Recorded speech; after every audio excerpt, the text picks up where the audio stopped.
Well, hello, good morning, and welcome. This is day 3 of the 84th Goode Water Ski National Championships, coming to you live from the Trophy Lake Estates of 3, right in the middle of beautiful Minnesota. Glad to have you on board. My name is Tony Lightfoot, and yes, we have arrived on day 3. It is Kids Day today. Every competitor that you see before you competing in the events today, whether it'll be on this lake or whether it'll be on the East Lake, are aged 17 and under.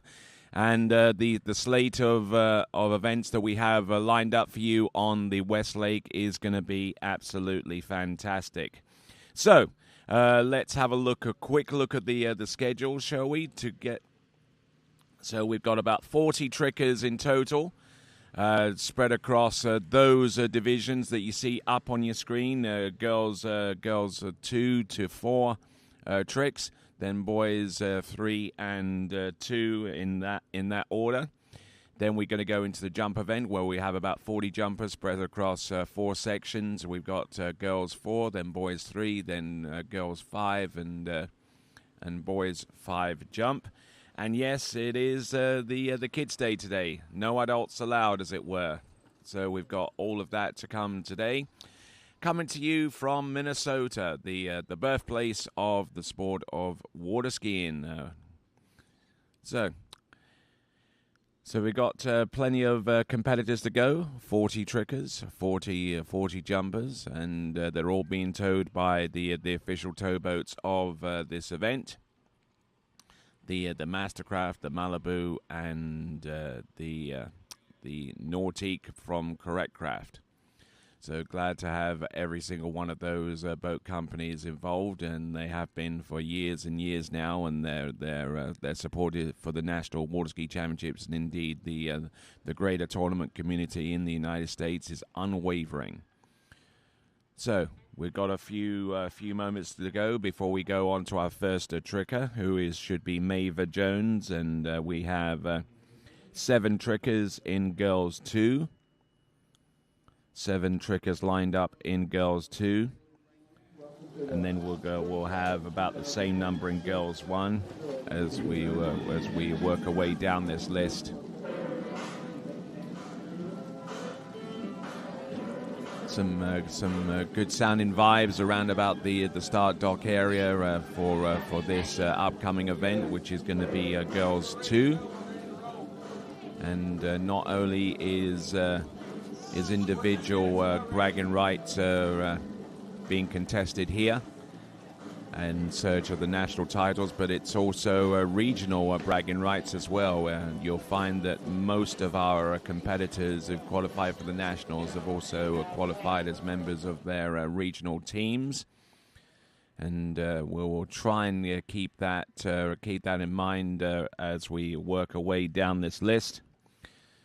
All right there, so our first tricker is Maeva Jones, and she has just slid herself into the water. She qualifies for these national championships, having tricked a little ways short of 500 points. We'll try and get you some more information about her.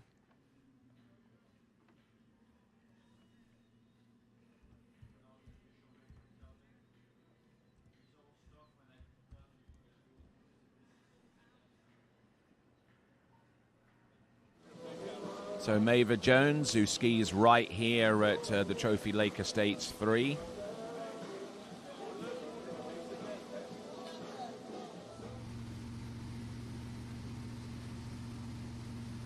Here comes Maeva Jones, and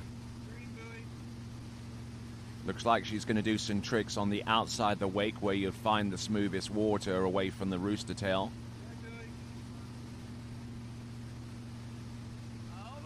There you go, back and front. She go inside the wake? Yes, she does. A side slide. A side slide reverse.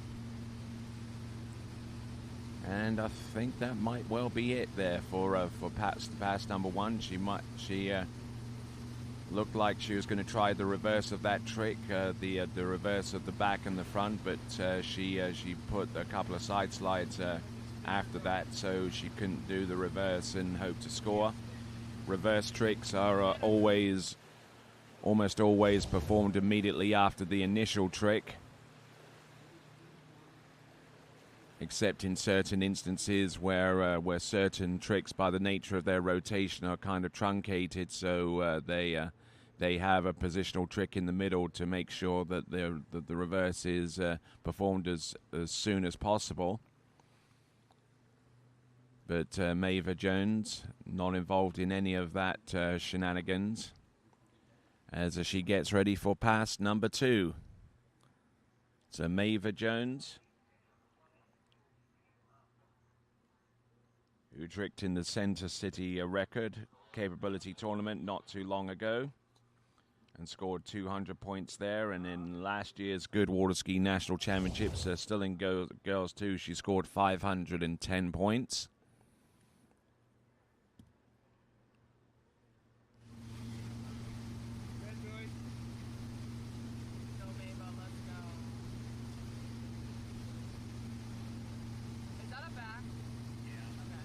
Okay, so a back and a front, a couple of side slides, basically a repeat of what she's done already. So not falling on either of her 2 20-second runs.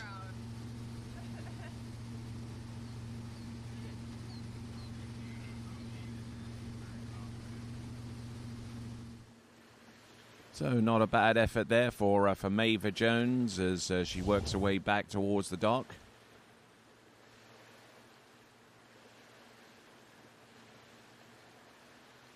So a decent effort there, and able to ski her way through both 20-second passes. Not too much to score, however, but she puts in her best effort as our first competitor on the water off the dock in Girls 2 tricks.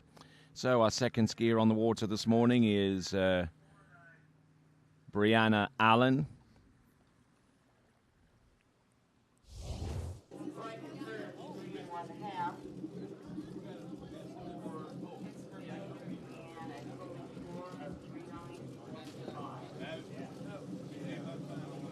So Brianna Allen in Girls 2 tricks. Now Girls 2 or even Boys 2 features competitors that are 11 years of age and under. Brianna Allen, this is the last nationals in which she'll compete in Girls 2. She's aged 11. She comes to us from Oroville in California.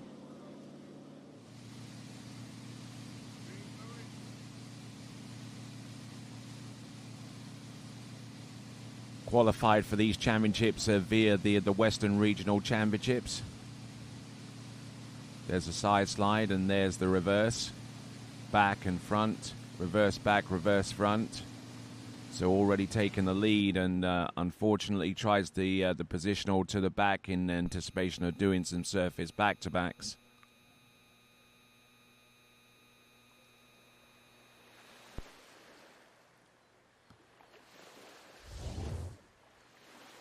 So looking at this once again, Brianna Allen.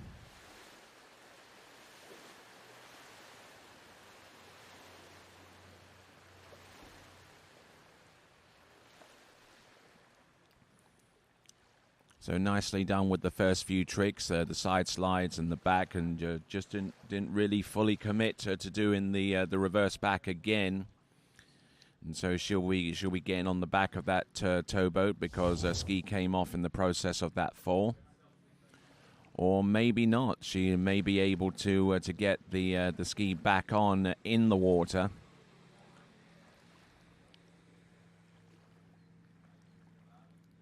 It looks like she's got a tow strap on the connected to the handle. Whether that indicates that she'll do tow tricks next is uncertain at this time. But Brianna Allen with a couple of side slides and 4 180s, and looks like she's taken the lead as at this early stage of the game. Our second skier off the dock, Brianna Allen out of Oroville in California.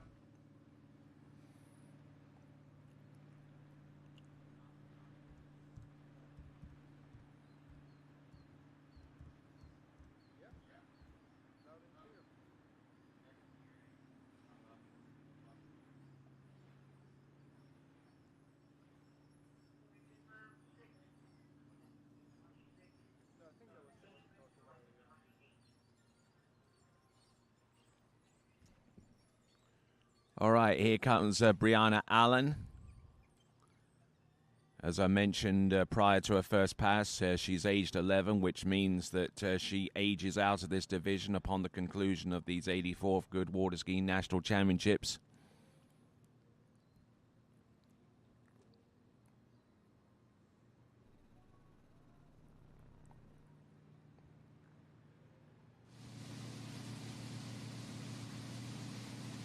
Okay, wake back there. She's going to add that to her total wake front.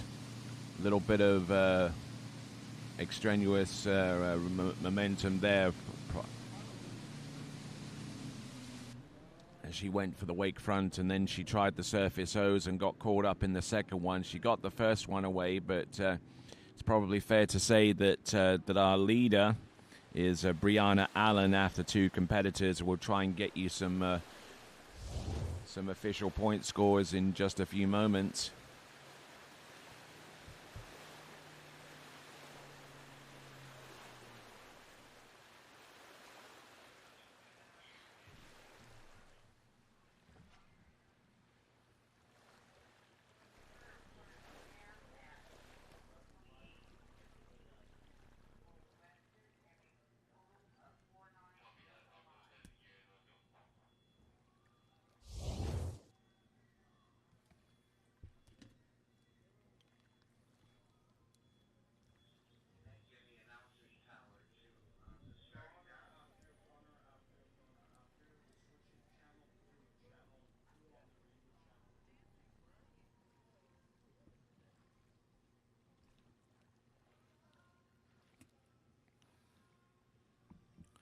All right, then, continuing to move along here.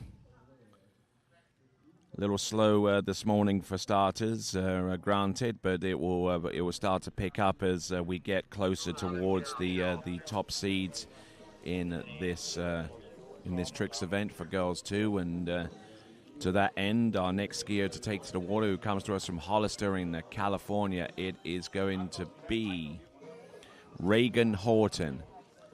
See a brief view of John Horton in the towboat, the mastermind behind the Ball of Spray website that provides a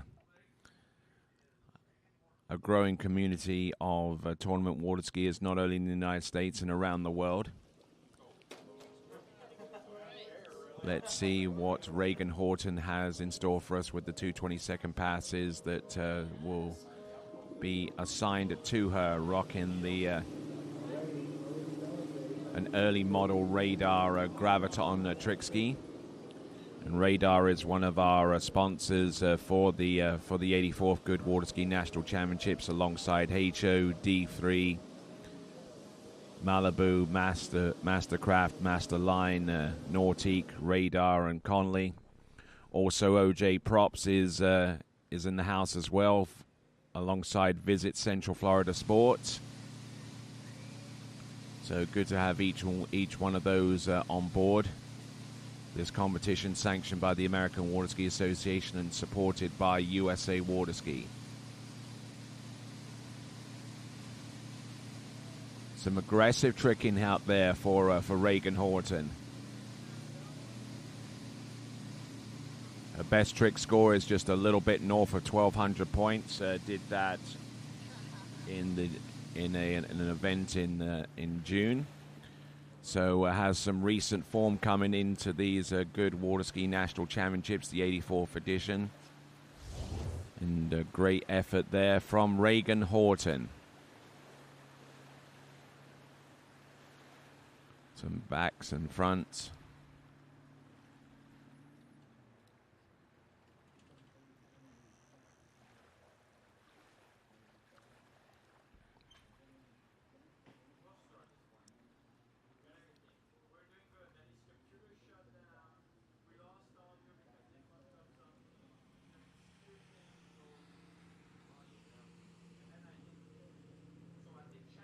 Okay, a little hop, skip, and a jump towards the end there for Reagan Horton, and prompting her to throw the fist.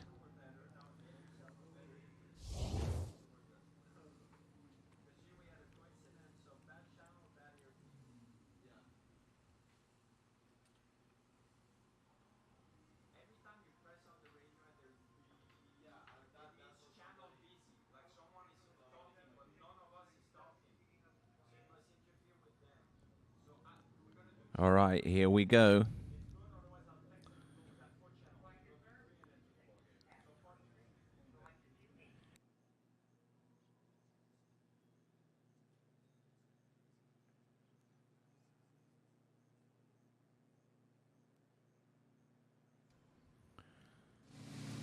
All right, here we go. Reagan Horton coming in on pass number 2, toe tricks. Coming into these national championships averaging a little bit north of 1,000 points. There's the toe back and toe front, keeping everything working over the ski. Keep going. There's the Waco. Goes for the surface 5 back. Tries to go for the surface 5 front there and missing the handle on the handle pass across the back. But probably safe to say that with that array of tricks at the with the opening pass, which she was able to ski a way through, and being able to do toe tricks certainly helps with the point score as well. Looking for a little bit of increase in boat speed prior to doing that Waco. Then the surface O. No, actually the surface 5 back, and just couldn't really keep her momentum going and kept the pull going across her back for the 5 front. But no problems there for Reagan Horton as she swims into shore. Coming to us out of Hollister in California, Reagan Horton, aged 11, so this is the last time we'll see her in Girls 2, and we'll hope to see her next year compete in Girls 3. All right, they're moving right along. It's Annalyn Balfer.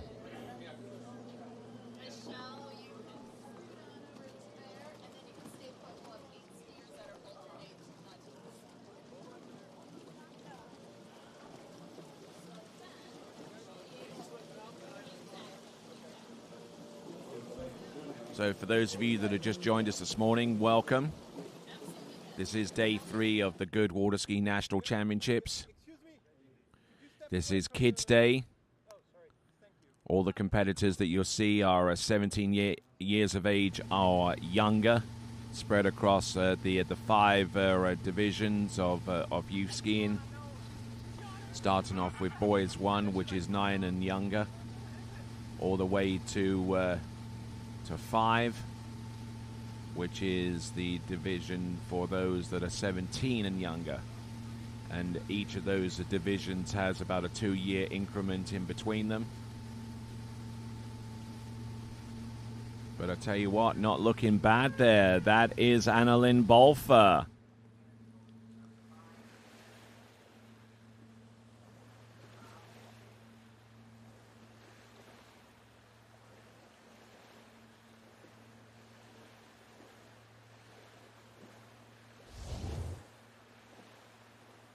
We don't have any point scores through the tower quite yet, but we'll get them in as soon as possible once we got enough of our trick scores on the using the retroactive scoring.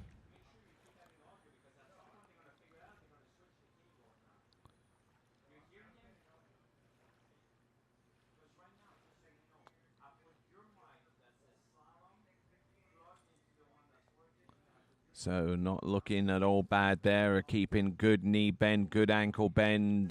Two elements there that make for some really tidy and really accurate tricking along the way. That is Annalyn Balfer.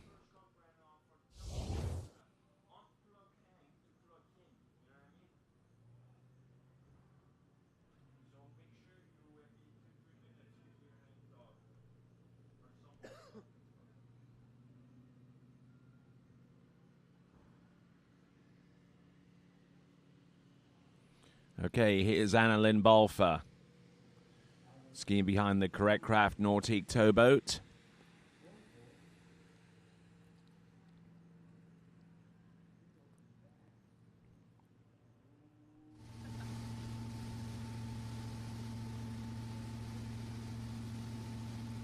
So back at it.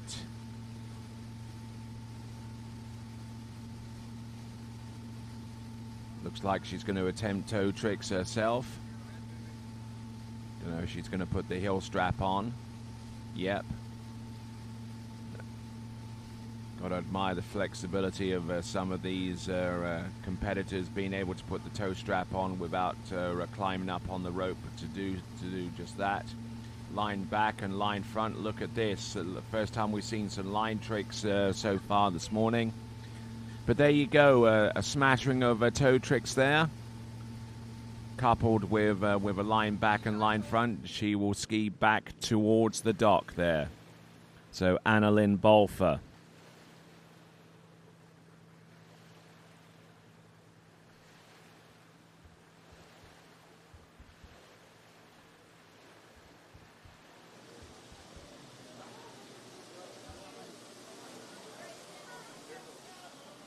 So out of Northfield in Minnesota, that's Annalyn Bolfer. She too, a skier that ages out after these national championships, goes to Girls 3 next year. So this is the last time you'll see her compete in Girls 2, and looking to round off her time in this division with a podium position. We've got 3 skiers remaining in this division.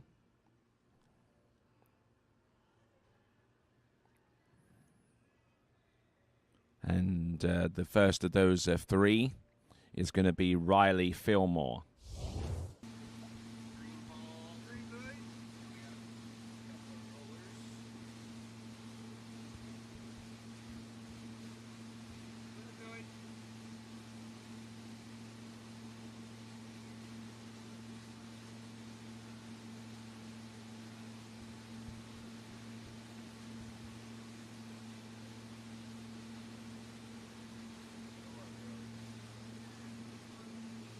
Not looking bad here. Wake back and wake front, wake back and wake front here. Keeping some good tempo and some good pacing there. Starting off with some rudimentary tricks and then working her way towards the wakes to do exactly the same tricks that she did on the surface, but over the top of the wake. Now, wake tricks, in order for them to be scored, if you're rather new to this event of tournament water ski tricks, the degrees of motion are the same as surface tricks, but there needs to be air between the ski and the water in the process of the rotation. Now, starting off with a couple of surface side slides. There's the back. There's the reverse back. Surface O.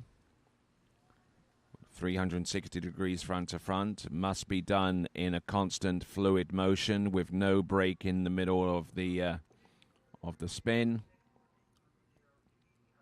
Wake back and wake front. A little bit of a slide there with the reverse wake back and the reverse wake front there. I think that she'll score the wake front reverse, but I'm not too sure on the reverse wake back. There wasn't discernible daylight between the ski and the water, so the judges will be looking out for that.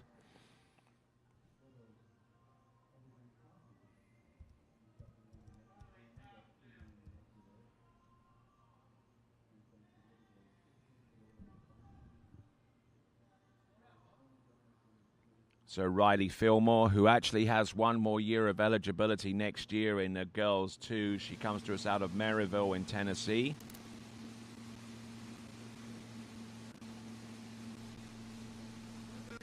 So she'll be here in this same division this time next year. And we will see what she can do to place herself on the top 3 of the podium, which contains 5 skiers in national championship placements. There we go. Look at that. Oh, and again a little bit stuck halfway through the reverse rotation of the 540-degree spin from back to front. Now the fives are a little bit of a complicated beast so far as tricks are concerned, because each one of those turns at 540 degrees is one and a half times. To position oneself to go for the reverse afterwards, you actually need to perform a positional trick because the truncated nature of the 540 degree spins. Back-to-backs aren't a problem because you can go straight into reverse with the position that you ended off with. Now this is one of the 540 degree spins, and getting stuck and towards the end.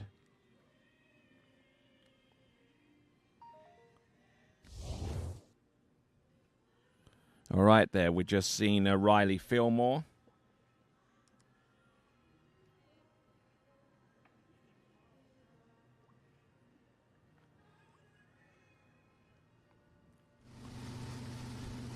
All right, let's have a look and see. This is Jenna Buka.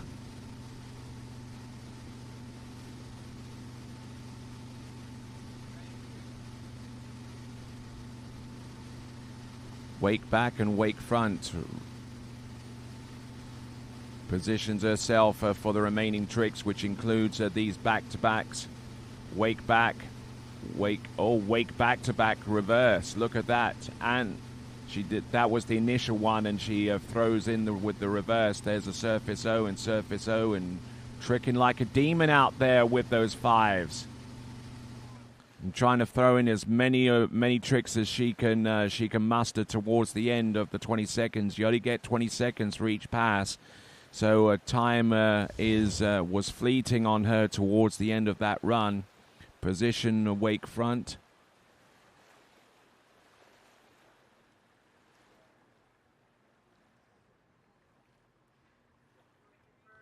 Looking in good shape here with some of these moves. She's working away aggressively here.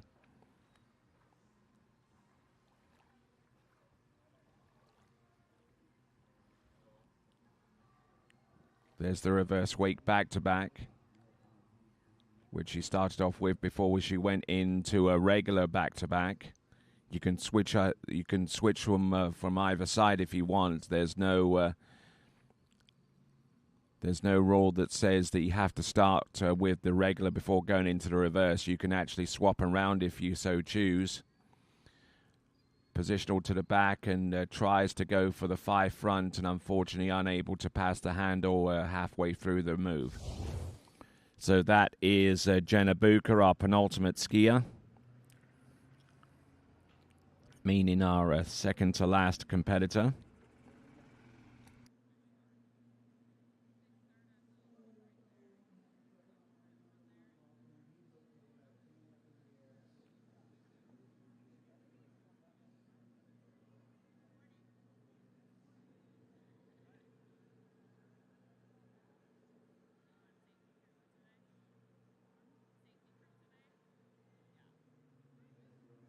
So Jenna Buka, who comes to us from Sycamore in Indiana.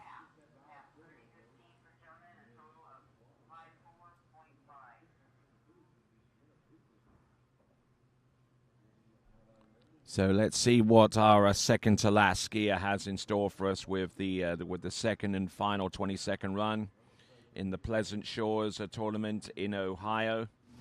Held recently. She scored 1,600 points. Scored 38.80 in the Indiana States. In the regional, she scored 13.60. So she's got some form coming into this event. And partially the reason why she has that kind of form is the toe tricks she's been able to perform so far. Toe wake back and toe wake front. Keeping the balance going now. She's going to get the foot out. She's keeping the foot away from the ski because she's going to go into some line tricks. Getting a little bit bogged down towards the end, but decent performance there. Getting most of what she wanted done completed. And she'll probably find out that some of those tricks may not have scored anyway because she she exceeded the 20-second time limit that each of our skiers have for each pass. It's going to take a little bit of a while to get the official scores for each of our competitors and the Girls 2 division as a whole, because we're using retroactive scoring, meaning that the judges that don't actually score this live, they will actually use the recording from the boat, and that recording onto an SD card gets transported to our officials, and in a little room just below the main tournament judging tower. They'll have a number of screens, each one dedicated to one of our officials, and from there they judge the tricks retroactively, and the point score they'll give will be the official one. Brooke Burdick, coming to us from Michigan.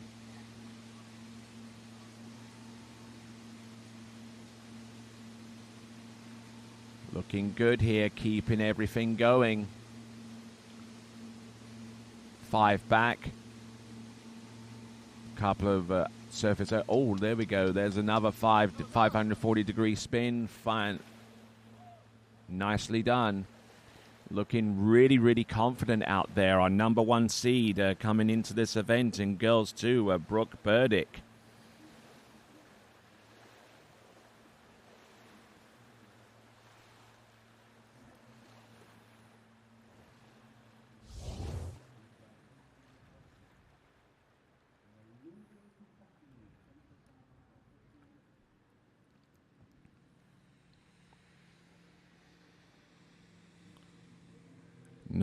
Nicely done. A little hop, skip, and a jump there. Exuding confidence out there on the trick ski.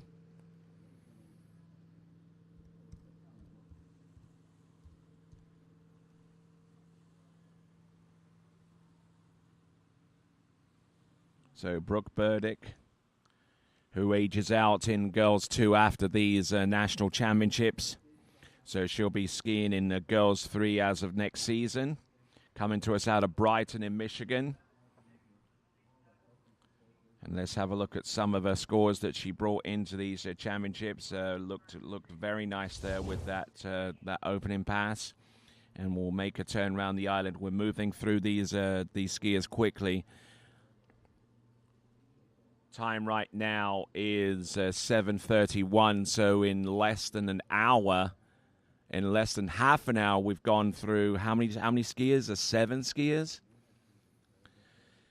Now, normally, whenever we have a trick skiing, we normally allow for about 6 minutes per skier. So 7 6 is 42. So I mean, we're about 12 minutes ahead of schedule here.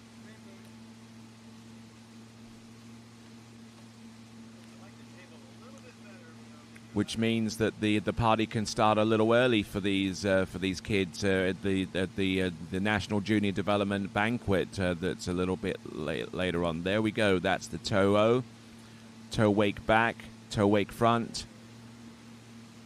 Brooke Burdick seems to have a really good handle with these toe tricks as she works her way down towards the end. Reverse toe back to back. Toe wake back, making sure she gets that, and toe wake front, and there you go. And I think we're looking at the National Girls 2 champion in the form of Brooke Burdick,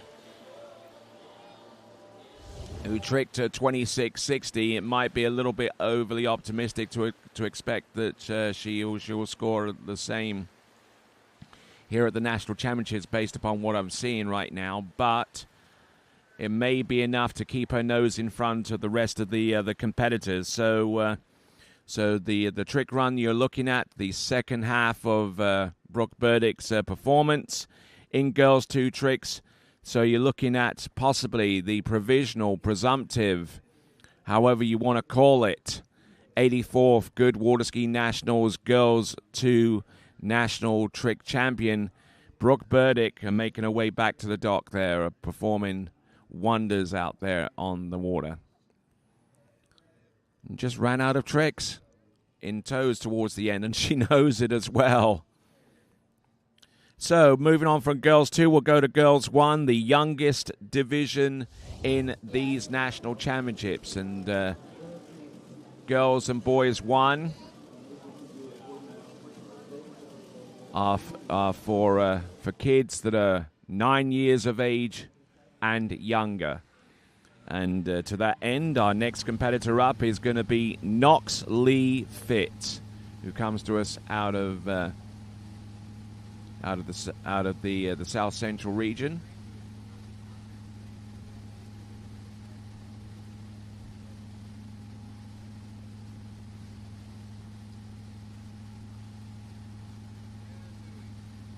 So Knox Lee Fitz trying to get some side slides going here.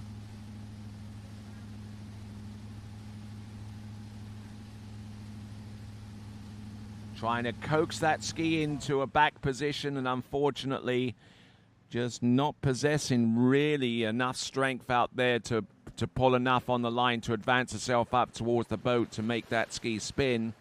There are certain prerequisites that have to fall into place there in order to make that trick happen, but she was at least able to twist her hips enough to get the side slide off and the reverse. And for a side slide, the scheme has to rotate almost exactly 90 degrees. A little bit more than 90 degrees is acceptable. A little bit less, not quite as much. She's trying to go for the 180. Look, go. Give it some. There you go. To the back. She got the ski backwards, but unfortunately didn't have the balance necessary to ski away from it. But she's going to have another shot at it. So coming to us out of Caddo Mills in Texas, Knox Lee Fitz. She's aged 8, which means that she has one more year of eligibility in Girls 1 next year.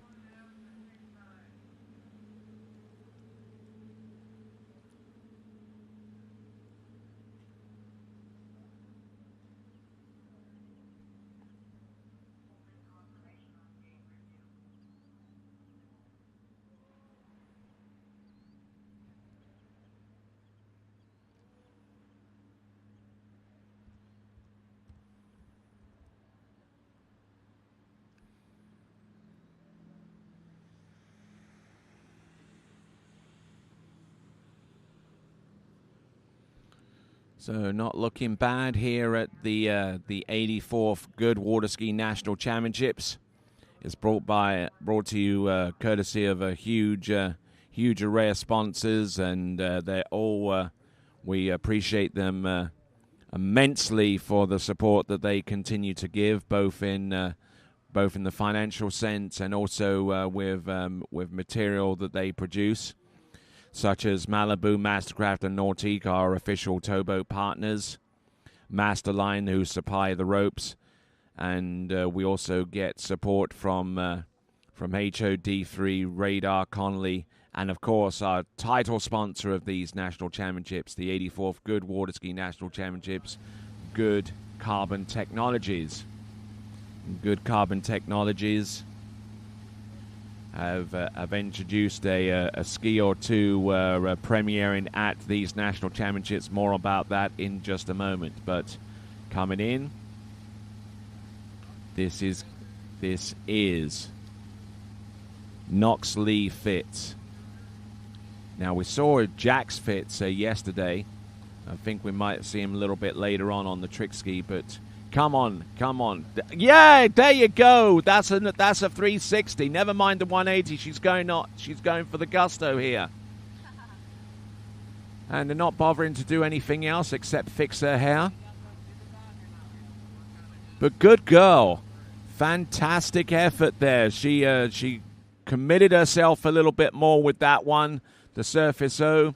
So a couple of side slides. I reckon that they'll even though she spun that O a little bit of a partition spin, I think that they'll err on the side of generosity and give her the O instead of the back and front.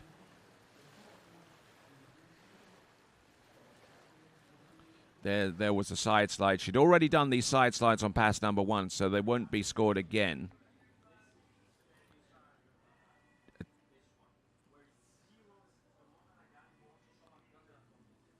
Keeping it going. Go, go, go. And she used that rotation of the trick ski to be able to pass the handle directly behind her, and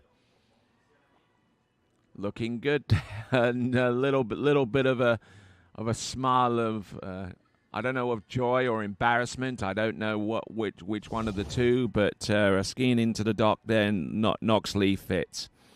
All right, then, coming to us out of Tahoe City in California, our next skier is out on the water right now. It is Kaylee Sheaf.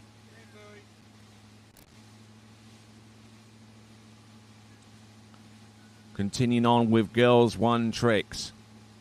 Keep going.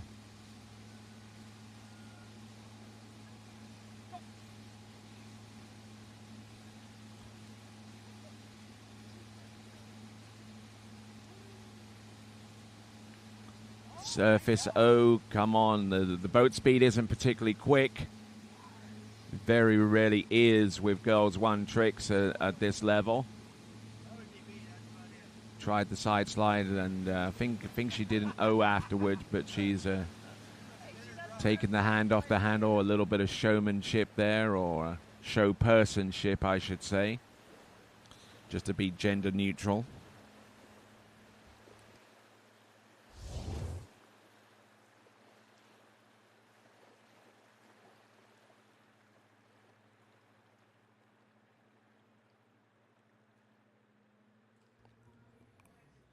All right, there's some O's in the... come on. She did 1 O, and now she attempts the second one, which she was able to get all the way round. And she was just busy thinking about what she needed to do next.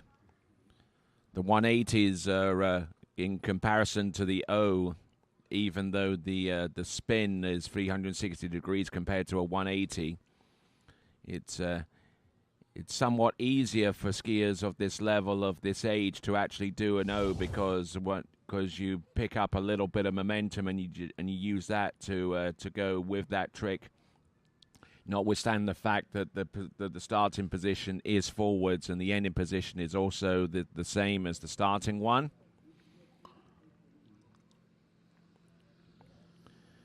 So Kaylee Sheaf.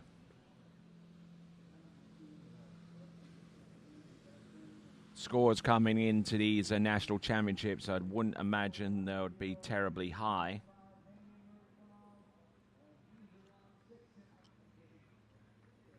But she was able to score 200 points at the Western Regionals at Bear Hollow recently. Oh, and takes the fall there, unfortunately, there. But Kaylee Sheaf, she's happy that she's made the trip over here.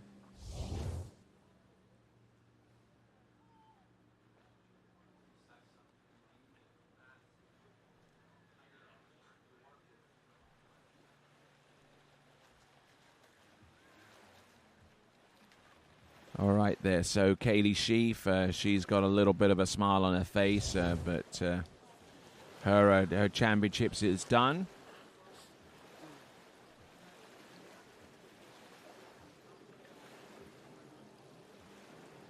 Kaylee Sheaf out of Tahoe City in California, aged 8. So she has one more national championships of eligibility. The girls and boys 1 divisions, each of them have an upper age limit of 9. It's a division for skiers 9 and under.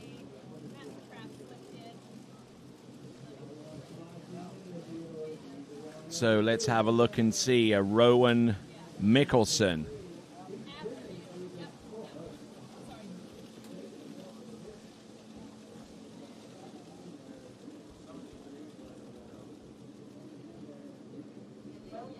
Okay, let's see what Rowan has got here.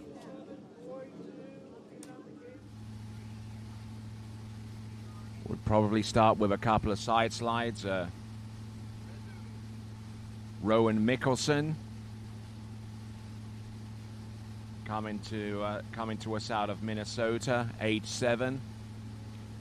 So she's got a whole couple more years of eligibility. So she's not done with this division quite yet. Far from it. Oh, look at that. Throws her head and shoulders round for the reverse and manages to get the ski round. And fantastic effort there.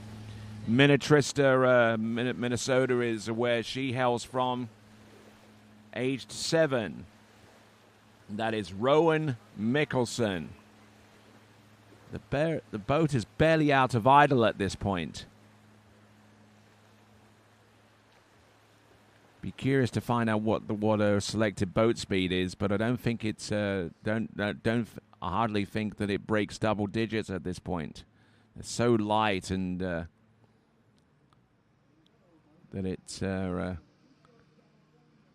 not even necessary to get the boat into a double-digit speed. But anyway, Rowan Mickelson. We'll have a look and see what points she scored so far this season. In the Greater Midwest Open, she scored 500 points total, and did the same at the Minnesota State Championships, named after Ralph Samuelson, the father of water skiing.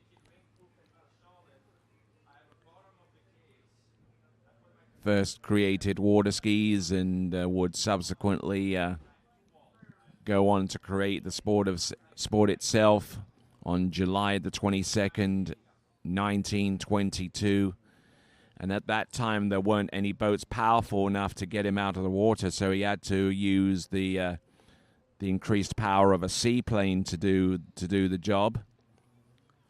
That on Lake Pippin in Minnesota, the land of 10,000 lakes. And out of all of the lakes that make up this wonderful state, he chose Lake Pippin. We're here at the Trophy Lakes States 3.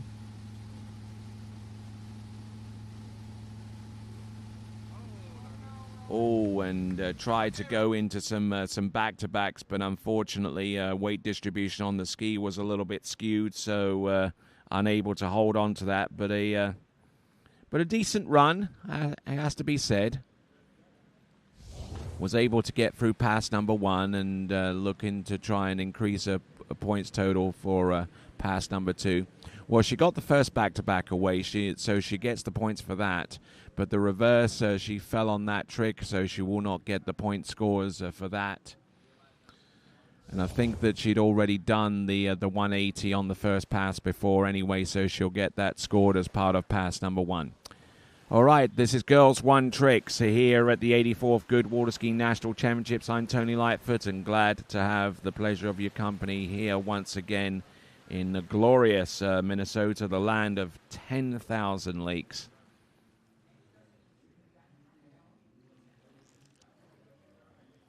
Cheers. Got me some coffee, got me some waters here. This is what I have to work with, folks. Some water, some little mix in there, and I have my pencils. I have my Snickers and my peanut butter to try and keep the energy level up going through this tournament. Even have a little Twix bar here. The question is, do I go for the left or the right? You decide. All right, there. Here we go. We've got on the water. We've got Jada Buka.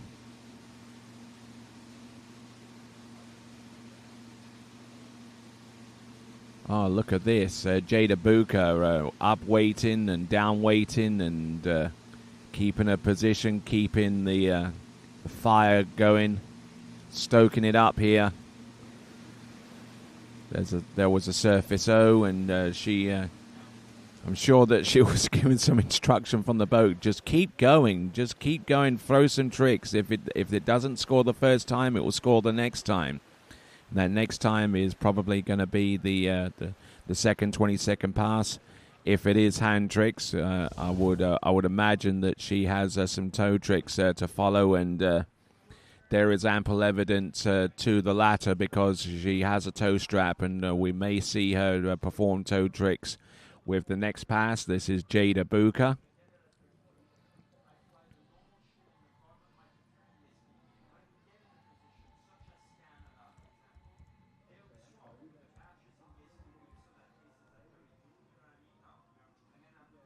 Jada Buka, who comes to us from Syracuse in Indiana, a multi-generational water ski family.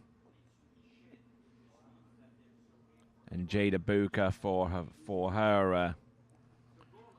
her part, has been able to score upwards of 940 points.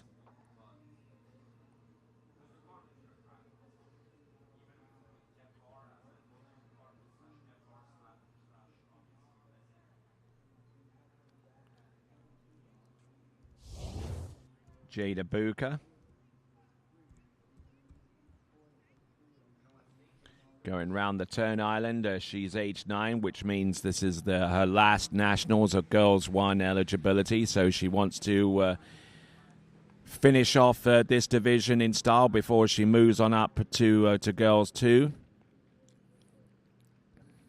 And I'm not too sure, but she might be joining her sister Jenna Buka in that same division next season.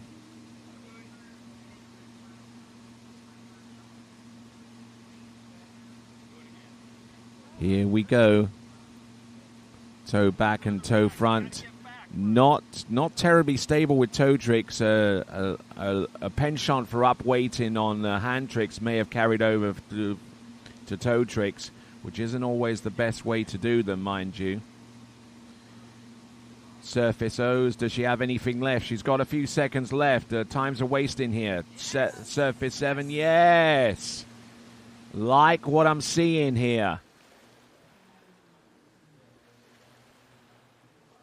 Used to be several years ago that that 7s and 5s and 3s were all grouped into the same scoring group, and you could only pick 1 or 2 tricks out of that same group, and its reverse.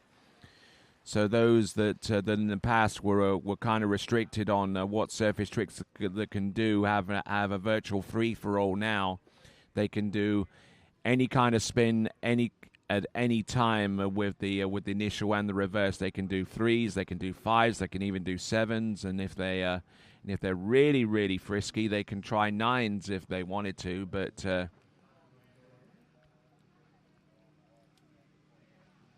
whether 900 degree spins are actually part of the trick list or not is another matter, but you kind of get the picture. Trick skiing is in the midst of a revival of sorts.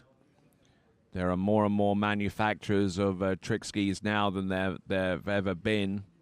I mean, you've got the likes of D3 and Goode. They produce trick skis, and they have done for a while. A Radar among the list of trick ski manufacturers that immediately spring to memory. And now, next competitor to go. This is James Cornelius.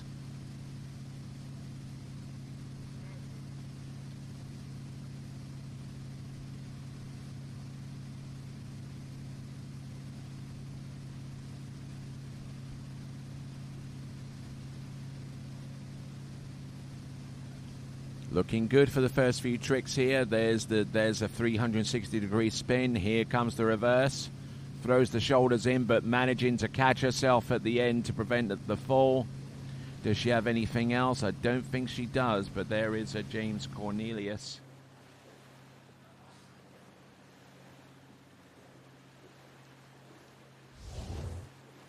Coming to us out of Bay City in Texas. Age 9, which means that this is a last season of Girls 1 tricking that we'll see out of James Cornelius.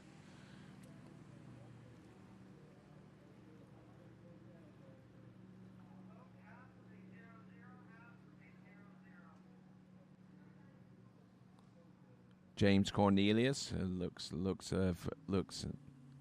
nice there with that O spin, and there's the reverse, and shuts it down towards the end.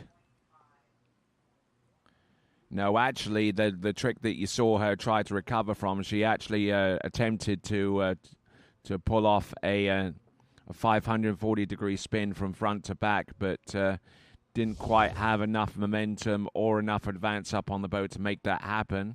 My apologies there. James Cornelius from Bay City in Texas.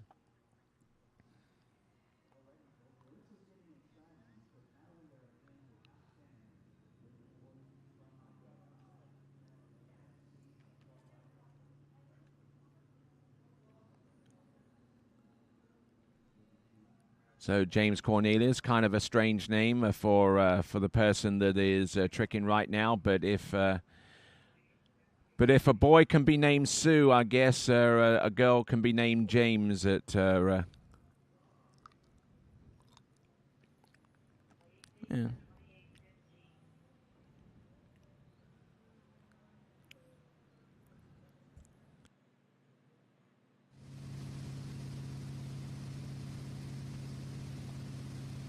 All right, there. Here we go. James Cornelius. There's the back. There's the reverse back and reverse front. Or tries to go into a 540-degree spins to inject a little bit more points into her total. That is James Cornelius. Our third from last skier to go in the girls' one.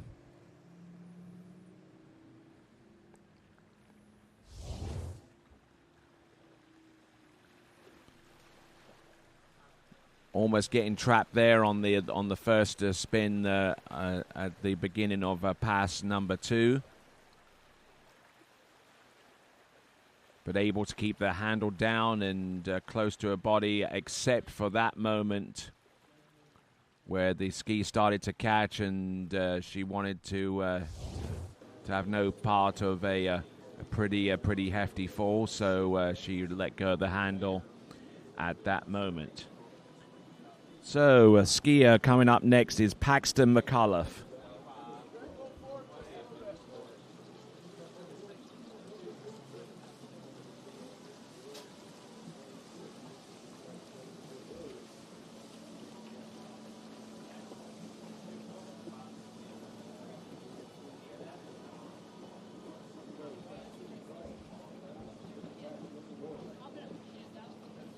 Here comes Paxton coming in.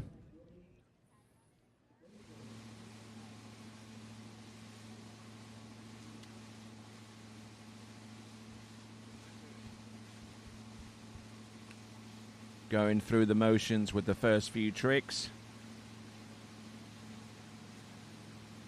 Coming to us out of Coatesville in Indiana. There's the back. Throwing in tricks every which way. This is going to confuse the judges no end. Wake back to back. And shuts it down shortly afterwards. So nicely done there for the majority of the run. That is Paxton McCullough out of Coatesville in Indiana. In the Indiana State Tournament, she tricked 990 points. And in a tournament held a little bit of a while ago, she tricked 1,080 points and competing in girls 1.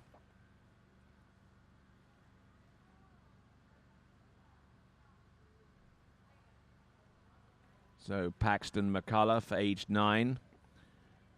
And being age 9, the last time we'll see her in the girls 1 tricking, she moves on to girls 2 tricks as of the 85th Goode Water Ski National Championships. We're in the 84th edition of the aforementioned tournament right here at Trophy Lakes Estates 3.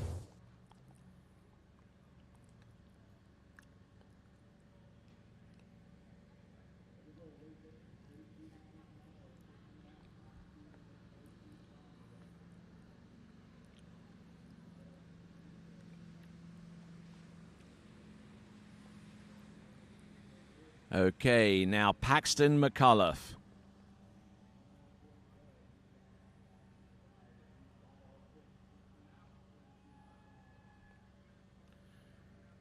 Okay, so moving right along.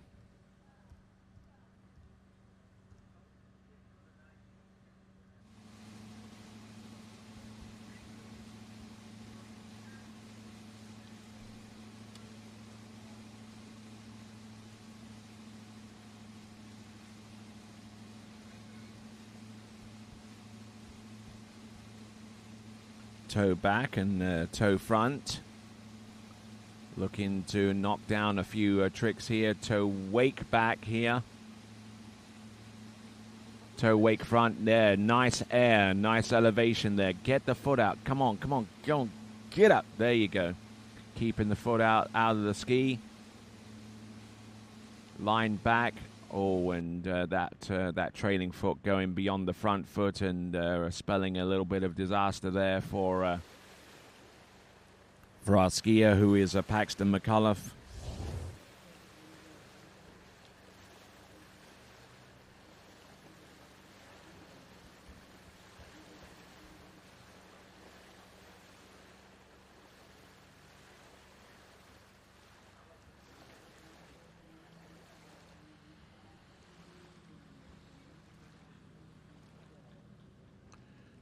So looking at these toe tricks, oh, almost got too much elevation there for Paxton McCullough, getting that toe strap off. It's the problem with heel straps, you know, whenever you're locked in with toe tricks with the heel strap, it's extremely difficult to get off unless you rig it to be able to pull down on it quickly and to get the toe foot out. But Paxton McCullough with that sinking feeling there. And no, that's not my beer garden in that shot there. No relation to me whatsoever.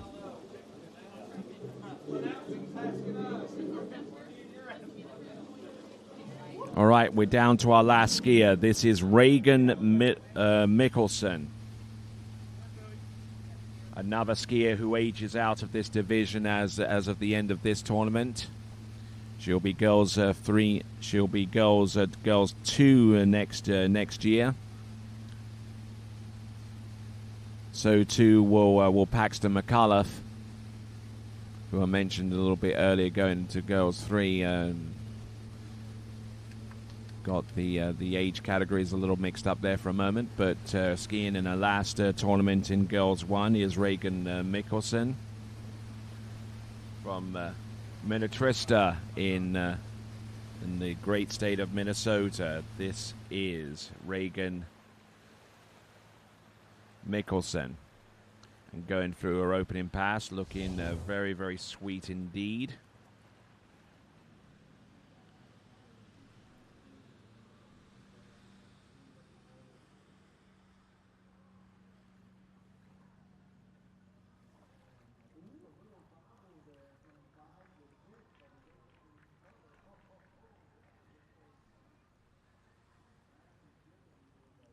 So Reagan Mikkelsen has scored upwards of 1,240 points in a previous competition in the state championships. She knocked down an 1,190 point run.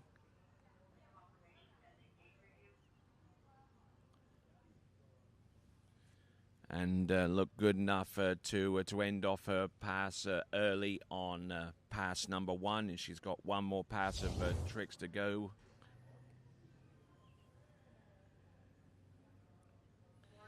Toe tricks should be coming up next. Reagan Mikkelsen. For those of you that are new to the sport.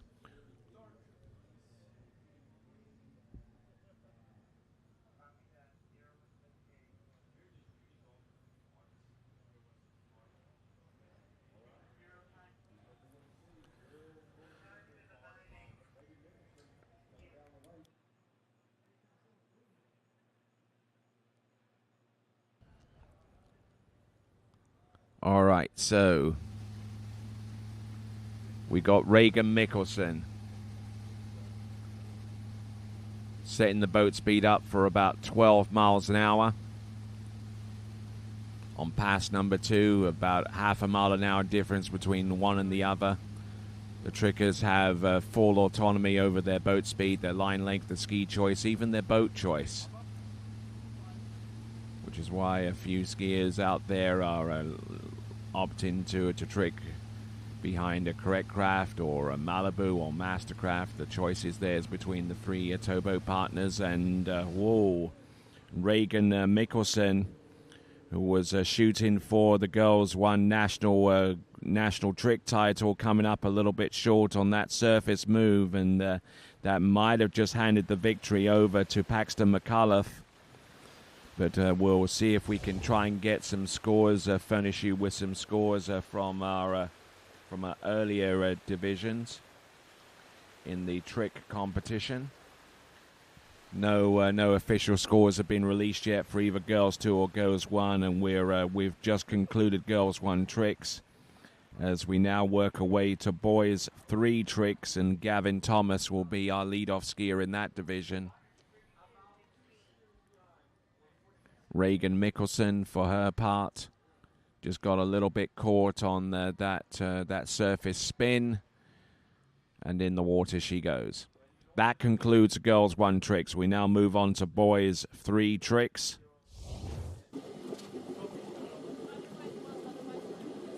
Right now we're a little after 8 a.m. and we've gone through 14 trickers.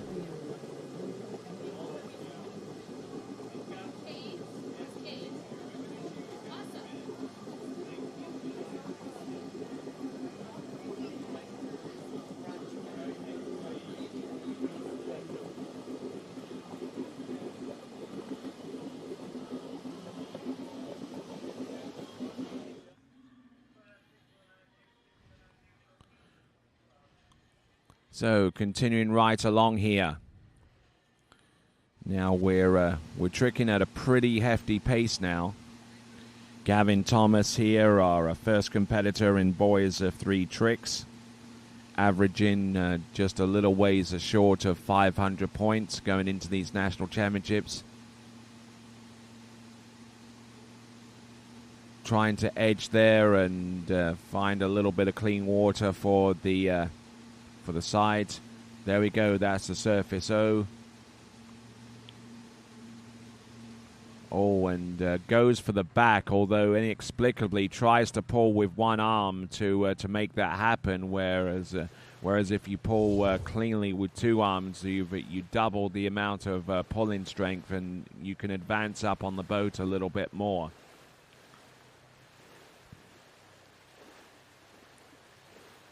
So Gavin Thomas will endeavor to find out a little bit more about him as we continue to progress along. Trying to go for the surface back and finding that pulling with one arm is probably not the best way to do it.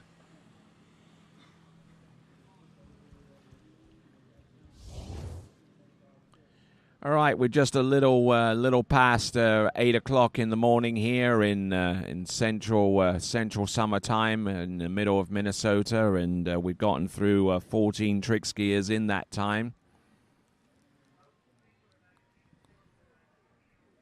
It's taken 84 minutes to get through 14 trickers, so that should give you a pretty decent idea of how fast we're going.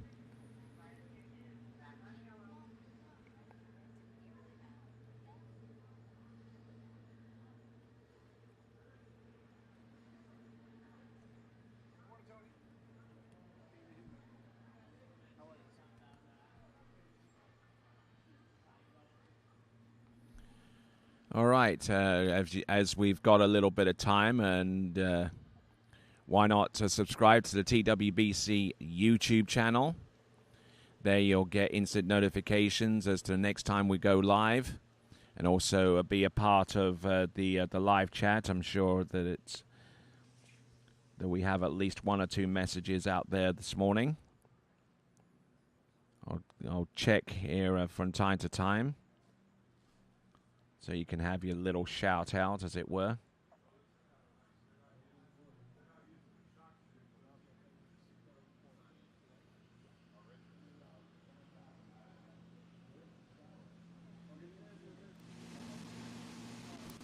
there. So, a few of you have pined in with some comments here so far in day 3 on the West Lake here at the Goode Water Ski National Championships, the 84th edition.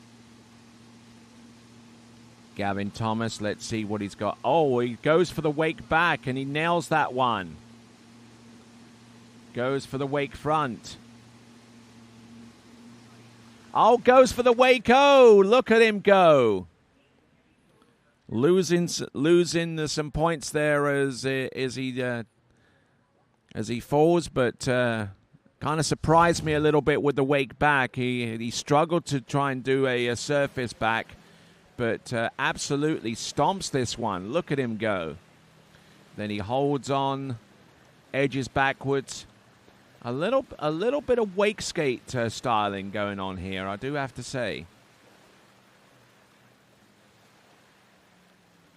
And almost made that wake-o. If he'd pulled a little bit harder to start off with to advance himself up on the boat, he would have made that. And I'm sure that he has made it in the past, judging by the reaction to that fall. So that is Gavin Thomas.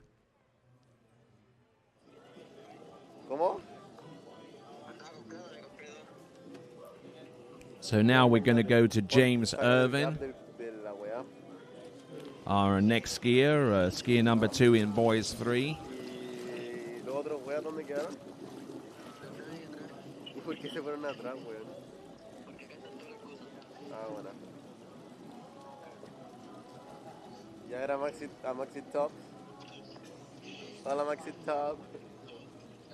So currently running at about I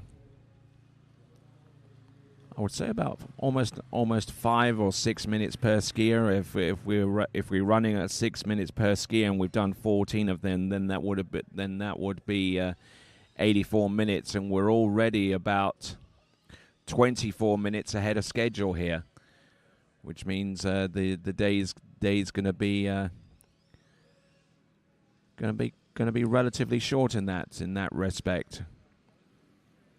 Of course, you factor in the breaks and that kind of stuff, then that eats into that time. But we're going at a pretty stout pace right now with the youth divisions. We've just had girls 2 and girls 1 in that order, and we're on to our second skier in boys 3. We're not trying to rush or anything. It's just the way it is right now.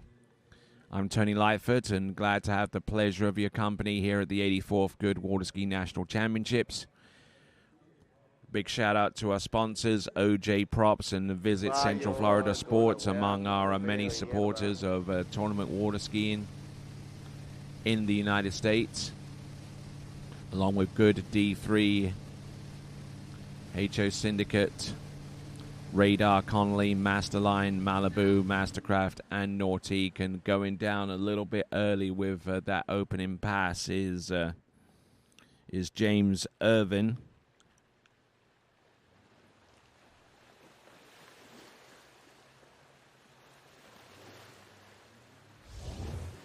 All right, let's have a look and see the instant replay here. A side slide, a reverse. No, actually does closer to 180s.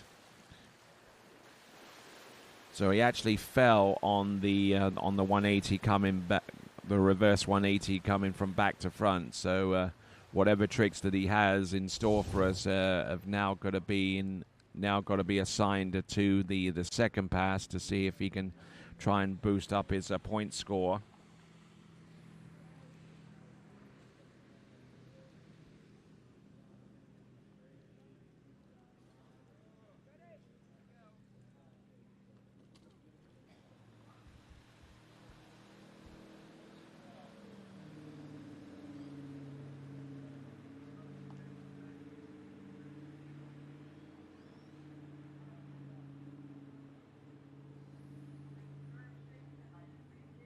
So James Irvin is our skier out on the water, age 13, from Portsmouth in New Hampshire, coming to us out of the eastern region, therefore. Age 13, as I said, which means that this appearance here in the Goode Water Ski National Championships will be his last in this particular division. He'll move out to boys 4 next season. So wanting to end off with a bit of a flurry, James Irvin. Let's have a look at some of the scores that he has produced to get here.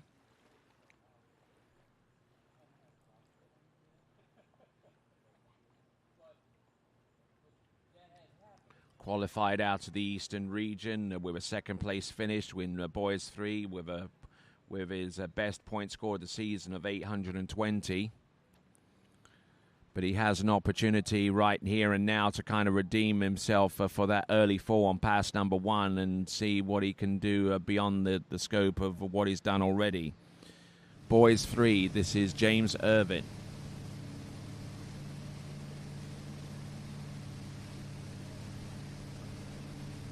Surface O. No, surface 5 back. There he goes and tries to go for the surface 7. Yes, look at him go. Consistent trick in there. There's the surface O. Tries to hit a back-to-back or 2 here, but ends up doing a 5 front. And there was going to be the setup there for the 5 front reverse, but decided against doing that and is heading back to the dock instead.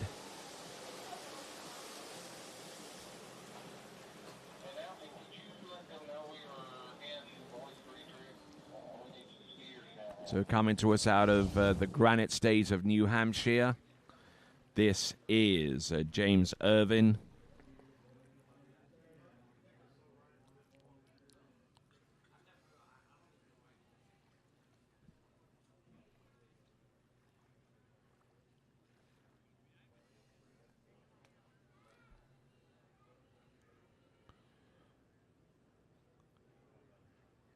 Trying to pull and advance himself up on the boat, not pulling really hard. Now there's always a middle ground somewhere between like pulling not enough and the rope tightening up, or pulling too much and generating too much slack that you're not able to stay balanced and in contact with the boat. This is Cade Allen. And Cade Allen, who I believe is another skier out of the Eastern region.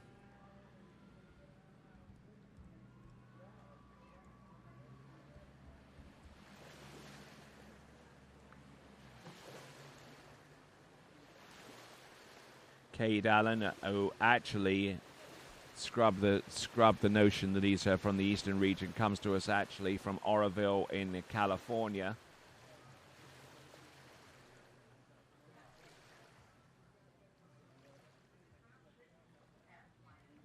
At the Western Regionals at Bear Hollow in Utah. He notched up a point score of 1,190 points to qualify in second place in boys 3. Now the top 5 podium finishers out of each region have a ticket through to the national championships in any given season. There are other ways to qualify for the national championships based upon the score that you produced, but in a lot of cases the easiest and most direct way to qualify for the nationals is placed in the top 5 in your region. And that's exactly how Cade Allen made it to these national championships. Averaging a little over 1,100 points. Cade Allen.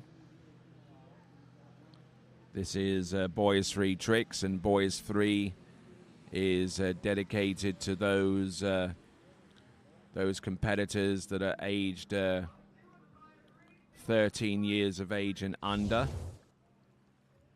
Now the age divisions start at 9 and under for boys and girls 1, and they increase in 2-year increments. So you start off with 9, and then you go to 11 for the 2 categories. You go to 11 for the 3s, and go to 13 for the 3s, and then you go to 15, and then you end up with 17 with the boys and girls 5.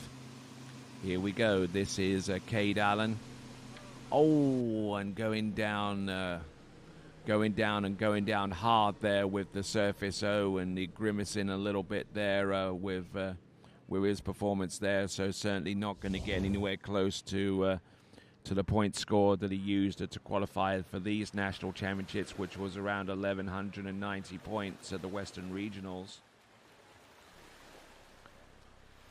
And just up-weighted too much.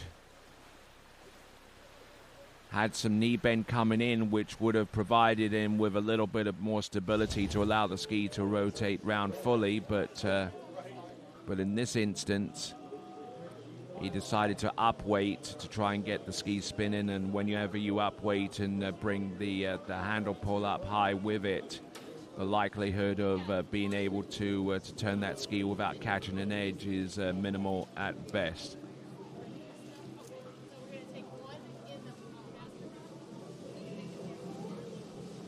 All right, so this is Hudson McCullough.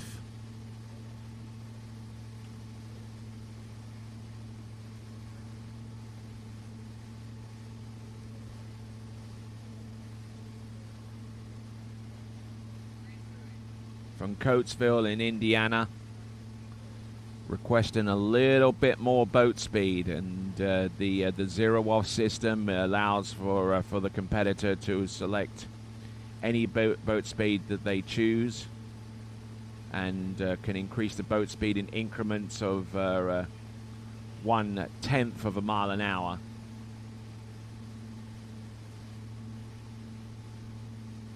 And also the system can be configured to operate with kilometers as well. So the increments there are 0.1 of a kilometer an hour in each instance there. So the system that is universally installed in every single tournament boat in the world, whether it be a Malibu, a Mastercraft, or a Nautique. Hudson McCullough, who is age 12, which means that this is his second to last season in this particular division, which is Boys 3.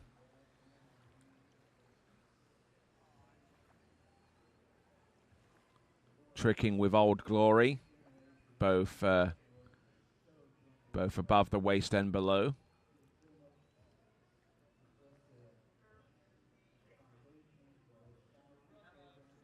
Getting a little bit bounced there with the reverse wake back, but managing to control it enough to be able to stay upright.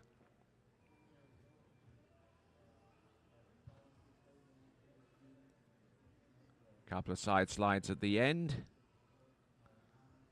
And doesn't have anything much to do beyond that point, but Hudson McCullough out of Coatesville, Indiana. Let's have a look at some of the scores that he brought into this tournament, coming to us out of the Hoosier state of Indiana.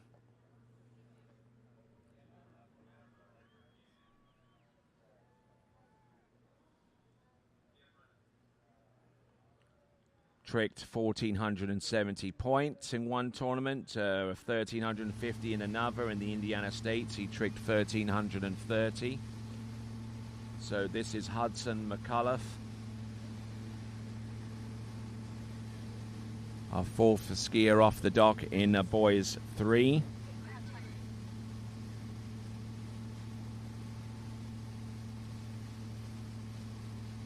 Foot in the toe strap here. Took his time to get it on though, mind you. Toe back, toe front. Gets those toe tricks away. Step to the back, step to the front. Oh, he was very, very close to those wakes though. There we go. There's the 5 back.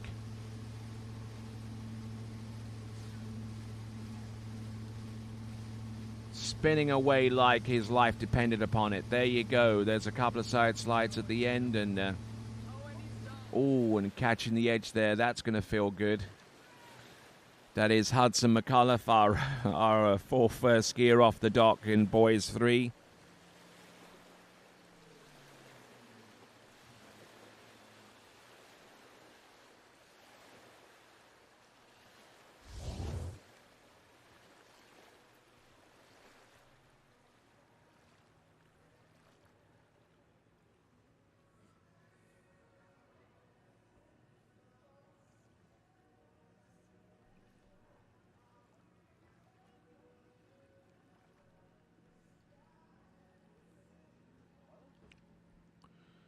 Not looking bad there with the step tricks, although the foot was higher than his head on a couple of those moves. Always easier to do line tricks with the knee rather than with the foot.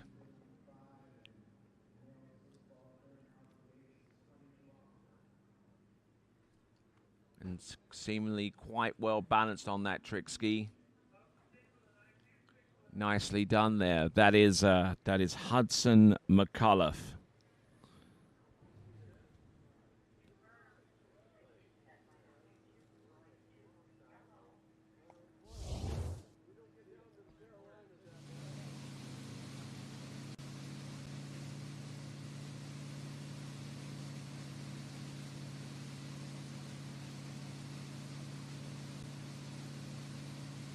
So going through the first few tricks there, that is Landon Atwell. Wake back and a wake front and a 180 back to the front. Surface O in that direction. Position himself there for the wake back to back. Does he go for the reverse? Yes, he does. Look at him go. Yeah, absolutely. Pump that fist, boy. There you go. That is Landon Atwell. He's going to pull out to the right-hand side of that Mastercraft Pro Star, and he is absolutely stoked about that run.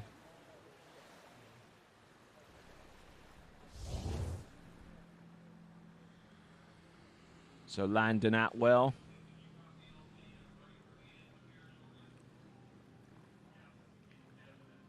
Coming to us out of Essex in Illinois.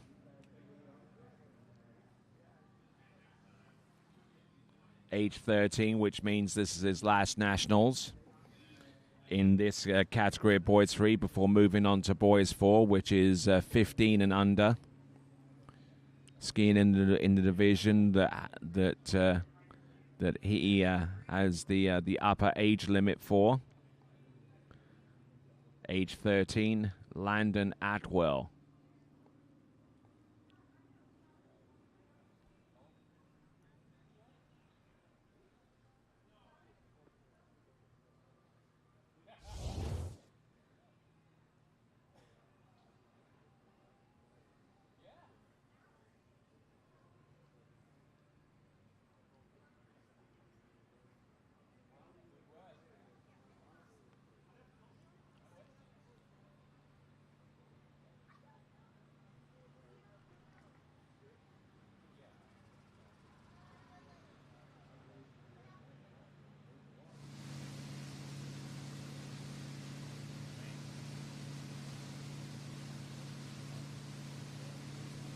All right, here he goes. Landon Atwell.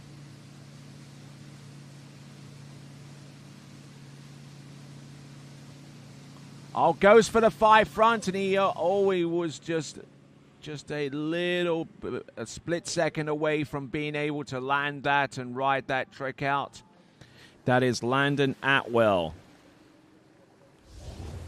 Solid effort there towards the end. He started off with the Waco. We're getting plenty of height and rotation there.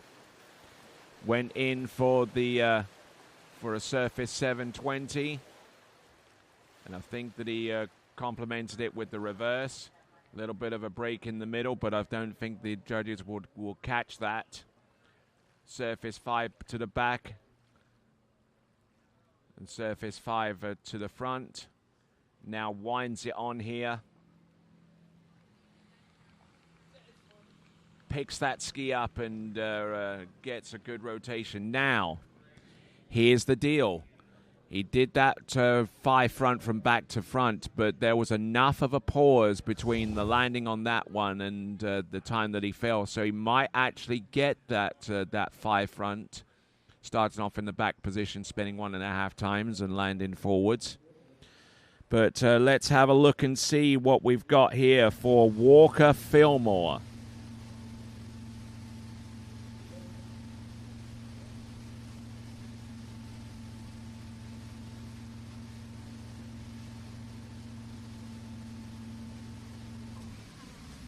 And Walker Fillmore falling halfway through the run there. Walker Fillmore from Maryville in Tennessee.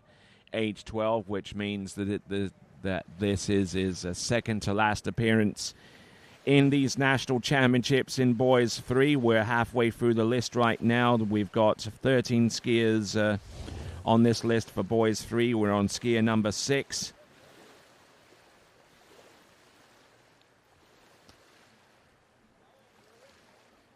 Going through these tricks one at a time, just making sure that these are stable with each one.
All right there, so our skier on the water is Walker Fillmore.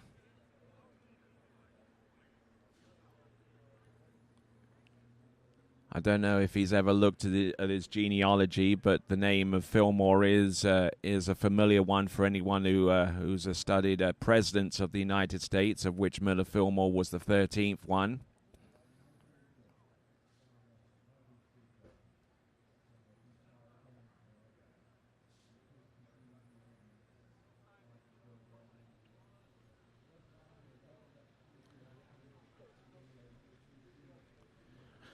All right there, so coming into the course, this is Walker Fillmore. Let's see what we've got here. Fell about a third the way into the run. Bam, goes from one trick to the next there, using the wakes to score those. Wake back to back, and there's the reverse. Oh, and goes down hard on the reverse. Brings the ski round.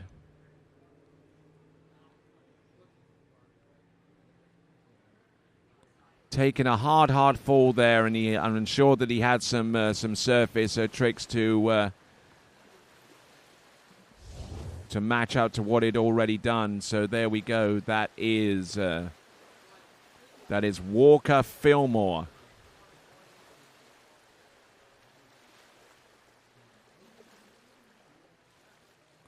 Okay, so Walker Fillmore. Looking good for the tricks that he had on store up until we fell on the reverse back-to-back, just letting the handle go towards the boat and...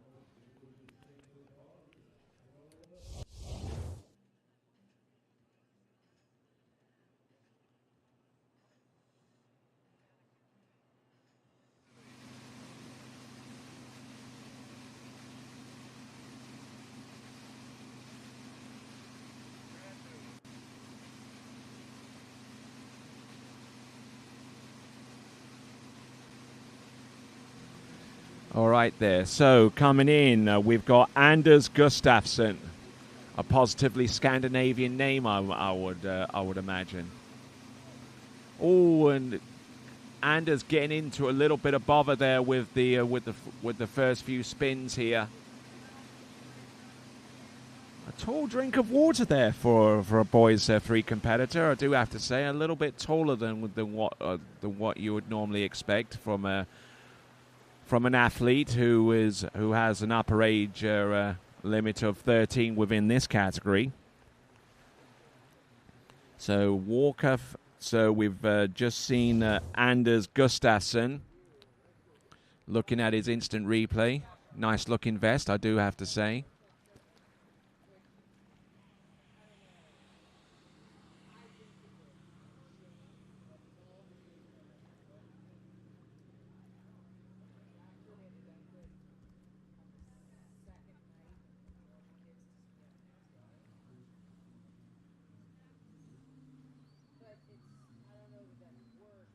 So coming to us out of Cleveland in Tennessee, age 13, which means he is at that upper age limit. And I think safe to say that that he's probably had a pretty significant growth spurt in within about the last season or two. Anders Gustafsson, let's have a look at the tail of the tape so far as his trick skiing is concerned. He's been able to trick close to 2K, but not quite there yet.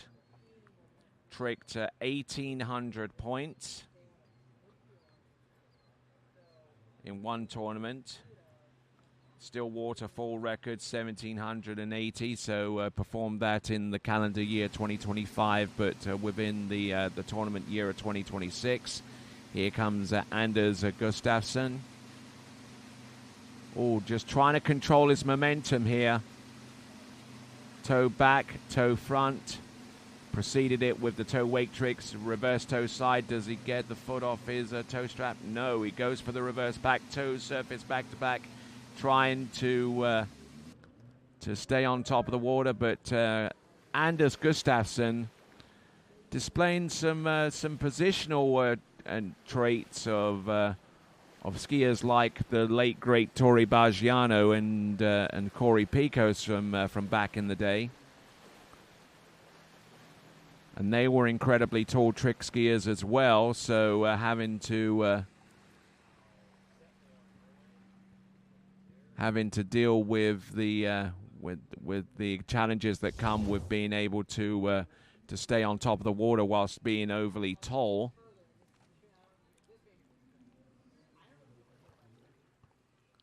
Anders Gustafsson out of the southern region. Coming to us out of Tennessee, Cleveland, Tennessee, which is pretty close to Lake Pryor. It might actually be Lake Pryor that he skis at. Anders Gustafsson.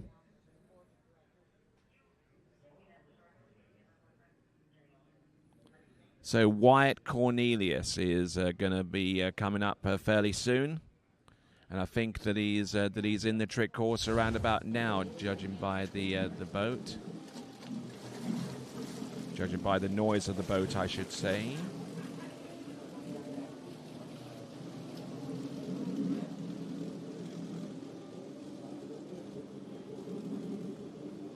Wyatt Cornelius.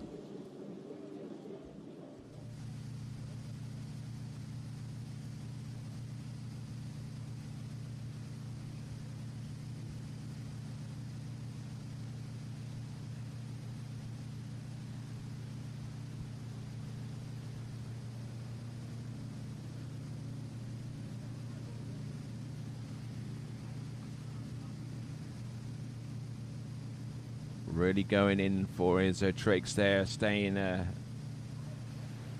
tall, and getting a lot of his weight tricks situated.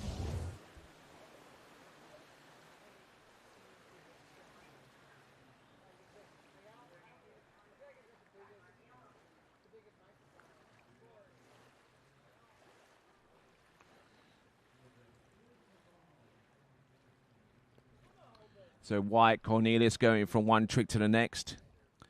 Man, does he look ripped. From one trick to the next.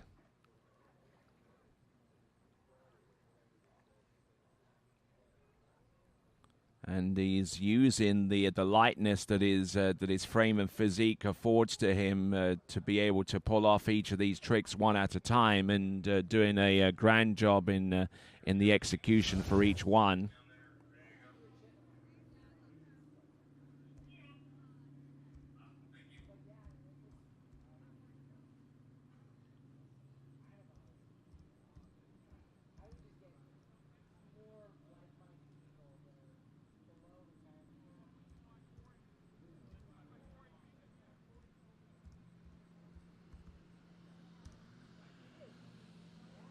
Coming to us out of Bay City in Texas, which is relatively close to Houston, closer to Houston than it is to cities around that area, such as Beaumont and Vidor.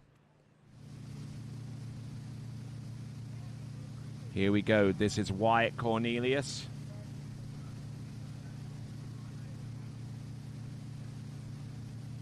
Toe tricks, toe O to start off with, a couple of toe sides, one in each direction, toe wake back, toe wake front. Come on Wyatt, turn back, turn front. Does he go for the reverse? Yes, he does. Manages to flip the ski round for a toe surface back to back. And he attempts the reverse, but unfortunately losing his balance, and at the same time the rope comes out of the boat to release him. That's why you have someone in the boat overseeing your tricking set. They're not just there for their good looks. They're there for any situation that arises where a skier performs a toe trick and takes a fall.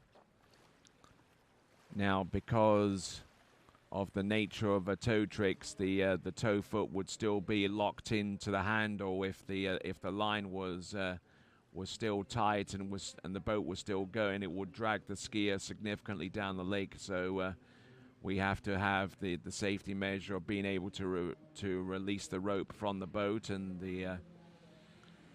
this device is just a short piece of rope attached to the ski rope and then wrapped around the pole, and then whenever the skier falls, the coach lets go of the rope and out goes the boat. Out goes the rope outside of the boat.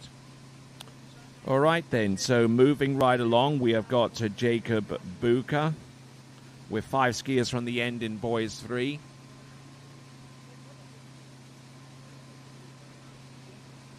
Keeping the handle tight and close, especially during those back-to-backs. Oh, wake line back, line front, line back. Jacob Buka. There you go. I don't know if that was a sign of frustration or not, just going slowly through those tricks, not quite up to his pre-tournament pacing, but he certainly values the amount of height that you get off the top of the wake.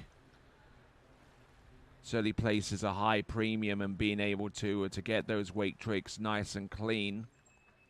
It's no good performing a trick if it's not going to score.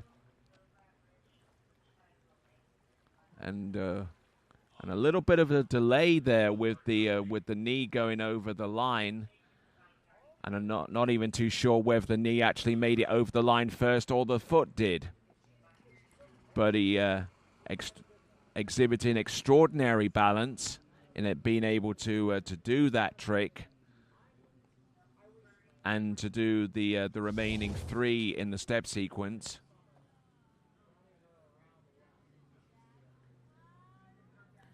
So the skier on the water is Jacob Buka.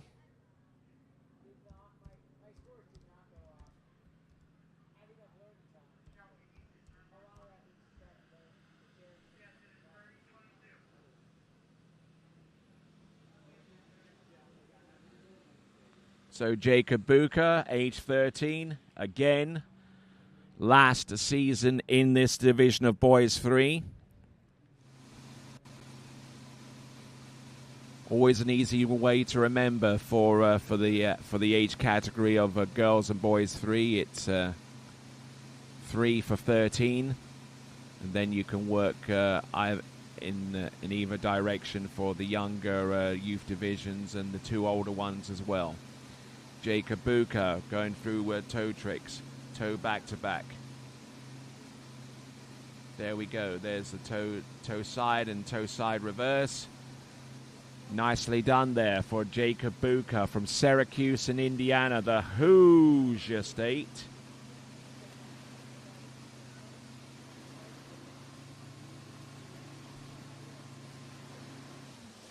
So tricking a little bit north of 2K at the Pleasant Shores record tournament there, and has been consistently been tricking over 2,000 points in this tournament season, which started at the conclusion of the 83rd Goode Waterski National Championships last season, and ends off this week with the 84th Goode Waterski National Championships. That's the tournament season, and any tournament scores that arise beyond the scope of this competition, but still within the 2026 calendar year, are regarded as scores for the 2027 tournament season. Okay, this is Sebastian Warren.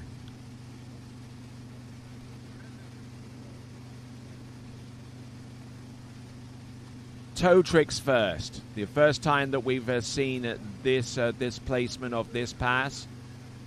Toe back to backs. Toe back and toe front. Reverse toe back. Toe wake back to back. Sebastian Warren here. Look at him go. Wrap toe side. Toe into wrap. Oh, and falling to one of the oldest flaws in the book in regards to the toe wrap in. Just not getting his body lined up over his ski, and actually looked like he tried to get a little bit more momentum from the tow rope by actually using his shoulders to make the pull happen rather than just using the toe foot.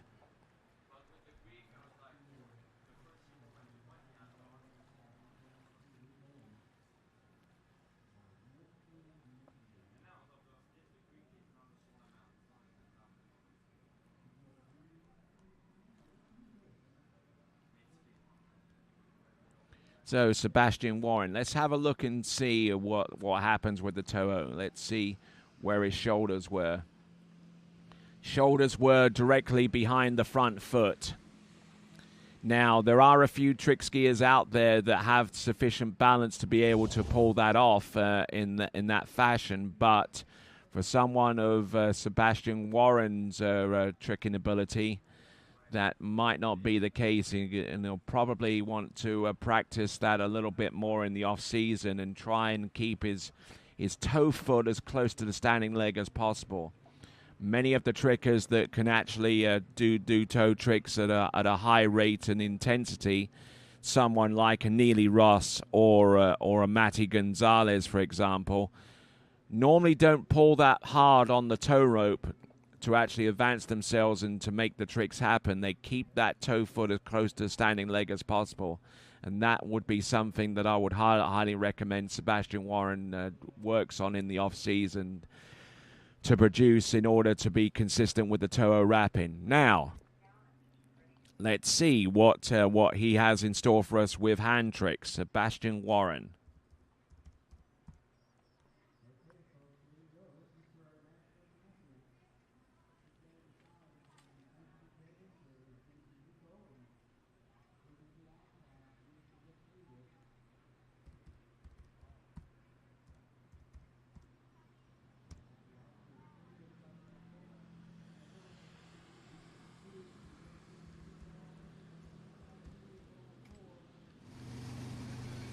Okay, Sebastian Warren from Enterprise in Alabama. Going through the first few tricks of hands. Looking good here. Oh no, and he throws the handle away there for the 5 front there. He was working off a pretty good pace there, but unfortunately with about 3 or 4 seconds to go, dropping the handle when down he goes on the Wake 5 front. Sebastian Warren, who is our 4th seeded skier in the boys 3, and he may have opened the door for one of our skiers from outside the top 5 to claim a podium position.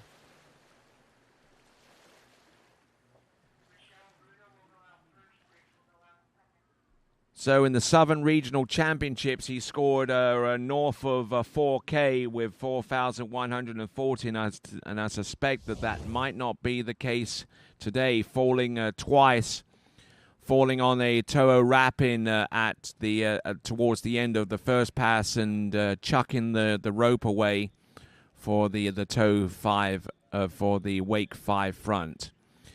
Okay, so what do we have here? Who do we have here? It's Jackson Starbill.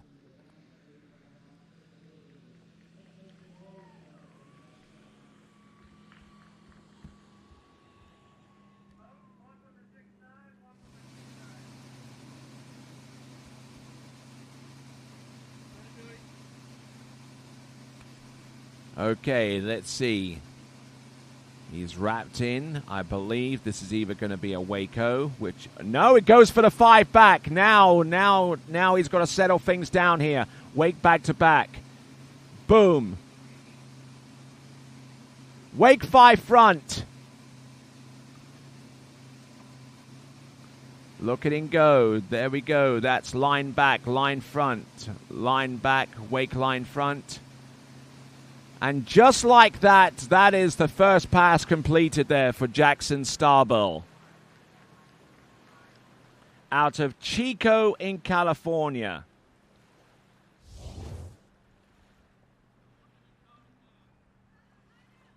So age 13, which means he ages out of this division upon the completion of these championships. Wake back to back. Here is the reverse. Nicely done.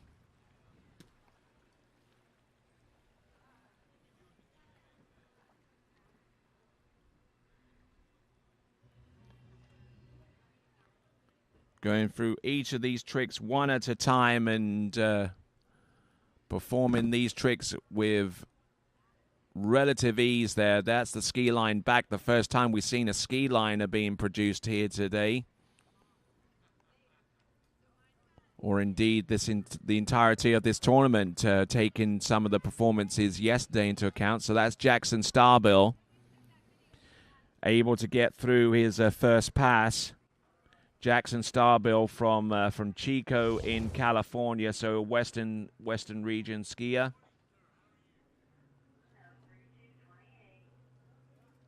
Jackson Starbill in the Western Regionals over at Bear Hollow in Utah was able to trick 45.80 and back that up with scores of 4,300 and 4,200 in a couple of rounds of the same tournament, the Firecracker 3 event, which I imagine is somewhere in Arizona, if I'm not mistaken. But here we go. This is Jackson Starbill, our number 3 ranked skier going into this competition. Looks like he's going to do toe tricks, and I would imagine a skier of his level is going to start off with the toe 5 back. Indeed it is. Toe back to back, toe surface back to back reverse. Now working his way to the toe back and toe front, reverse toe back. Holds on for the toe wake back to back. Here he comes. Toe wake front, toe side. Toho into wrap with first time that we've seen it successfully completed. Toe wake-o, toe wake line back. There you go. Jackson Starbill, 2 stand-up runs. Yeah, buddy.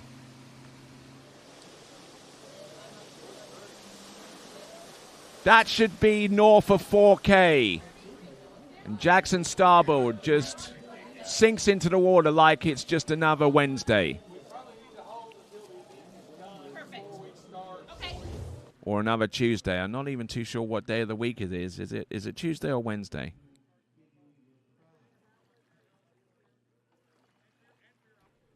Yeah, it is Tuesday. I just got confirmation of for something that simple. It's just remarkable. And so too is the trick skiing there from Jackson Starbill. So, a skier with such great potential out there with the tricking. Couple of toe sides towards one toe side towards the end. Toho into wrap, toe wake-o, and then toe wake line back with. So there we go. That is Jackson Starbill. Now, Gavin Binkley.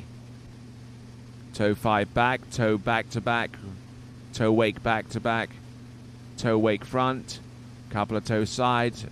Easy as you like there with the toe tricks, keeping the toe foot close to the standing leg. Toe in, toe out, toe back in. Does he? He grabs onto the line as he tries to set himself up for the toe wake-o. And seems to have a pretty good handle with that trick. That is Gavin Binkley, who has averaged north of 4,400 points in the tricks event. Coming into this competition, Gavin Binkley.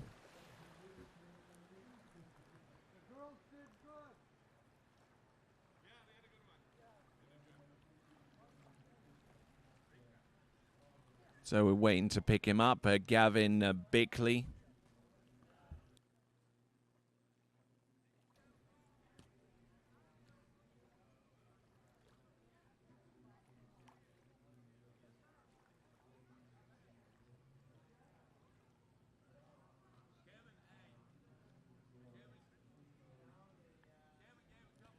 All right, so Gavin on the back of that towboat, getting ready for pass number 2. Quick change of the skis, I believe, is gonna be imminent. And I can tell that there's going to be a switch in ski because the that ski has a rear binding, whereas the original towpath ski did not. Coming to us out of the south region, as indicated by the vest that he wears, as a member of the southern region youth team. Not only personal glory is at stake here and bragging rights to go along with it, but also bragging rights on a regional level as well between each of the regions represented here at the 84th Goode Waterski National Championship. Southern, Eastern, Midwest, South Central, and Western Regional competing for regional team honors going forward.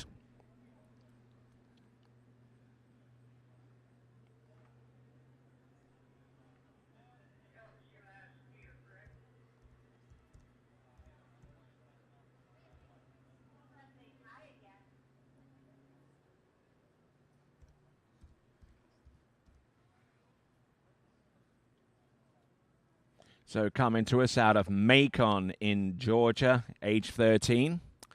And once again, another skier who we will see the last of competing in Boys 3 this season before moving on to Boys 4. And I tell you what, with the skiers that we're seeing, I tell you, next season, the Boys 4 is going to be stacked with some great skiers, as great performances and great skiers as they move out from this Boys 3 division onto that one for starting next season.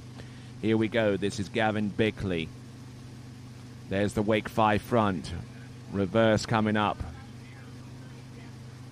Let's see what is he gonna go for the flip? Yes, he does, and he successfully lands it too. Fantastic. 500 points for that trick alone. The backflip heading back into shore behind that Nautic towboat by Correct Craft. I'm not too sure whether he intended to do the 5 back there for the opening trick, but I'm sure he's glad that he didn't, opting to go with the safer option, which was the Wake-O for a start. Wake 5 front, which he performed a little later on in the run. So, keeping the handle down nice and low, keeping the center of gravity situated perfectly.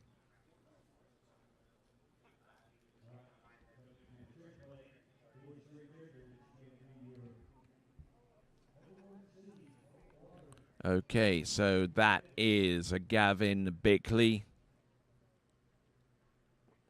who's had some pretty substantive scores coming into this competition, the national championships, the 84th edition of. His best score was 47.10. So now we're going to go on to Ricky Davis. Now, Ricky Davis a few years ago at the national championships in Mystic was that skier that couldn't do a deep water start, had to be held on at the back platform of the towboat in order to continue skiing. But it's great to see him progress beyond that point over the last few seasons. Here he is, Ricky Davis. There's 2 backflips. There's a third one. Look at him go, and a good spin, some lanyard tricks at the end of the run.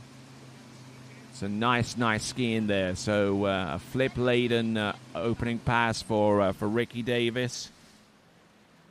Qualifies for these national championships, having tricked north of 6,600 points on average.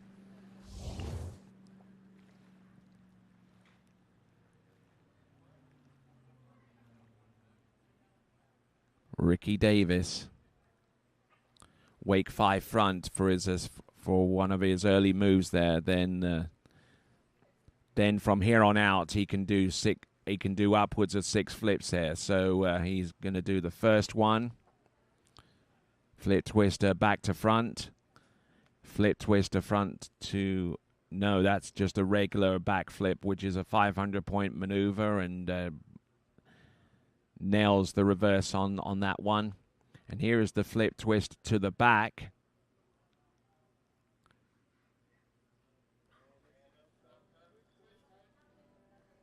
So looking good there with 4 flips, and he has some surface back-to-backs to just cap off an absolutely beautifully executed run.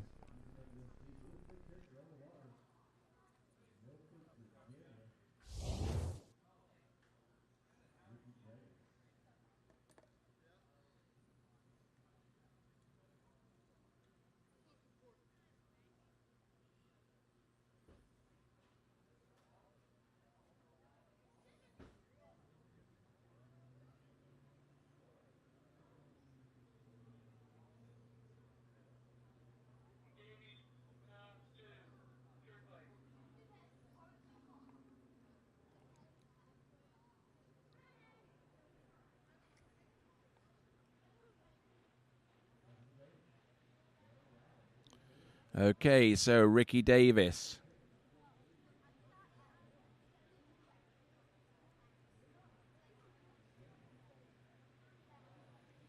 So with flips that were anywhere between 500 and 750 points apiece, we now go to the toe tricks. Our number 1 seeded skier coming to us from the eastern region. This is Ricky Davis, coming to us out of Lawton in Virginia. Toe 7 front. Now this is a good start here. Toe 5 back, toe wake back to back, and it's reverse. He's on his way, folks. Toe surface back to backs, toe 5 front. Really did well with the speed there. Toe and goes for the toe wake-o, and I think that he rushed her towards the end. But even so, I believe he has enough points to take the national title in his last season of eligibility in Boys 3. This is Ricky Davis.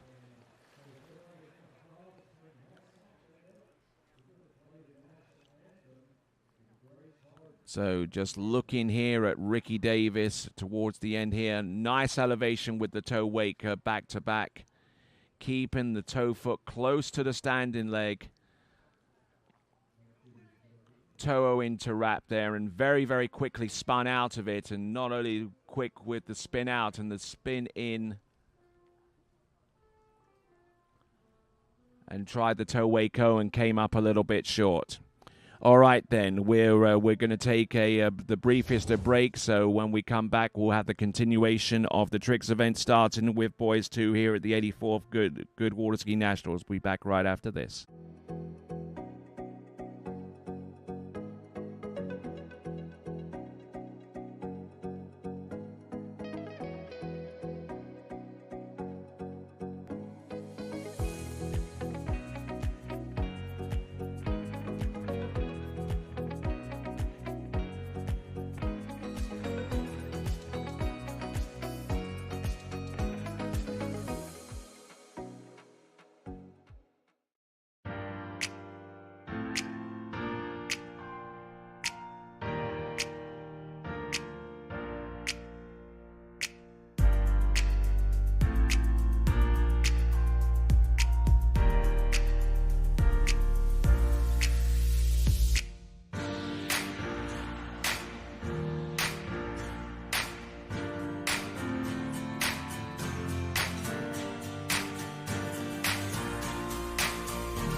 Ryan. Hey, morning. You have a good weekend? Yeah, got out on the water a couple times. How about you? Yeah, I got to set in. Just gonna make a quick phone call here. Oh, of course. Can you get that, Will? Yeah, man, I got it. Thanks for calling Wake House. This is Will. Yeah, looks like we've got those in stock.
What if I told you there was a place where the sounds of nature are only broken by the roar of a boat, a place where that summer feeling lasts all year long, a place where the Florida sun is only outshined by the smiles of the skiers, a place where first-time skiers can ski alongside world champions and the world-class coaches work with all levels of skiers. What if I told you there was a place where life slows down and your only job is to make lifelong memories? That place is Swiss Water Ski Resort. Book your trip at SwissWaterSkiResort.com.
At Houston Cadillac, at the moment you arrive, you will notice dedication to excellence.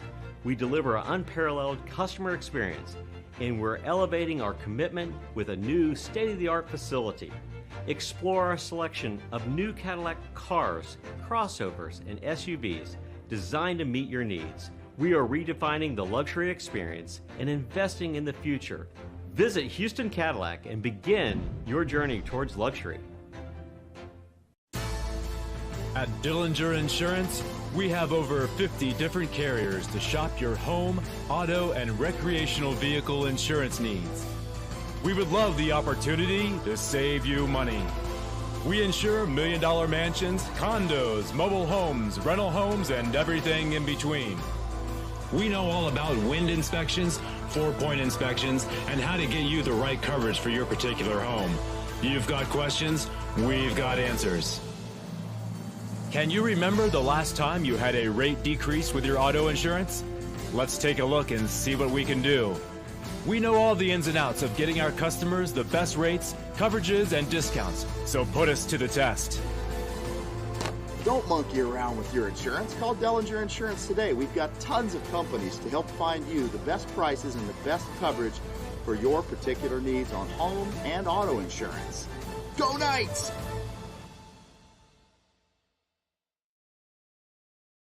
My name is Thibaut Dalen and I'm the broker of Dalen Real Estate. And today I want to show you some of our special listings located in Florida's world famous water ski hotspots.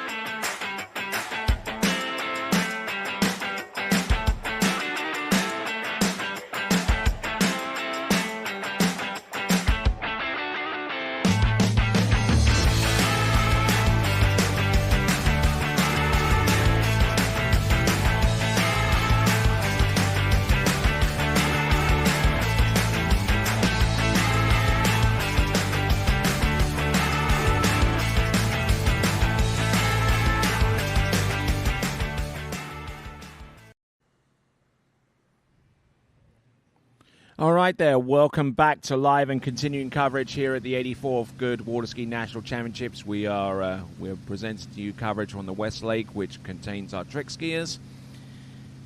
Joseph Worthley from Boys 2. Let's see what he's got. There's the side slide, and the reverse gets the first two tricks away. Now the back and the front. Oh, and he was just a split second away from being able to recover the front, but unfortunately unable to do so. So Joseph Worthley coming into these national championships with a best score of around about 300 points, given his average is 290. That's a fairly safe assumption to make. But if you want to go for more accuracy in that regard, I've got you covered.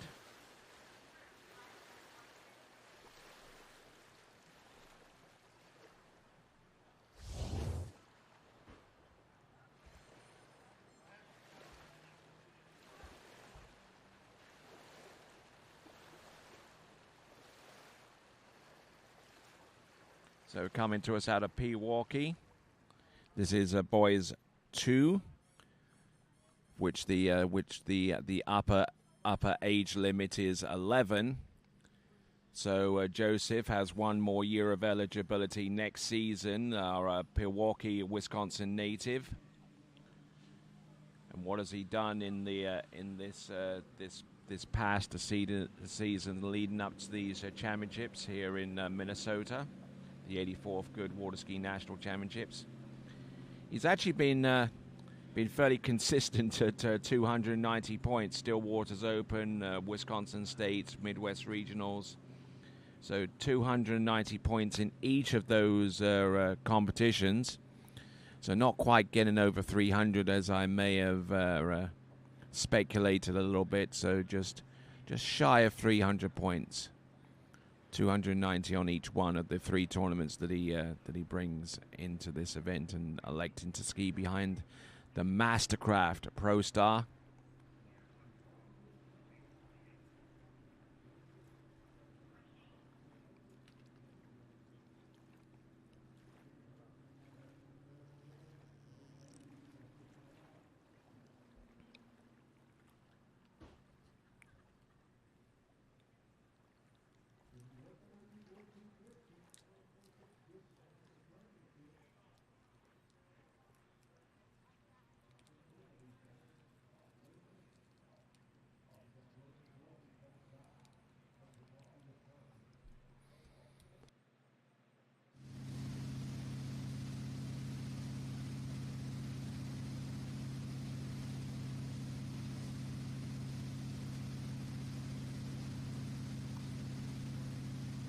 Joseph Worthley coming into the course here for pass number 2.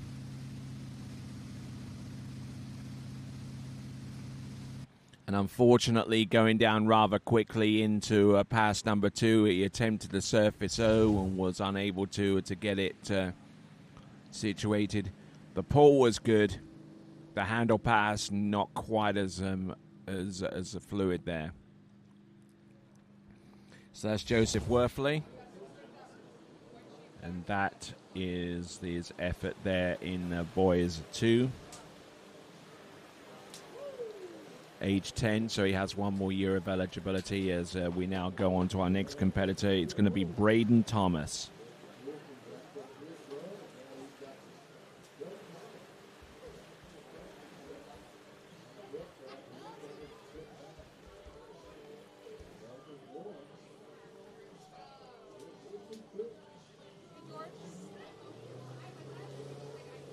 All right, our Madison, Wisconsin native is on the water at this time.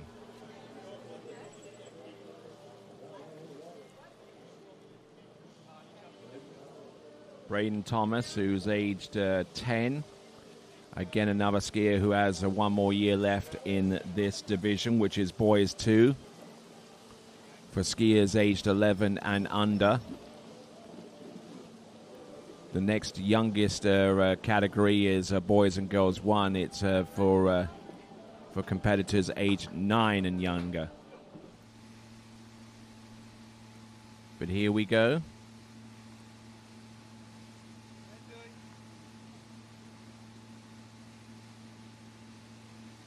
Braden Thomas, there's a side slide, there's the reverse, there's the back, there's the front.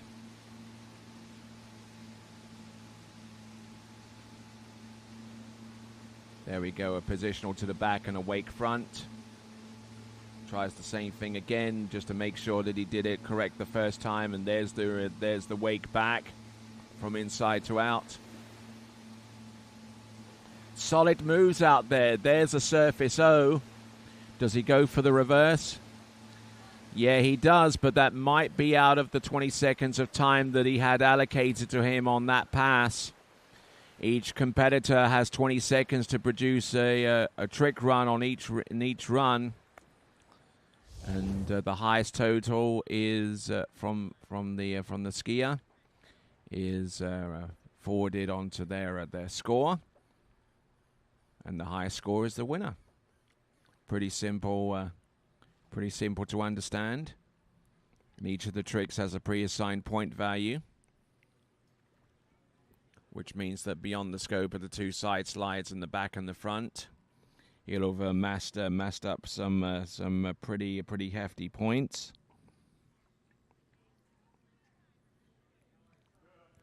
For the run that he did, it should be around about 300 or so points.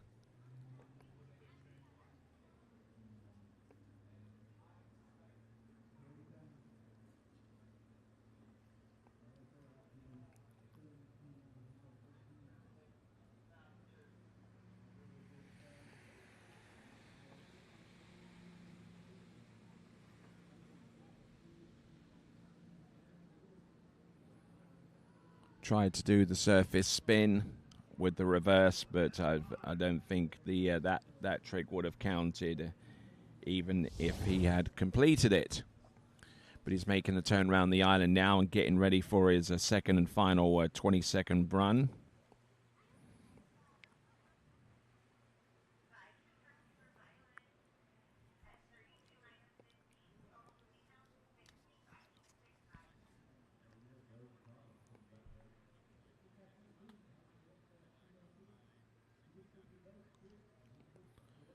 Here we go, folks.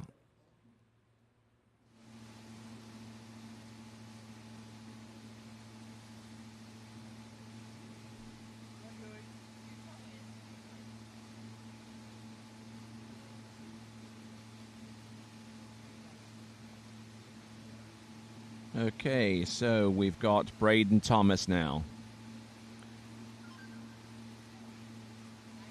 Producing a toe trick right from the start, and let's see what he's got to work with next. Surface 5 to the back. Repositions himself for surface 5 to the front, and didn't have enough advance and enough momentum to carry the trick all the way around, but a good, solid effort there as he'll swim into the shore. And we'll probably need to put on some sunscreen.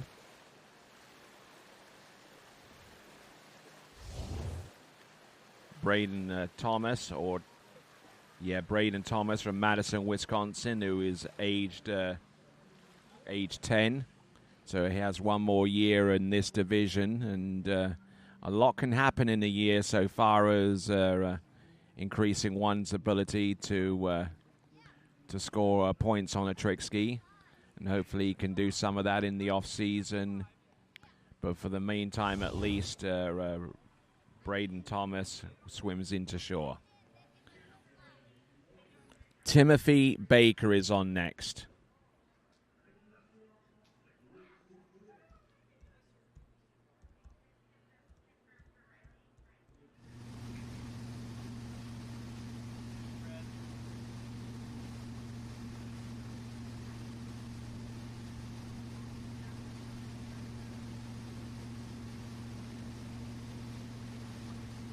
Going through the first moves here, surface O's.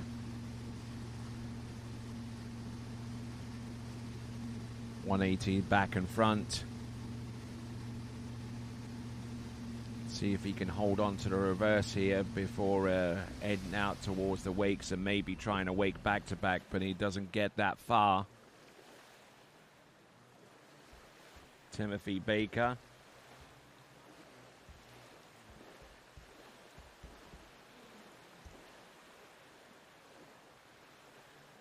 Comes to us out of Brighton in Michigan, aged 11, which means he ages out on this on these national championships in this particular division, which is boys 2.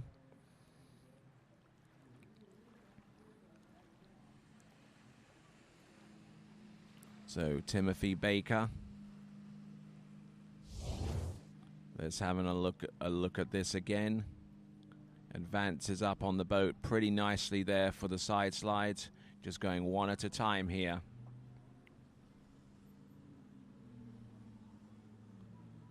There's the 360, otherwise known as a surface O.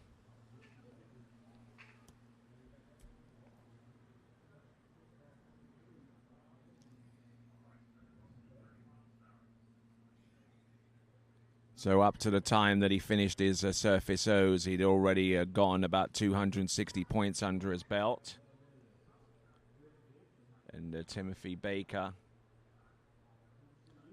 his best point score of this summer has been 550 points in the Midwest Regional Championships, which took place not too long ago. Placed 4th in boys 2 in those championships, which allowed him to qualify for these national championships, the 84th Goode Water Ski Nationals. Big shout out to our sponsors, OJ Props. Visit centralfloridasports.com. Along with Goode, our title sponsor of these nationals, alongside HOD3, Radar Connolly, Masterline, Malibu, Mastercraft, and Nautiques.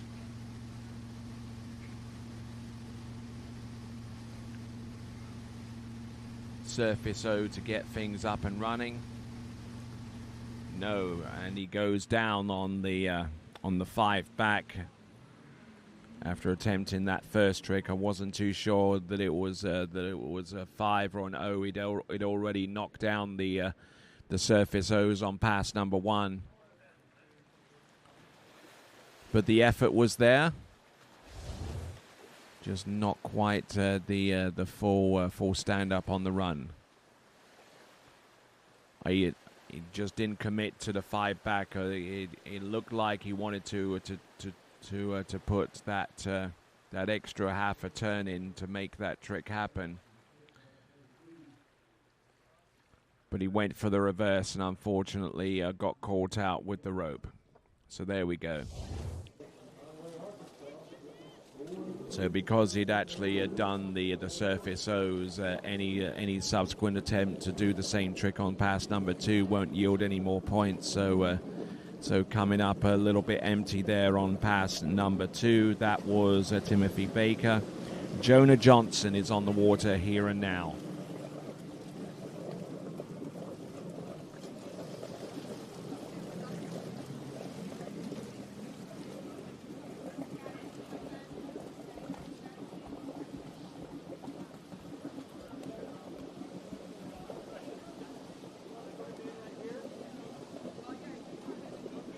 So coming to us from Conway in Arkansas, this is Jonah Johnson.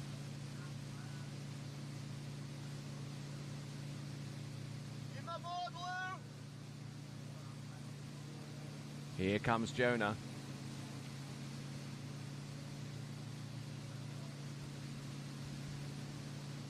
Going through his first maneuvers here. There's the surface O. Here's the reverse. Surface 7 there. Going to with the 720 degrees turns very, very soon into his effort. Normally one would leave those towards the end of the pass, but he manages to be able to knock one down and come up a little bit short on the next one. Jonah Johnson, aged 11. Thus, his final national championships in boys 2 is with this effort here.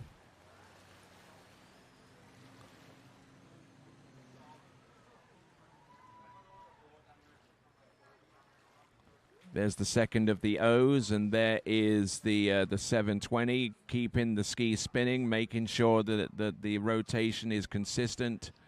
Got trapped there in the middle and had to succumb to the boat's pull. And that is Jonah Johnson with his first pass of 2. He's going to be picked up behind our Mastercraft Pro Star. The Stars and Stripes edition, resplendent towboat that is, with the blue metal flake and other patriotic accents to go along with that boat. Find out more by going to mastercraftboats.com, and a big shout out has to be extended towards our other boat manufacturers and suppliers, namely Malibu with their Response and Nautique with their Nautique towboat, their Ski Nautique towboat, I should say. So as Jonah Johnson starts to make his turn around the island, let me tell you that the point scores that he's produced so far this season at the Junior Development Tournament, he tricked 660 points at the South Central Regionals held recently.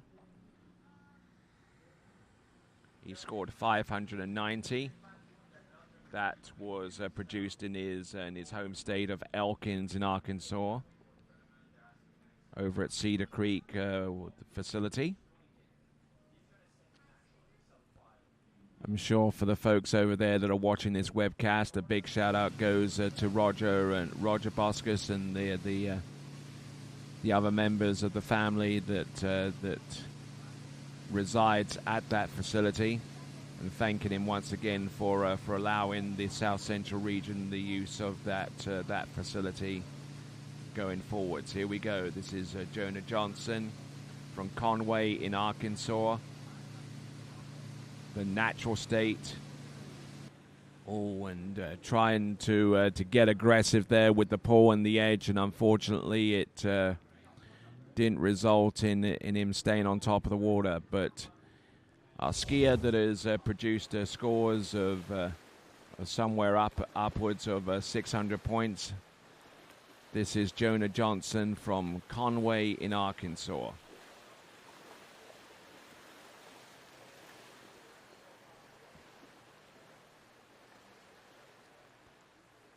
Good elevation, but the landing and the exit of that trick left a little bit to be desired. So we're just past a skier 4 in the boys 2. We're now going to go to Ted Irvin, known formerly as Theodore, but anyone who has the name of Theodore gets it shortened to Ted, including one president, who I'm sure that he's named after.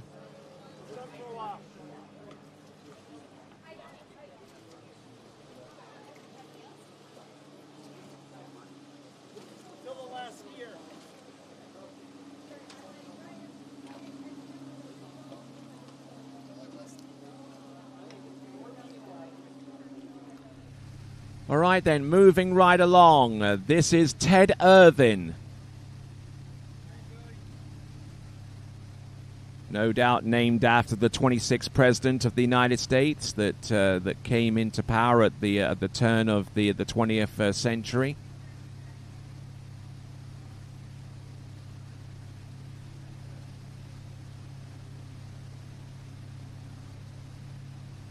Keeping the handle down.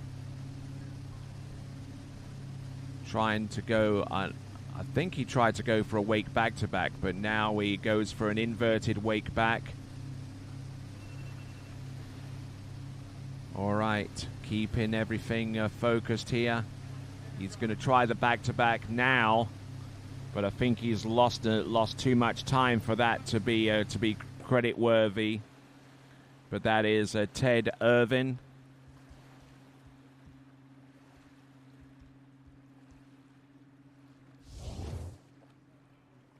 Coming to us out of Portsmouth in New Hampshire, the Granite State.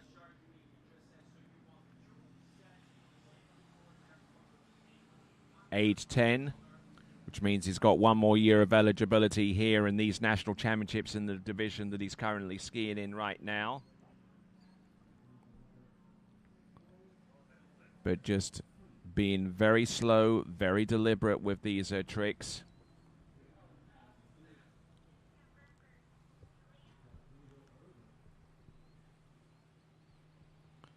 An inverted wake back, which means that he turns back in the opposite way to his direction of travel.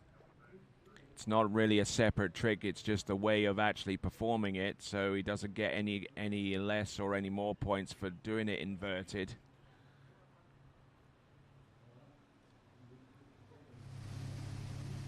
But making a good impression out there with the first pass of hands, electing not to go with toe tricks, at least not yet. Surface 5 back. Does he go for the reverse? No, he goes for the straight up surface O. Goes for the 7.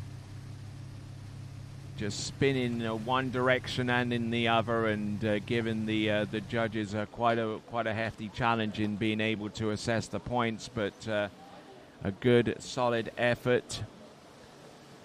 Don't see too much wrong with that there. So for Ted Irvin, he skis into the dock, hailing out of the Granite State of New Hampshire,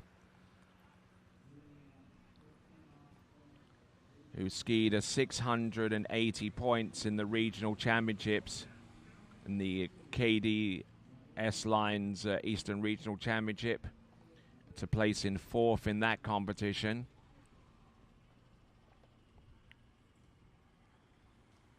Great skiing here.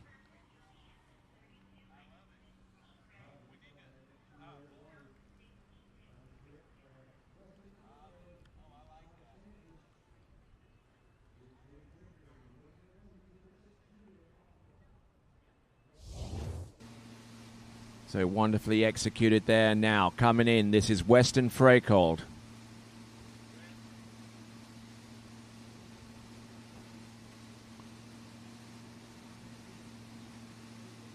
Aggressively going into these tricks. Look at him go. Oh, and dropping the handle on the reverse surface O. He knows how much of a knock his trick scorers have taken as a result of that fall. And it was rather an unforced error there from him. He looked wonderful here for the surface O, and then he just one of the common things that comes through tricking. Passing the handle, not throwing it. Now let's see what he can do by way of redemption here.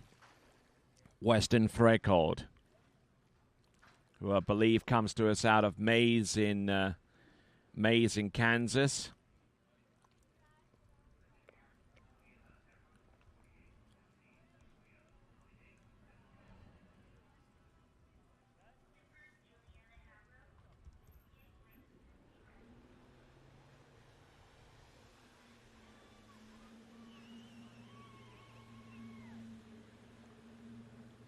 Weston Freikold, who comes from Bucyrus in Kansas.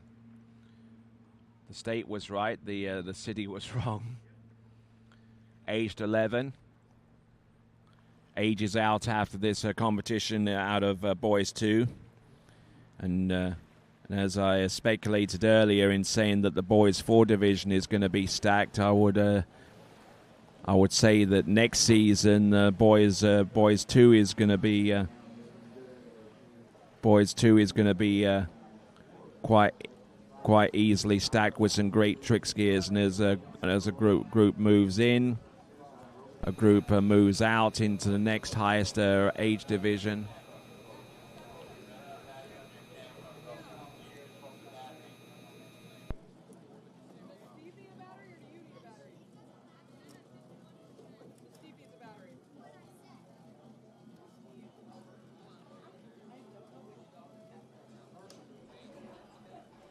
Okay, so Western Freckled.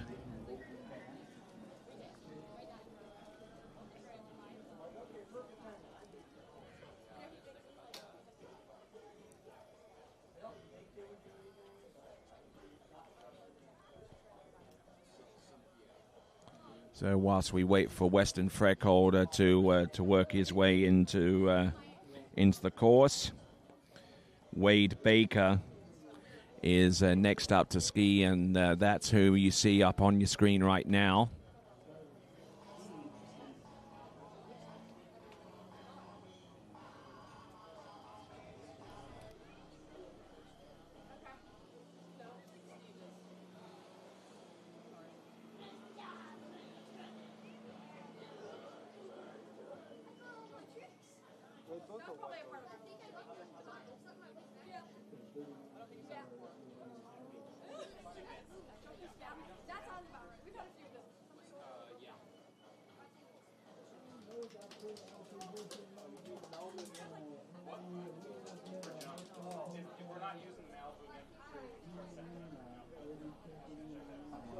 Okay, just waiting on our current skier to make his way into the course. Looks like we have one or two technical issues to resolve before we bring Western Freckled in.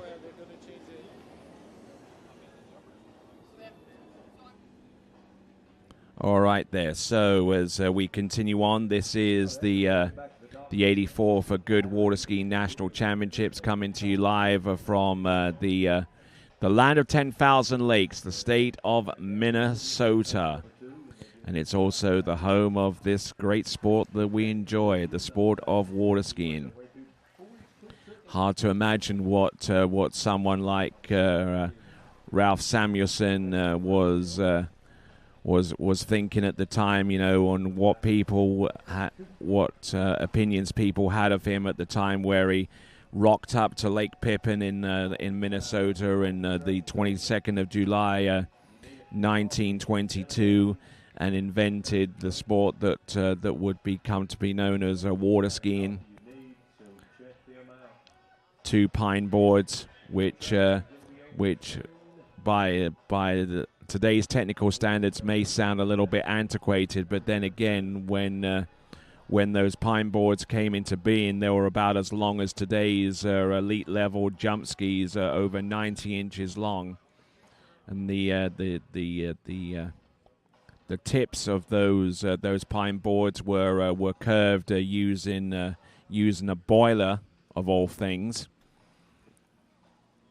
And once he got the tips curved up enough, he was able to get out on the water. And but the only thing was, there wasn't a boat that was powerful enough to pull him out on the water. So you had to resort to something like a seaplane that had enough power and enough torque to be able to. And he succeeded finally on July the 22nd, 1922. All right, then. Looks like we're close to resolving our technical issues in relation to Western Freckled, who, as you remember, just a few minutes ago, taken a fall on pass number 1, and that pass number 1 falling on the handle run because he did not pass the handle properly on the reverse surface. So, for those of you that have just joined us, welcome to the 84th Goode Water Skiing National Championships.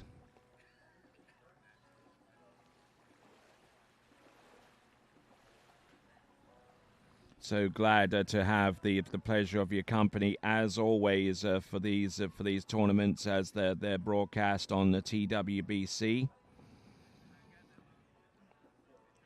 And always want to keep you up to date with whatever's going on in the world of tournament water skiing right here at the Trophy Lakes Estates 3 facility, right outside of Center City in Minnesota. A little trouble there at 5. She gets around 6 and keeps it alive and out the gate. A little wobble at the end there, but she straightened it out.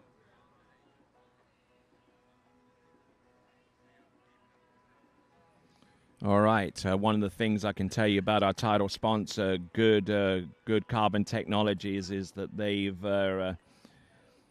they've got some new products, new for 2027. Goode has re-engineered the XTR Pro from tip to tail, with each zone of the ski designed for a specific purpose: stability, power, speed, and control. You can find out more by going to goodeskis.com. That's a GOODESKIS.com. Or for those of you that are actually watching this webcast on your cell phones or tablets or notebooks here on site, the Goode booth is there for you to look at the skis, check them out, and maybe try a ski or two. They have one of the industry's most enduring trial programs that you can enroll in, and who knows, maybe this time next year you could be skiing on product courtesy of Goode carbon ski technologies. Here we go. This is Western Frecold coming in on pass number 2, back and front.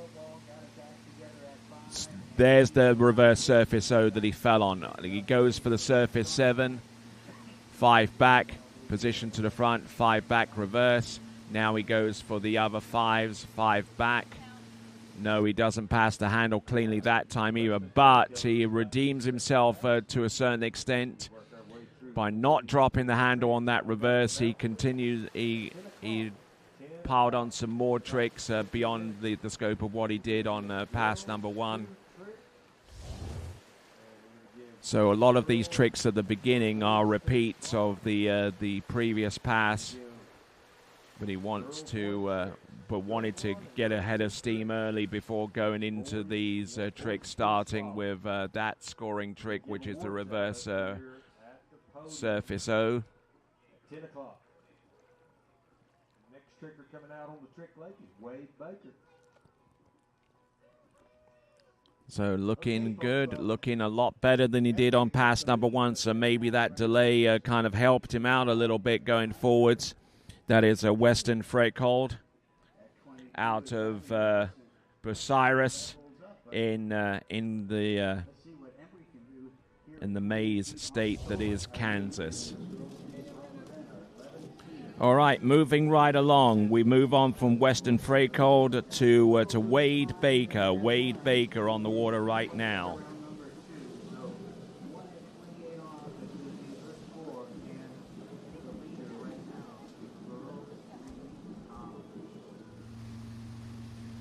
So coming out of Brighton in Michigan, age 10, which means this is his second to last season in this division of Boys 2.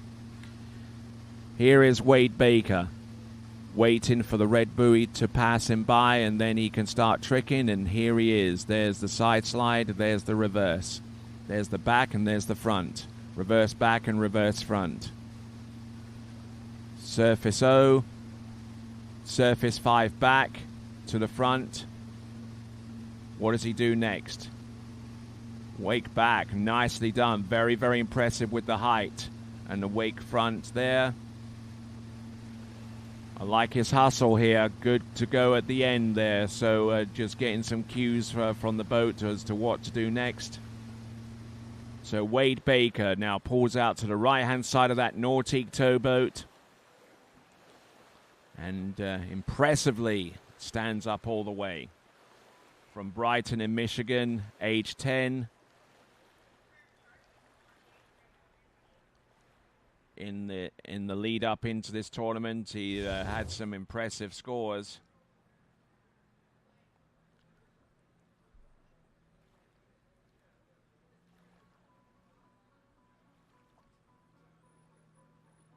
In the Midwest Regionals, he scored a third place finish with 780 points.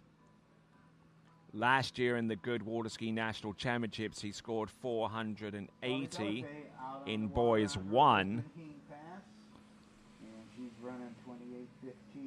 So in his last season in Boys 1, he was able to trick 490, and this is his first appearance in Boys 2 in the national championships.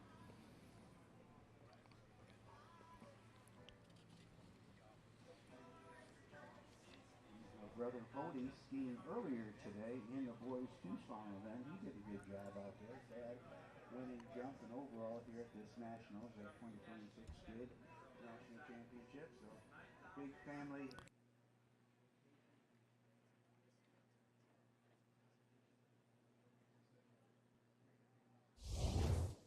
Ski in the tournament. The kids can ski in the tournament. They're going to have a fun.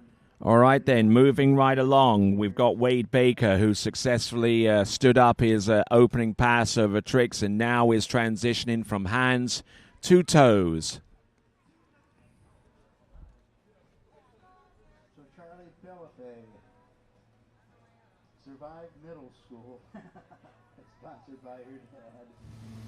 Loves the Nazi. Oh, and he goes down hard on the toe back. Hopefully he's okay. He's not moving around too much, though, but he is waving his hand towards some folks along that shore front, and he'll swim rather forlornly to the shore where our commercial village happens to be. And speaking about that commercial village, oh, he got the toe back and got a little bit strung out there with the toe front, and the passenger in the boat. Very, very quick reactions indeed in preventing what could have been a nasty injury there for Wade Baker as a result of that fall, and reassuring the people along the shore side that he doesn't need any further assistance beyond the scope of what you've seen there. So in that commercial village, HOD3 Goode are present alongside Malibu, Mastercraft, Nautique, Radar, Conley, and Masterline. We thank those folks very, very much indeed for their continued support of the National Water Ski Championships, and beyond that, the scope of that championship, the sport of tournament water skiing as a whole, as sanctioned by the American Water Ski Association. All right, we have got Bruno Rodriguez.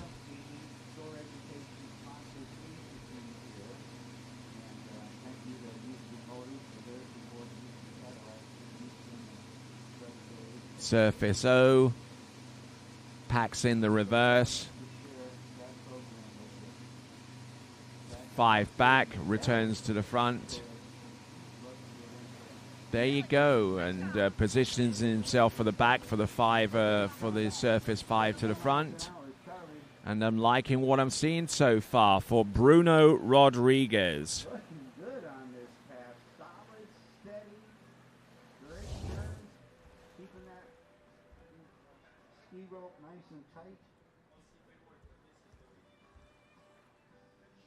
Well, that should be bringing her back at 22 if my calculations are correct.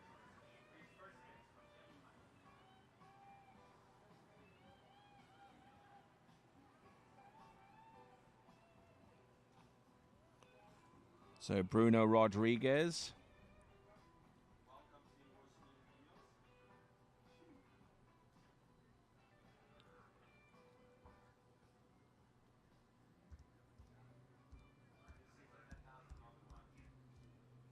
Alrighty, we're going to be coming back at 22 off. Now we've got to make everybody aware. Embry Gladstone is in the lead with 1 at 28 off. So that's what we got to kind of be paying attention to right now, is that 1 at 22 off. 2 at 22 is Riley Nicholson.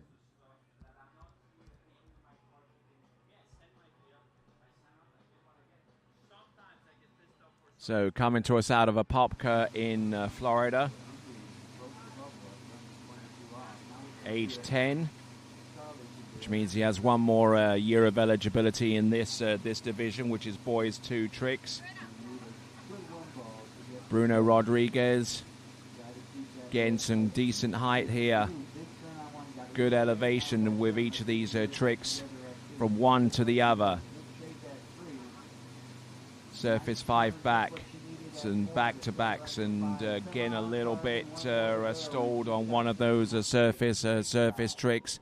Bruno Rodriguez out of the city of Apopka in Central Florida, meaning that he is a southern region skier.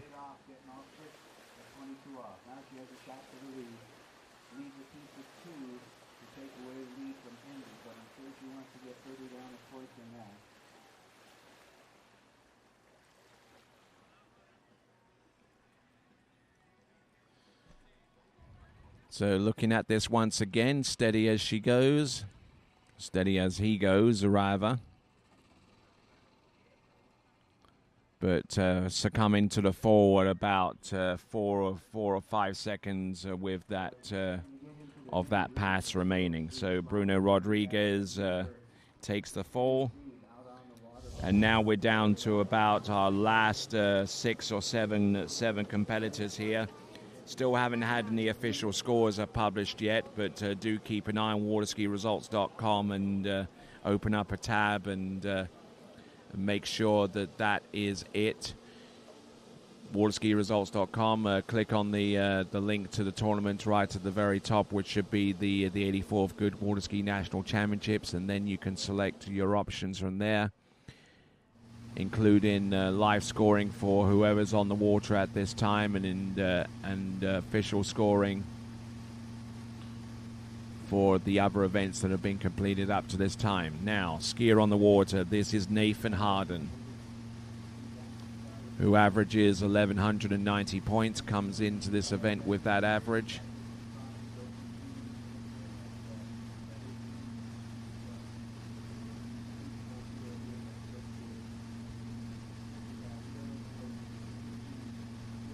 Nathan Harden, who comes out of Douglas Hills in Kentucky, maneuvering himself very nicely indeed. Right foot forward skier, which means that his more difficult side of the wake is always going to be his left. It'll mean that any twist he makes away from the boat into the right-hand wake is always going to be a little bit difficult to track the ski with, but that is of very little concern to him right now as he works his way with this run. Looking at him on the instant replay, Nathan Harden. And of course, all our officials, we would not be here without all these folks volunteering their time for a week. The scorers, the judges, the drivers, the safety. And of course, I can't thank my team of announcers enough for all their work. And got a lot of talking to do this week. Looked all right for this opening pass. He seemed to excel towards the end of this one with the wake 180s and a little bit of slippage towards the end, but he countered it with some extra balance and stood up all the way through. So best score of the season, and it's happened twice. 1,220 points, both at the Ski Shasta full classic record and the Southern Regionals, and placed in third in the Southern Regionals in the boys 2 category.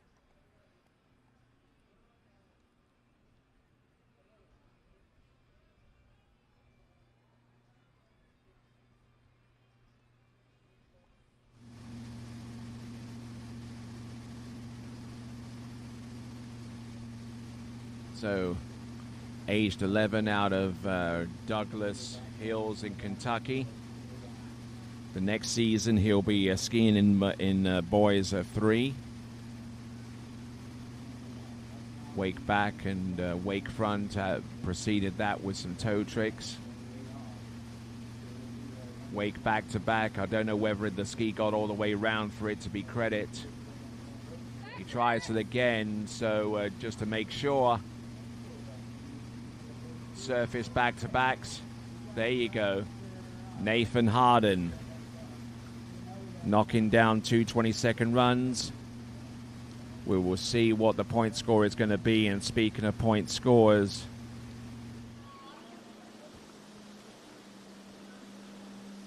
Nothing really to announce yet so far as point scores are concerned. It's gonna take a little bit of time for each of those skiers in these divisions that we've had so far to get their point scores. We are down to about our last 6 skiers of tricking for today.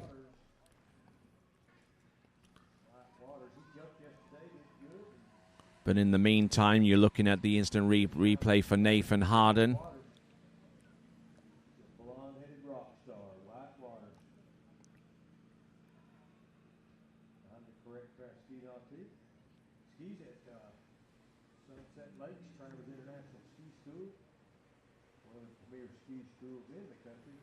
So Wyatt Waters.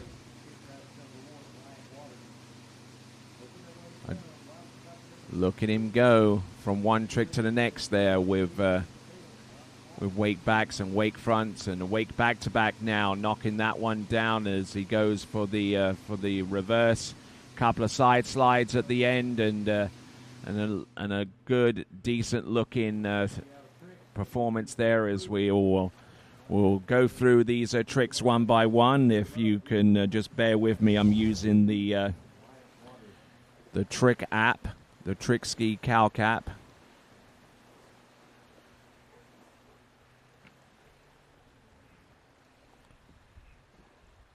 So not enough time to bring up the app, but you can probably get a pretty good sense of where he's tricking with this first pass of 2 at the very least. Wake back to back.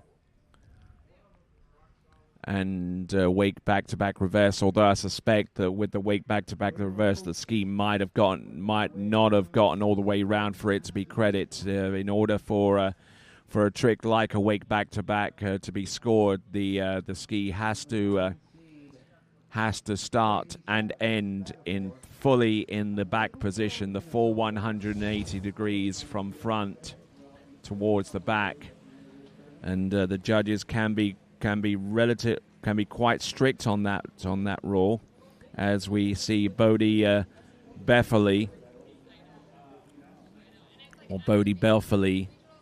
getting ready to go. Then there'll be 4 skiers after him: Luke Owens, Chase Hytel, Benjamin Davis, and Rich Kruger.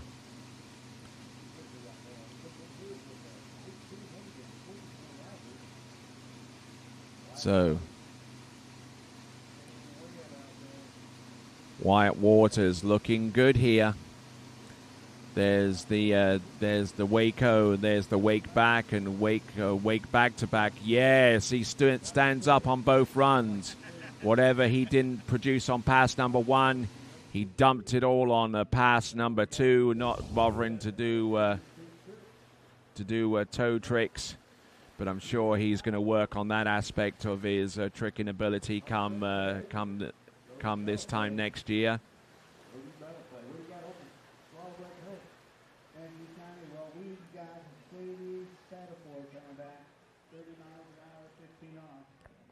So now we're down to our final 5 trickers. Now, normally in a lot of tournament situations, you would actually have point scores to work from, but unfortunately we do not. So it's going to be hard to ascertain what kind of point score Bodie's going to need in order to secure a place on the top 5. Now, we're going to try and use the best assumption here and just do the old-fashioned sight test here, and figure that if someone like Bodie Belfley were to try and get into the top 5, and what he would need to do, essentially, if he can get through 2 stand-up runs, then that will definitely help his cause. Anything less, and he's in the lap of the gods, as it were.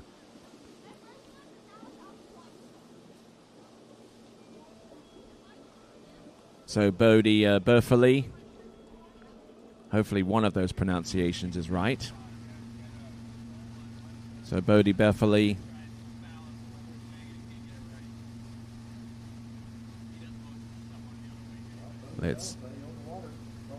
or even Bodie Bellafay.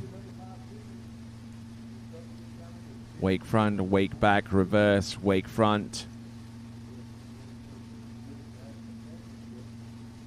Oh, look at this, continuing to rock here. Wake back to back, reverse, surface turns. A little bit of a partition spin there with the surface 7 reverse. But looking good and looking very, very confident out there, going right along there. That's Bodie Bellafay.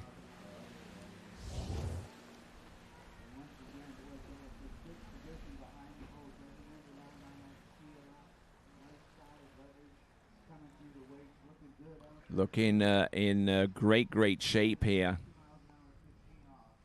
Bodie Bellafay.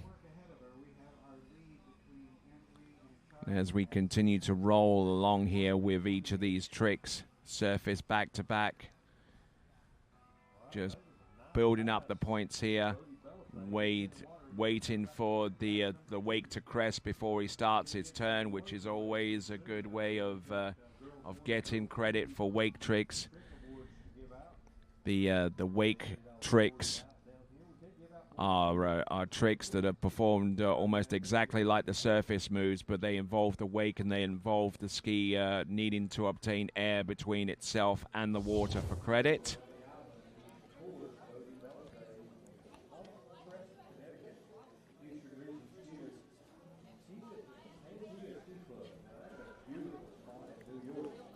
So Bodie Bellafay from New York State. Or at least that's where I'm getting information from to ascertain where he currently skis and where he lives.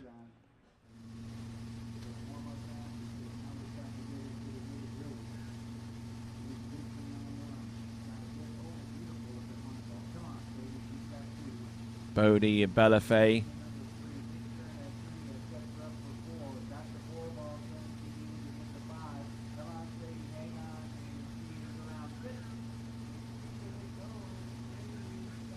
Oh, look at this. He's throwing in tricks left, right, and center here, and he's doing a fantastic job here. Bodie Bellafay for Norfolk Grosvenor in Connecticut.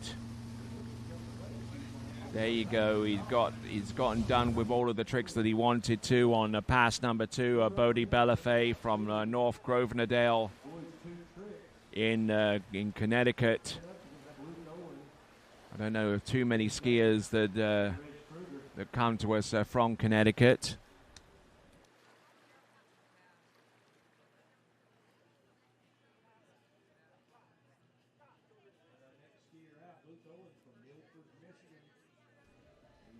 So Bodie Bellafay keeping the handle close to where he doesn't have to pull nearly as long to get the tricks situated.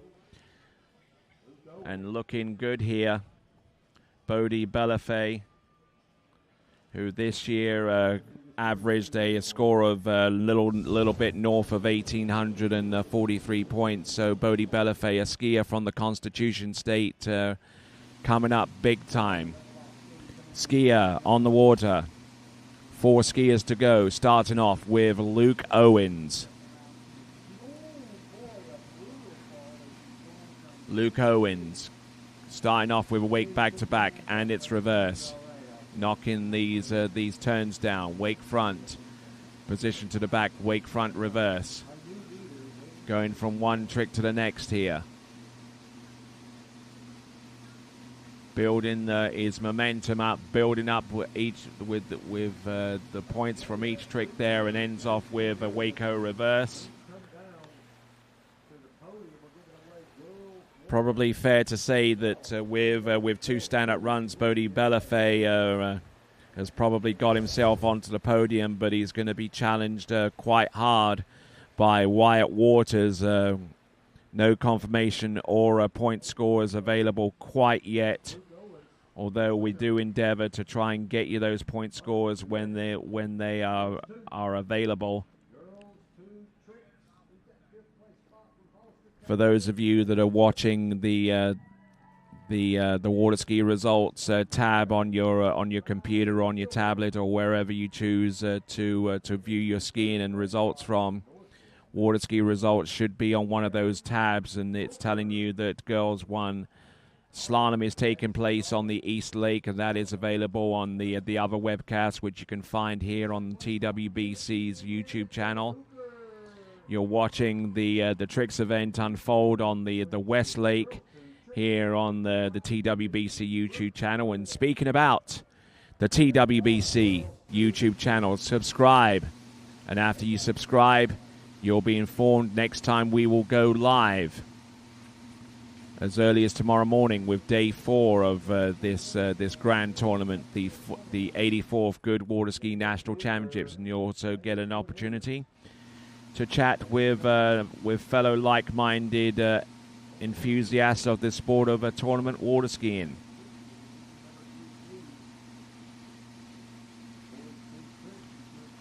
So, toe wake back and toe wake front there. This is Luke Owens, and what has he got remaining? There's the wrap toe side, and he's going to go for a toe back and toe front. Does he go for the reverse? Yes, and a reverse toe back, reverse toe front, reverse toe back positional to the toe back to back. Does he go for the reverse? No, he tries to hop the thing round. Not 100% secure there with the reverse toe back, and showing signs that he hasn't really, that he doesn't feel 100% confident with doing tricks in that direction with toes. But that can be solved with a few hours more of practice out there on the water. Luke Owens, averaging north of 24 of 2,200 points.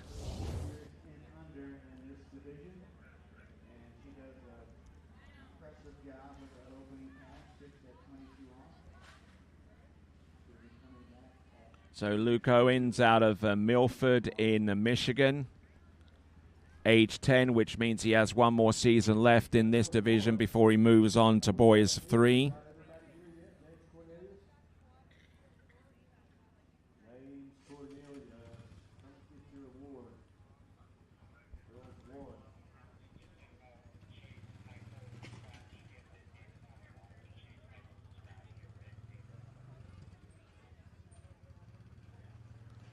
Okay, so Luke Owens all over the place, and he tries to hop the thing round.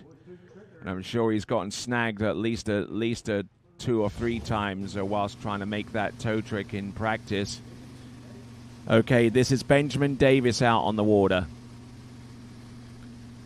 Yeah, getting nicely warmed up here. Watch out, folks. This guy is dynamite. Qualifies into these national championships averaging a little bit shy of 5,000 points. Looks like he's going to pull up on the line to wrap in. Wake O for starters. Turns to the back. Wake 5 front. Turns to the back. There's wake back-to-backs. Now what has he got remaining here for Benjamin Davis? There's the backflip. 500 points. Another 500-point trick. That is a fantastic array of tricks there. A great skiing there. A backflip to the front. 550 points there for that particular move. It's associated trick, which is the flip with the twist to the back, is 750 points. But looking at this competitor, fantastic. Look at this. Backflip, boom, hits the top of the wake, brings the ski round, gets his feet on the surface of the water at the right time. Then he rotates away. And this is the easier of the 2 flip twists that you can do. The flip with the edging up to the wake there in the backwards position and scoring 550 points for that particular move. And even does a little bit of a tail grab towards the end there. And loving life, having fun, tricking. That is Benjamin Davis. And there you see on your screen right now is Ridge Kruger. He's getting ready to go, but he's first of all, he'll take a look and see what Benjamin Davis has in store for us.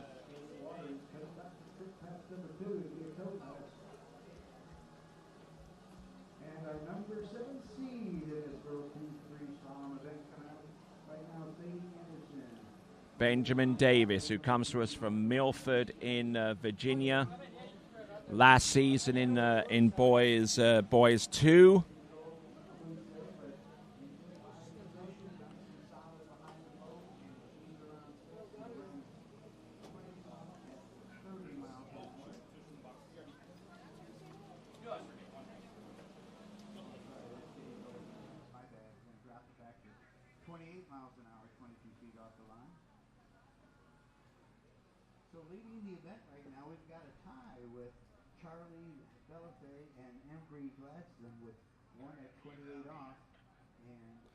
All right, so here we go. This is Benjamin Davis. Let's see if he can lock down a position in the top 5. Well, I think he's done that already just on the first pass alone with the flips that he's produced. 2 back flips and a flip twister back to front. Just those flips alone are constituting 1,550 points. Getting the toe strap in, although he's running out of lake now. Let's see what he's got here. He can start anywhere beyond the red buoy here. Toe 5 back, toe back to back, toe back to back. Toe 5 front, nails that one. Toe out, toe in. Oh, almost dunked it there prior to the toe wako. Toe back, reverse toe back, toe wake back to back. Great skiing there. Benjamin Davis, does he go for a toe wake line trick? No, he stands up all the way through. Nicely done. He is going to be chuffed. Bless his cotton socks. Benjamin Davis.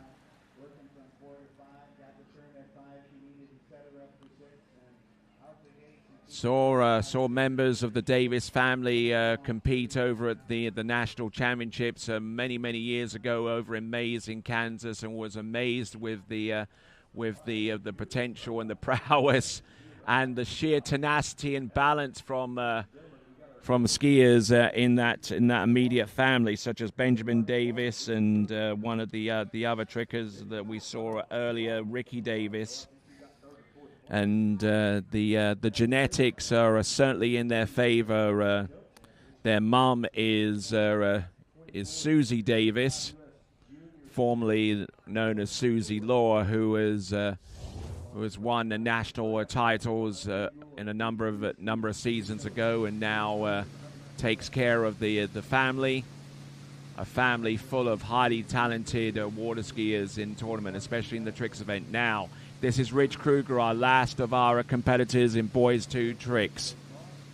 Rich Kruger, who about a week or two ago snagged the third place in the Rocky Mountain Pro-Am in the U21 men's tricking competition. Toe interrupt, toe wako, and did the toe wako, and I don't think he had anything else beyond that point. He may have had thoughts about doing a toe wake line back or even a toe wake line O. Whether he has either of those tricks in his arsenal or not, he stands up all the way through on pass number 1 and looking in very good shape to do the same on pass number 2. Toe wake back, toe wake front. What a good pass. That was an awesome pass for Rich Kruger, standing it up all So fantastic skiing. I mean, I mentioned this on a number of occasions, and I'm somewhat repetitive in saying, but these are absolutely wonderful looking runs here. Yeah, just hands on his hips saying, I'm good, I'm good. In the towboat there, I see Freddie Kruger, legendary 7-time world jump champion, and is now also an inductee into the most recent class of 2026 in the Water Ski Hall of Fame. as presented by the USA Water Ski and Wake Sports Foundation. Freddy Krueger, even though he's still competing per se, was inducted into the Water Ski Hall of Fame as he fulfilled the requirements of the 50-plus rule.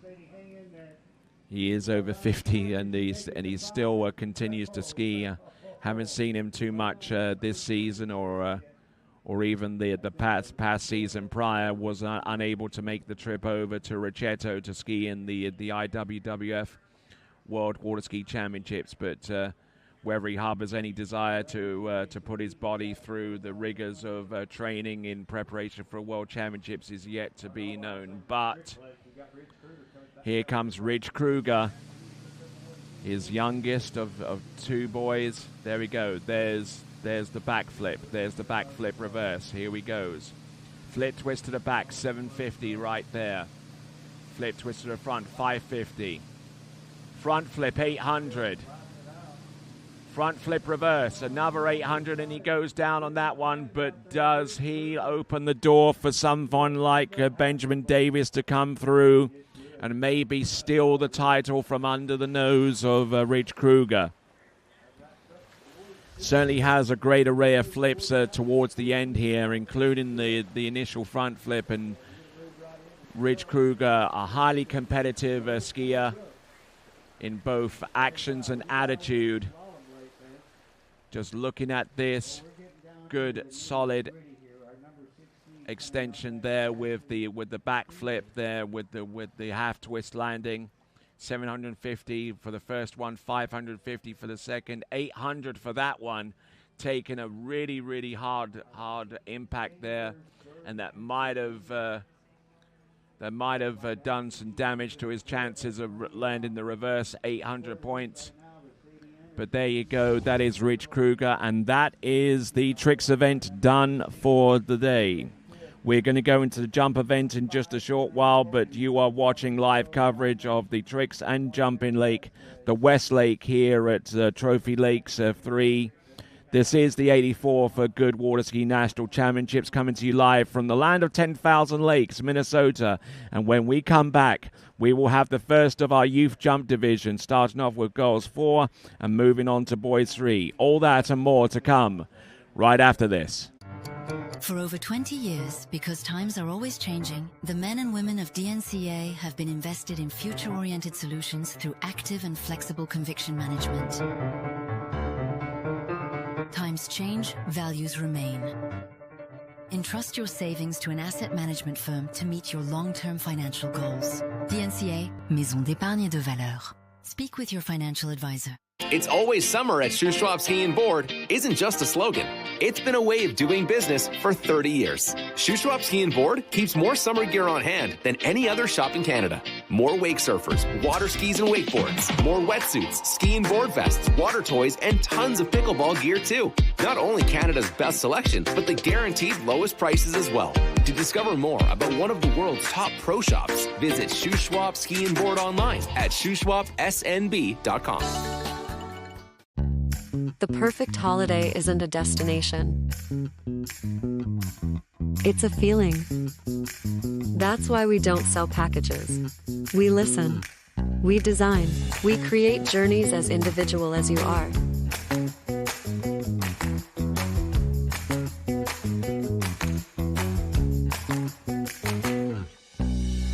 Marola Travel. Wherever you're going, we'll make it easy.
They'll all tell you their boat's the best. We don't need to, because the moment you're behind the wheel of a Mastercraft, you'll feel it. Speaking of performance, watch this. In the boat, plush, premium, cool to the touch, plus the smartest tech and the smoothest ride. Because we're built to last, not just built to sell. You might call it bold. We just call it the standard. Mastercraft. Better every time.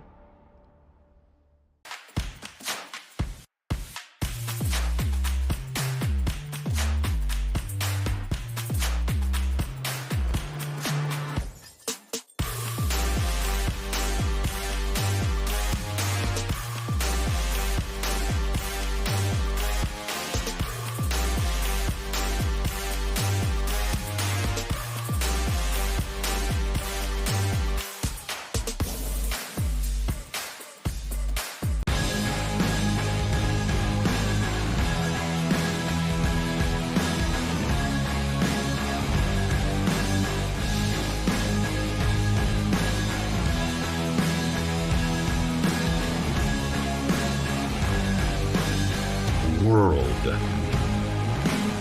record ropes Masterline.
Thanks for calling Wake House. This is Brian. How can I help you?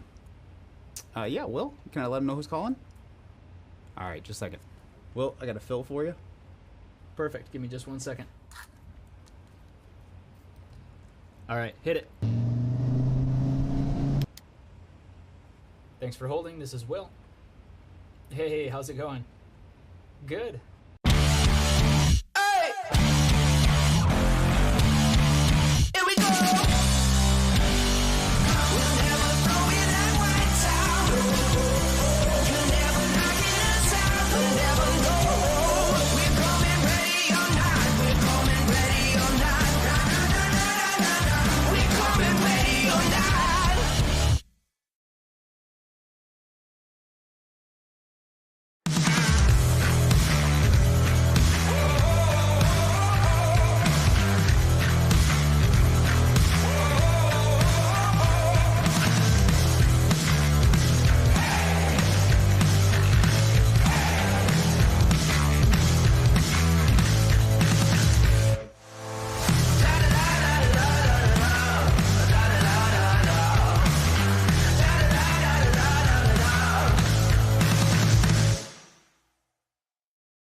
What if I told you there was a place where the sounds of nature are only broken by the roar of a boat, a place where that summer feeling lasts all year long, a place where the Florida sun is only outshined by the smiles of the skiers, a place where first-time skiers can ski alongside world champions and the world-class coaches work with all levels of skiers.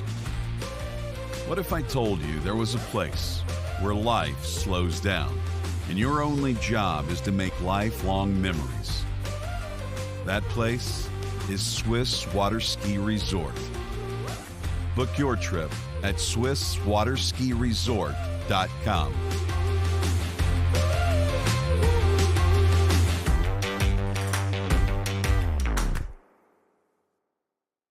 All right, then, moving right along. We've got girls' 4 jumps are taking place right now. Our first skier is out in the water and getting ready for 3 attempts is going to be June Phillips. Welcome back.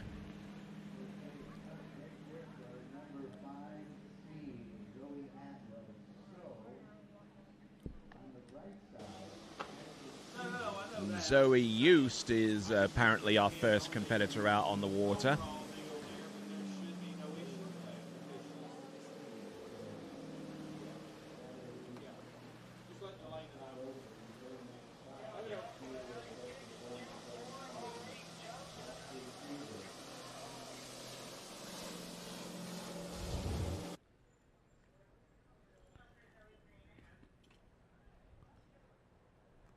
Okay, so the skier on the water is Zoe Eust, from what I'm able to ascertain. We're going to get the score from her on jump number 1.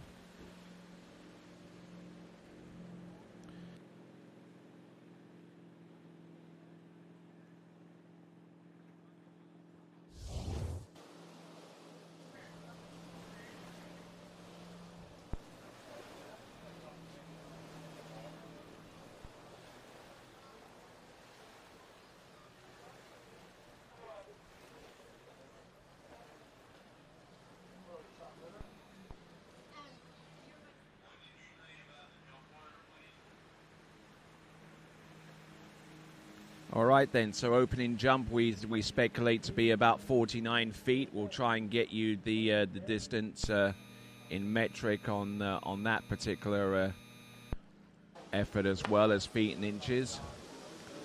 Lands the second jump as well.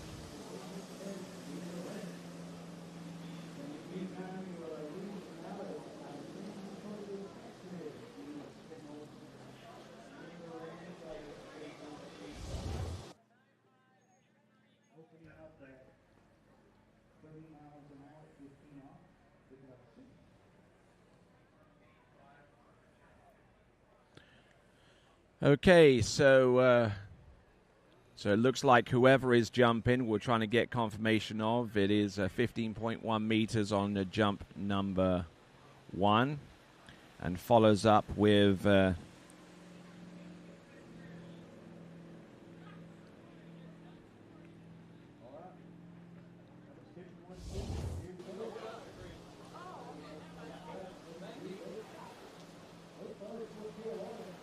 So coming to us from Wake Forest, North Carolina, it is June Phillips. 51 feet on the second one. There we go. We've got our jumps, 15.7 meters. Started off with 15.1 for 49. Coming to us from Wake Forest in North Carolina, the home of the Devil Deacons.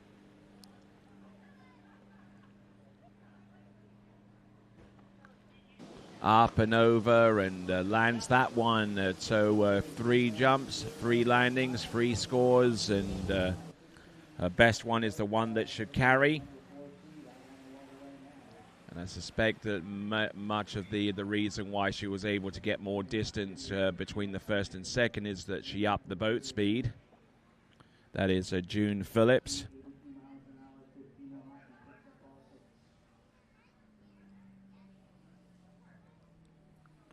So prior to this jump, jumping 51 feet, we're going to get the last jump distance coming through any moment now for June Phillips.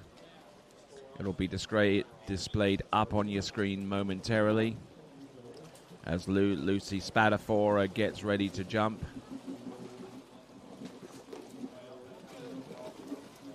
All right, it's 15.5 meters or 51 feet. Still 51 feet, but 15.5 meters is the metric distance.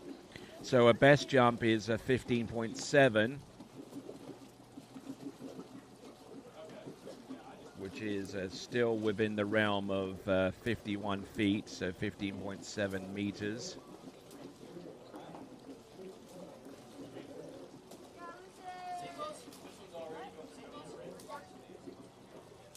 So the boat crew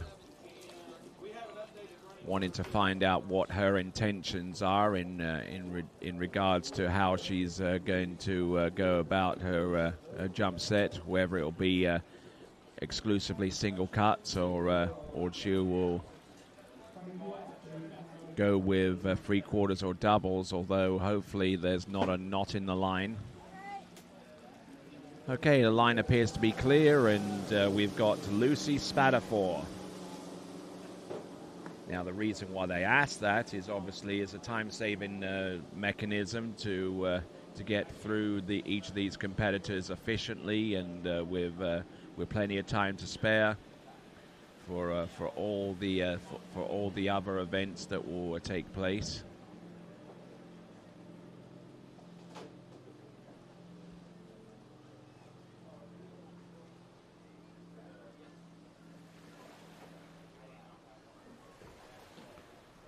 All right, the Malibu Response TXI is being utilized now for the girls' forward jumping event.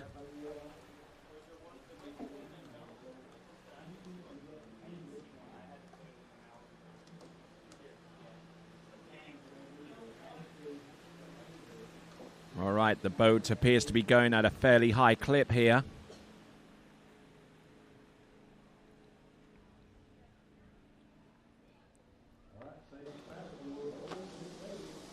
Lucy Spatafor is on the water right now in girls' forward jump.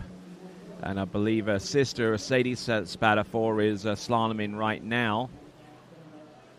For those of you that want to watch the slalom event, you can open up another tab and live stream the East Lake here in our dual lake coverage of the 84th Goode Water Ski National Championships. You're looking at coverage on the West Lake that deals with tricks and the jump event. Lucy Spatafor.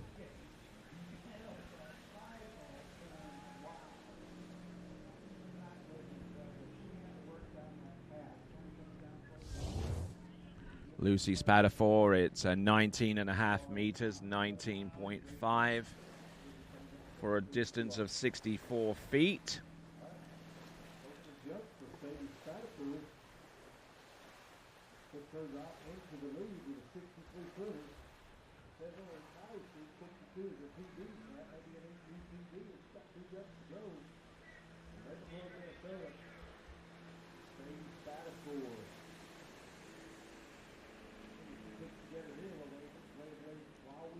right, here comes Lucy.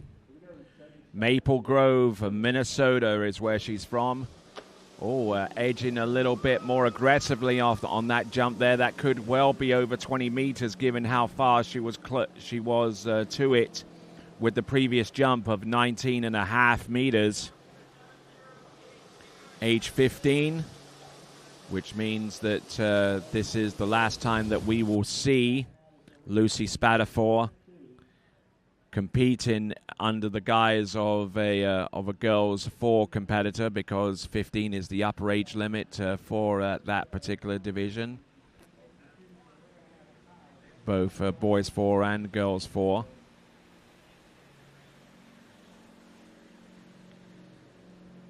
The distance should be revealed shortly, and indeed it is north of 20 meters. It's 20.3 or 67 feet. 20.3, 67 feet there on jump number 2. She has the lead. She had the lead off with the very first jump.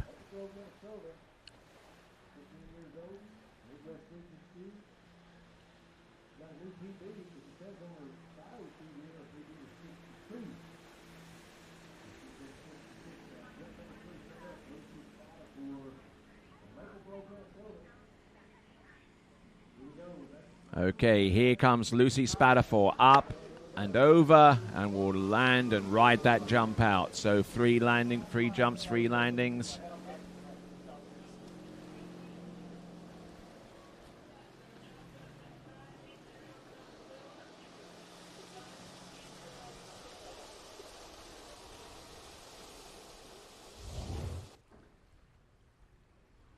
That's another 66-foot jump. 66 for Lucy, so nice set for Lucy Spatafor.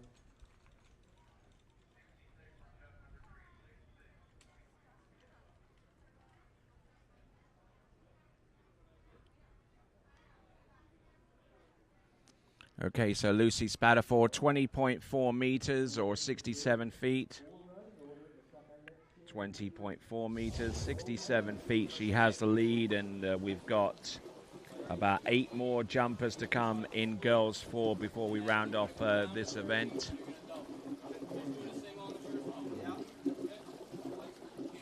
And here we go. And among the first few competitors in these divisions, you'll find that we have some water ski version of antiques get out there on the water and have use for our jumpers, including our next competitor, who is Elena Gio, and deciding to go with a pair of Mastercraft jump skis, circa 1980s, before Mastercraft, the ski brand, was actually absorbed by the O'Brien water ski company and became exclusively named as O'Brien skis in the late part of the 1980s, early part of the 1990s. So Elena Gal.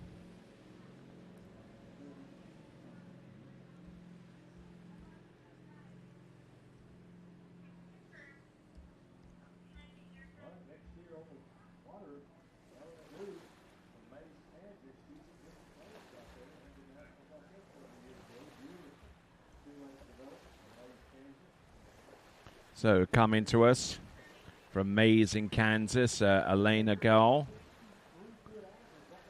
14 years of age, 1 more year of eligibility beyond the scope of what we see from her in these national championships, the 84th Goode Water Ski National Championships.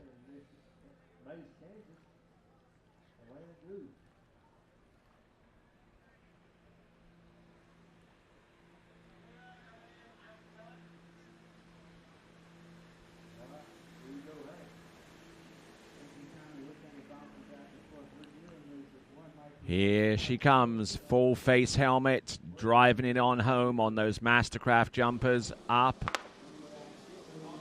And there you go, fantastic effort there. Nice edging all the way through.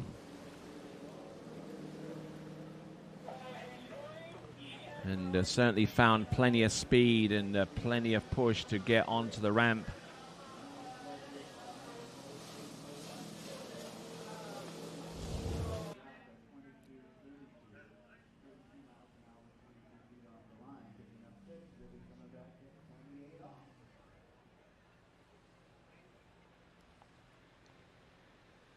So the distance should be known shortly for Elena Gal.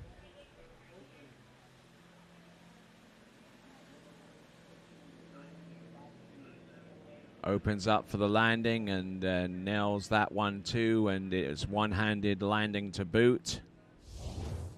The best distance we've seen so far is 20.4. That one is a little ways off, 17.6 for 58 feet. 17.6 for 58 feet. And it looks like she is being pushed out towards the left-hand side of the boat, and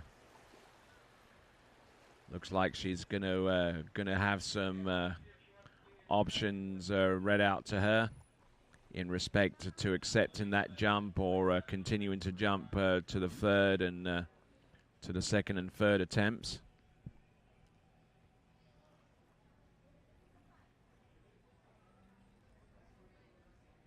Okay, big pass right here. 28 off of Gwyneth Peckham. Looking great out there. Smooth, steady, solid. Great looking turns, tight line. Good start around one ball at 28 off. Good shape out of two, coming into three. Come on, Gwyneth. Another nice turn that you set up for four. Got the turn at four she needed to get to five. She's around five, and she's around six, and out the gate. So, come on, Gwyneth. That was beautiful. What a smooth, steady ride that was. She gets all six. Now she'll have a shot at the lead. Coming back at 32. Tommy, back to you. All right, Elena coming in. They're trying to figure out an optional re-ride. Some times weren't what they should have been. They're figuring that out right now.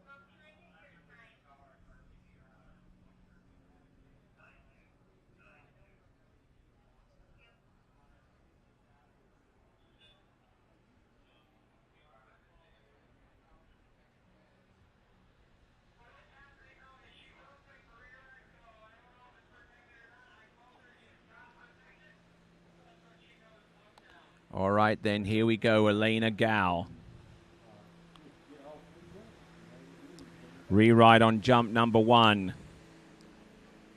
So she's deciding to forego the distance of 58 feet or 17.6 meters in order to take the distance associated with that jump. And I suspect that it was a wise decision on reflection, because I reckon that jump distance is going to be closer to 18 meters or maybe even 19.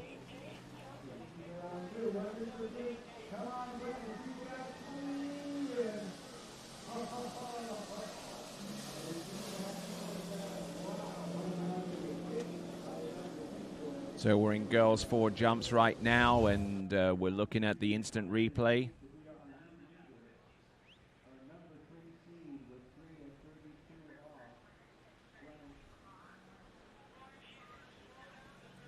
So looking at the distance,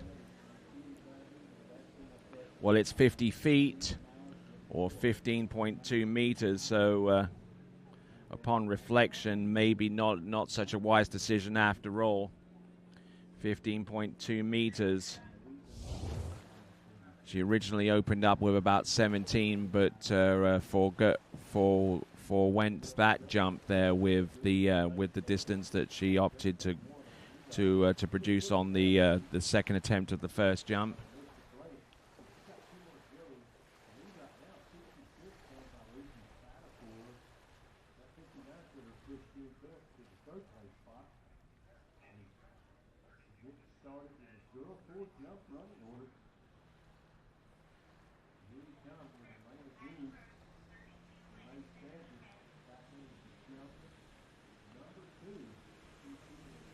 So Elena Goode coming in. This is her second jump. Taking a 3/4 cut. Here she comes. letting that left hand come off the handle a little bit soon and not fully utilizing the power of the towboat, which is the Response TXI. But that might actually end up being a little bit further for the fact that she was able to gather up a little bit more speed as a result of this this 3/4 cut. That's a 62-footer for jump number 2. We're playing musical microphone. Alrighty, Addie Burns coming in on her opening pass.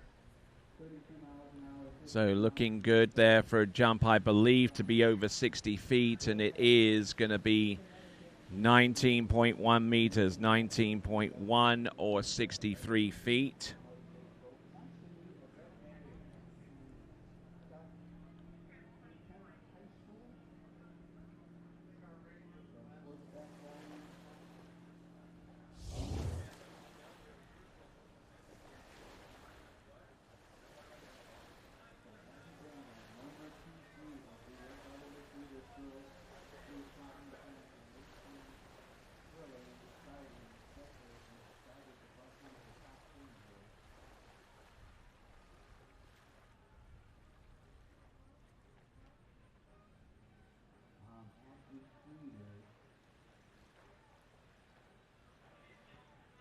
All right there, Elena Goode coming in. Taking the full double cut here. Watch out, folks. Some fireworks are imminent here. Turning around about the 500-foot cut buoy. She's nice and wide. She doesn't have an arm sling on, which means that that she's going to get strung out right there. So Elena Goode getting into all kinds of trouble there. And I think she's at that situation now where she will benefit from actually having the arm sling, because what the arm sling is designed to do is mainly to transfer the pull of the boat from the shoulders to the midsection. And the first thing that went almost as soon as she got past the second wake is the pull across her shoulders. That is why you wear an arm sling to jump, especially if you're trying to pursue distances in excess of 60 or 70 feet. She tried her best. She's certainly light enough. Her weight, her strength to weight ratio is pretty much a positive for her, but in terms of that jump, not so much.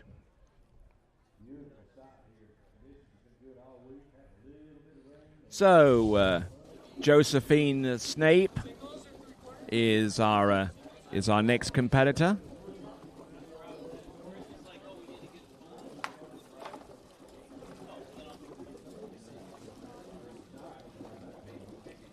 So Josephine Snape, who comes into this competition averaging about 56 feet. Although the other number that I'm presented with is an average of 63 feet. Josephine Snape, who comes to us from Central in South Carolina. Not Central South Carolina, that's something different, but the city of Central in South Carolina. Coming to us from the Palmetto State.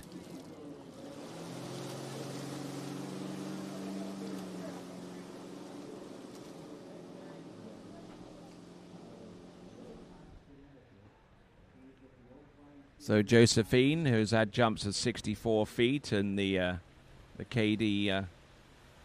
KDS Lines Eastern Regional Championship. Skied in those championships despite the fact that she was not going to place. South Carolina is a part of the southern region. Skied in the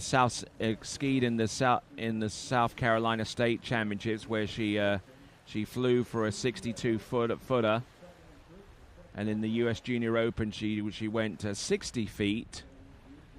So her best jump is north of about 19 meters, whenever you convert it.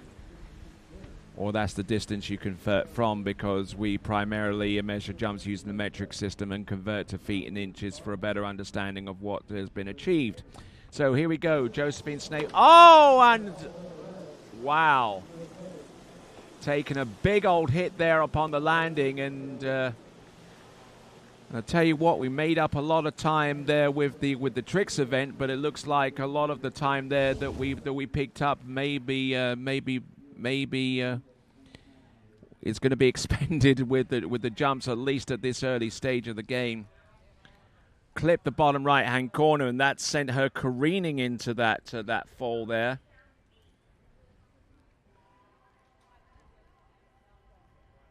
So Josephine Snape there from Central, the city of Central in South Carolina. I think I'm probably correct in saying that she's the daughter of Scott Snape. Certainly, the location where she comes from is consistent with that. The Palmetto State.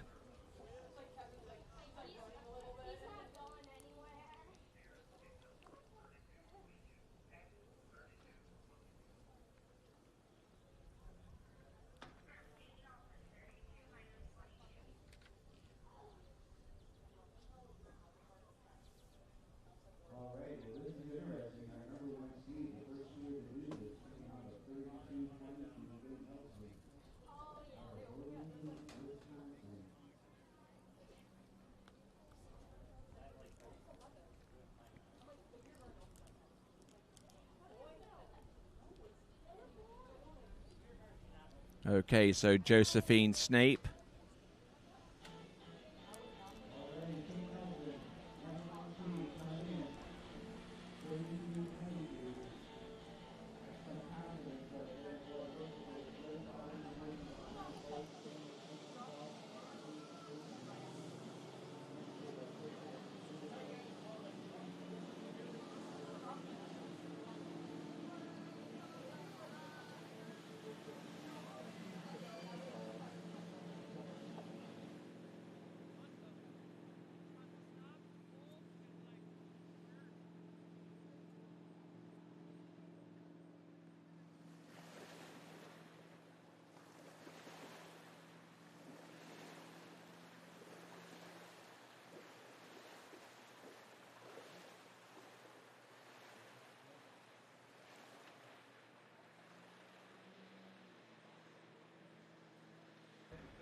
Okay, so Josephine Snape.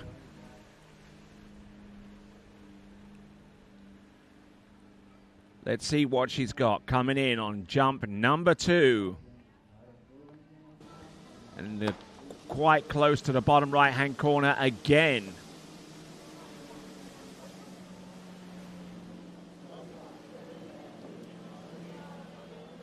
So let's see what Josephine can do with the one final remaining jump that she has at her disposal. We'll get the distance for jump number 2 prior to that. Well, let's have a look at the instant replay and see where things started to go pear-shaped here for Josephine Snape. And this is the perfect view in terms of her timing. Very, very close to the bottom right-hand corner. She spent a lot of her time in kind of trying to avoid the bottom right-hand corner and not as much time focused in upon the flight itself.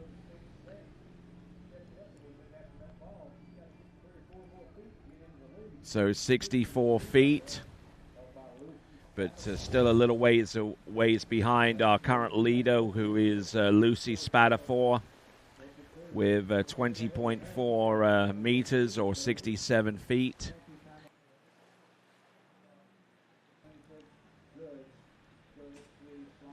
All right there, so there is the leaderboard up on your screen.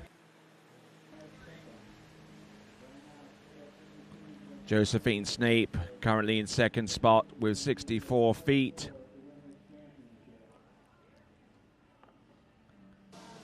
Oh, getting a little bit twisted in the air, and the jump skis clattered a little bit upon the landing, but nothing that would ultimately detract Josephine Snape from the landing.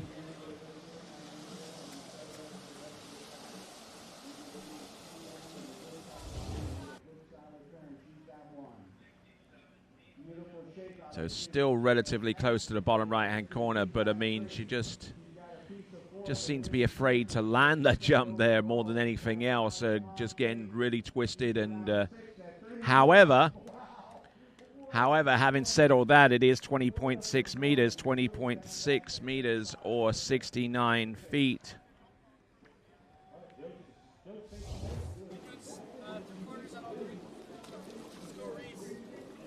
So that removes Lucy Spatafor from the top of the rung there. Josephine Snape with 20.6 meters or 69 feet compared to Lucy Spatafor's ultimate jump there of 20.4 meters or 67 feet.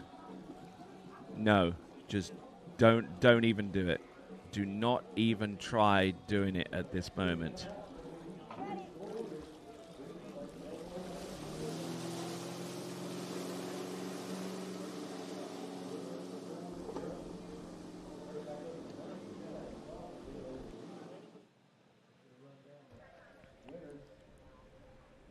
Okay, having successfully avoided the latest moronic craze that's been doing the rounds online, we'll now move on to our next competitor, Reese Bloyer, who comes to us from right here in Minnesota.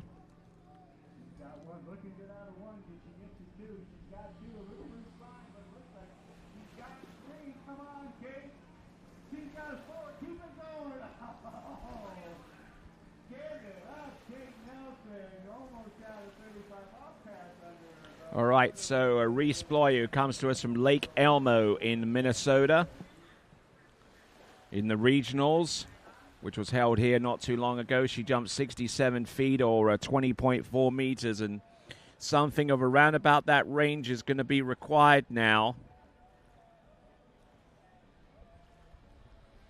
to put her within striking distance of the top five. The top five competitors would be medalists as a result of their positioning in this event.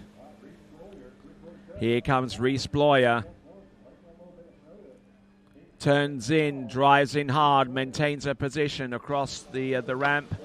Nice. Solid looking opening jump and tidy to boot as well. That is Reese Bloyer.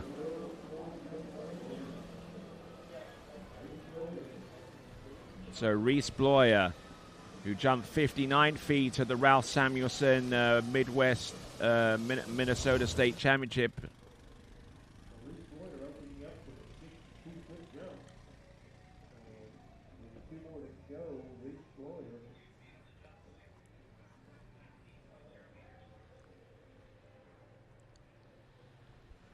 So he should be getting the metric distance in shortly, and it's 19 meters or 62 feet for Reese Bloyer.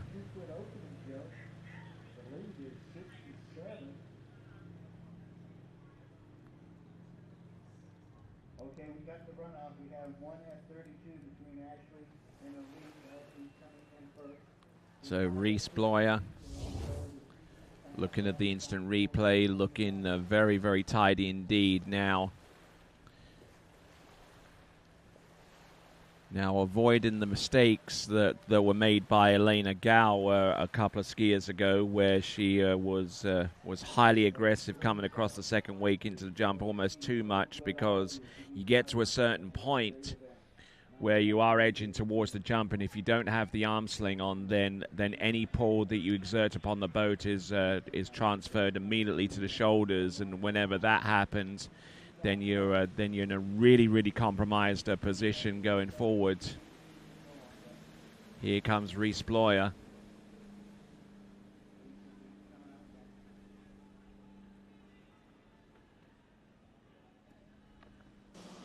Up and over, will land and ride that jump out. That is Reese Bloyer, opened up with 62 feet or 19 meters exactly.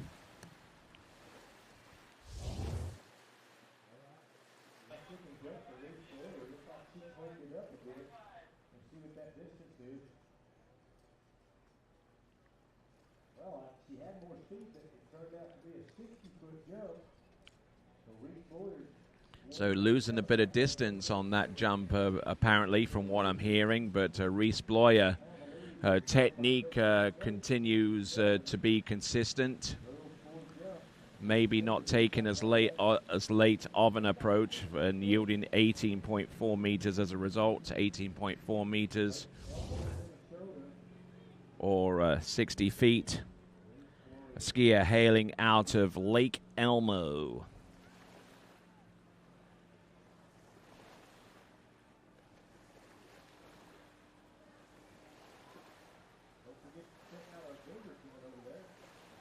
So as we continue to roll right along, a big shout out goes to our sponsors,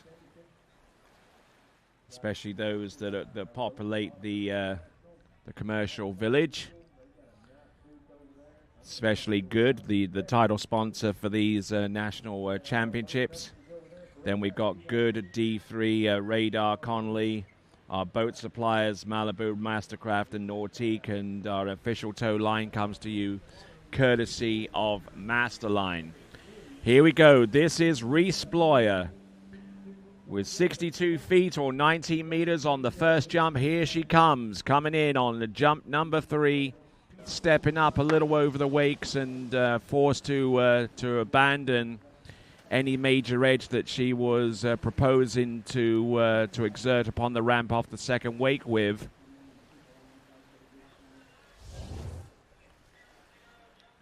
So turns in, then she hits the switch here, then flattens off just before the jump there.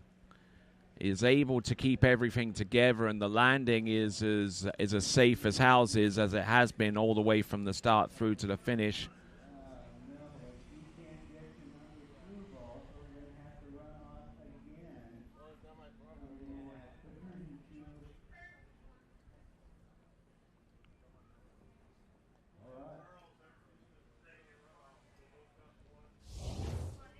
So we're waiting on the distance. It should be shown up.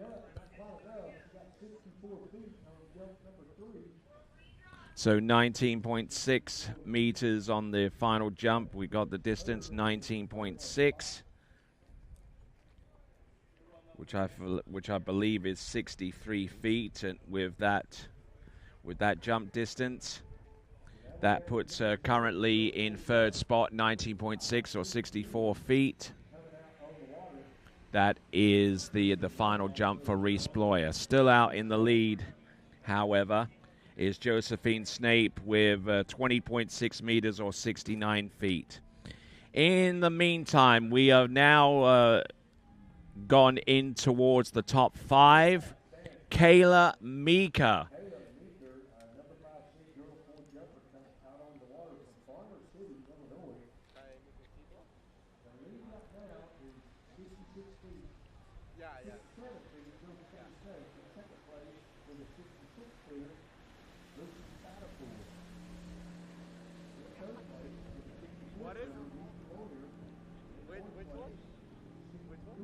Okay, so Kayla Mika from Farmer City, Illinois. Sounds rather agricultural, doesn't it? It's the home base for our skier out on the water, Kayla Mika. And she's come into this competition with a best jump of 20.4 meters or the equivalent of 66 feet.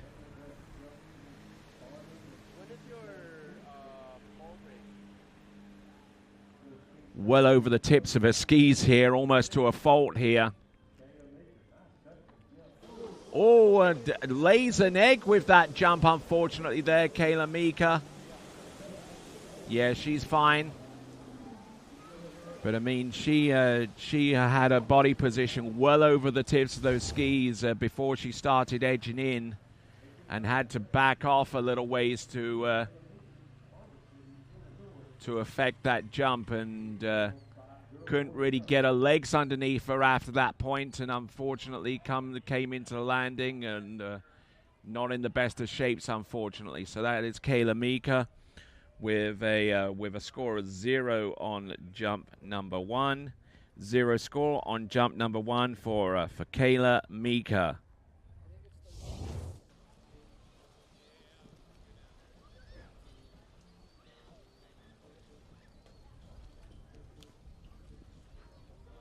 So for those of you that are just tuning in, you are most certainly welcome to the live coverage on the Westlake on the jump event for girls 4 jumps. We have our 5th seed out on the water in girls 4 in the form of Kayla Mika, currently in the lead. If we can hit that leaderboard, if we can. Josephine Snape there with 20.6 meters or 68 feet. Lucy Spatterford with 20.4 meters or 67. And then Reese Bloyer with 64 feet, currently lying in 3rd. Those are your top 3 right now.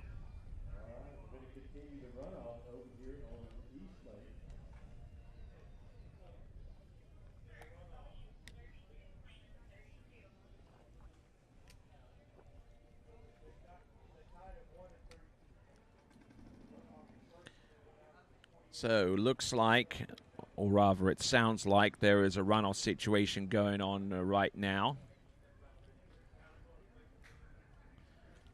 for one of our divisions. I think it's a girls 3 slalom that's taking place right now, and I believe there is a situation that requires a runoff. I think looking at the results that are on my screen right now, it's a runoff for 4th and 5th. I was at 32 off between Ashley Kreider and Elise Mallitz, and you can continue to watch the coverage there on the East Lake by opening up another tab and navigating to the TWBC YouTube channel and selecting the coverage on the East Lake for the slalom event. The current event that's going on right now is a girls 3 slalom. The current event that's taking place on the jump lake right now is girls 4 jump.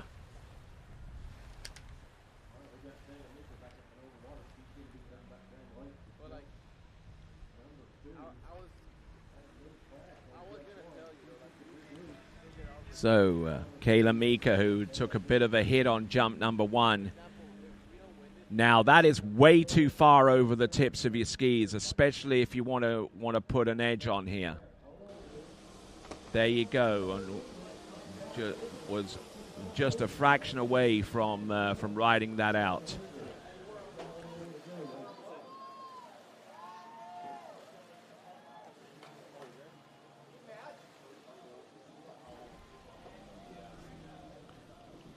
Okay, so let's have a look at the instant replay. Now, let's have a look at the position here. Way too far over the skis, and that forces her body to do something instinctively that she is not in a position to rectify. Just too far over the skis as she makes the turn towards the jump from that position. She was way too far over the skis and not at all relaxed in terms of a position and a stance, and that results in this. Just not able to get her feet underneath her and unable to ride out that jump. So that is Kayla Mika with 2-0 jump scores right now. Now let's see if she can just chill for a moment, just before you set the skis on and head towards the jump. I can almost guarantee that if she was to just stand up, just properly over the jump skis, that her body won't sound an alarm bell as she approached the jump, and she'll get her feet properly underneath her and more significantly be able to ride out her jump.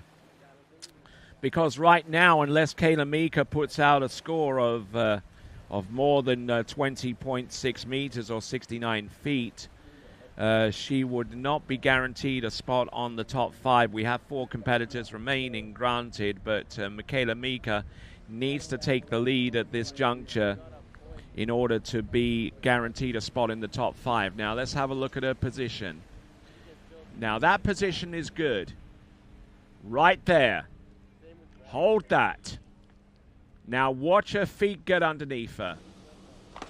A little bit better, but not quite all the way. But she does land, and she does ride out that jump.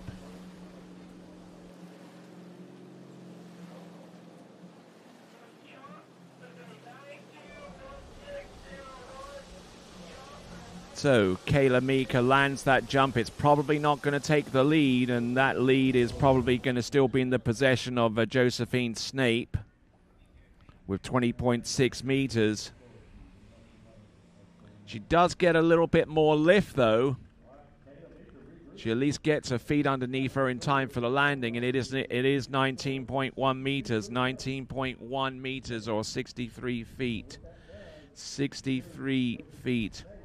So, what that does, Josephine Snape has got a confirmed position on the podium. So let's have a look. Lucy Spatafor with 20.4 meters is the next skier who's waiting to see if her competition jumps less than her, because if that happens, 20.4 meters will be good enough to see Lucy Spatafor get on the podium. Getting ready to jump, and to avoid that from happening is going to be Joy Bucher, who wants a position on the podium herself. And Joy Bucher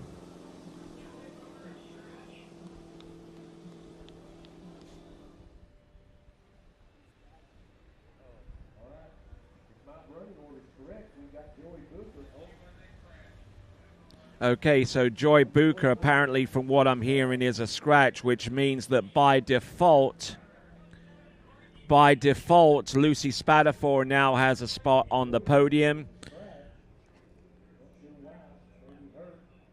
So Tia Byrne is on the water now. 3 competitors to go. The current top 2 are guaranteed spots of at least a 4th or 5th respectively. And in that respect, it's Josephine Snape and Lucy Spatafor that occupied those guaranteed spots. And they could actually end up even higher. But we'll have to wait and see what Tia Byrne can do alongside Natalie Gustafsson and Adai Harden.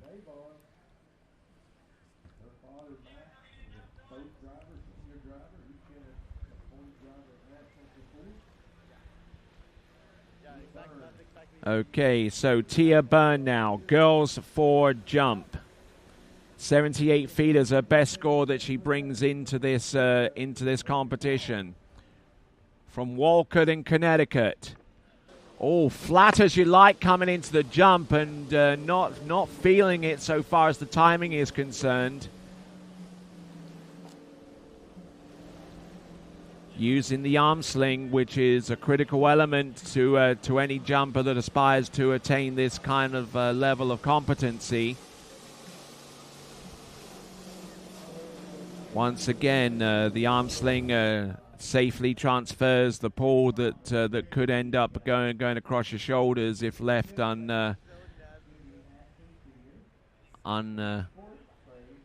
unpinioned here. But there you go. Good jump in there for Tia Byrne. Now, let's see what her jump is. Okay, it is 22.4 meters. 22.4 meters or 75 feet. 22.4, 75 feet. So, okay, so she is in the lead. She's guaranteed no worse than 3rd. 2 competitors to go after her. But here's the rub. The competitors that will come after her are averaging jumps of over of 90 feet or above. So she knows that in order to take a higher position than 3rd, she's got to go some. So out of Walcott, Connecticut, this is Tia Byrne.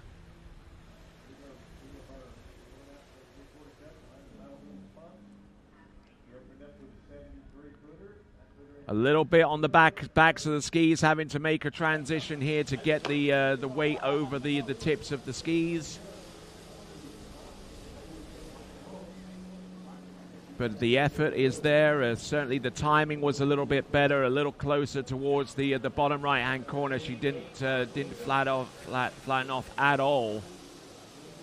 So carrying her speed and direction, but just needs to get the better position right from the get-go so that she can continue to rock her way across the top of the jump there. Little bit of a left side crush there, which meant that she didn't get enough of her direction followed through off the top left.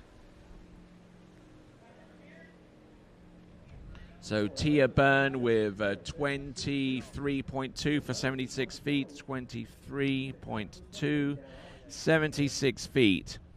So that's a little bit more like it there for Tia Byrne. Her best jump this season with 78 feet. She competed in the Eastern Regional Championships where she got 76 feet, which is where she's at right now.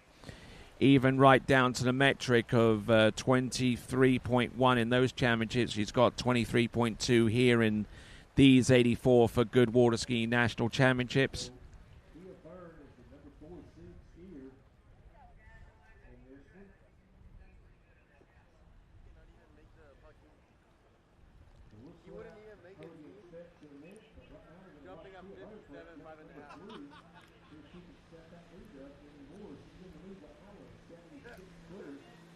So Tia Byrne. Let's see what she has coming in on jump number 3. She was in a little bit of two minds as to where she was going to go, whether she was going to edge a little bit harder and risk totally whiffing the jump on the left-hand side, or easing up off the cut, off the second wake, and actually taking the jump there. And she'll definitely feel that one.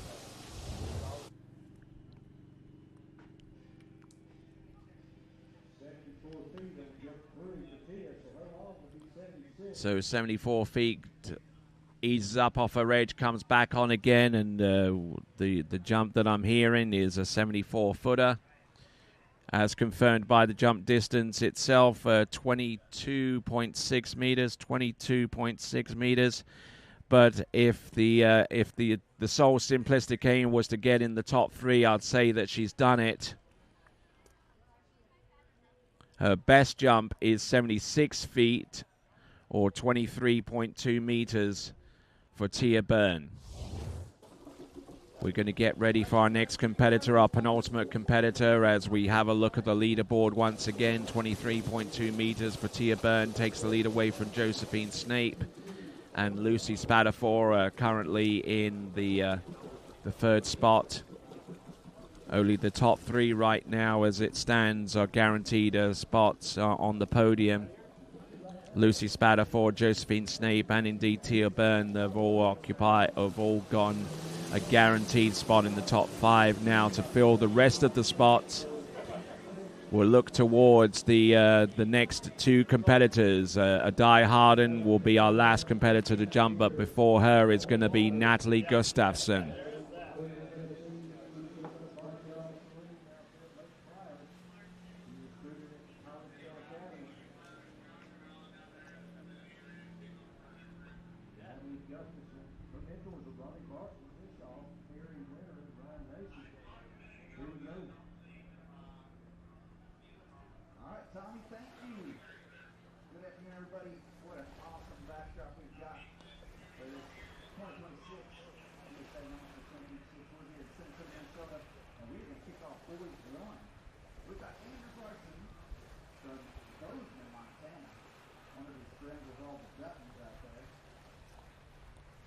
Okay, so Natalie Gustafsson, who hasn't skied that much this season, competed in the Southern Regional Championships where she knocked down an 88-footer.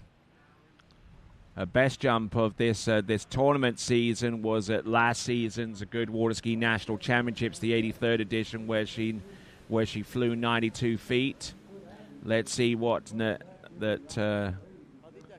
Natalia Gustafsson has and very, very close to the bottom right-hand corner there. From out of Cleveland, Tennessee. That jump should be enough to put her into the top 3.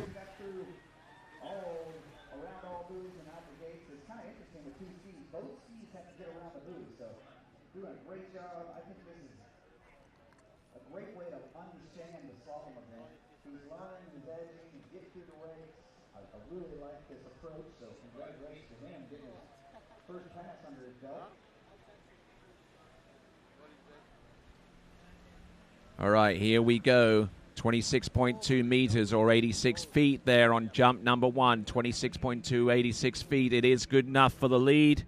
And as a consequence, that puts her on the podium at least 26.2 meters.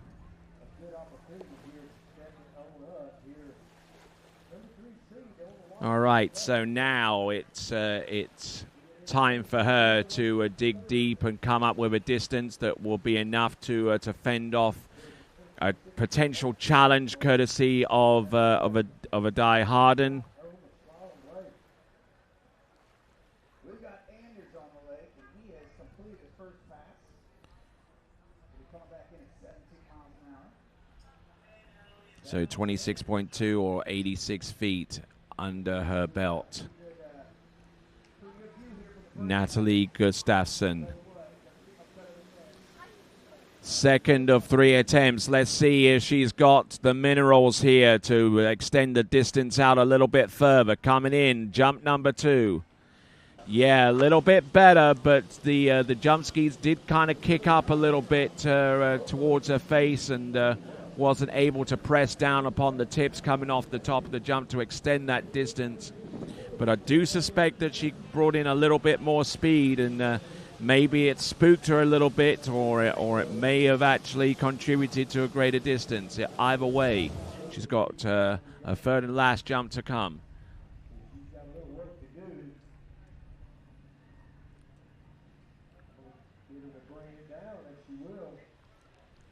Crushed it a little bit on jump number 2. But managed to get a little bit of a lift there towards the end.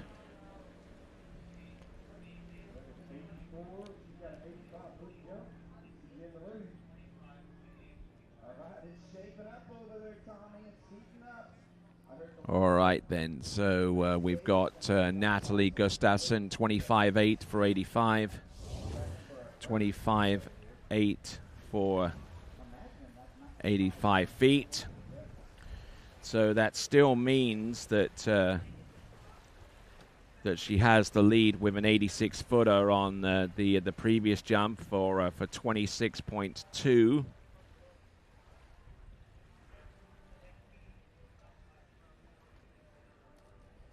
We are in fact coming back in at 19 miles an hour, Tommy.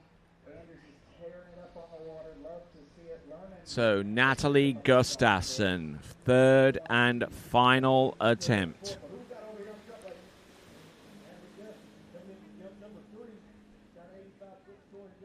Coming in, jump number 3. What has she got? Better. Oh, nails that jump there. That has got to be very, very close to the 30-meter mark. Maybe bridging the distance between 26.2 and 30.0.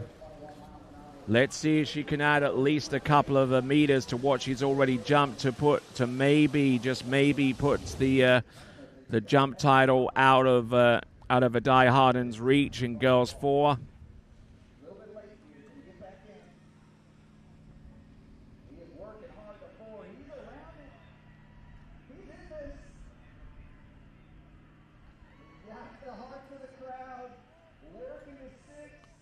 The distance coming through, it's 28 meters, 28 meters. So she has successfully bridged the gap, and it gives her a jump distance of 92 feet. And is that the best jump that she was able to produce over the last tournament season? The answer to that question is it's equal.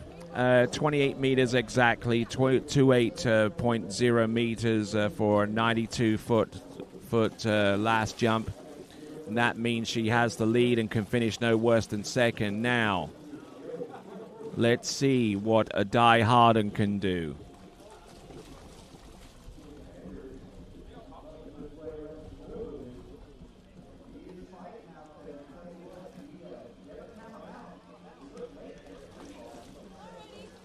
So our number one seed in the girls 4 in this tournament, the 84 for Goode Water Ski National Championships, is on the water. It is a Die Harden.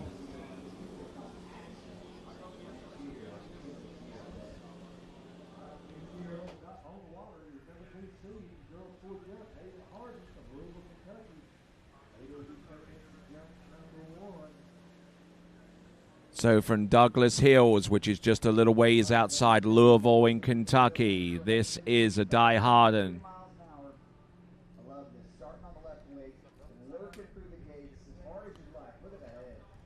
A quick reminder to you good folks there, subscribe to the TWBC YouTube channel.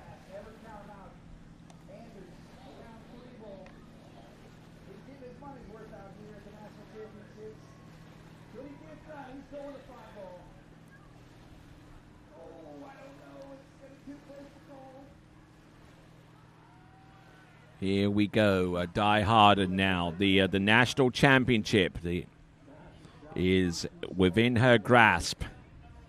If she can jump more than 28 meters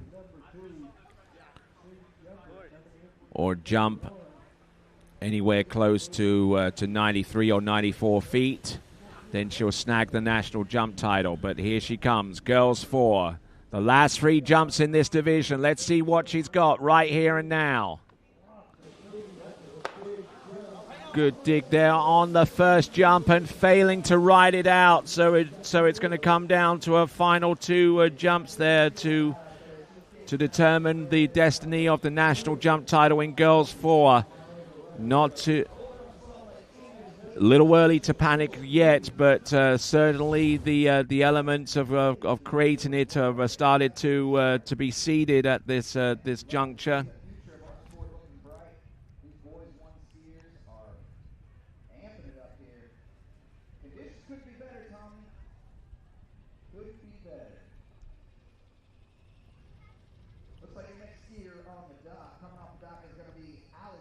So looking at this, using that arm sling, which is designed to transfer the weight of the pole from the shoulders to the waist.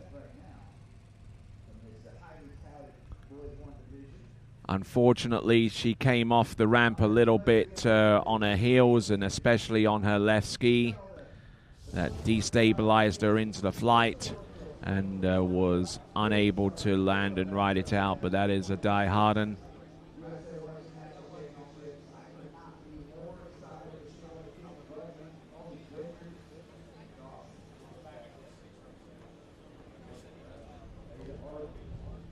Okay, so Ada Harden getting ready for jump number 2. Pressure is starting to mount now. Natalie Gustafsson currently with a best jump distance of 28 meters or 92 feet. We do mention the metric jump distance alongside the feet and inches to help our international audience better understand the jump distances and the performances as they continue to resolve themselves for this competition.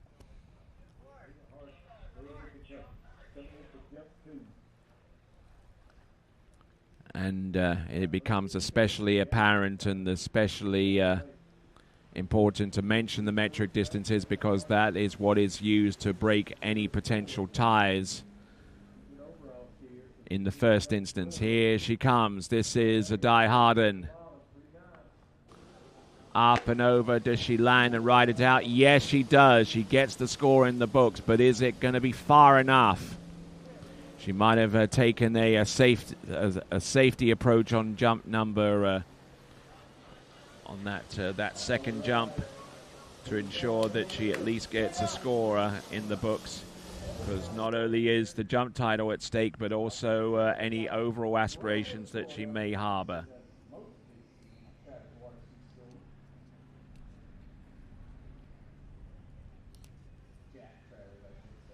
So Di Harden. So Ada Harden coming in on jump number 2. We're going to get the distance for her very, very soon. And it is 25.1. A task is still undone here.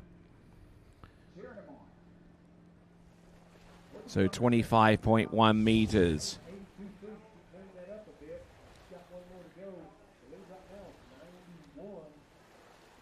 Okay, so let's have a look at the leaderboard one more time. Let's have a quick look at the leaderboard, a snapshot there, and it will show us the top 5 right now for Ada Harden. She's got to jump. She's got to jump more than 28 meters or 92 feet.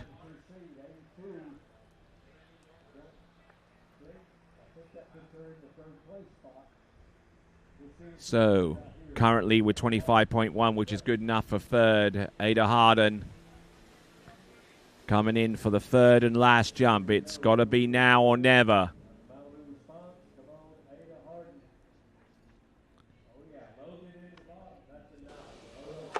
There you go. Not a bad looking jump there, but is it more than 28 meters for the national jump title? She's got herself a spot on the top 3 podium, on the top 5 podium, alongside Natalie Gustafsson, Tia Byrne, Josephine Snape, and Lucy Spatafor. That much we know, but is it high enough?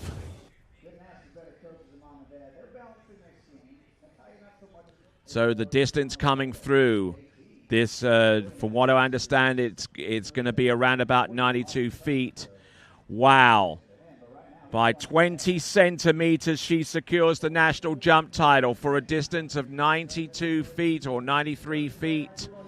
So 28.2 meters there secures the national jump title for Ada Harden. She definitely gets the lift and she gets the float.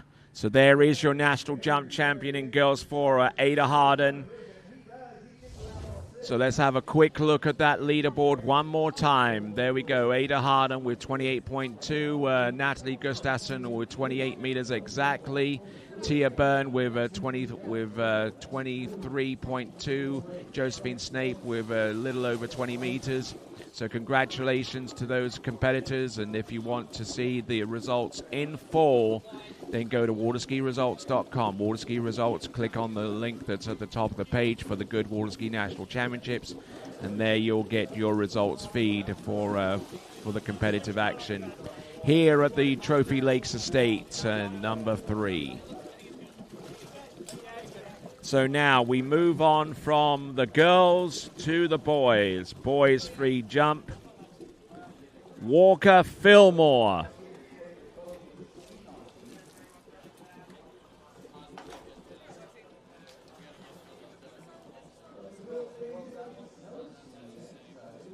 Hold on a second. Hold the phone.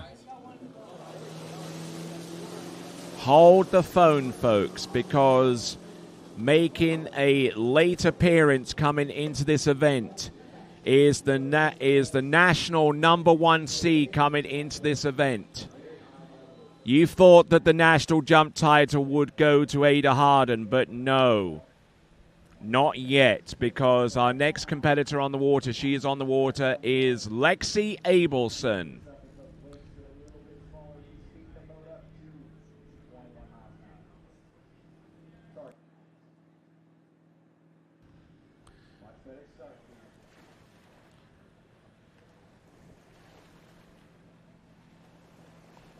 So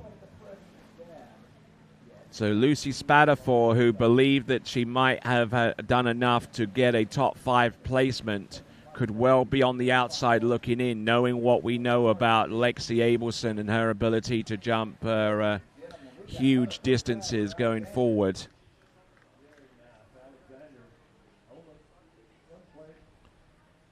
Here comes Lexi Abelson. She's going to do a 3/4 cut to open things up with. Now, I think the rule is in regards to registration is you can register for a particular event provided that you're qualified up to 30 minutes before the actual category in which your ski comes next. Whoa, look at this. Hitting the bottom right-hand corner with the right jump ski.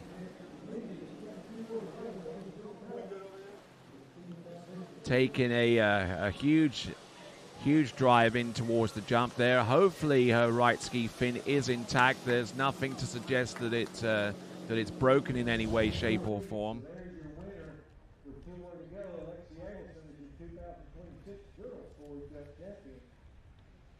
Congratulations to Alexia Abelson. She is a big talent, and she's got a lot more left in the tank. So Lexi Abelson, we're going to get the first jump distance coming through to you in just a moment. 28.7. She does it on the first attempt. 28.7 meters for 94 feet, but she is capable of far more than that. 28.7 meters, takes the national jump title on the very, very first attempt by half a meter.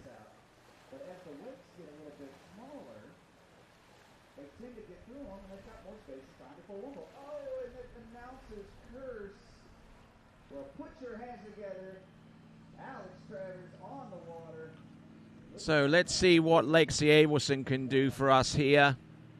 Competed well a couple of weeks ago at the Rocky Mountain Pro-Am in Calgary in Alberta, Canada, specifically the Lakes of Casting Stone.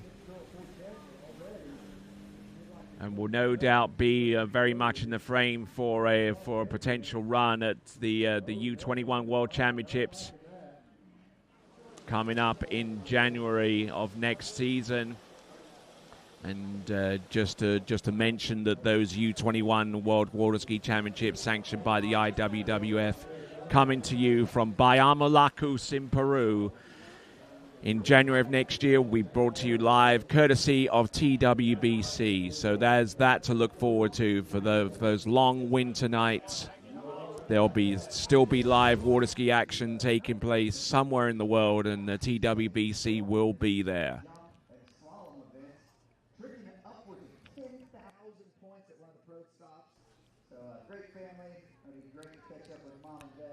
Okay, so Lexi Abelson passing up on jump number 2.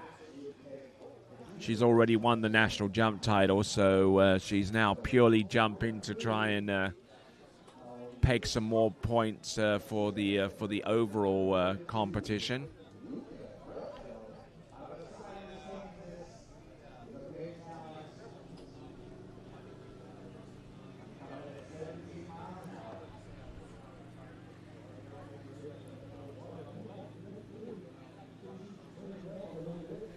So not even too sure whether she's eligible to ski in the overall competition in Girls 4, because I believe that there was another Girls 4 event.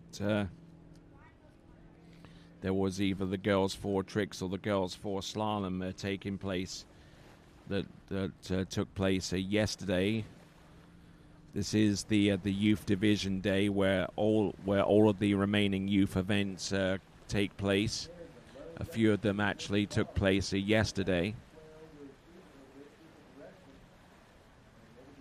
Or all 3 of them might actually take place today. We'll have a look and check into that momentarily.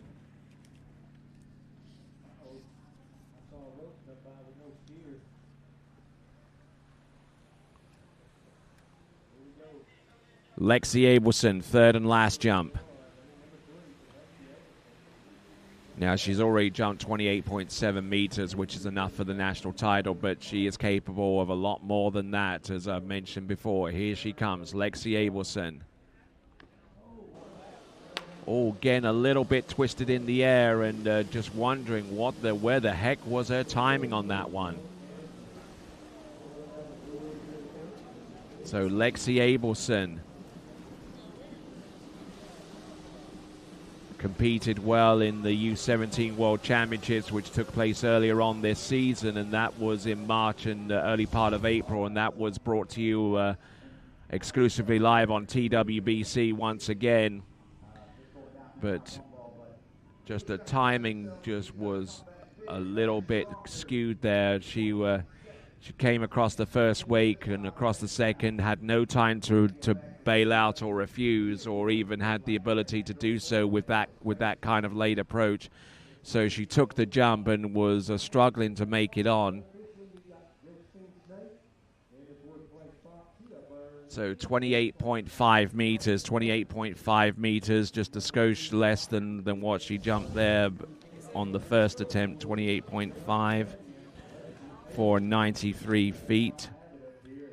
All right, then. So that brings to a conclusion girls 4 jump. We'll transition to boys 3 jump in just a moment. You are watching live coverage of the Westlake here at the 84th Goode Water Ski National Championships. And when we return, it's the boys taken to the water on the jump ramp. All that to come right after this. Old logic says success is determined by wins. It says you can't be a mother and a professional athlete, that you can't take on giants. New logic says watch me. Watch me become the most decorated track and field athlete in the world. Watch me start a brand designed by women, for women. When old logic holds us back, it's up to us to defy it. At Houston Cadillac, at the moment you arrive, you will notice dedication to excellence. We deliver an unparalleled customer experience, and we're elevating our commitment with a new state-of-the-art facility. Explore our selection of new Cadillac cars, crossovers, and SUVs designed to meet your needs. We are redefining the luxury experience and investing in the future. Visit Houston Cadillac and begin your journey towards luxury. At Dillinger Insurance, we have over 50 different carriers to shop your home, auto, and recreational vehicle insurance needs. We would love the opportunity to save you money. We insure $1 million mansions, condos, mobile homes, rental homes, and everything in between. We know all about wind inspections, 4-point inspections, and how to get you the right coverage for your particular home. You've got questions, we've got answers. Can you remember the last time you had a rate decrease with your auto insurance? Let's take a look and see what we can do. We know all the ins and outs of getting our customers the best rates, coverages, and discounts, so put us to the test. Don't monkey around with your insurance. Call Dillinger Insurance today. We've got tons of companies to help find you the best prices and the best coverage for your particular needs on home and auto insurance. Go Knights!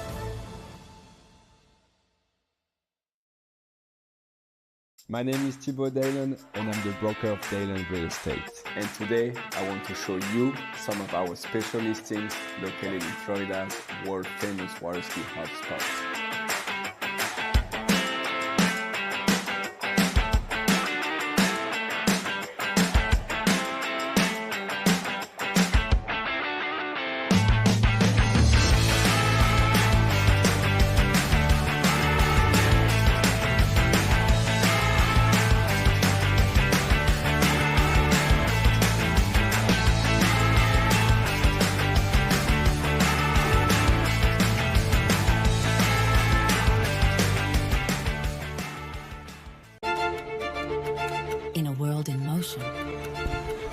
DNCA Finance has grown through crises and transformations.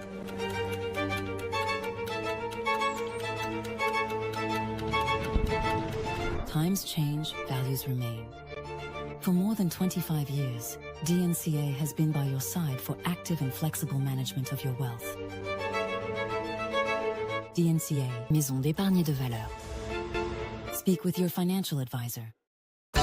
For 30 years now, Canada's #1 water sports pro shop, Shuswap Ski and Board, has been supporting the sport they love through extensive athlete and event sponsorship, donations, and prizes. Having watched the best water ski action on the planet for years, the crew at Shuswap Ski and Board is now helping TWBC bring that amazing action to you. To discover more about one of the world's top pro shops, visit Shuswap Ski and Board online at shuswapsnb.com. Wherever you're going, we'll make it easy. Travel like a VIP every time you book with us. Receive perks like complimentary daily breakfast, room upgrades, resort credits, preferred access at thousands of luxury hotels worldwide, trips you actually want to take without the overwhelm from beaches in Portugal to African safaris, a vineyard weekend in Sonoma, or a solo escape to Mexico, curated just for you. Marola Travel. Wherever you're going, we'll make it easy.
USA.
Morning, Brian. Hey, morning. You have a good weekend? Yeah, got out on the water a couple times. How about you? Yeah, I got to set in. Just gonna make a quick phone call here. Oh, of course. Can you get that, Will? Yeah, man, I got it. Thanks for calling Wake House. This is Will. Yeah, looks like we've got those in stock.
What if I told you there was a place where the sounds of nature are only broken by the roar of a boat, a place where that summer feeling lasts all year long, a place where the Florida sun is only outshined by the smiles of the skiers, a place where first-time skiers can ski alongside world champions and the world-class coaches work with all levels of skiers. What if I told you there was a place where life slows down and your only job is to make lifelong memories? That place is Swiss Water Ski Resort. Book your trip at SwissWaterSkiResort.com.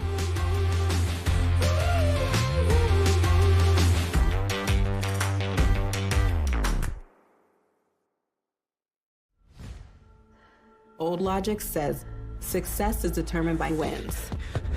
It says you can't be a mother and a professional athlete, that you can't take on giants. New logic says watch me. Watch me become the most decorated track and field athlete in the world. Watch me start a brand designed by women, for women. When old logic holds us back, it's up to us to defy it.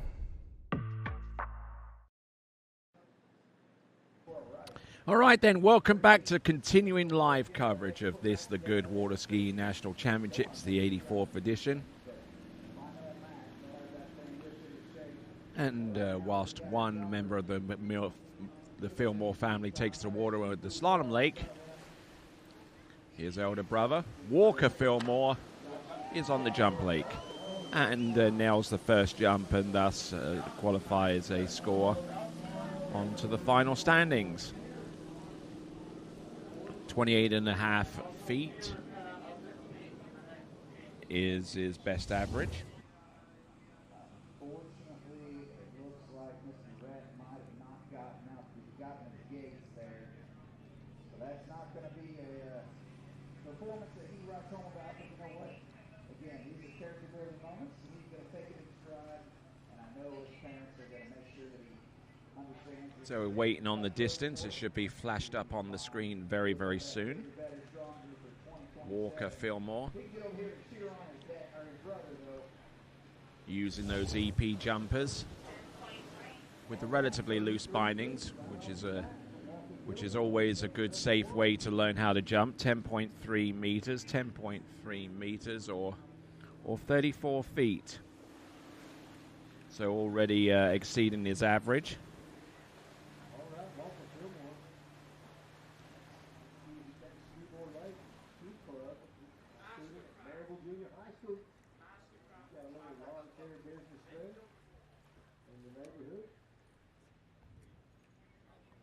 So Walker Fillmore is on the water right now.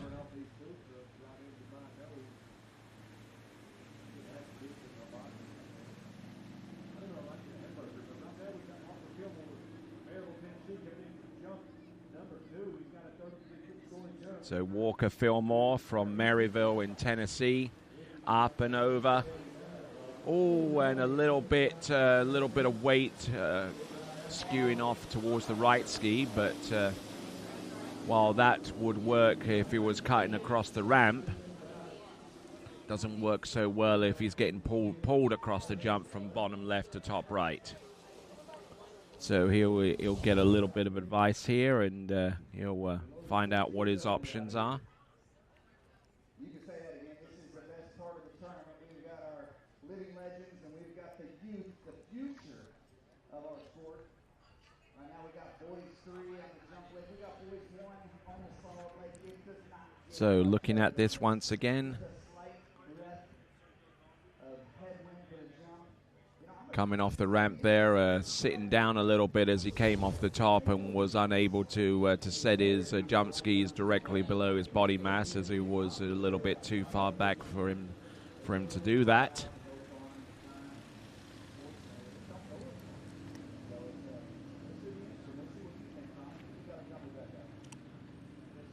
So Walker Fillmore here at the Goode Water Ski National Championships, the 84th edition of this tournament that started off in on Long Island Sound in New York State, way back in the late 40s, right after the final victory of World War II VJ Day. Not too long after that, as the nation transitioned to somewhat close to normalcy, the first water ski nationals took place.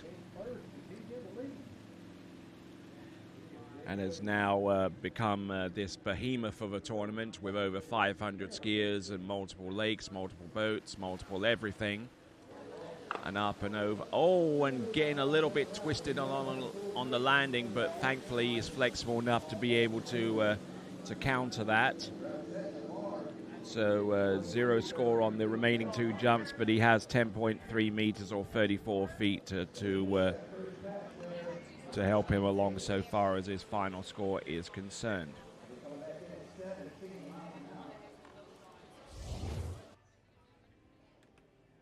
His nickname, I understand, is Sixer Day. It's probably because he's always getting 6 booties. I don't know that for sure, but I just taking some liberties. Like I said, give me a mic and all of a sudden, full of hot air. Right now, though, we got Sixer Day that's on the water, coming back in 17 miles an hour. So looking at this once again, and it just is left ski kind of collapsing underneath him, so unfortunately unable to get much of anything going there with the 3rd jump. In the meantime, we've got Cade Allen about to take to the water. Cade Allen.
All right, moving right along. A quick shout out to our sponsors. OJ Props, Visit Central Florida Sports.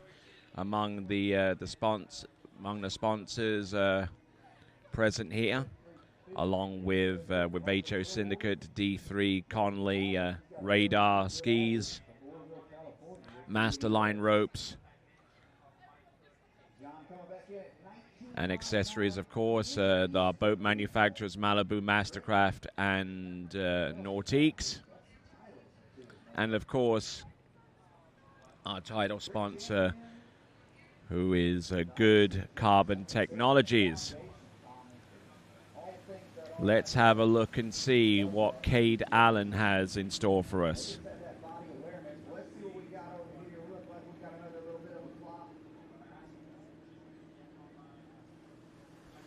All right, his best jump coming into this competition is 34 feet. Cade Allen, oh, nice. Coming to us out of Oroville in California. His best jump this season, as I mentioned, 34 feet, and that jump could well have equaled it, if not exceed that distance.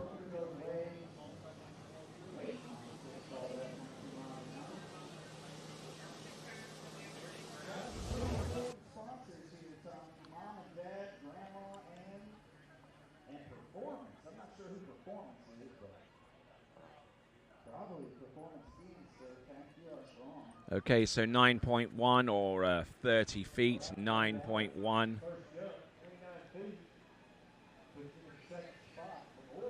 Or 30 feet, which is about 2 foot shy of his average coming into this event. The average is calculated based upon the best 3 scores and divided by 3. In the Western Region All Championships, he has scored 30 feet or 9.1 meters, which is exactly the score that he contributes now as his first attempt out of 3. The Western Regionals took place in Bear Hollow, which, to my understanding, is in Utah. Over in Garland, Utah.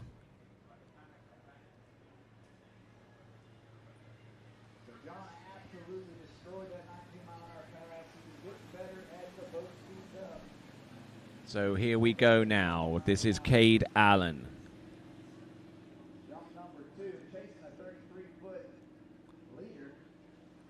Using some relatively short old-style kidder jump skis and putting them to good use here, landing this second jump and scoring so far. So he's already on 9.1 meters, which is the equivalent of 30 feet.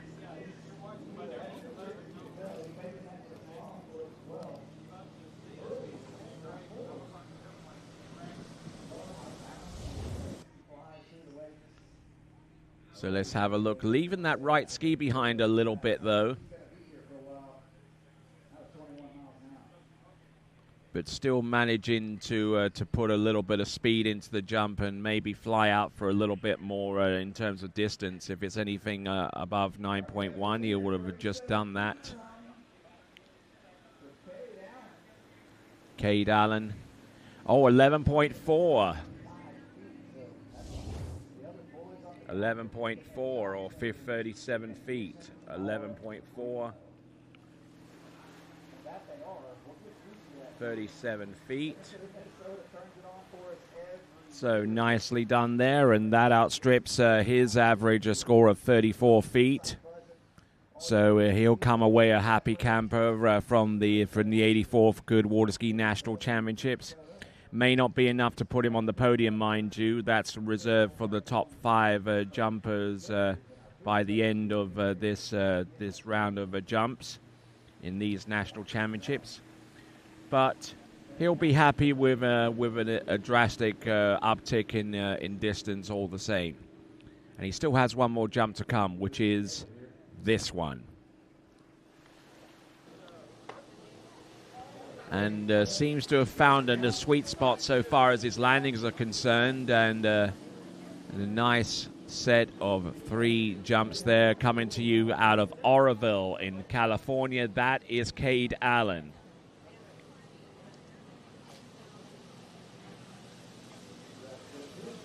As the Mastercraft Stars and Stripes edition makes its way back to the dock, we'll have a look at the instant replay for Cade Allen.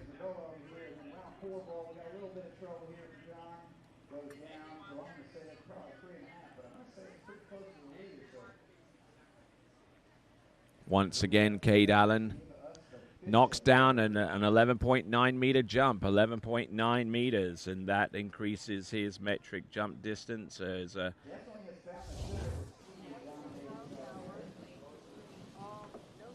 11.9 meters. That puts him at about Yeah, 39 feet, just a skosh under that 40-foot mark that he was probably looking out for. But well done.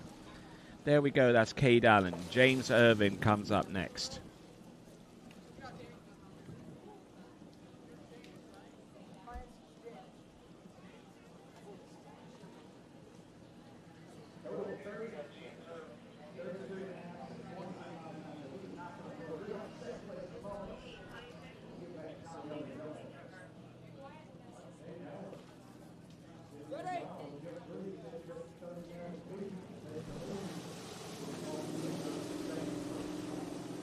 So now, moving on from Cade Allen to James Irvin. James Irvin, where does he come from? Well, I'll tell you where he's from. He's from Portsmouth in New Hampshire.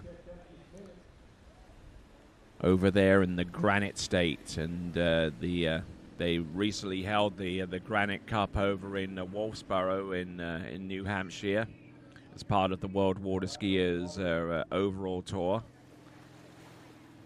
From what I understand, it was a very well-received tournament, especially in that community, and it's always great to see initiatives like that continue to foster growth in terms of exposing the sport of tournament water skiing, no matter where it emanates from. But here we go, our skier out of New Hampshire, with his best jump score of 39 feet this season in Boys 3, this division that we are looking to find a national champion from. James Irvin up. Oh, and lands in a heap.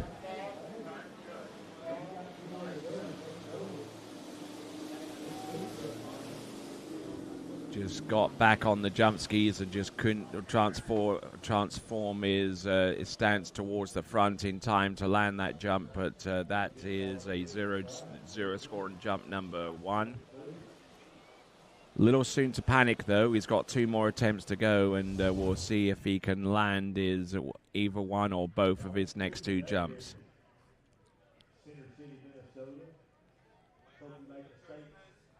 Started to pull on the rope and got a little bit twisted in the air.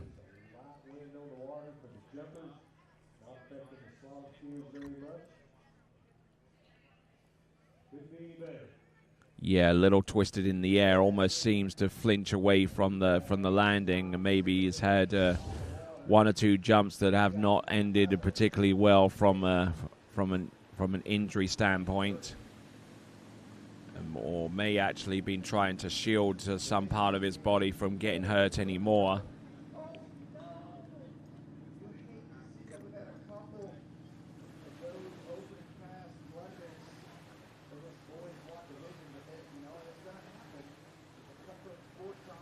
So this is James Irvin.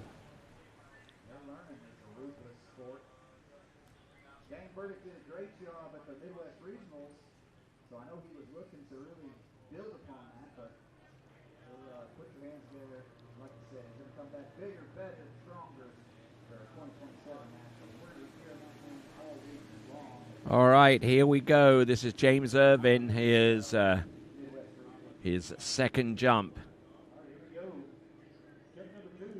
Having to double edge to get himself towards the jump, and on those EP Arian 3 jump skis, unable to get much of anything going on with them. And unfortunately, two 0-0 scores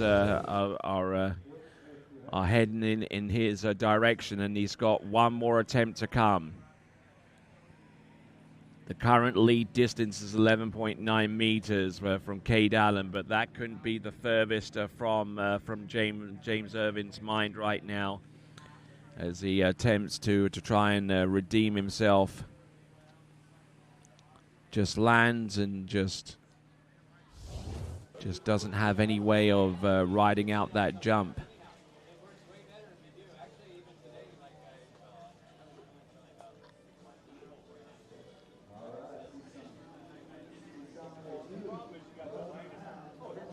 So interesting to see the whole variety of equipment that is used by our skiers. I've seen Mastercraft jump skis. I've seen some ancient Conley skis and some kidders from the previous jumper, who was Cade Allen, who has the lead with 11.9 meters or 39 feet. Seen all kinds of jump skis, Jobies from years past, and even EP jump skis. Now, these jump skis that James Irvin is using, these are Arian-free jump skis. They were used in the late part of the 80s, early part of the 90s. They were one of the few manufacturers that used a wide shovel tip that was later utilized by the likes of Conley and Goodman's to do the same with their long jump skis. But long before those manufacturers came up with those skis, EP came up with a similar concept years before, and unfortunately none of that is going to help James Irvin, who succumbs and is unable to land any of his 3 jumps. So scoring 0, that is James Irving. As we now move on to our next competitor, it is going to be Wyatt Cornelius. Just leaning over his skis and realizing too late that he pulls back on the line and coming into landing and setting his weight even further back compared to how he started to edge towards the jump. Bit of a pity though, but sometimes it happens. Wyatt Cornelius is coming up next.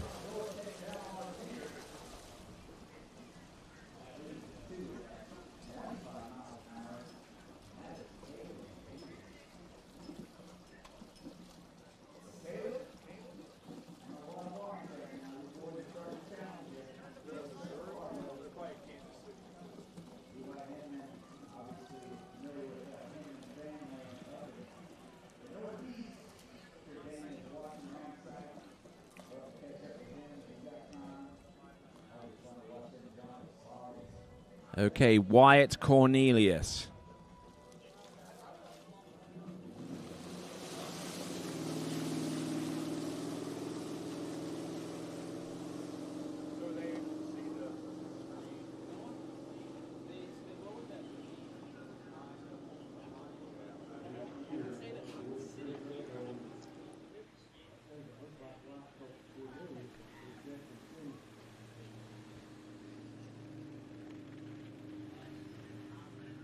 Okay, Wyatt Cornelius out of Bay City in Texas.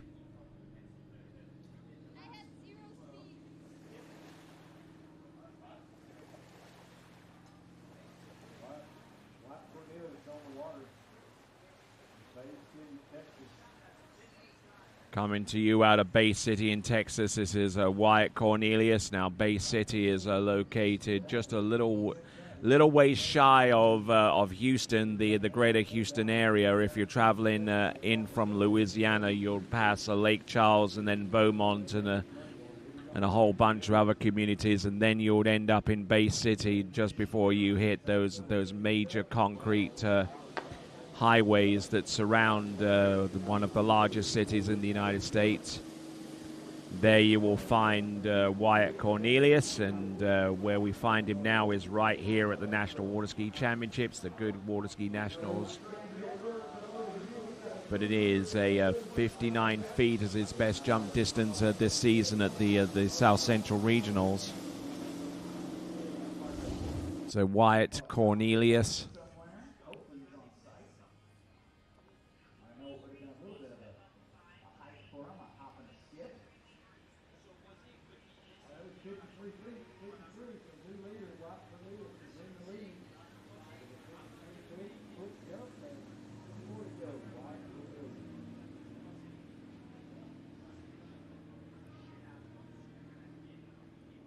Handle coming up high, but not high enough to compromise his ability to land that jump. Wyatt Cornelius, the jump distance coming up relatively soon. 16.3 or 53 feet, 16.3. or 53 feet, which gives him the lead distance going forwards. Now he's got to try and up the ante a little bit and try and get some more distance. This is a Wyatt Cornelius. I wonder if he would get any kind of discount if he ever attended Vanderbilt. As we ponder that question, Wyatt Cornelius.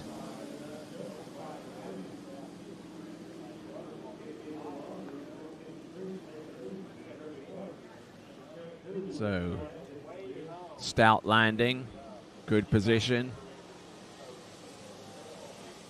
Not pushing the envelope all that much at the moment.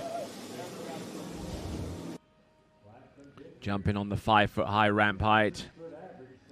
Here in Boys 3, the division which contains skiers that are younger than 13.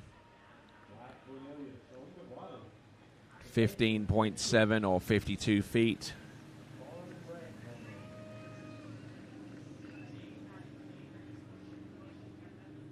.7 or 32 feet for Wyatt Cornelius. So he's been fairly successful in landing his jumps now. Let's see if he can crank it up a little bit here. He's had jumps in excess of 50 feet in almost every event that he's competed at this season. In fact, every event that he's competed this season, the lowest score that he's ever contributed within the last 12 months is a 51-footer.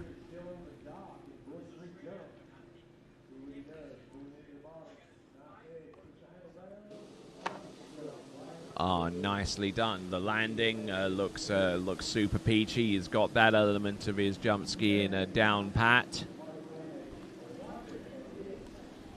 But I just wonder if he...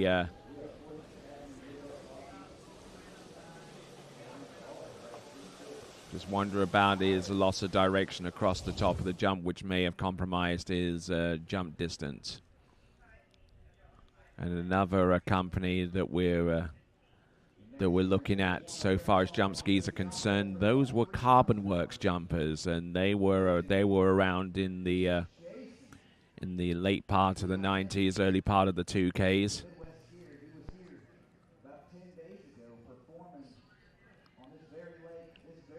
So there we go. That is 16.8 or 55 feet.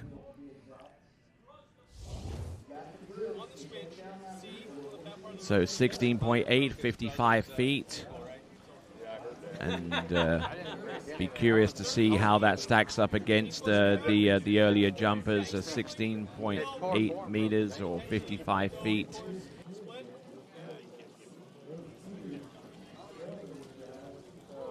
You ready to go back? Sure, let's do it. I don't think there's anything we can do to help Connor. No? Can't help him? Oh.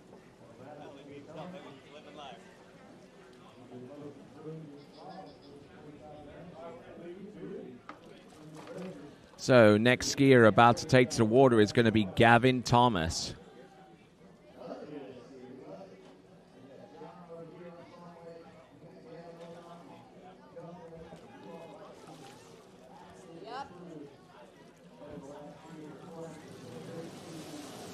Okay, for those of you that are just joining us, you are most certainly welcome. You are watching the 84th Goode Water Ski National Championships coming to you live from Center City in Minnesota, the home of Trophy Lakes Estates 3, here in the land of 10,000 lakes, the great state of Minnesota, the birthplace of the sport of water skiing, all the way back to 1922, when an intrepid young man by the name of Ralph Samuelson strapped on some pine boards with tips curved up and next to a boiler, took to the water with a sash cord behind a seaplane on Lake Pippin in Minnesota, and the rest, as they say, is history.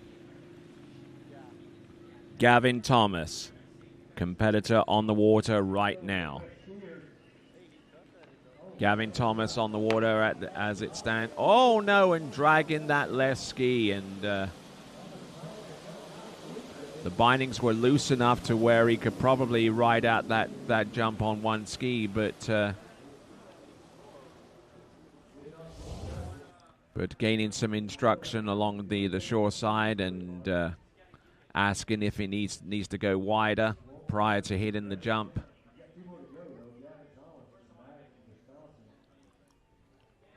So Gavin Thomas right there.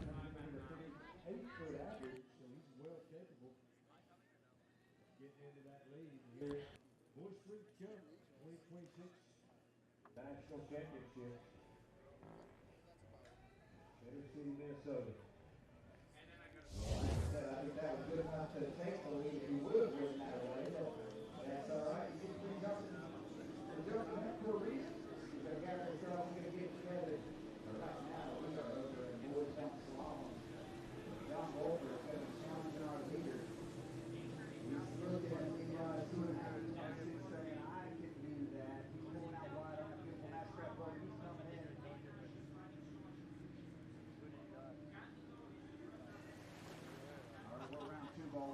So Gavin Thomas,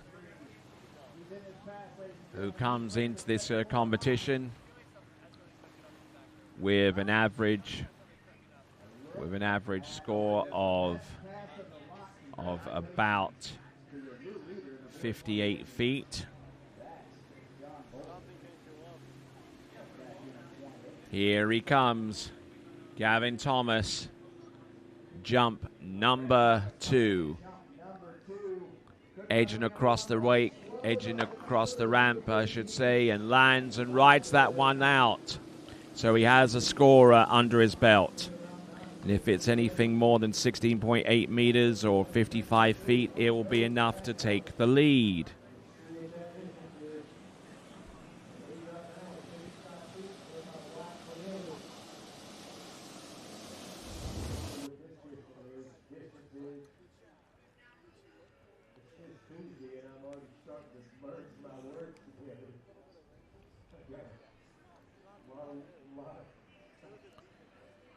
So Gavin Thomas,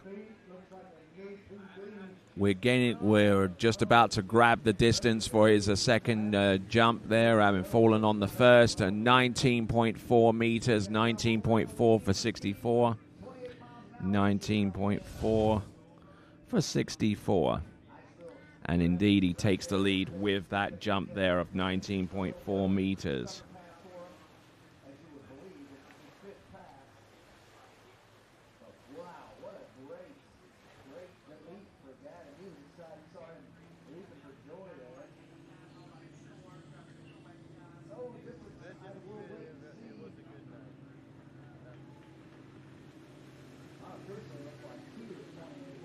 All right, so working his way towards his third and final jump on those EP jumpers. Let's see what he's got.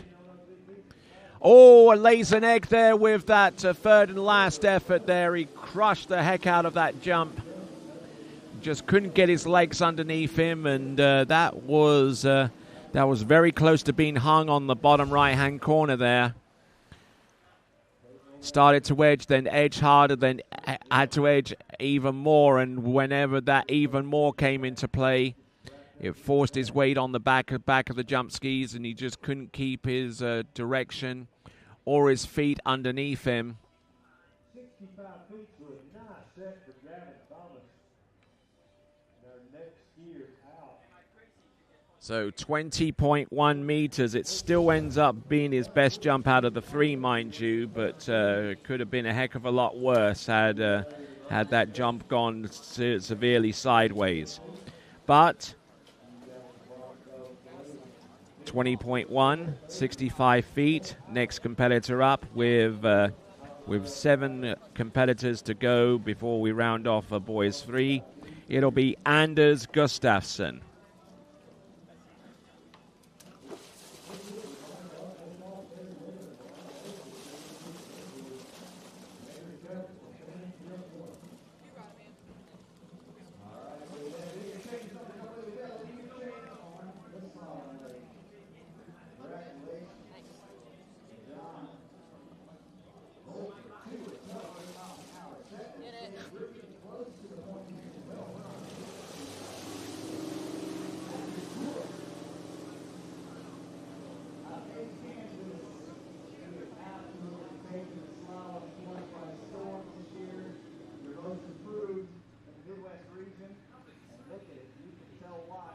All right there, skier on the water out of Cleveland in Tennessee, and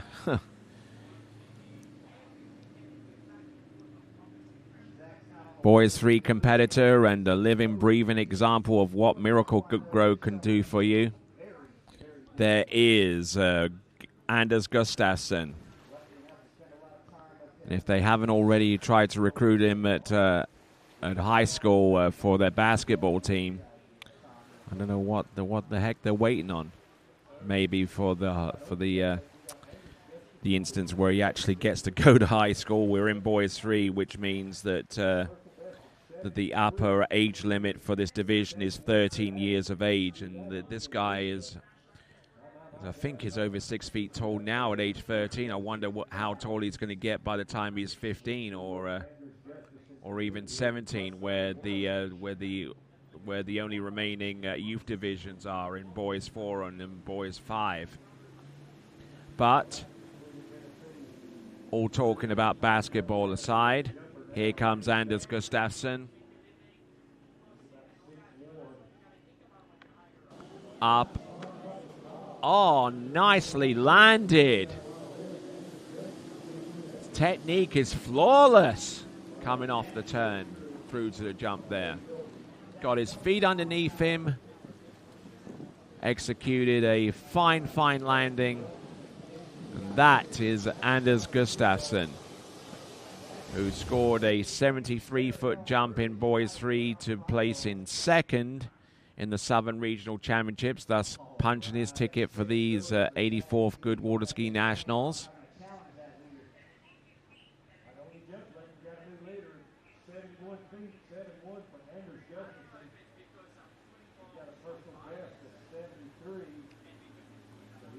So Anders Gustafsson with a 73-foot jump, otherwise known as 22.1 meters, 73 feet.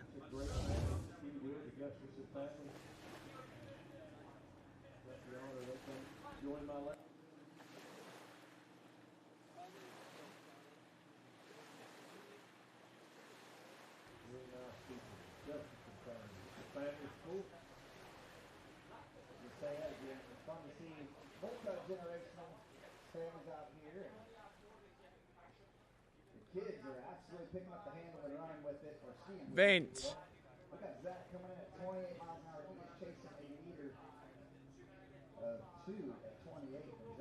All right, Anders Gustafsson. We wonder how long that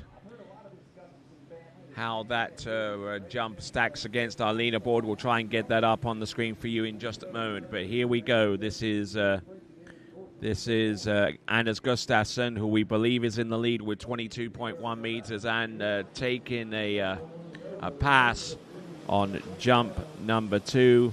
He's got one more jump to come, and it will be his last opportunity to exert himself on the field of jumpers.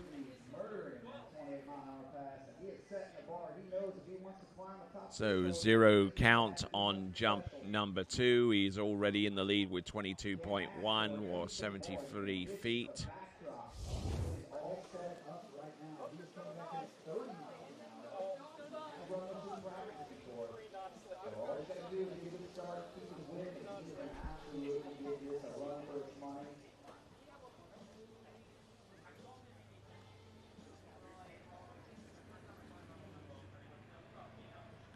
Okay, so Anders Gustafsson, a name that is just positively Scandinavian. I'm sure that if he traces his lineage, there'll probably be some Vikings in amongst those within his genealogical family. Probably descendants of the great Scandinavian explorer Leif Erikson, maybe. Who knows? But while we ponder that, we have Anders Gustafsson coming in on jump number 3, 22.1, 73 feet. on the first jump, a zero score on the his second jump, and his third and last is coming up right now. He's going to take a three-quarter cut here. Let's see how his timing pales out.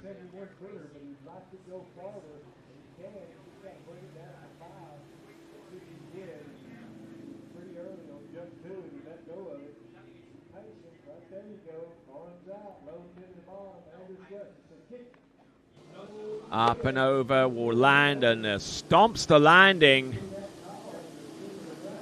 Whenever he takes a jump, it's normally a pretty good certainty that he's going to land and ride it out based upon what I've seen here of 2 jumps out of 3. The only reason he didn't take the second jump was because it was a little early.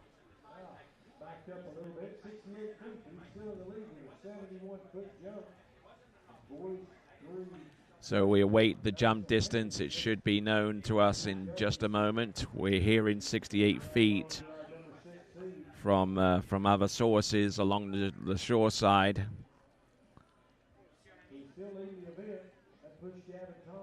So just looking here at this jump at 21 meters. 21 meters, losing a little over 11. Losing just 1.1 meters against his lead distance of 73 feet, but a good job done by Leaf. Where was Leaf coming from? Oh yeah, the genealogy stuff. Anyway, Anders Gustafsson, 22.1 meters, 73 feet. He is done for the day. Jacob Bucher is ready to go.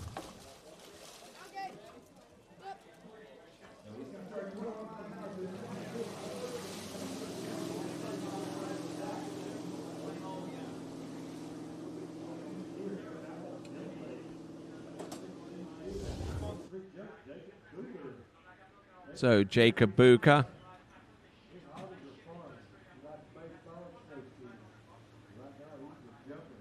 So Jacob Bucher, who comes into his into these national championships with a best ranking score of 95.5 feet. So expect him to unleash something remarkable. Coming to us out of Syracuse in Indiana.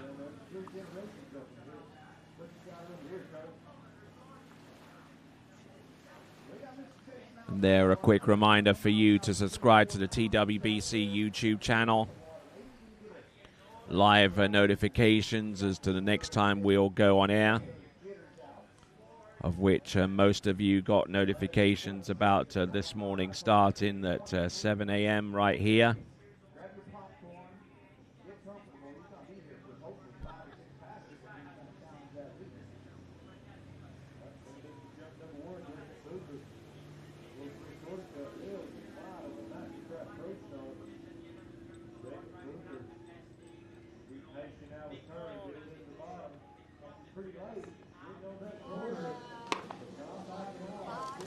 All right, that's Jacob Bucher.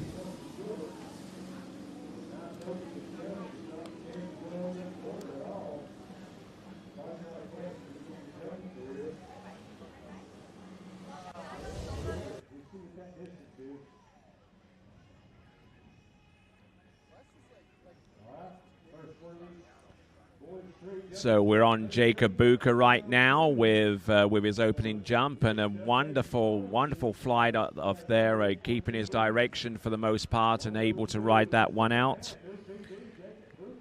Jacob Bucher.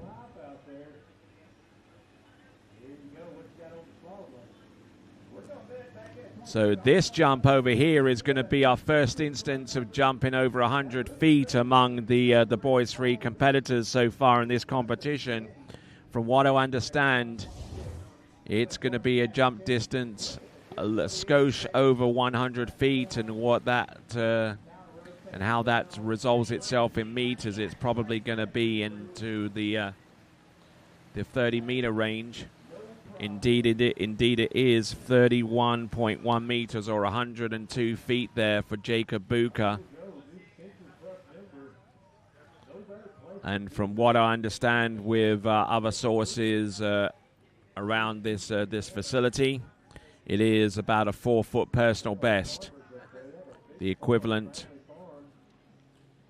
difference of 31.1 meters over 29.9. So he's gotten over 30 meters. He's over 100 feet for the first time as well.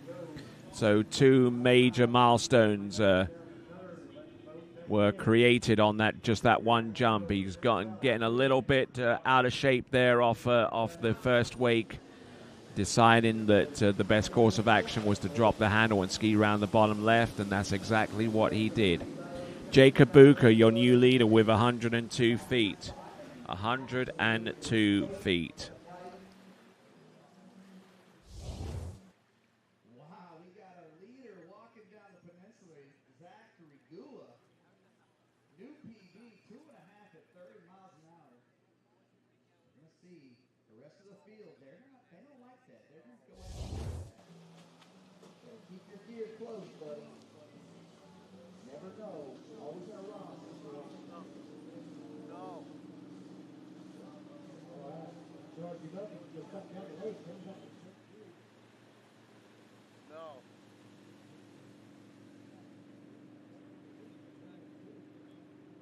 Huh? Tournament, I believe. So at some point in time today, you will be thrown in the lake. No way, Black. Well, that was a nice work, Joe. Okay, so Jacob Bucher passing up on the middle jump. Will now line himself up for jump number 3.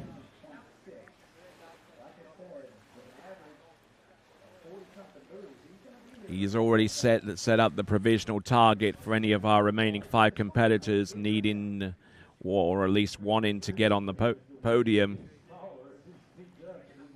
So they're realistically going to have to jump something deep into 30 meters to get on the podium and to stay there. But notwithstanding the fact that Jacob Bucher has one final jump to further extend his lead, here he comes. Jump number 3. His hips are behind him, but he holds on to it. Oh, nice. Good float, good air form. Maybe he should start going with the arm sling from here on out, because as he came off the turn, he took all of the pole with his shoulders and eased off a little bit there, coming into the ramp to the point where he lost nearly 10 whole feet in distance, but in comparison to jump number 1.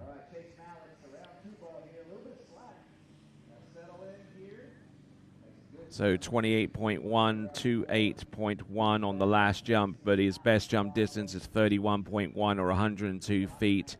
And that is now the target.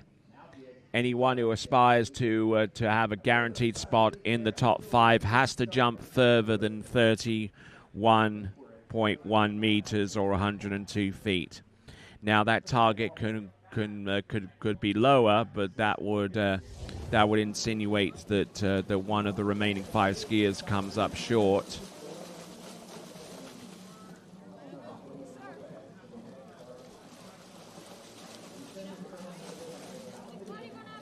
So there we go. Jacob Bucher in the lead with 31.1. Anders Gustafsson with 22.1. Gavin Thomas with 20.1. And the list goes on from there. So now, coming in, we have got Landon Atwell.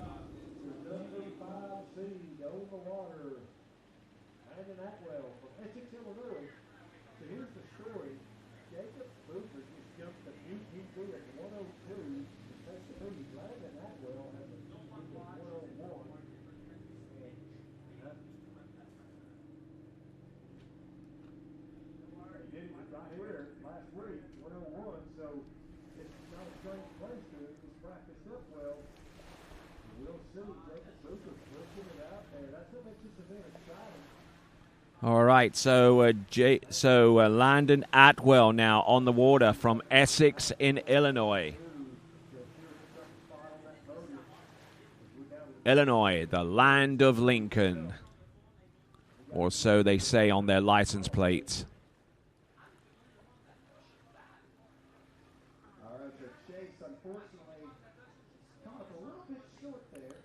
Go. Here we go. We've got... Oh, whoa! Hang on a second here. Trying to push out for the 500 and 600 foot cut buoys and almost completely losing that left ski. Or the right ski, I should say, coming in on the first jump. And almost as soon as that happened, when he pulled out towards the left-hand side.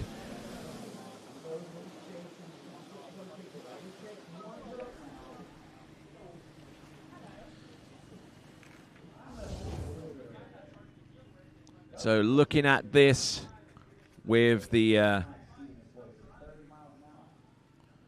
opening attempt and left in the right ski, and he's refused like that a few times before, I would imagine.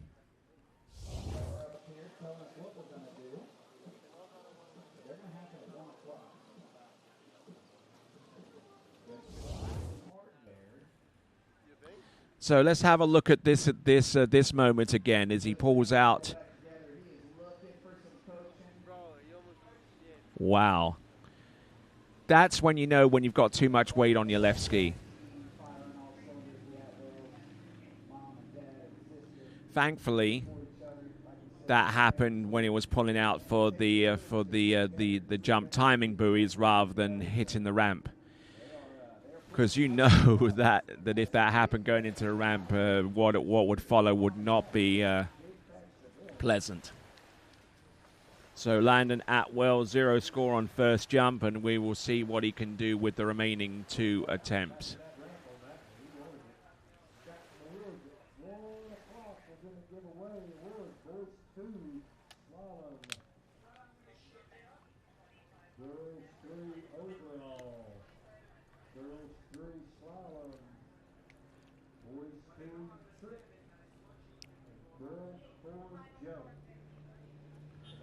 All right, this is a better setup. Now he can start to focus on the ramp a little bit more. All right, here we go. This is Landon Atwell. Comes into this competition averaging 96 feet. Here he comes. Oh, nicely done. I reckon that one is going to be north of 100 feet there. He had the speed. He had the push. At the Midwest Regional Championships, he slapped down a 101 foot jump.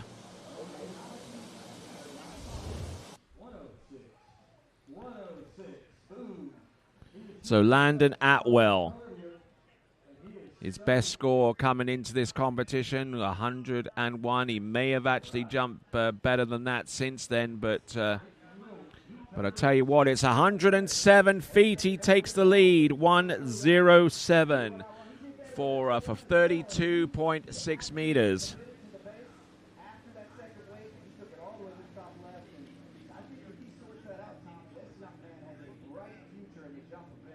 I tell you what, fantastic effort there from Landon Atwell. Didn't see too much wrong with that attempt. Certainly a heck of a lot better than the initial first attempt, where all of his focus was trying to recover a jump after what could have been a huge slip up on his pullout to the timing buoys on jump number 1. Now,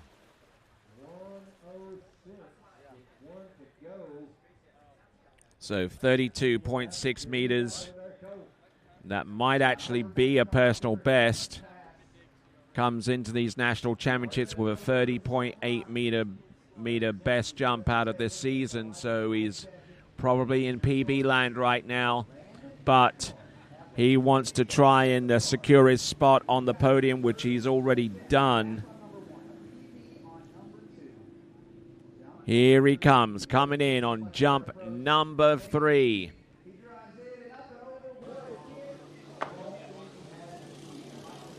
nicely done. I like what I'm seeing here from a technique point of view, from the way that he carries himself, and he was able to get everything realigned after that first attempt.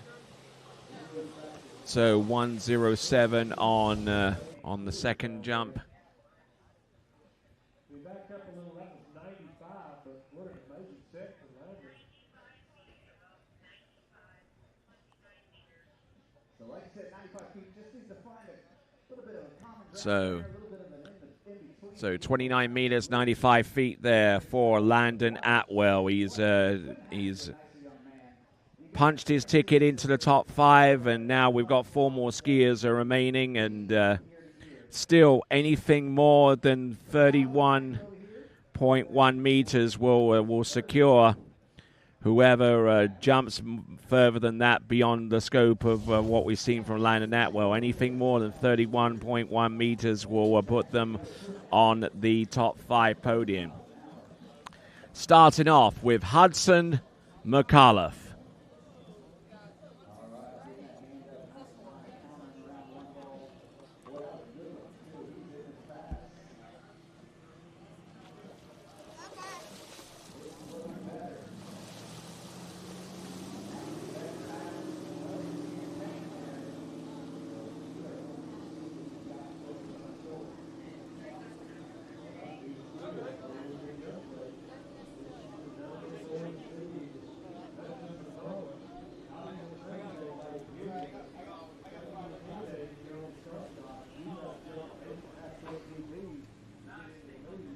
So Hudson McAuliffe from Coatesville in the Hoosier State that is Indiana. In the Indiana States, he jumped 98 feet. Jumped 98 feet in another tournament that was held between that time and now. In the Midwest Regional Championships, he jumped 92 feet for a 3rd place finish. And can you imagine that there are 2 other competitors that placed above you, and you're that high up within the top 5 in the National Jump Championships, the Boys Free National Jump Championships here at the 84th Goode Water Ski National Championships, coming to you from Center City in Minnesota, the home of Trophy Lakes 3.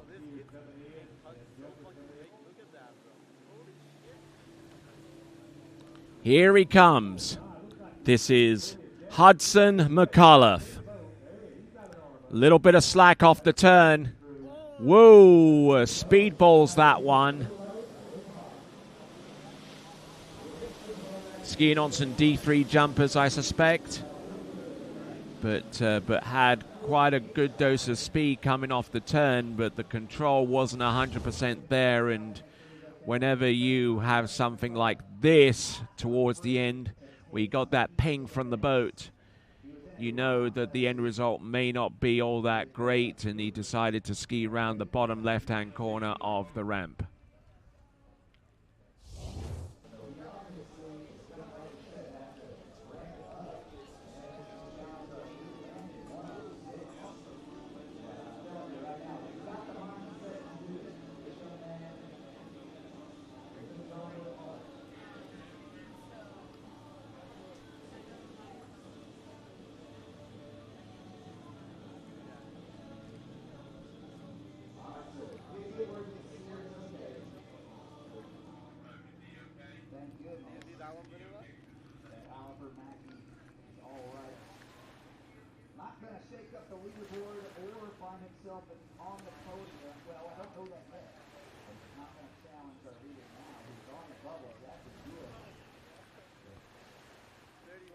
All right, there, moving right along. We've got Hudson McAuliffe. Pass on the first jump. So deciding it wasn't safe enough to take, especially when he had a little bit of slack at the end of the turn that got him completely unraveled so far as his technique was concerned. The turn was good, The slack in the line didn't exactly help matters. Let's see if he can tighten up in more ways than one. This now is Hudson McAuliffe. There we go. Better turn, better tension on the line. Up and over, and that could be enough to send him onto the podium. I'm confident enough in being able to say that he is podium bound. The question is it enough to take the lead at the same time?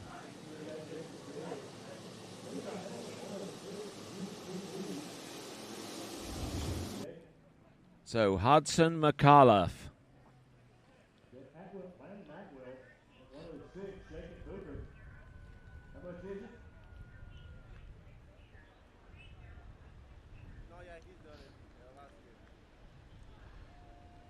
So 30.6, 100 feet, 30.6.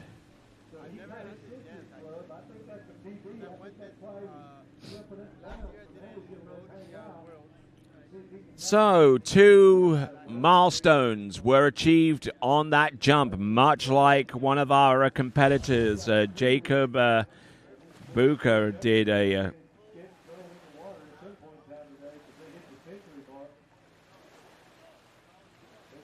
Jacob Booker in the space of one jump jumped 31.1 meters and landed a 102-foot jump. Now, Hudson McAuliffe jumped 30.6 and at the same time jumped 100 feet exactly.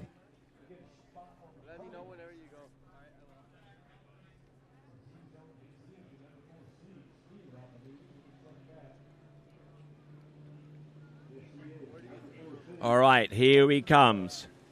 He's good enough. He's on the cusp of getting on the podium. Here we go.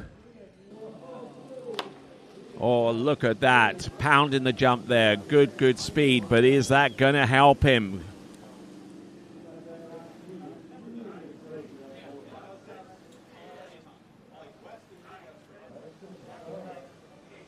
So Hudson McAuliffe, the distance should be coming through any moment now, and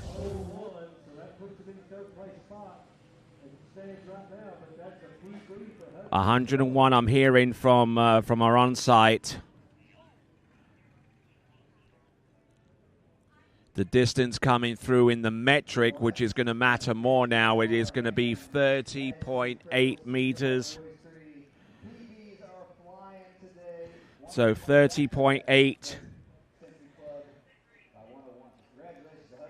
So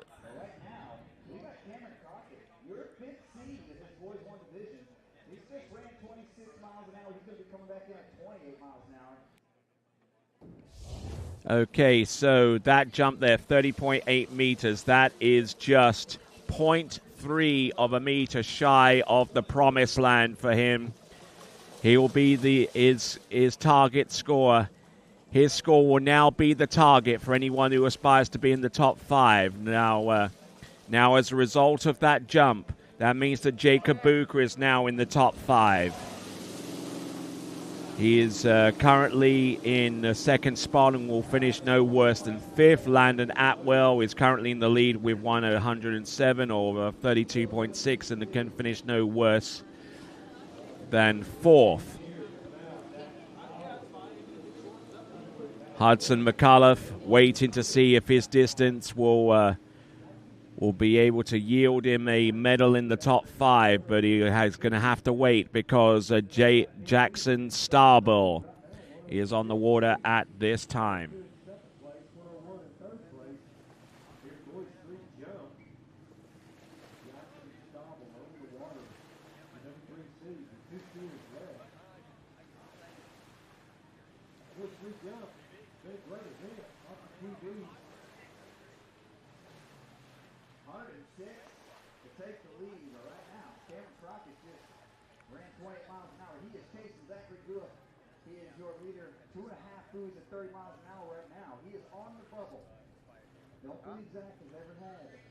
Okay, here we go. Jackson Starbill jumped 103 feet over at the Western Regionals in Bear Hollow in Utah.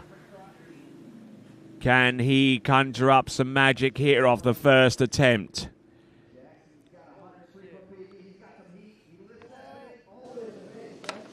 There you go, a good, solid opener. Something that he can build from. May not be enough to take the lead or get anywhere close to it. But he wants to make sure that he at least gets over 30.8 meters or 101 feet to at least put him in that conversation of whether he will do enough to be in the top 5.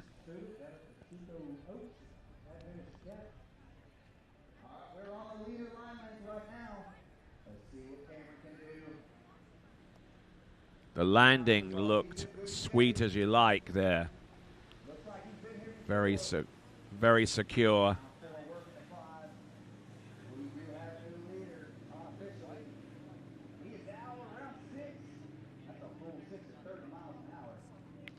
So it looks like it's a 29.3 meters, 29.3 meters or 96 feet. So he's still got some work to do. Hudson McAuliffe is on the sidelines wondering if his 30.8 meter jump or 101 foot distance is going to help him in his search for a podium spot.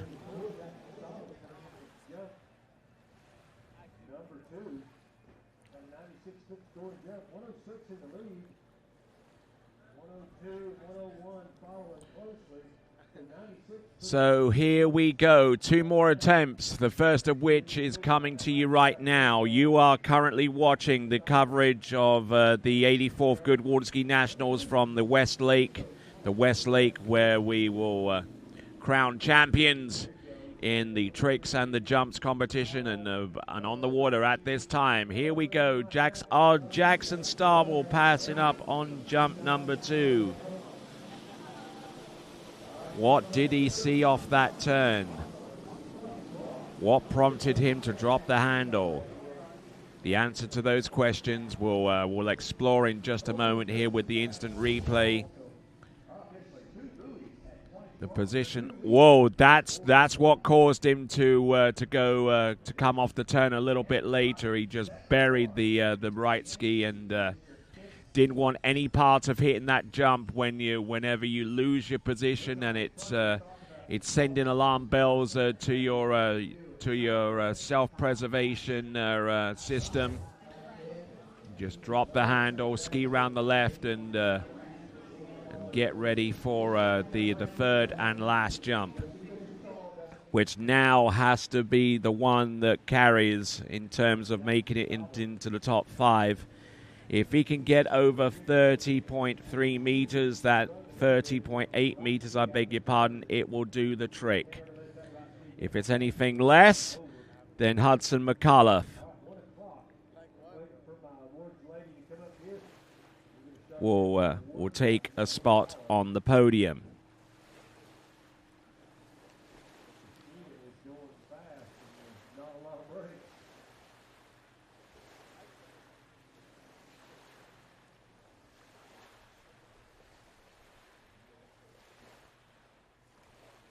So, Jackson Starball.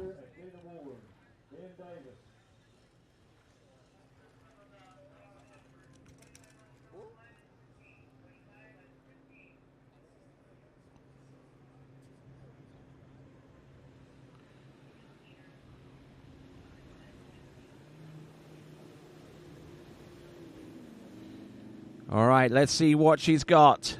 Jackson Starball. Turns, sets, drives in.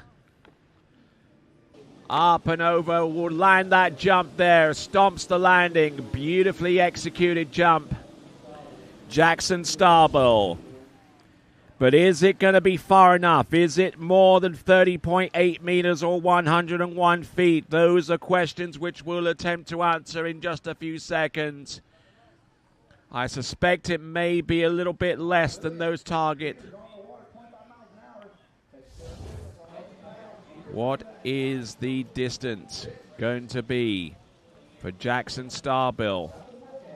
All right, oh my word, this is dramatic stuff because that is 31.0. It is 102 feet. There you go. Jackson Starbull has got himself a medal in the top 5. He has exceeded the jump distance target by 20 centimeters to go to 102 feet. Jackson Starbull, Landon Atwell, and Jacob Buka have all gotten spots in the top 5 with 2 competitors remaining. We'll see Ricky Davis hit the ramp very, very soon, but before him is going to be Gavin Bickley. Well, ladies and gentlemen, thank you for tuning in once again to this tournament, the 84th Goode Water Ski National Championships, as sanctioned by the American Water Ski Association and supported by USA Water Ski and Wake Sport. We're down to our final 2 competitors in the boys' 3 jumps, and the skier that's about to take to the water is going to be Gavin Bickley, the current leader. And we'll have the leaderboard shown up for you in just a moment. We'll tell you a pretty intriguing story. Landon Atwell with 32.6, Jacob Buka with 31.1, Jackson Starbill on the top 3 podium with 31 meters exactly.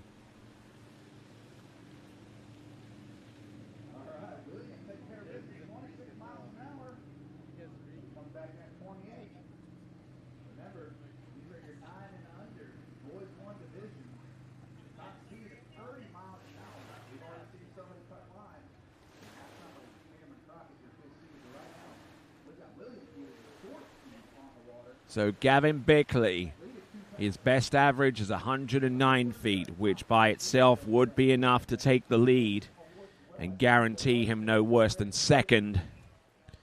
But it's one thing to be able to come into this competition and have a superior score on paper. It's quite another to be able to come through and do the same on the water.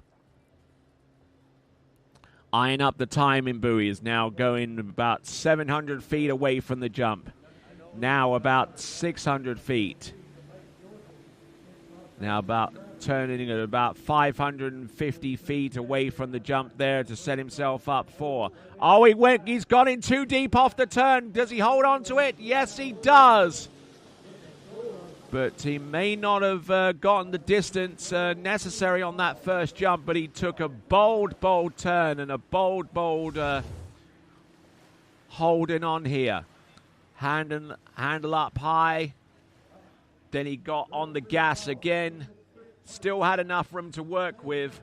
Maybe he was earlier off the turn to start off with, and maybe the result of that turn left him as late as he should have been right from the get-go.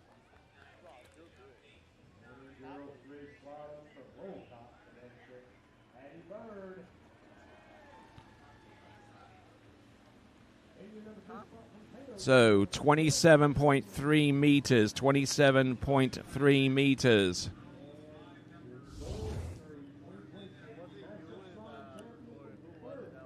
So if the equivalent of 90 feet for Gavin Bickley. Gavin Bickley from Macon in Georgia. The land of peaches. A lot of peaches.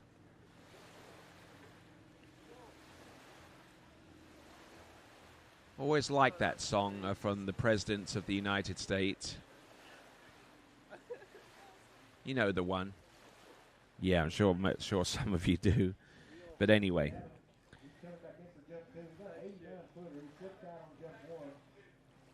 Gavin Bickley now. His best average is 109 feet. Best jump of the season is 113 for 34.4 meters, and Woody absolutely loved to jump that distance right here and now. Sets himself up well, a little bit lighter off that turn. Yeah, that's definitely longer. You just saw that little bit of float there, and there was a certain ease about that turn that convinced Gavin Bickley to take on the ramp this time around more effectively. Gavin Bickley.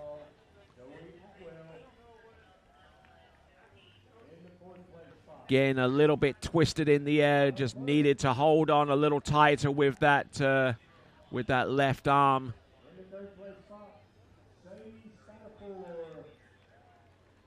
We're going to get the distance posted up on your screen shortly. It is a distance of 30.9 meters, 30.9 meters or 101 feet.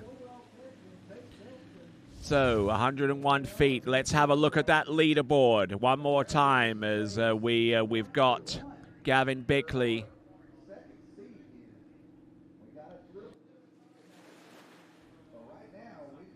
Let's have a look at the leaderboard. We got Landon Atwell, who's still hanging tough with 32.6 meters. Jacob Buka with 31.1 and with 31 meters. In third place is Gavin Bickley. Or actually, Jackson Starball, I beg your pardon, on 31 meters exactly for 102 feet is Jackson Starball.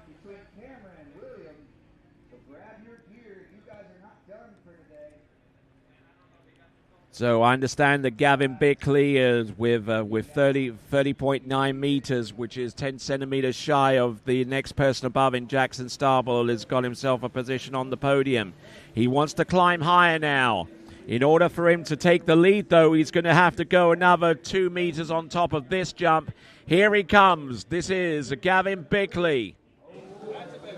Straightens up his skis. The direction was good. The speed was just as aggressive and more intent.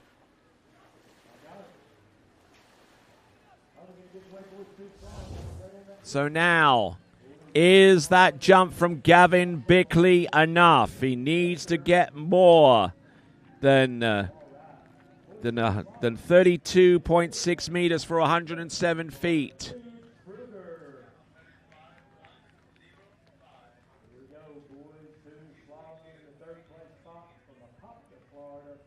So the distance coming through, and it's going to come up short, just tantalizingly short.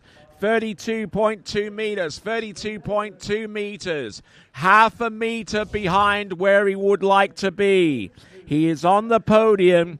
He's vaulted himself up for second place, but he falls about half a meter or so shy of Landon Atwell with one competitor to go.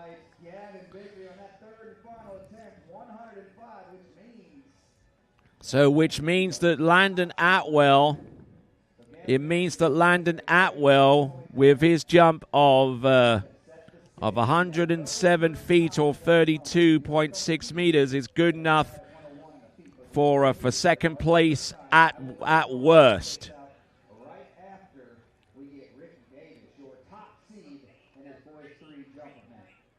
So now we're going to go on to our number one seed, coming to us out of the state of Virginia.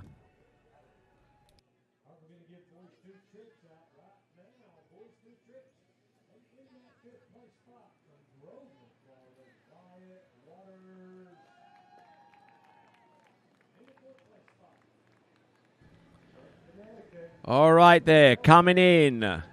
Next competitor up, our last competitor in this division, boys free, coming to us from Old Dominion, otherwise known as the state of Virginia. It is going to be Ricky Davis.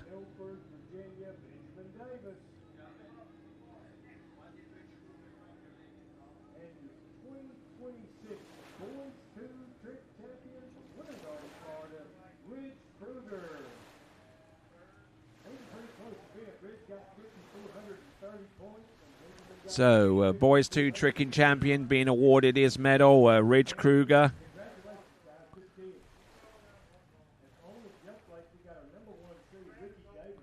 So, Ricky Davis coming in boys 3.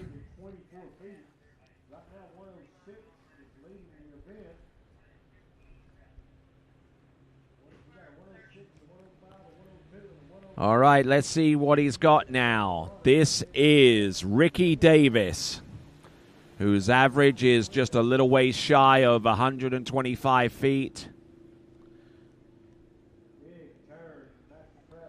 Let's see what he has. Jump number 1. Piling it on, and I think we've got ourselves a national jump champion in the form of Ricky Davis.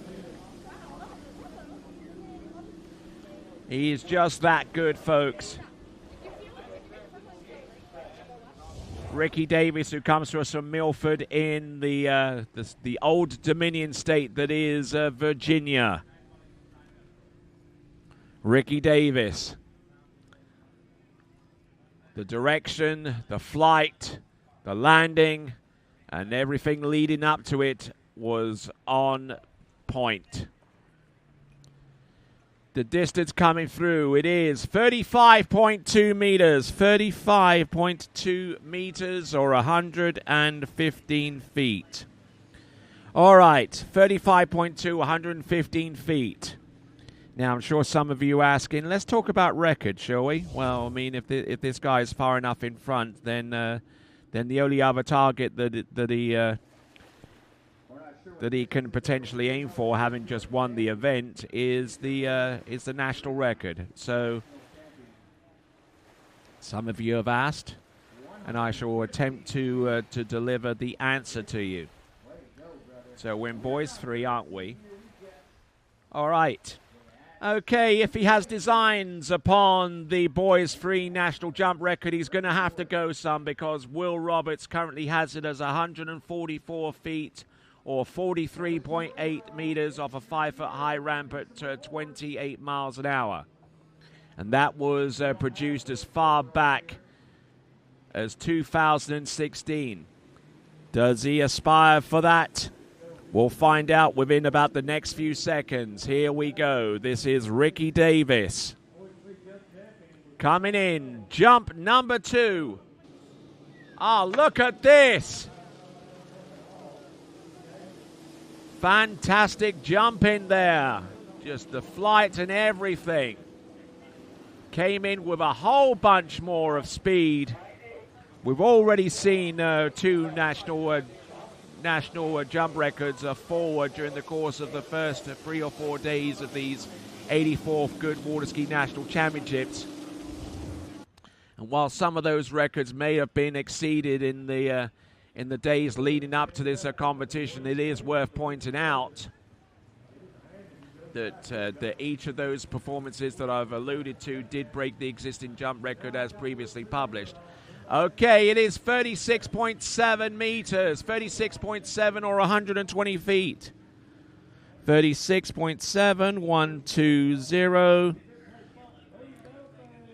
Now, this is significant because if he has designs upon the overall title, then anything that he puts more in excess than what he's already done will make the whole task of gaining the national overall title in boys 3 just a little bit easier to obtain in either 1 or 2 of the remaining events.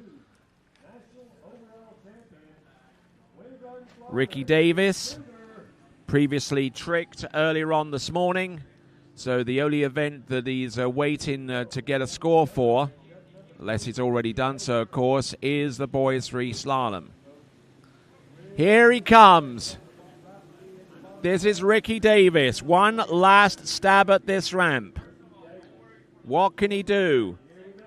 Driving it in home. Oh, look at that. He is storming there. 36.7 meters or 120 feet. He has the best jump distance out of everyone here in boys 3. That was on his second. The third and last jump is going to be tantalizingly close to that distance.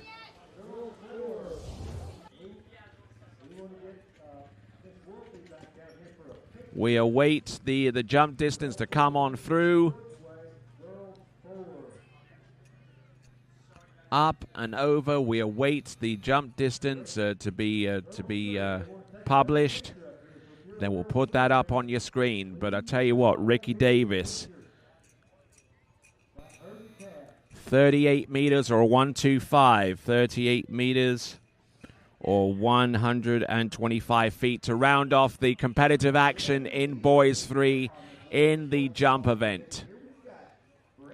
Good flight, good distance, perfection all the way through from Ricky Davis, from start to finish. So that concludes the Boys 3 Jump National Championship for the 84th Goode Water Ski Nationals. My name is Tony Lightfoot, and there is your leaderboard. Ricky Davis, the winner by a good amount there, a 7.5 meter lead ahead of Landon Atwell and Gavin Binkley rounding off the top three. You can see all of those results by going to waterskiresults.com, waterskiresults.com, open up a tab, go to that website, click on the top link, and it will take you to the 84th Goode Water Ski National Championships results. Okay, let's take a breath and get ready for girls 5 jumps, and we've got 8 competitors in that field, followed by boys 5 jumping, which will round off the event today on the jump ramp. You are watching the 84th Goode Water Ski National Championships, and when we return, we'll have 2 more categories of jumps right here, right after this. At Houston Cadillac, at the moment you arrive, you will notice dedication to excellence. We deliver an unparalleled customer experience, and we're elevating our commitment with a new state-of-the-art facility.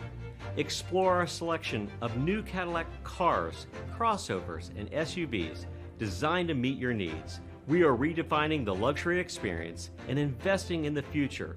Visit Houston Cadillac and begin your journey towards luxury. At Dillinger Insurance, we have over 50 different carriers to shop your home, auto, and recreational vehicle insurance needs. We would love the opportunity to save you money. We insure $1 million mansions, condos, mobile homes, rental homes, and everything in between. We know all about wind inspections, 4-point inspections, and how to get you the right coverage for your particular home. You've got questions, we've got answers. Can you remember the last time you had a rate decrease with your auto insurance? Let's take a look and see what we can do. We know all the ins and outs of getting our customers the best rates, coverages, and discounts, so put us to the test. Don't monkey around with your insurance. Call Dillinger Insurance today. We've got tons of companies to help find you the best prices and the best coverage for your particular needs on home and auto insurance. Go Knights!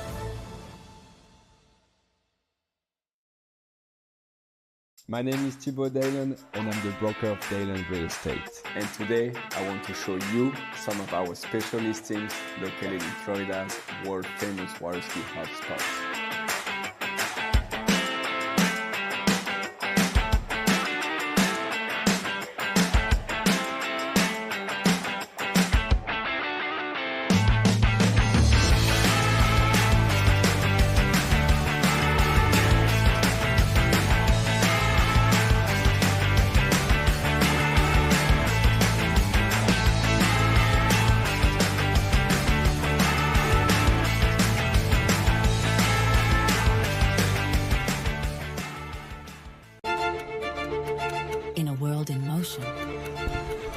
DNCA Finance has grown through crises and transformations.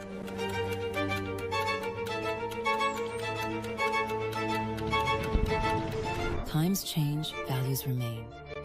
For more than 25 years, DNCA has been by your side for active and flexible management of your wealth. DNCA, Maison d'épargne de valeur. Speak with your financial advisor.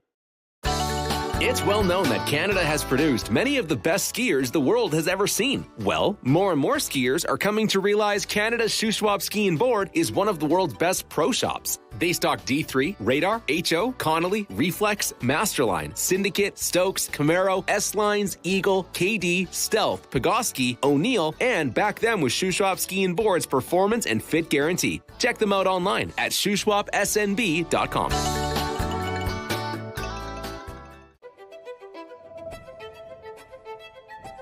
Luxury means something different to everyone. A private island, a hidden villa, a journey designed around you. At Marola Travel, we take the time to listen to how you want to travel, how you want to feel, and what luxury truly means to you. Marola Travel. Wherever you're going, we'll make it easy.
All right then, folks. We now resume in with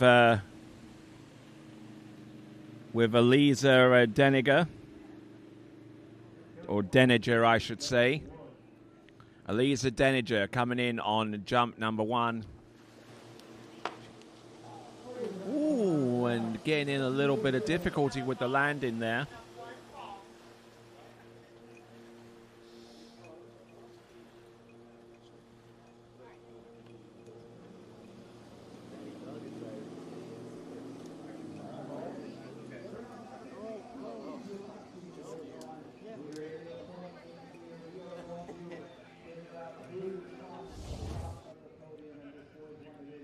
Okay, this is Eliza Deniger.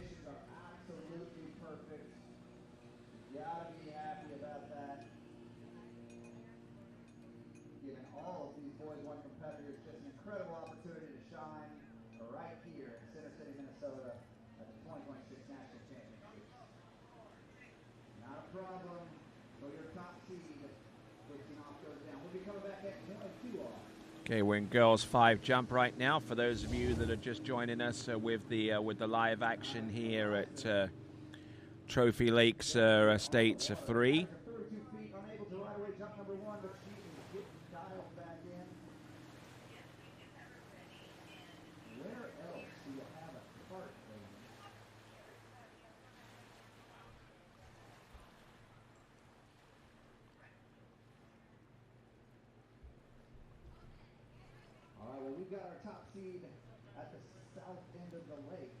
All right, then. Here we go. Eliza Deniger.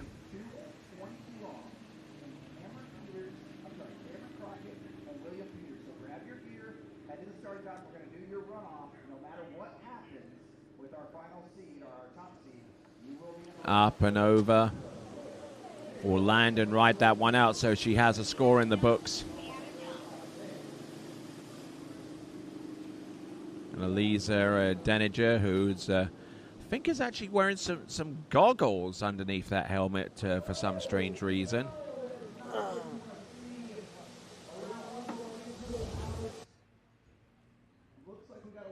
And I wonder if she's going to take her remaining jump. She failed to score on the opener, but no such misfortune with the second jump.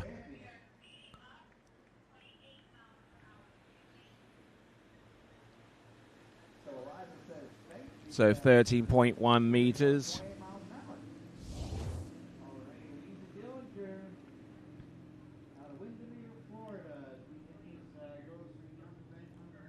So Eliza Deniger coming out to us from Windermere in Florida in the Southern Regional Championships. She jumped 42 feet. Those regionals took place in Tuscaloosa in Alabama, otherwise known as Lyman Land.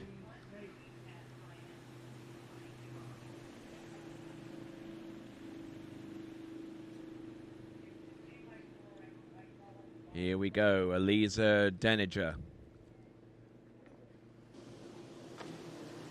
And lands that one too. So Eliza doing a grand job here in girls 5. No landing on the first, but lands the second and the third. Currently, best jump distance is 13.1 or 45 feet.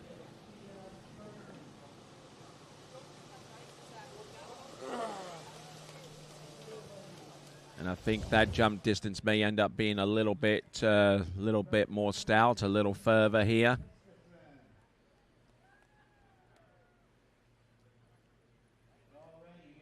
So 14 meters or 45 feet, 14 meters. So that is the lead distance after one competitor, 14 meters, 45 feet, as we now work our way to Audrey Abelson. Audrey Abelson.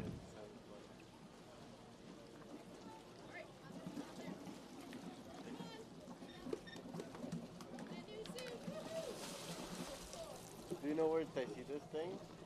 At his camper. Oh. Is he driving here? Yeah, he drives here Thursday.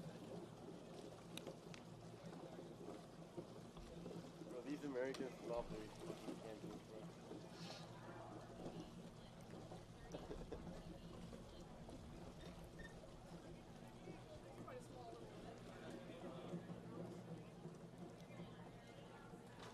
So 7 competitors remaining. The next of them is on the water right now. It'll be Audrey Abelson. Okay, coming out on the water, Audrey Abelson out of Center Harbor, New Hampshire. All right, we've got a runoff situation over here. We got William Peters on the water. They'll be coming out at 30 miles an hour. Audrey Abelson from Center Harbor in New Hampshire. Another skier from the Granite State. Working hard around 5 ball. He's late. He's going to have to work. He's been off the water for a while, but it looks like we've got a completed pass at 15. Oh, did he come back in at 20? Well, remember, these two tied.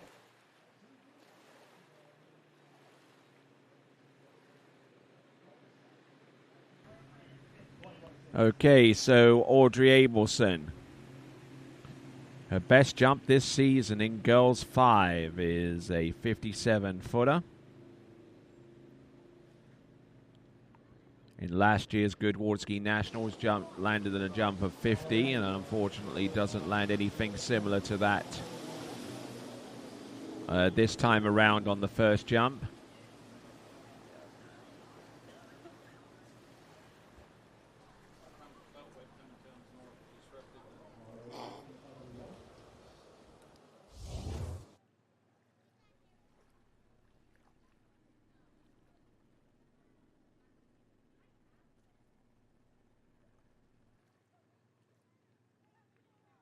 William come back in from the south end of the lake.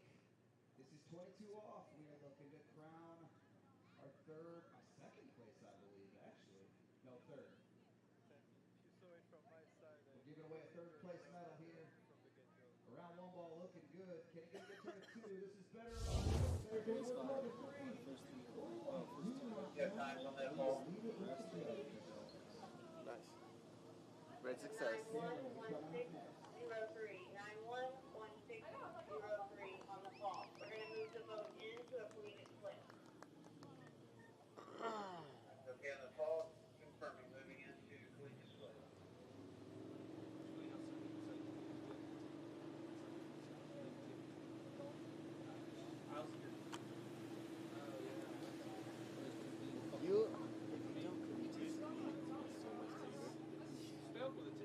Like you can literally cut where the ramp is. Like in front of the ramp and you make it. You gotta get your timing right. That's well, yeah, but also the thing is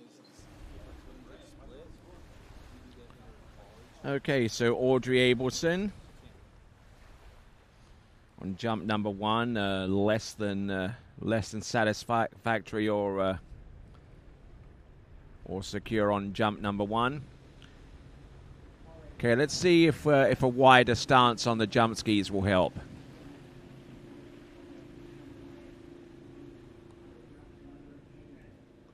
Okay, those skis are very, very close together. But landing and riding out that jump there, that is Audrey Abelson. I mean, still, if you jump in narrow.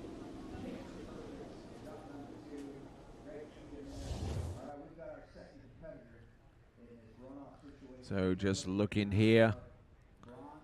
Now, the only reason why those jump skis got wider as they hit the top there is because she started to pull back a little bit on the handle, and whenever you do that, the tips of the skis go out a little wider.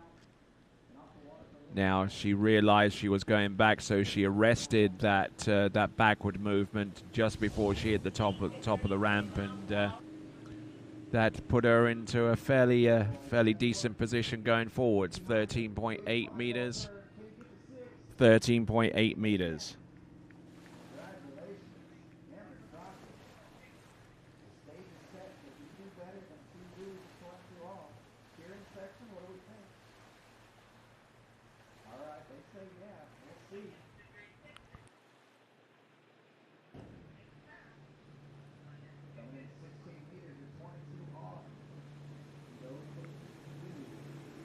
So 13.8 meters, which puts her 20 feet shy, 20 centimeters shy of Elisa Deniger. Oh, and that is where she will stay, I'm afraid, not landing her last jump.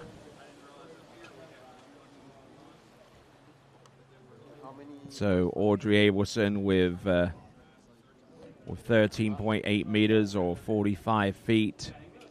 And this is where the metric system comes into its own, because each of these jumps are originally measured using the metric system, and they're converted for the convenience of our audience going forwards to better understand the distances. And case in point here, each of the last two competitors landed the jump of 45 feet, but there were different metric distances attached to each one.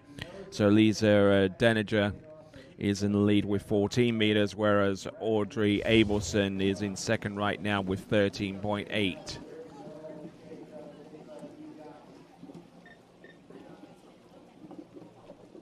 All right, next competitor to go, coming to us out of Winter Garden in Central Florida. This now is Ella Gay. When it comes down to skiing with the latest and greatest water ski equipment, she doesn't have to look far, because her father is the one, the only Russell Gay, the head honcho behind Masterline, who've provided the ropes and the handles for this competition, and a good portion of the competitors in this national championship ski with Masterline and nothing else. You can find out more by going to masterlineusa.com, or check out the products in the commercial village right here at Trophy Lakes Estates 3 during the 84th Goode Water Ski National Championships.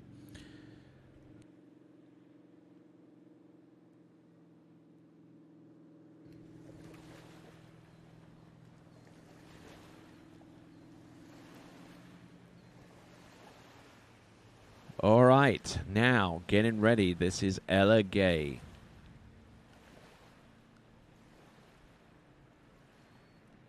Using an arm sling, which would suggest that she's maybe going to hit the ramp from a 3/4 cut in the near future.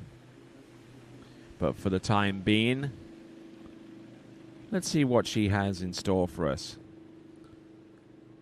Her best average coming into this event is a little over 54 feet. Whoa, whoa, whoa, whoa, whoa, whoa, whoa. Hang on in there, Ella.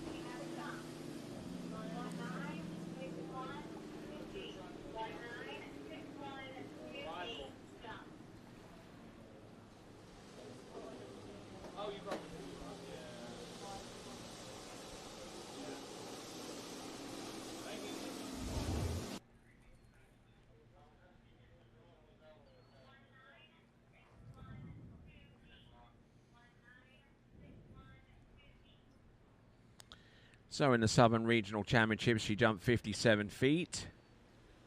Ella Gay out of Winter Garden. That's the only jump score that she's contributed towards her qualifications for these national championships.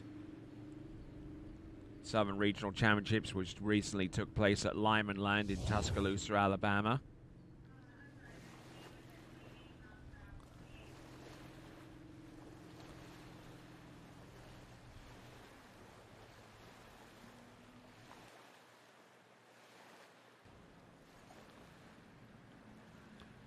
We're just waiting on the distance to be published there on the jump number 1, but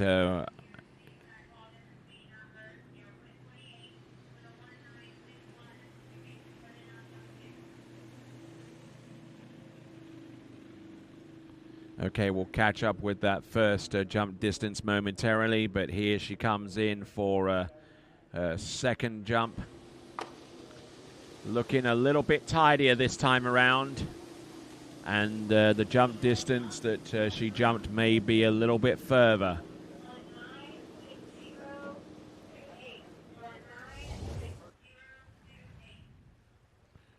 So just waiting to get caught up on the distances of both our first and second jumps at the same time.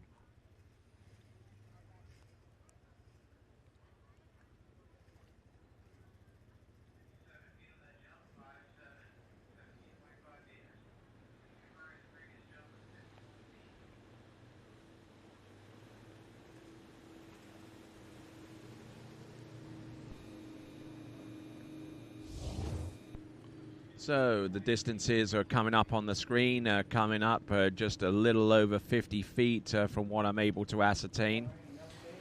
15.9 on the first jump, or actually 15.8 and 17.5 on the second one. 17.5 on the second, meaning that best jump so far is that second one, 17.5 or 57 feet.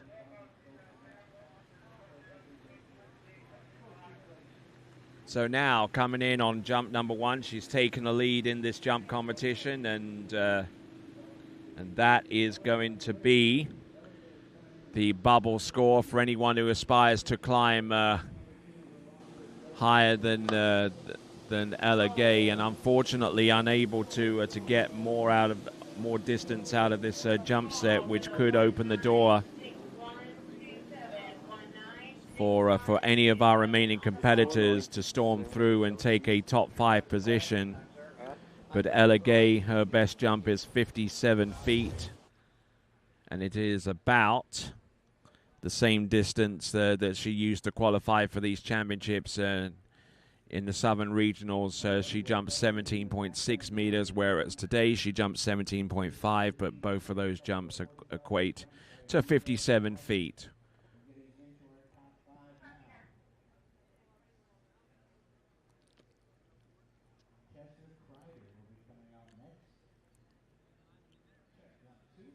Just needed to get over the tips of her jump skis, and unfortunately was unable to do so. So there we go. That is Ella Gay. Tessa Kreider, our 5th skier from last, is getting ready to go in girls 5 jumping.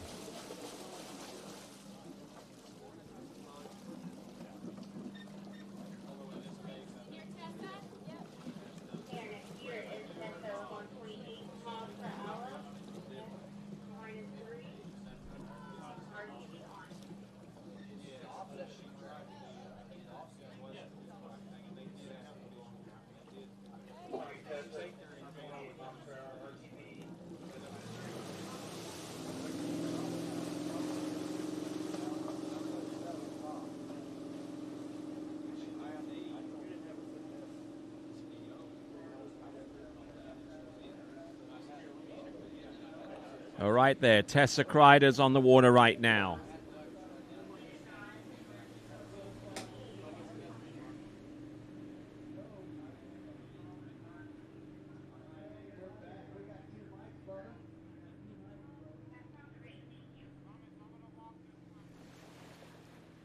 All right, Tessa Kreider in the Illinois State Championships. hitting a distance of 61 feet. Our Morris, Illinois native. 56 in the Midwest Regional Championships, held right here just a week or so ago.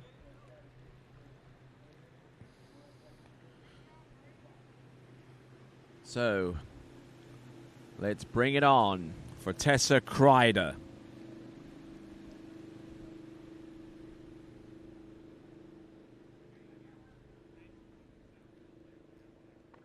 Edging in with her left shoulder, but getting a little bit twisted off the top, but still managing to land and ride out that jump.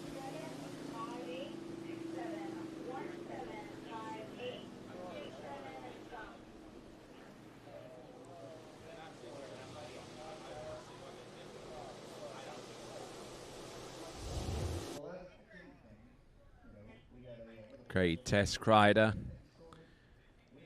not taking as a stout enough edge on that right ski, and using more of a lean to push onto the jump rather than have any discernible edge on that right ski. And what is that? 15.4 meters. 15.4 meters.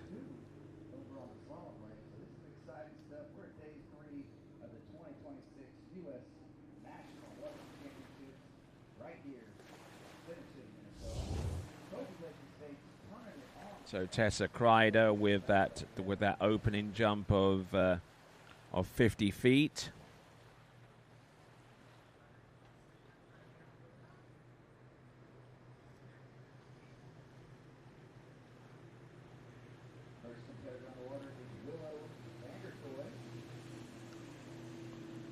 Okay, so Tessa Kreider coming in, second jump. Let's see if she can get a little bit more edge on that right ski. Yes, she does. She was a little bit later. She was squarer to the jump and into the landing, which made both of those elements a little bit easy for her to accomplish. So Tessa Kreider.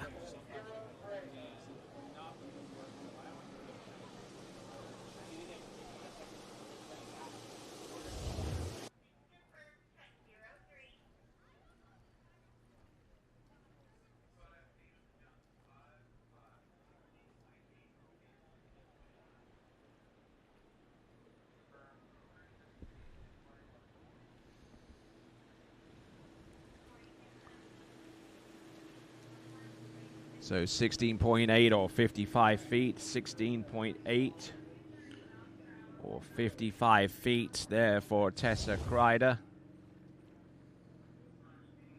And Tessa Kreider still in a second spot right now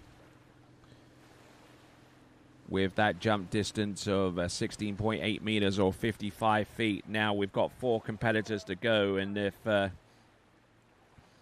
Tessa Kreider has any ambitions of maintaining her seeding, she's got to come through with a jump that exceeds 17.5 meters or 57 feet with this last jump. Otherwise, the seedings will swap places with Ella Gay, and Ella Gay will take a guaranteed top 5 spot in her stead. Up and over. Oh, nice. I like that landing, but here's the distance between that and the ramp. Anything to write home about? We'll find out in the next few seconds.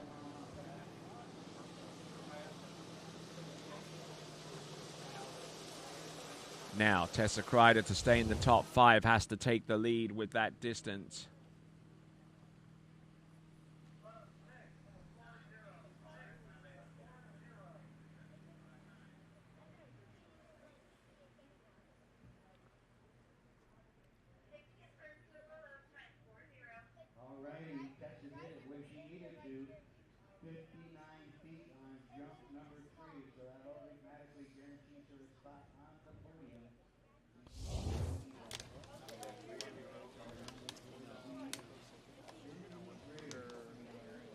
Okay, so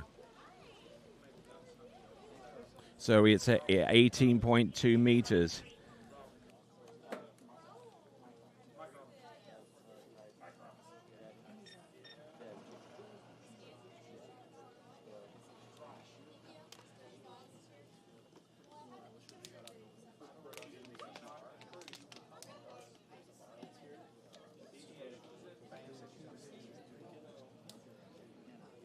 Okay, so 59 feet there qualifies Tessa Kreider as one of the top 5 podium finishers when all is done and dusted.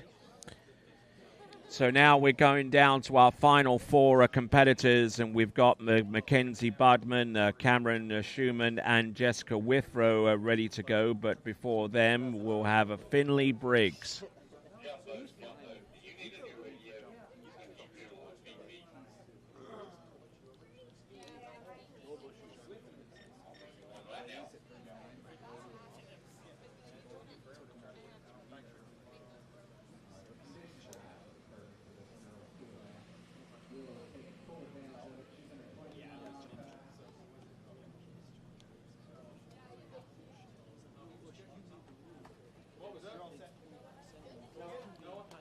So it looks like we're taking our time with our competitors. Finley Briggs is about to take to the water,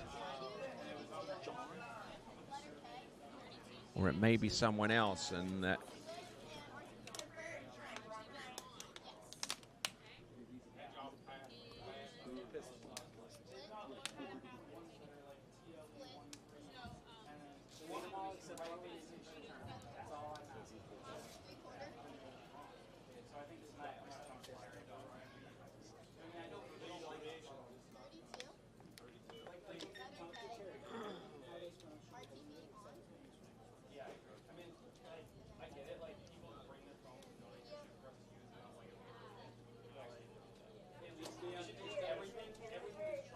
all right, Lane, looks like our delay is caused by some technical issues in regards to the jump itself.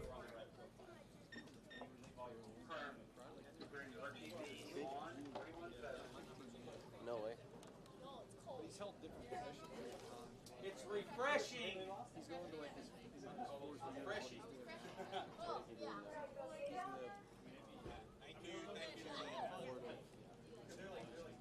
Jazz, I had 3 more radios up here. I had 3 more right here. I didn't hear she needed it. Okay, skier about to take to the water next is Finley Briggs, our number 4 seed coming into these championships.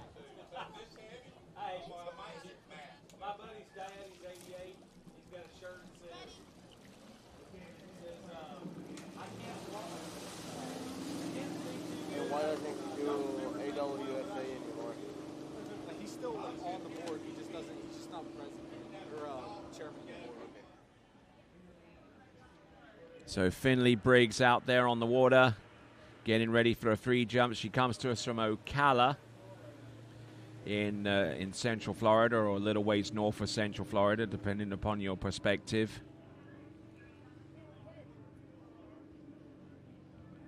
Best jump of the season, 84 feet. Did that at the Southern Regionals, skied at the Fluid, full record in the previous calendar year of 2025, but part of our tournament 2026 season. Jumping 78 feet there,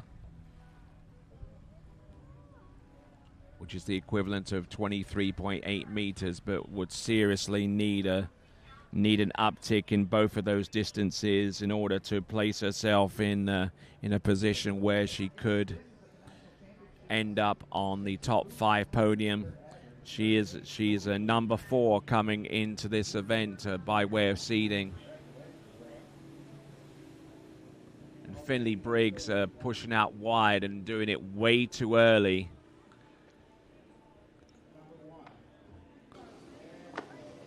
Nicely done with the opening jump there. Obviously looking to try and start softly and work her way progressively to a slightly more aggressive edge and stance coming in.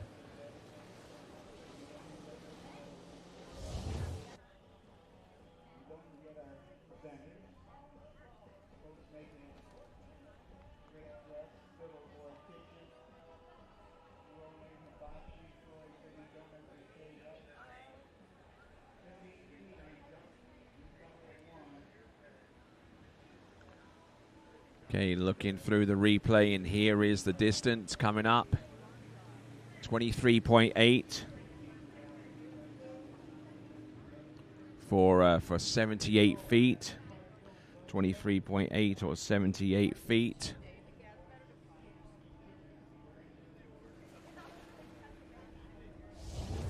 And currently Finley Briggs is in the lead with that distance of 78 feet, 23.8 meters. That vaults are ahead of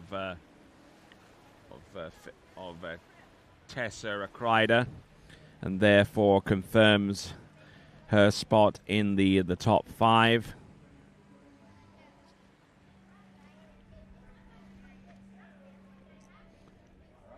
So Tessa Kreider currently in second place right now, can finish no worse than 5th. Finley Briggs currently in the lead, can finish no worse than 4th.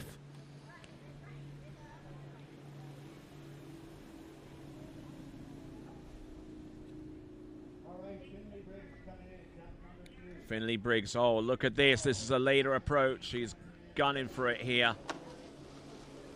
Well aware that of the abilities of the next few competitors, with very little to choose between the likes of herself, Mackenzie Budman, and Cameron Schumann. Then it's a little bit of a drop-off between Jessica Withrow and the remaining competitors in the field, and that's why she's the number 1 seed.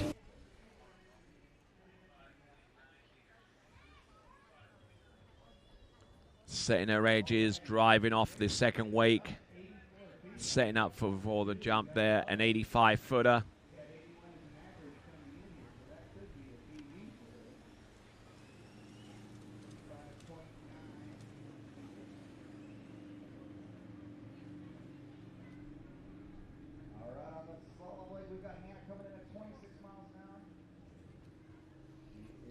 So 25.9 meters to 5.9, just to confirm the distance, 25.9 or 84 feet.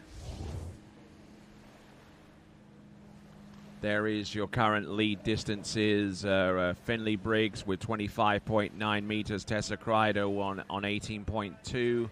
Ella Gay currently in 3rd place right now.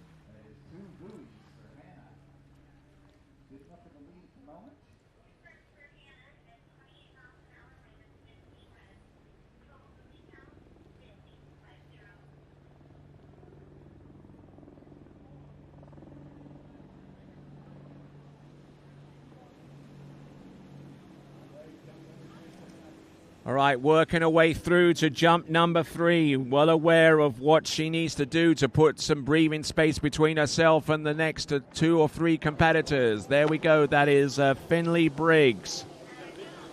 Setting off with a lot more speed on the 3rd and last attempt.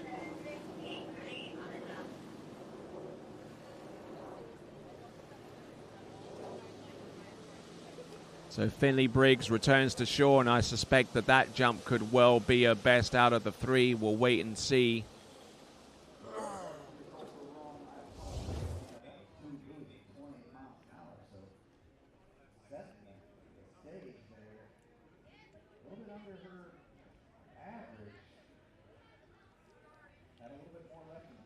So 25.9 meters or 85 feet, 25.9 meters. Or 85 feet. Exactly the same jump distance that she had on the 3rd attempt. So the consistency is certainly there. If not the jump distance as big as it is. So that is Finley Briggs. So she, alongside Tessa Kreider, have guaranteed podium positions in the top 5. 3 competitors to go. Next up is going to be Mackenzie Budman.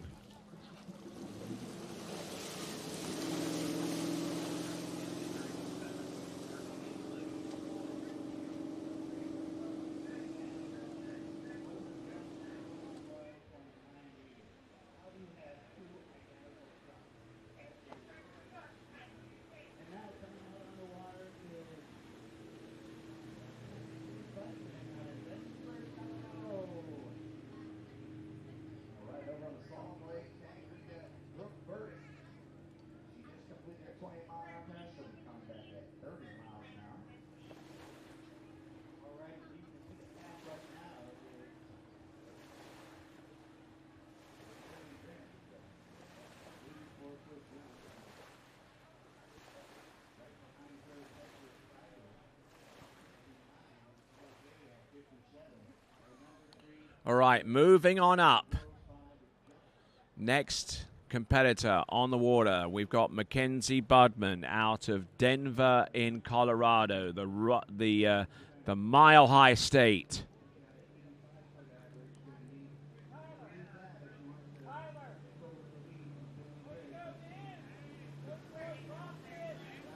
Pushing up on a left ski and raising the right to reduce tension on the water to try and maintain a water speed and to stay wide on the boat. An aggressive approach on jump number 1, slaps the skis down, lands, and skis away like nothing happened.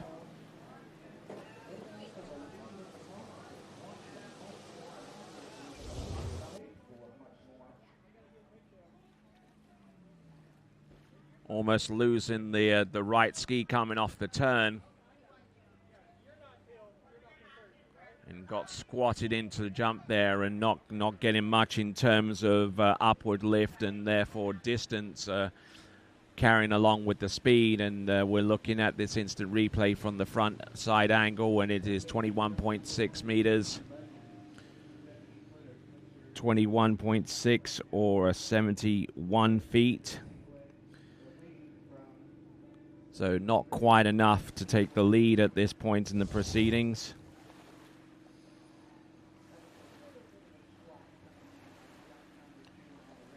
So on the basis of that jump there, that puts her in second spot right now. That drops Tessa Kreider down to third. But what that means is that Mackenzie Buckman has secured a spot on the top 5,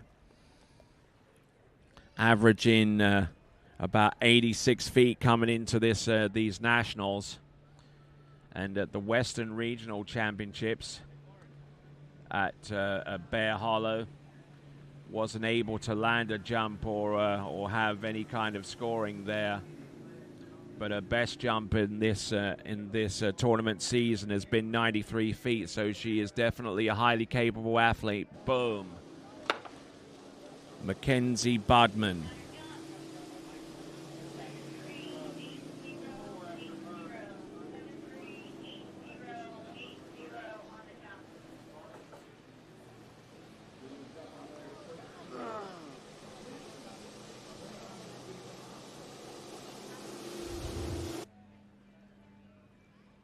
So again, a little bit squatted here. Again, on jump number 2, but not quite as much as she was the last time. She did get enough of her legs underneath her this time to maybe get some more lift on jump number 2.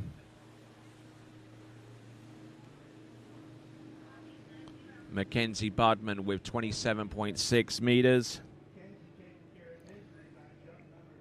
or 91 feet. So she takes the lead now. She has the big distance of 91 feet or 27.5 meters. Now the question is that enough to fend off the challenges from our remaining 2 athletes coming up?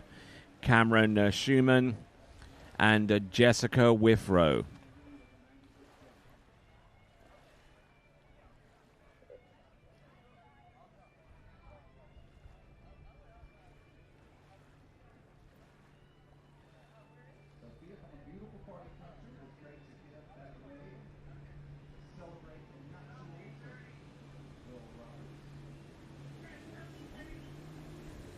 All right, here we go. This is Mackenzie Budman out of Colorado. Here she comes. Oh, almost losing that right ski, but managing to have enough control over it to maintain her direction and get that lift off the top of the jump that everyone so desperately desires to match the speed that they bring in.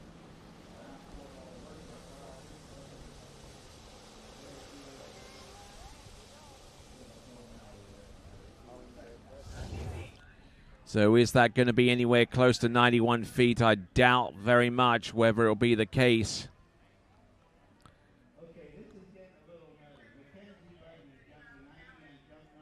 Okay, 27.6 meters. Again, a 91-foot jump.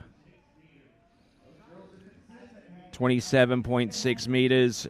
So last two competitors, their remaining two jumps are both the same. 25.9 for Finley Briggs, who is currently in the second spot right now, ahead of Mackenzie Budman, who has a 91-footer.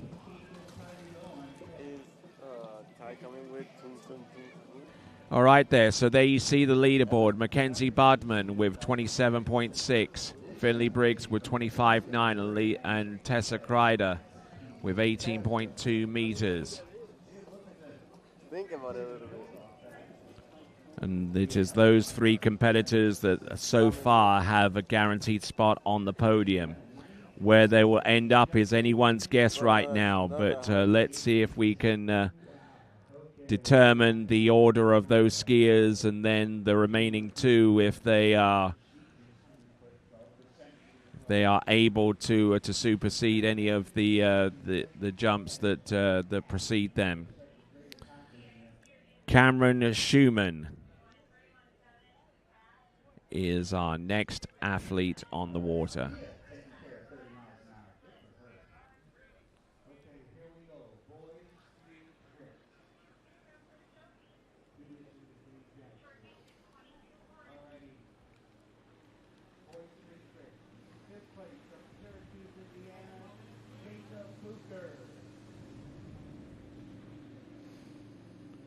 All right there, Cameron Schumann.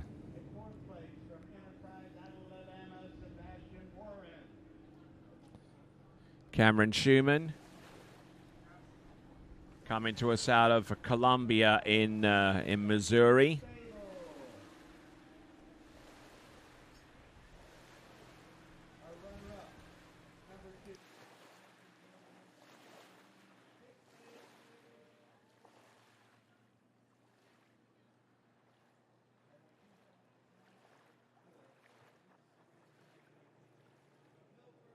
All right, coming to us from the Show Me State that is Missouri, this is Cameron Schumann, Midwest Regional Championship. She is your champion out of the Midwest, jumping 98 feet for that distinction.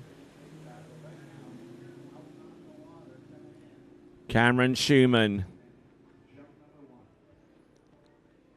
Whoa, almost getting buckled in. Coming into the jump there, and that was very, very distracting. I'm sure the feeling wasn't all that great coming in, and too late to take a pass on that jump and ski effectively around the left-hand side of the ramp.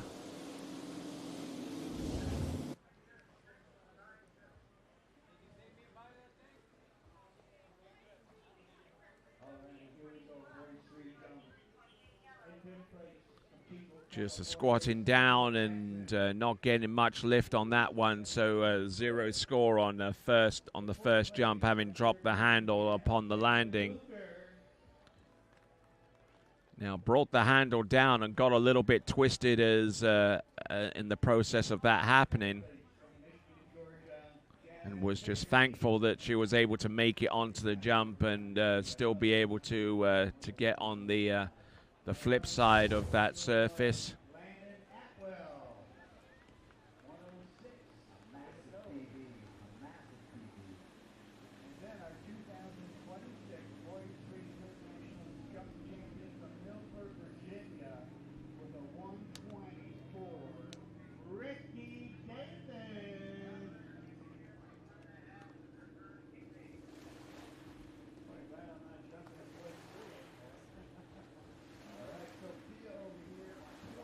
Okay, so second jump coming up now.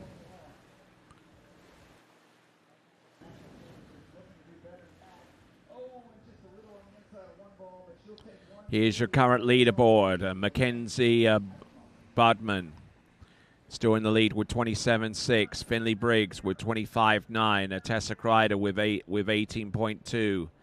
And anything more than that distance in fourth place, courtesy of Ella Gay. Anything more than 17.5 will guarantee herself a spot on the podium. She's not quite there yet. Oh, handle up high. She's all over the back of the ski. She is all over the place. Oh, and she definitely almost twanged it on the bottom right-hand corner.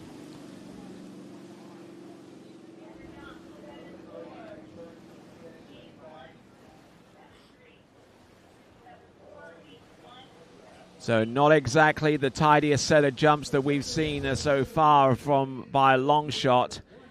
Almost fell out the back at the tail end of this turn.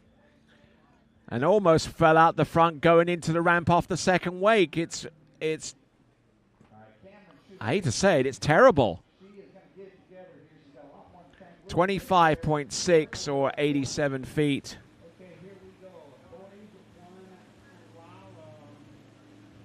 .87 feet. So even that jump there is as wild and wacky as it was, is good enough to be on the podium.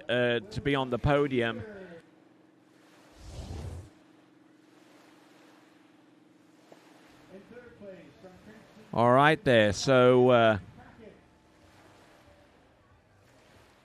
Cameron Schumann there occupies the second spot right now, but it could be ever so worse than that. Now, Cameron Schumann currently in second place, will finish no worse than third.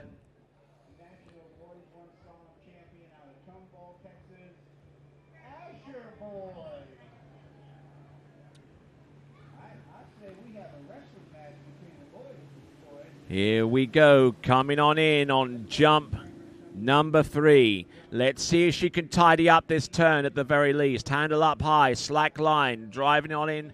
Whoa, whoa! That is probably one of the most untidy sets of jumps that I've ever seen in this 84 for Goode Water Ski National Championship. She was all over the place.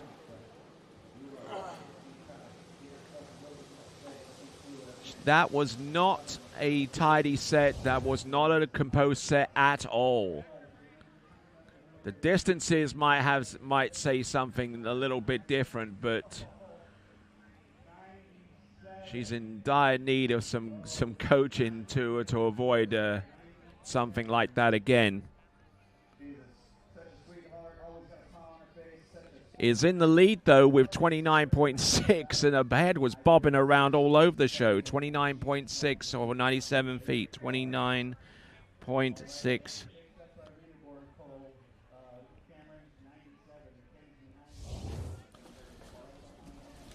So now Cameron Schumann takes the lead with a 97-footer.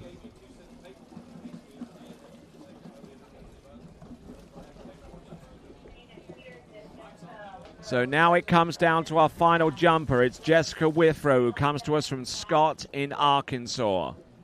This is Girls 5 Jump in this, the 84th Goode Water Ski National Championships, coming to you live from Center City in Minnesota, the home of Trophy Lakes Estates 3.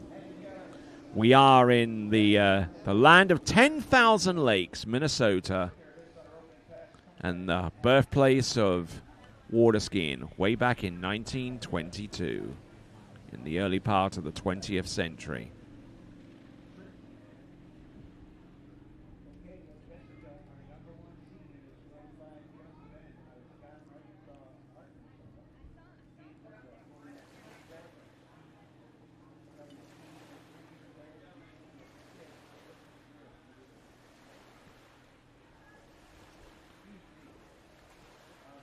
All right, then, Jessica Withrow from Scott in Arkansas. 118 feet, her best jump of the season for 36.1 meters at the We Wave Independence Day Invitational competition. Also jumped 118 feet, but for 36 meters flat at the Cedar Creek Hot Summer Nights in the South Central Regionals. Jumped 2 foot less for 116 feet. Let's see what she's got. She can win with a distance in excess of 29.6 meters. And I think she's done it. No two ways about it. You just kind of get that vibe. You get that immediate sense that Jessica Withrow has done exactly what is needed for her to do in a girls 5 jump.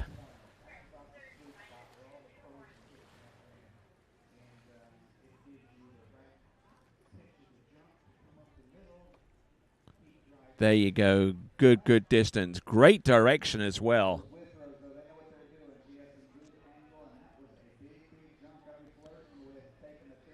Huge jump distance there. Comes into this event with an average of 118 feet. All right, she is your champion. 33.2, 109, 332. 109. So she is your national champion, and there is your final results there. Jessica Withrow, Schumann, Budman, Briggs, and Kreider. But she still has 2 more jumps remaining.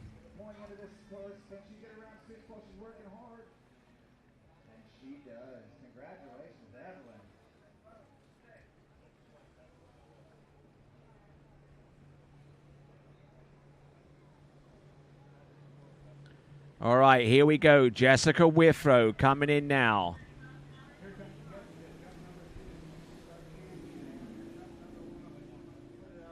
All right, then.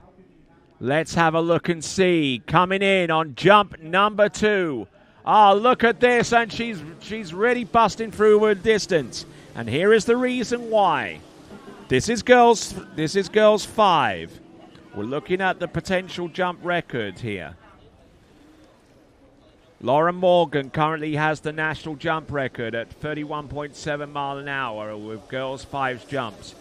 Her best jump is a 154 or 46.9 meters. If she can just hang on to something really, really substantial there and just push out over the tips of her skis, who knows?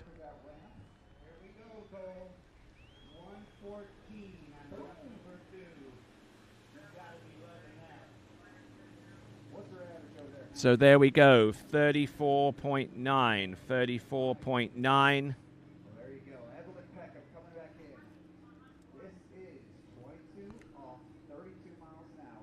So definitely increasing upon her lead.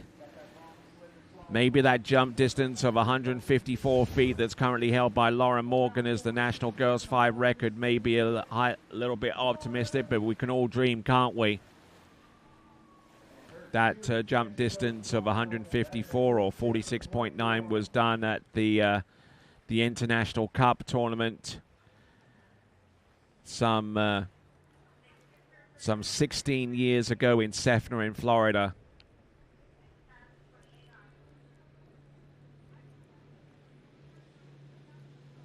Here we go, folks. Coming on in. Jessica Withrow. Pushing it out wide. There you go. Skis round to the handle. Drives it on home.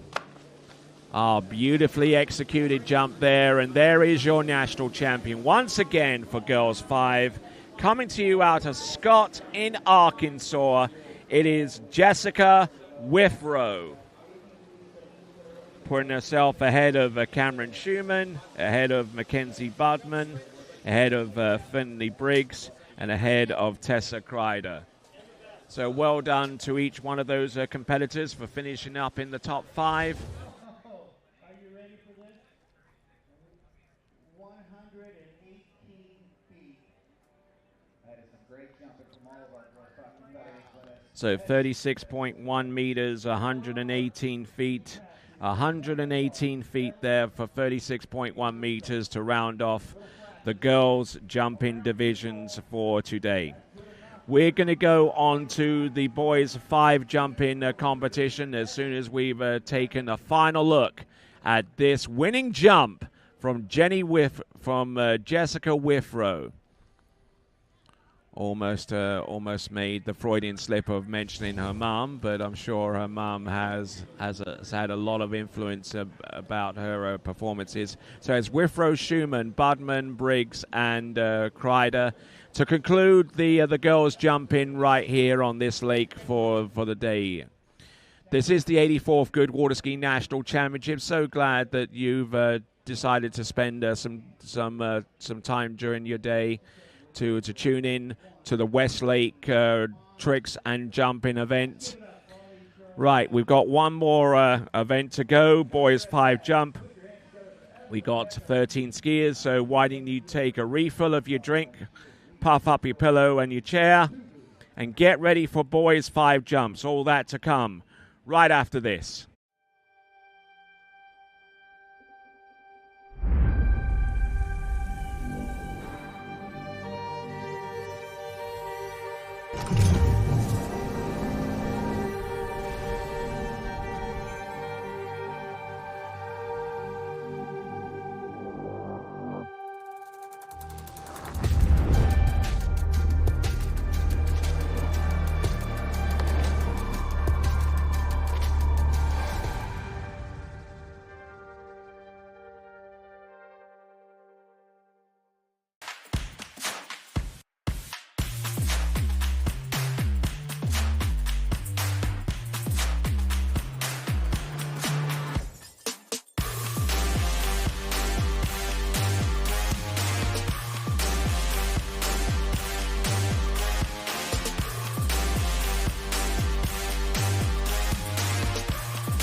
Masterline, made in the USA.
Morning, Brian.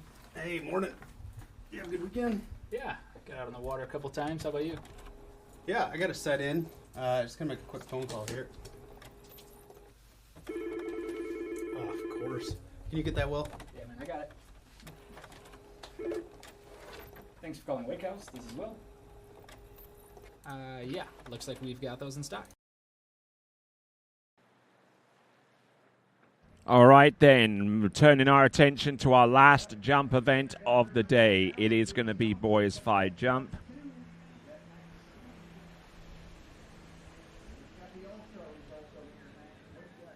We're starting up with Brandon Kreider.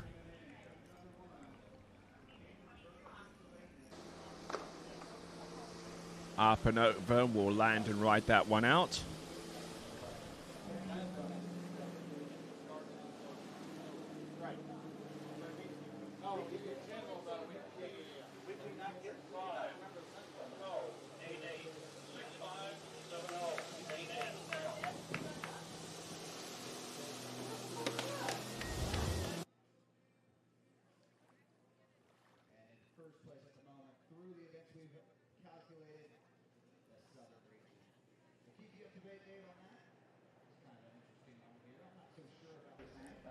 All right there, Brandon Kreider knocking down this opening jump. Not particularly a big jump in terms of distance.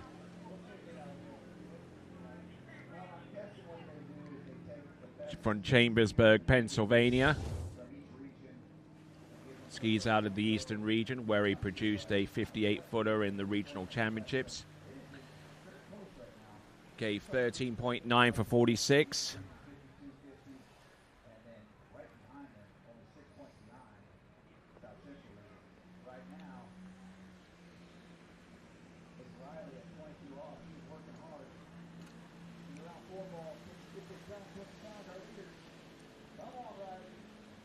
Here we go. This is Brandon Kreider. Going a little bit squirrely in the air and coming off the jump there with his handle up high didn't exactly help decomplicate matters.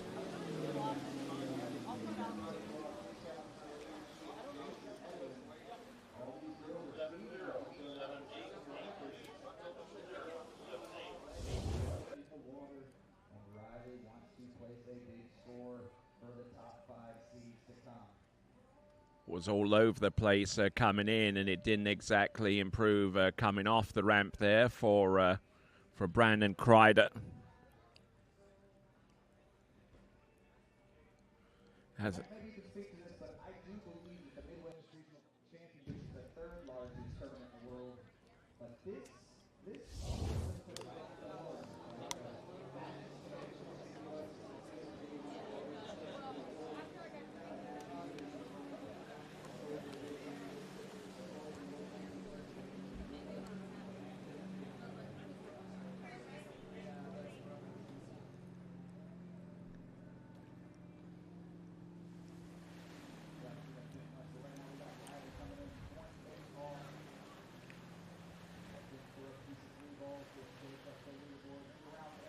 All right, here we go, folks.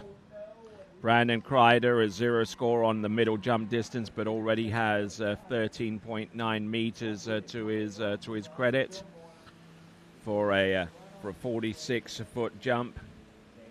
His average is actually 10 foot better than that.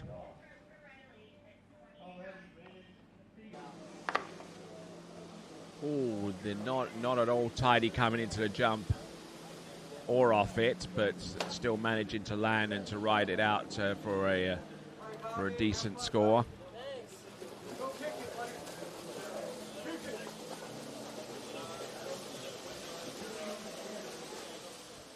But he makes his way back to the shore anyhow, and should receive a better score on the basis of that third attempt.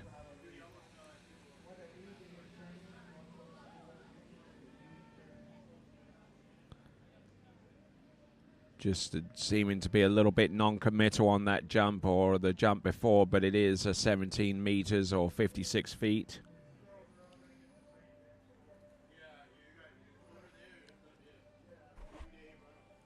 So 17 meters or 56 feet, our opening distance in boys 5 from Brandon Kreider. And Bobby Magnus is our next competitor to take to the water here in boys 5 jump. Well, good to see so many of you decided to tune into the Westlake for the tricks event, which opened up things this morning to continue on with the jumping action, which you're witness to right now in boys 5.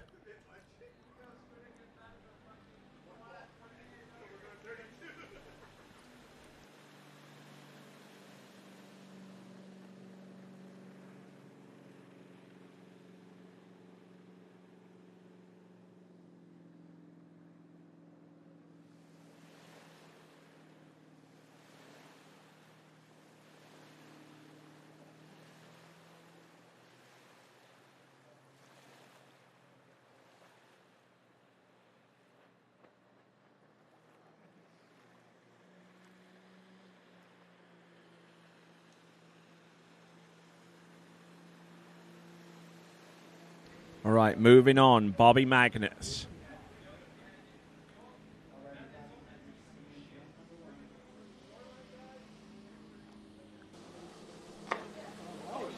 Seeing a few messages come up on the live chat, and they keep them coming in. Yeah, I saw you. That first round was my best shot at it. It was really fun, like with the run-ups and everything. Yeah. Were you videoing over there? No, but I watched you. Coming in. I watched you back last night. Bobby Magnus up and oh, nicely done there with that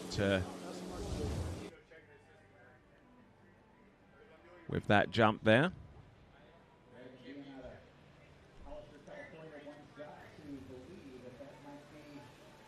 Just looking at the instant replay and seeing how well Bobby Magnus executed that second jump there. Actually, it's the first jump, I beg your pardon. It is 17 meters or 56 feet. 17 meters or 56 feet.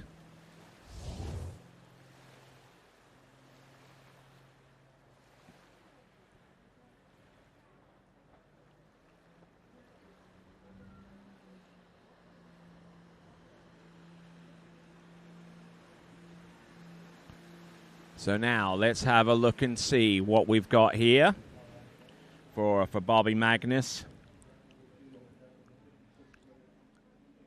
Ooh, taking a little bit of an edge, a flatten off, a kick, and even tapped the top of his head to end things with the second jump there. This has got a little bit of everything there with the second jump there. And even has enough time to kind of relax on the turn. So there's the edge, there's the flatten, there's the kick. Almost taps the top of his head, but not quite. Using that left arm for a little bit of balance. There's the edge once again. There's the flatten. There's the kick. Ooh. And the landing wasn't all that bad either upon retrospect.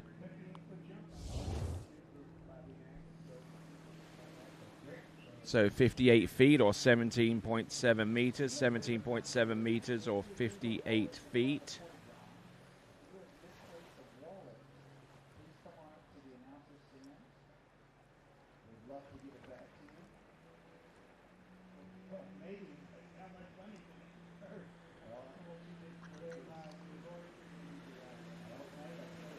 Here's Bobby Magnus for his third and last attempt.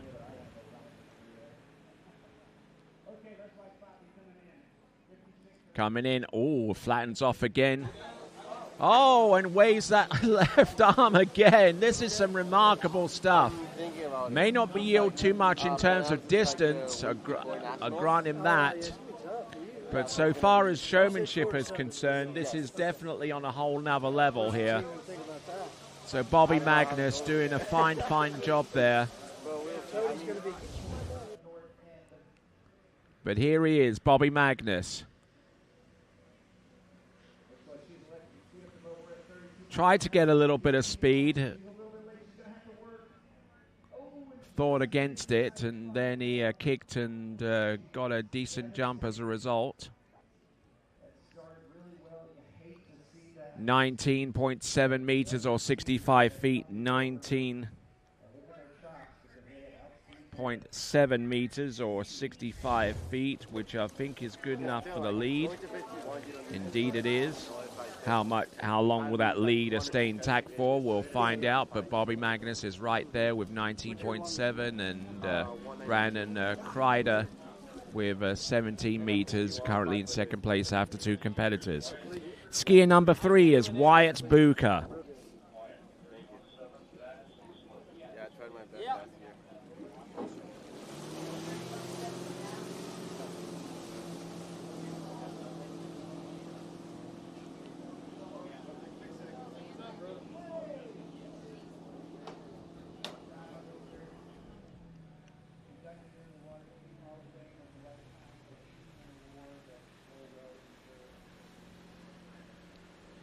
So working our way down towards our next competitor.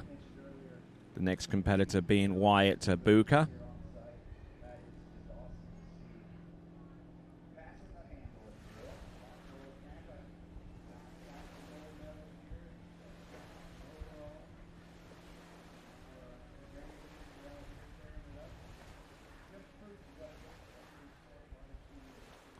Okay, so Wyatt Booker qualifies for these nationals, averaging 95 feet. So very consistent with his jumping, especially into the 90s. His best jump has been about 29.8 meters, which is 97 feet. He's backed that up with a jump of 10 centimeters less at 29.7, but still 97 feet. So that kind of gives you an idea of where Wyatt Booker is. Oh, handle up high. This could end in tears, but fortunately there for Wyatt Booker, a heads up going across the wakes and realizing that this jump was not going to end particularly well there for him had he have held on. And I think a thing that's taken a lot of our competitors by surprise is the wind that started to pick up a little bit, because it is a tailwind.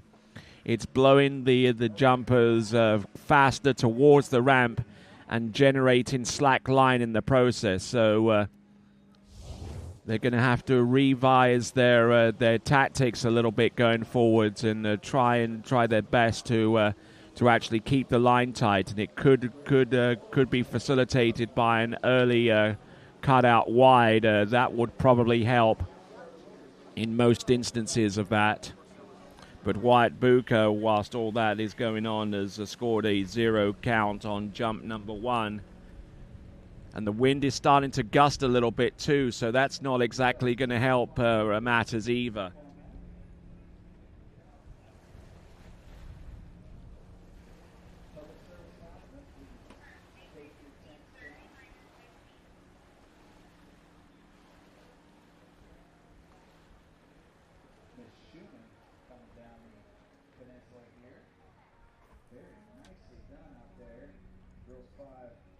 Jump runner-up. Congratulations on that hardware.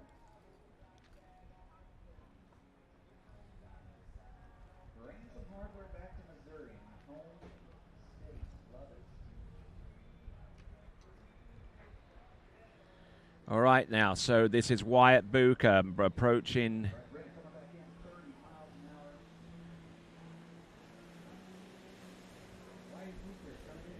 Wyatt Bucher coming in on jump number 2.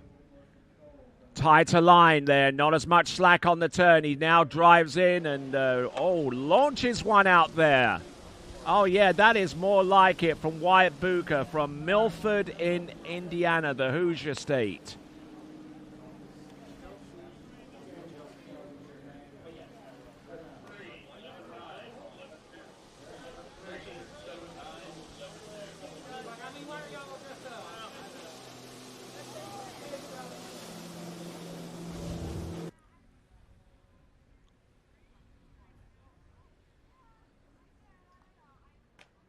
So looking at this once again, better position, better lift, and better direction all the way through. All of the elements in play here. And it all started with an earlier pull out to the right-hand side of the towboat, which maintains his tightness of the line for 28.4 meters or 93 feet. 28.4, 93.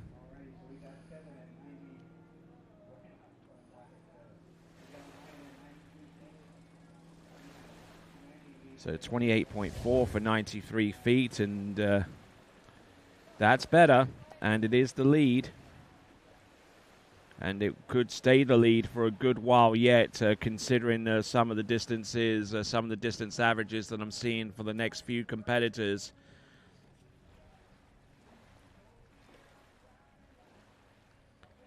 But then there's always that complication. You see the wind rustling through the reeds there in the background. That gives you an idea of the strength and intensity of the wind that's whipping up behind the jumpers now. It's going to be a cautionary tale going forward. And it could well prompt the revision of tactics for a number of competitors. Handle up a little bit high. Tight line. Better looking jump there in terms of distance. The line was still a little bit slack at the beginning, but he managed to get everything situated and left himself with enough buffer room there to be able to get onto the ramp, even if the tailwind forced the handle up high off the turn. Some good tactical awareness here. Turns in, drives it in home, keeps the body position well over his skis, and keeps his direction going. That could be very, very close to 30 meters, you know. And if it is, it could be a new personal best, if it is indeed over 30 meters. The distance is imminent.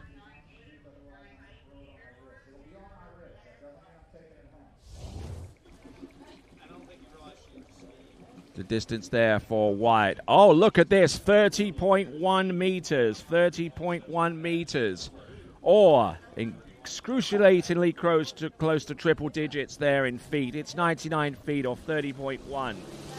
But he can console himself with the fact that while he's jumped 30.1 and has come short of 100 feet in the process, that he does have the lead with a number of skiers to go. We are on skier number 4 out of 13 competitors, so we've got about 9 competitors to go.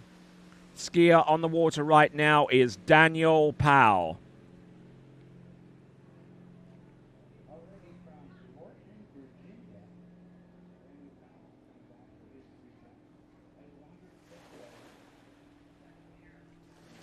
So Daniel Powell from Lawton in Old Dominion, the state of Virginia.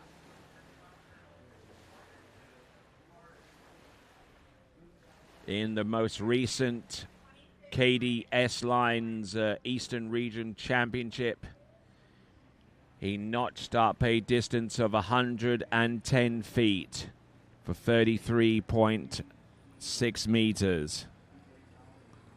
The boat speed at 51 kilometers now. This is his first foray into the Nationals as a boys 5 competitor.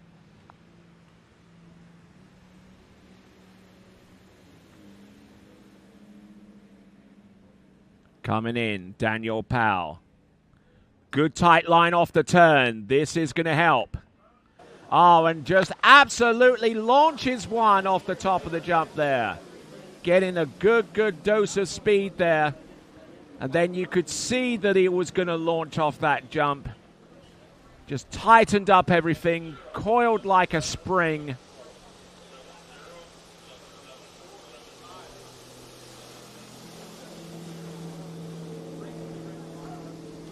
So we're going to await the distance very, very soon, but let's have a look at the instant replay here. Turns in, drives in, and just look at here. He was just itching to kick this one over to the moon. 31.1, 102, 31, 31.1, 102.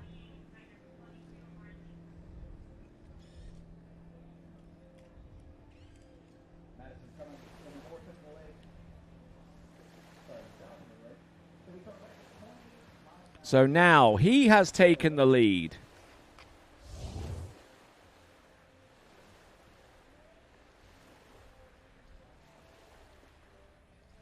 So we'll know within about the next 5 or so skiers what the distance, what the breakthrough distance is going to be in order to assure the skiers of being in a position to be on the podium after all is said and done.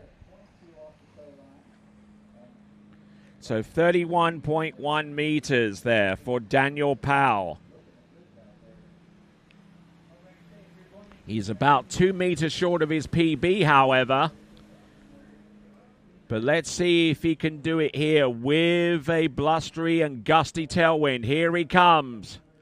Oh, and didn't like the look of that from the timing point of view. And whenever a skier does not feel 100% comfortable with taking a jump, drop the handle, ski around the bottom left corner, and then wait for the boat to pick you up for another jump if you have any more remaining attempts, that is.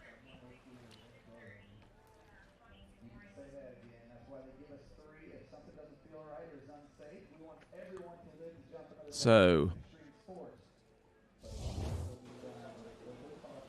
looking good at the lead right now for 31.1 meters in metric, or 102 feet. That's Daniel Powell.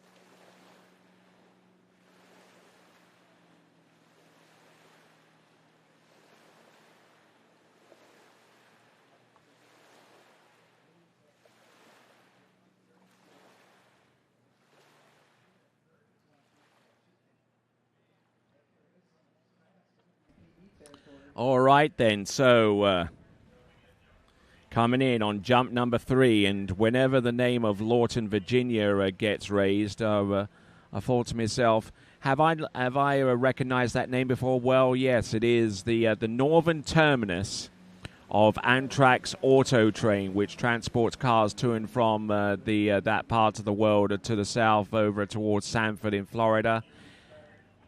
But that ain't important. What's more important is this last jump there, courtesy of Daniel Powell.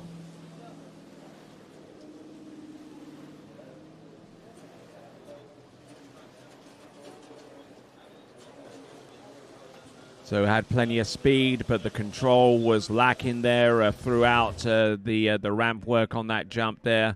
The line was tight. That was the good part about this jump. Came in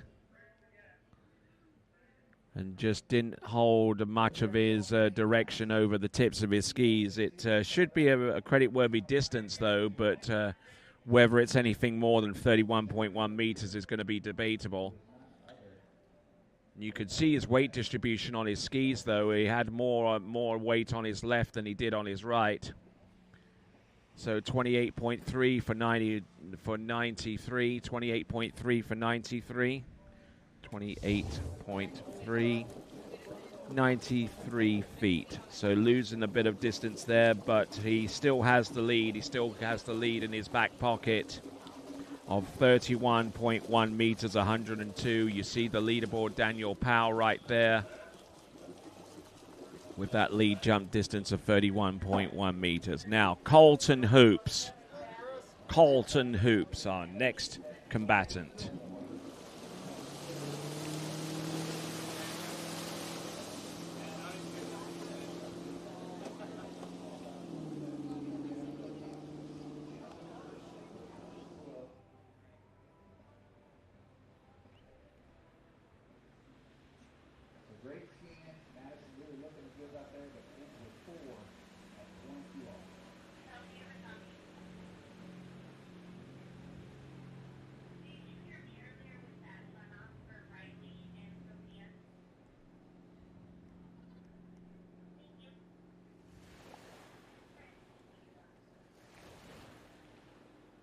So Colton Hoops is our competitor on the water, and we'll see what he has in store for us with the 3 jumps that he has at his disposal.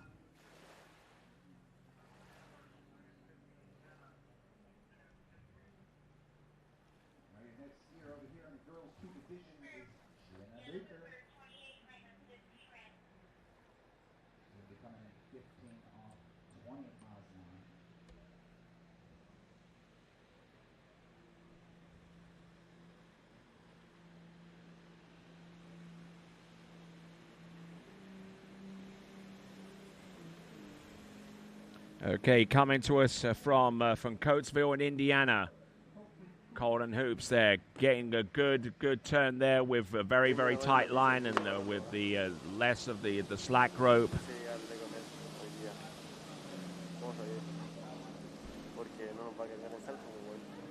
But there you go, that's Colton Hoops on the opening jump there. That should be in the high 20s, maybe in the low 30s. Taking in a bunch of speed. I don't know what he was gesturing or to whom out there on his way back towards the other end of the lake in preparation for jump number 2. But in terms of jump number 1, it looked fairly decent there. A little bit back on his skis, but for the most part, it's a brilliant jump distance. It is 34.6 for 114. 34.6 for 114, and I dare say he's just taken the lead.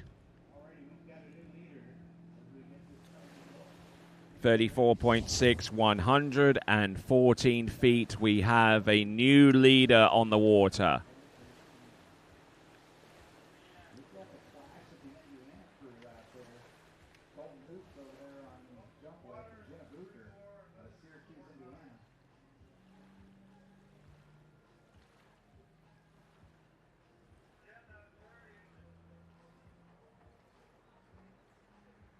So the time now is almost at 2 o'clock in the afternoon. Or it's actually almost at 3 o'clock in the afternoon, I say.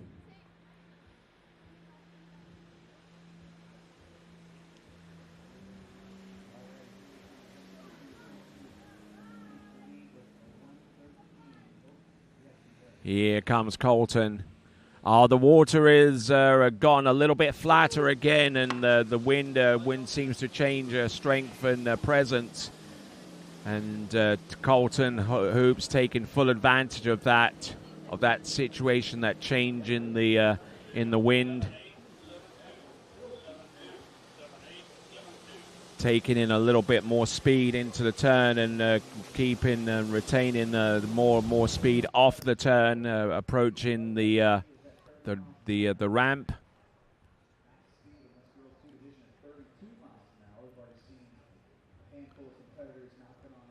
Yeah, he certainly had the speed, but didn't quite marry it up with some quick feet there.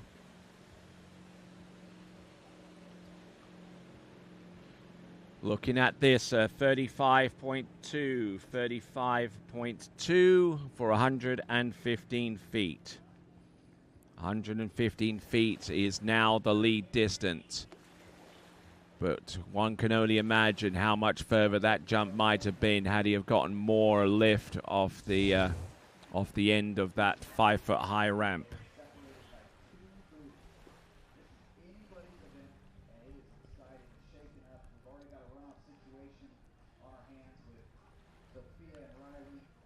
All right, coming up, we've got Colton Hoops now from Coatesville, Indiana.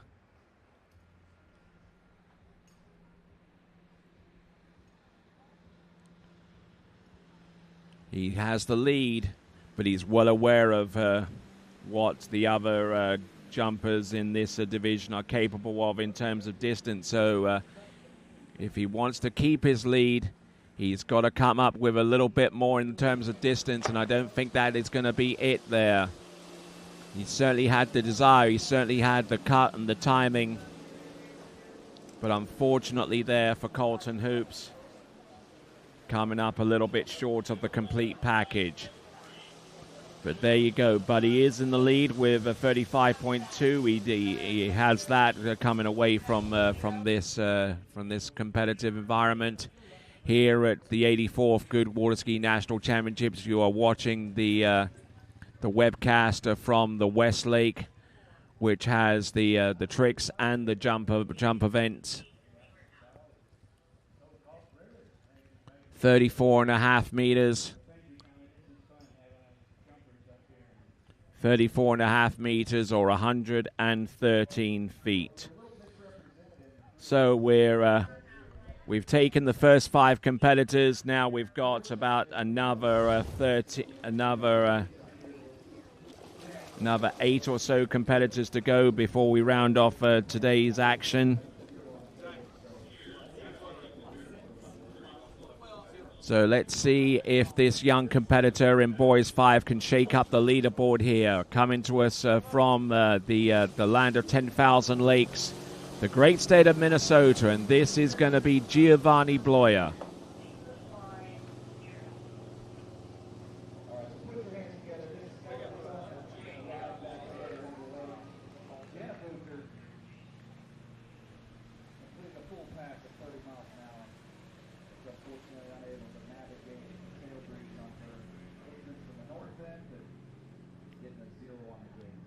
So coming to us originally from Minnesota, but now calls Vail, Colorado home. It's Giovanni Bloia.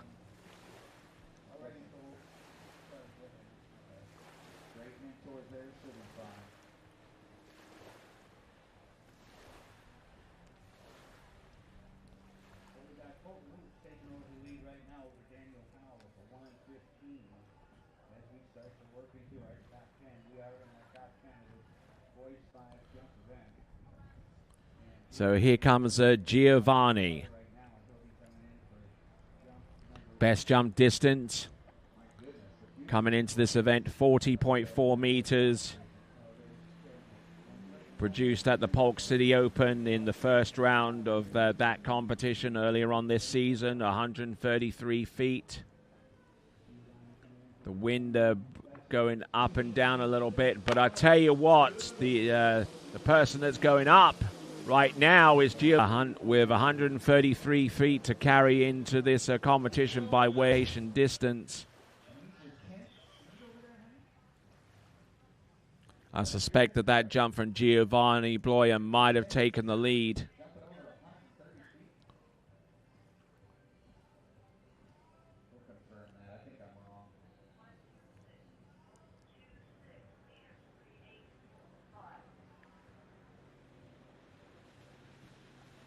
So we're waiting on the distance. It should be revealed to us. It is 38.5.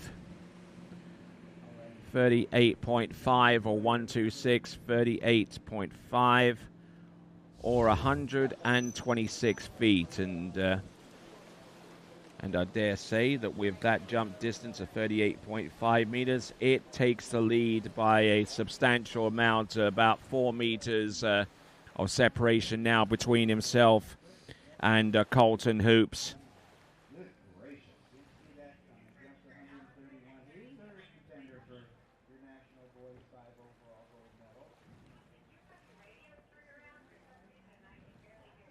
would say 109 total buoys. That's an incredible slalom skiing, but he's putting it together. He looks so good. All right, here comes Giovanni Bloyer with his middle jump coming right up. Getting a good push out towards the right. Keeping the line tight. The wind gusting up now. Ah, look at this.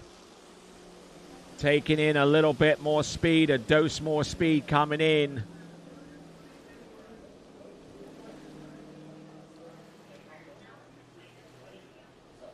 So with the tailwind still very much present, it's either on or it's off.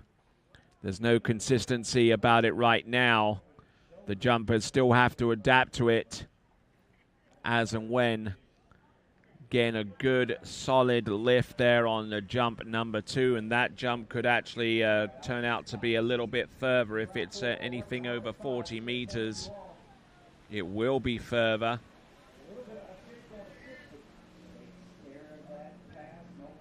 36.3 meters or 119, 36.3 or 119 feet there for Giovanni Bloyer. He has one more jump to come.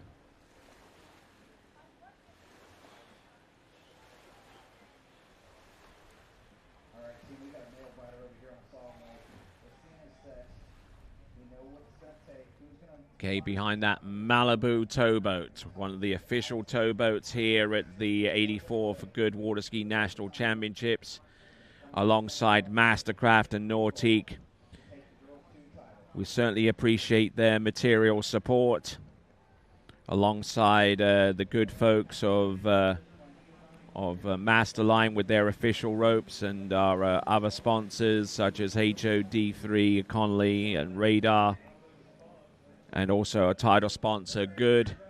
Here he comes. Oh, yeah, hurls himself into that one. That had better speed attached to it. But is the distance between him and the ramp significantly further? He does have the lead. He has a 38.5 meter jump for 226 feet to have that lead.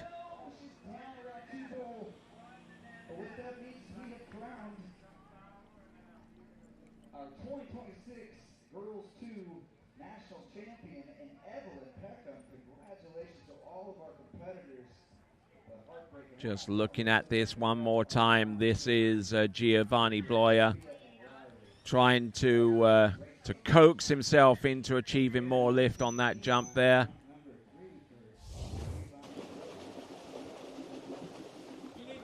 So 35.5 meters or 116.35.5 or 116. So his best jump is a 126. So Giovanni Bloyer is now on the shoreline and waiting to see if the jump distances from the likes of George Balfour or Zachary Withrow or indeed Dylan Anderson are enough to supersede 126 feet.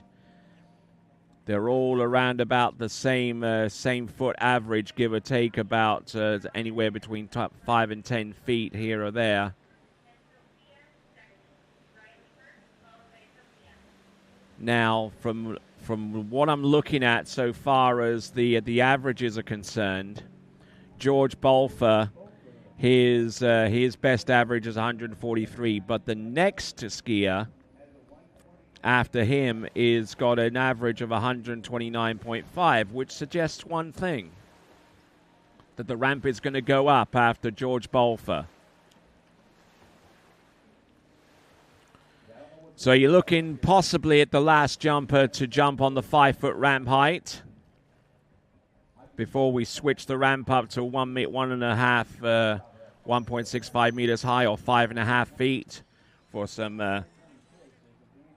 some more jumping to come on a bigger ramp height. Here we go. This is George Balfour.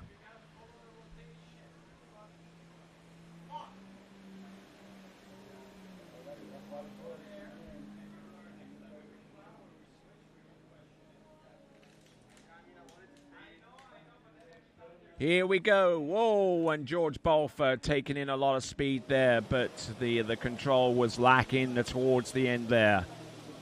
George Balfour.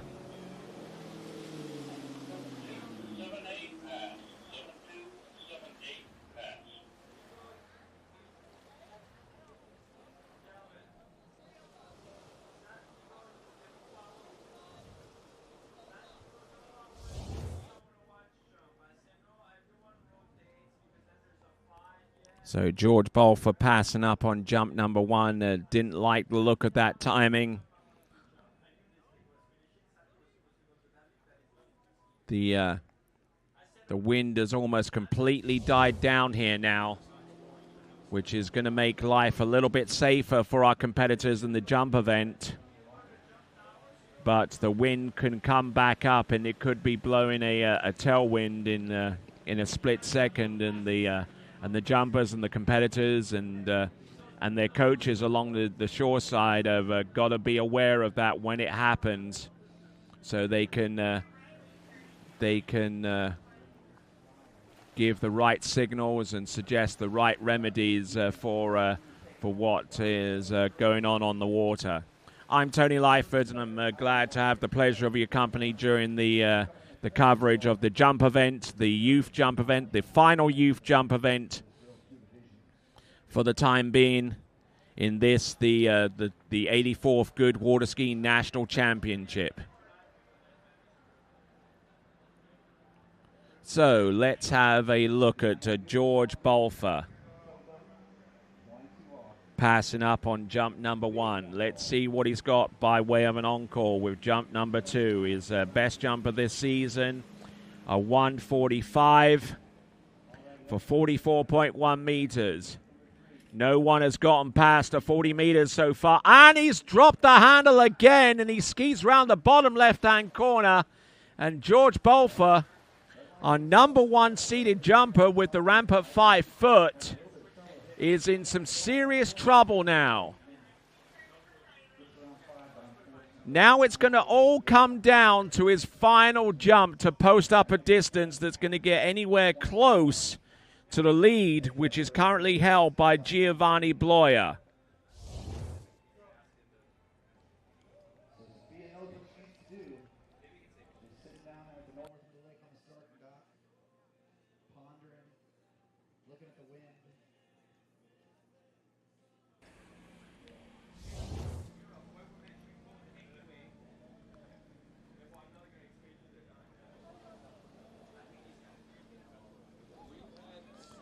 All right, so we've got George Balfour.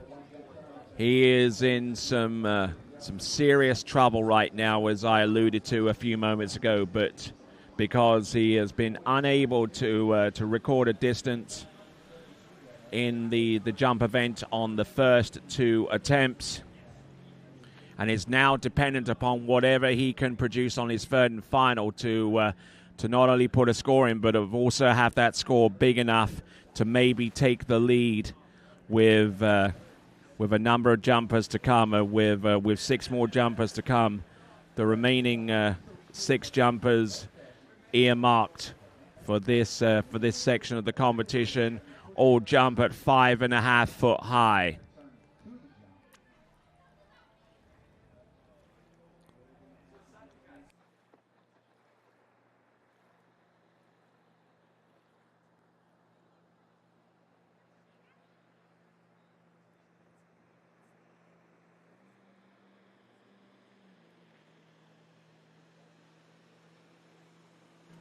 Okay, here we go. This is George Balfour. It's crunch time now. Passing up on his first 2 jumps. No score so far. Coming in, driving it on home. Oh, and he drops the handle for a 3rd time. Disaster, devastation, and the whole shebang there. For George Balfour, one of our better seeds on the 5 foot high ramp. The number 1 seed with the ramp at this height, unable to record a distance, record a jump, but ultimately safety has to take the precedent.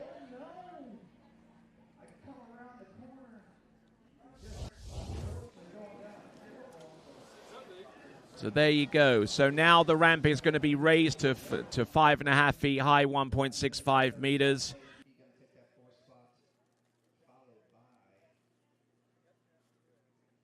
Okay, so as we continue on, we're going to take a little bit of a break. But first of all, let's pay credit where it's due to the 3 boat companies that provide the power for these nationals. We'll be back right after this.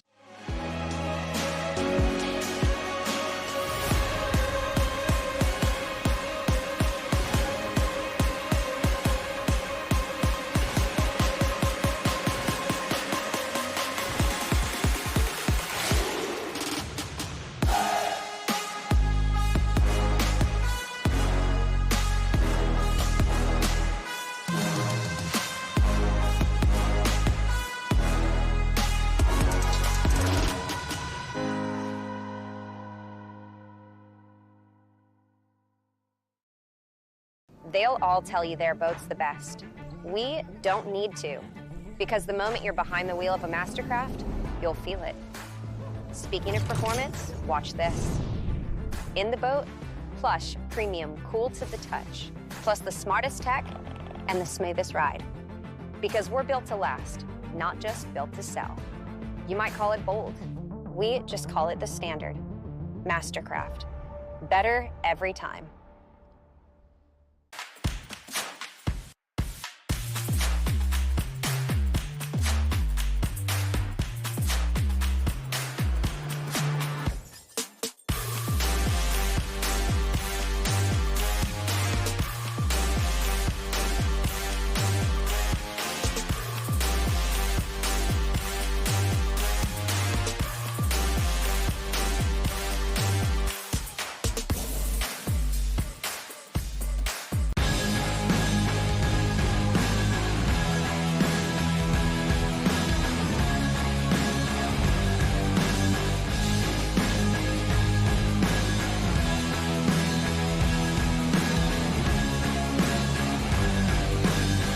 World record ropes Masterline.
All right, there. Moving on to the section of boys 5 jumps where all of our competitors jump on the ramp height that is 1.65 meters or 5.5 foot high.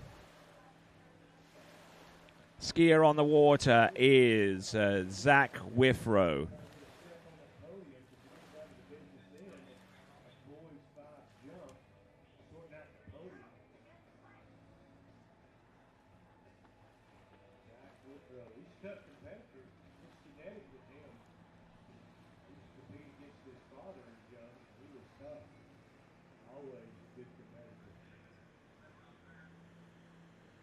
So Zach Withrow now getting ready for his 3 jumps, jumping at the ramp height of the slope of 0.255, which is 5.5 foot high. Here he comes, Zach Withrow. Jump number 1. Oh, and almost getting crushed there on jump number 1, but managing to straighten his legs and get enough underneath his body mass to fly in for a distance. Coming to you from Scott in Arkansas in the South Central region.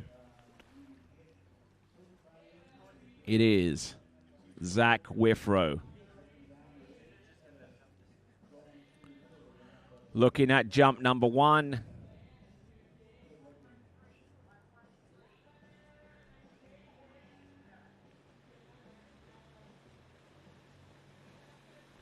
We're going to get the distance to play put up on your screen right now. It is 114 or 34.7. 114. So there we go. That is Zach Withrow on the opening jump. 114 feet. That puts him in, I would say, the top 3 or 4 at this time. Currently in 3rd place.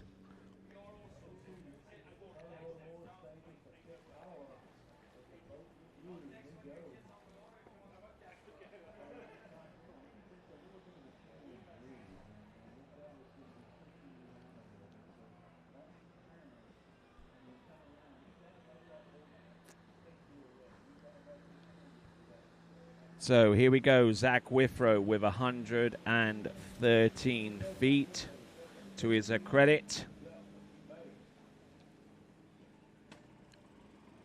Let's see what he has on jump number 2. Still not getting completely kicked up high.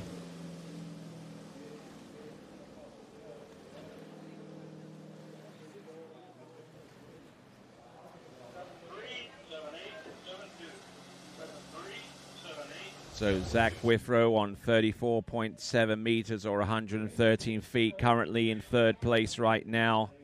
Zach Withrow. It's looking increasingly likely that the score that needs to be exceeded is the one that's currently in the lead right now with 126 feet by Giovanni Bloia. So Zach Withrow, who averages about 129.5 feet. So there we go, 37.4 meters, 37.4 or 125. 37.4 or 125.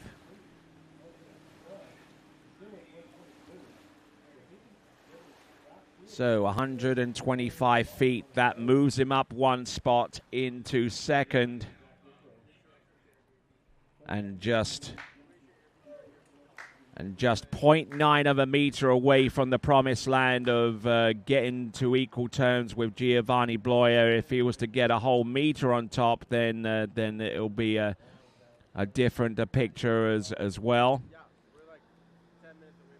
So we've got on the water. This now is Zach Withrow. So his best jump this season has been 131 feet, and he would love to have something like that. Yes, look at that. Better looking jump there all the way through. He's not terribly convinced, but I know a good jump when I see it.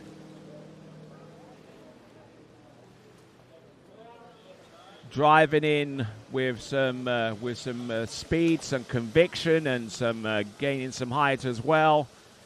Got more of his legs underneath him. This was good from a technical aspect, but is it good from a distance aspect?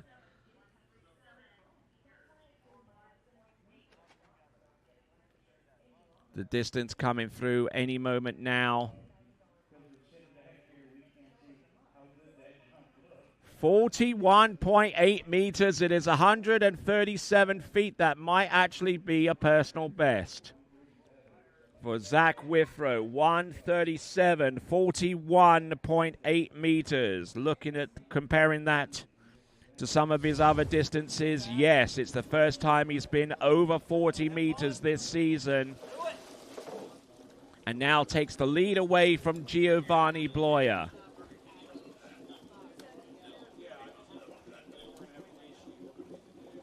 So now that is the target. Essentially, a 42-meter jump is what's needed in order to place oneself in the top 5 in boys 5 jumping. Skier on the water now is Dylan Anderson.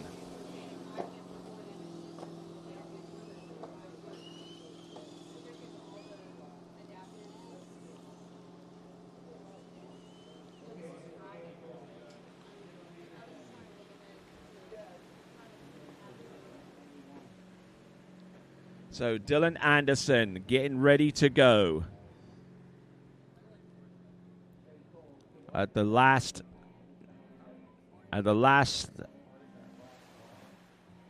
Goode Water Ski National Championships last season, he jumped 141 feet, or the equivalent of 43.1 meters, but he's going to need something around about that similar range now to get on even keel with Zach Withrow, because anything less than 41.8 and Zach Withrow has a top 5 spot on the podium.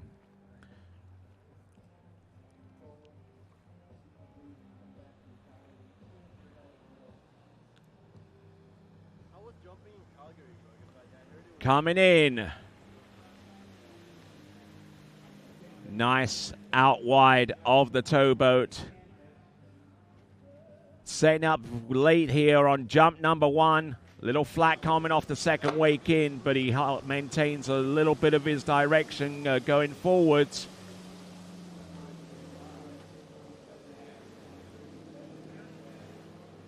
So he's going to have to be a little bit more aggressive off the second wake and really have conviction and pound the jump as hard as he can. Coming off the turn, probably looked at the jump and felt that he was a little bit early, but eased off on his cut to make sure that he hit the ramp and got at least a score to be getting along with.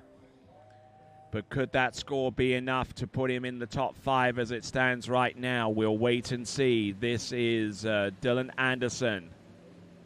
Dylan Anderson from Mazing, Kansas. It is 37.4, 37.4, or 123, 123 feet. That currently puts him in I would say 3rd place right now. We'll take a look at the leaderboard very, very soon. There it is right there. Dylan Anderson is currently in 3rd spot, just behind Giovanni Bloyer and Zach Withrow. But that's by no means a guarantee of any of the top 5 spots. The only guarantee of that kind that can be made is if Dylan Anderson, if he were to come up short of 41.8, then that would guarantee Zach Withrow a spot in the top 5. However, the other guarantee is that if he jumps more than 41.8 meters, then he would take the first of those coveted top 5 spots. Here he comes.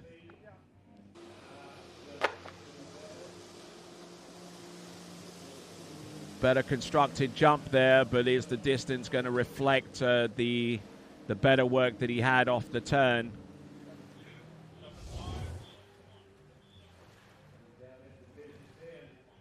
A little bit of wind is still very much in play here.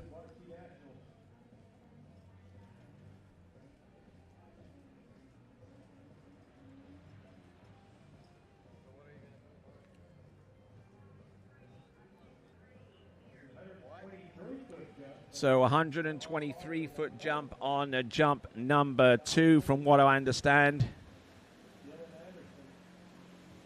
37.6 meters, 37.6 meters, or 123 once again. So unable to escape 123 foot for the time being, at least.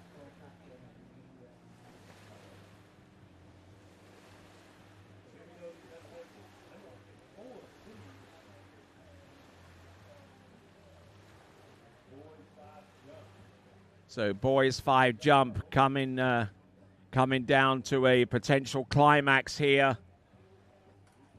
Holding on to the lead with a 137 is Zach Withrow with 41.8 meters.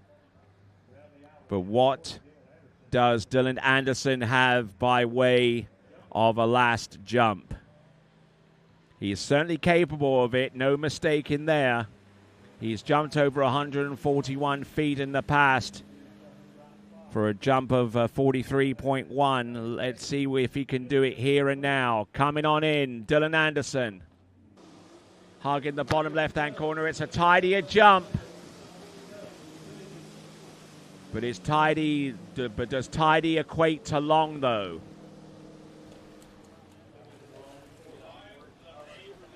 We await the jump distance for Dylan Anderson. That was a better-looking last jump. Certainly a lot tidier, certainly a lot higher off the ramp this time around. But Zach Withrow is on the sidelines waiting to see what that jump distance is going to be and whether it keeps him in the lead.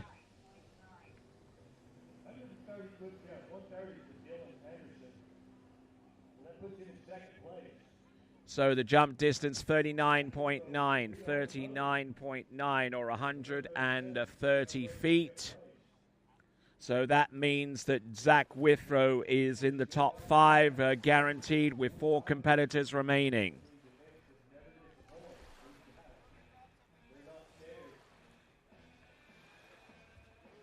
So now moving on to our next highest seeded skier, number 4 seed.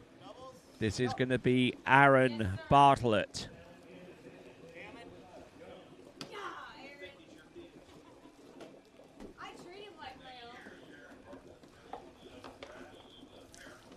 So, Aaron Bartlett, a skier that comes to us out of Wolfsboro in New Hampshire, the site of that Granite Pro Open competition that took place recently, and saw the likes of Edo Morenzi and Joel Poland and other such overall talent converge upon that little area of the Granite State.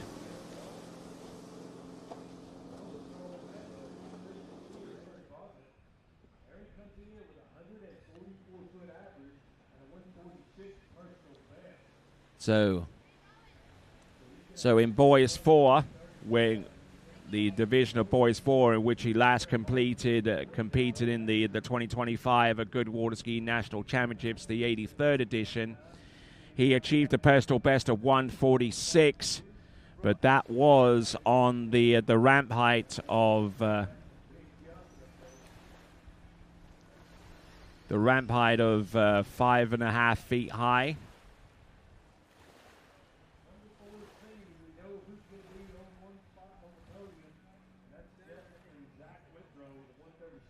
In the Eastern Regional Championships. Now, this is where it gets a little bit confusing. He's jumped to 146 feet for a personal best. His next best jump was this year with a 143, but he elected to jump at the ramp height of 5 foot high, despite being in an older division from where he set his personal best about 12 months ago in the Goode National Championships. Whilst we unravel that confusion, let's see what Aaron Bartlett has in store for us on jump number 1. Nice looking opening jump there from Aaron Bartlett. So Boys 5, which is the division for competitors aged 17 or younger. Next youngest division, obviously, is Boys 4, which is 15 and younger. Then it's 13, 11, and 9 in that order of 3, 2, and 1.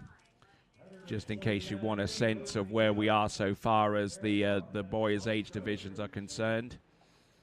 The jump distance is being calculated as we speak. 39.4, 39.4.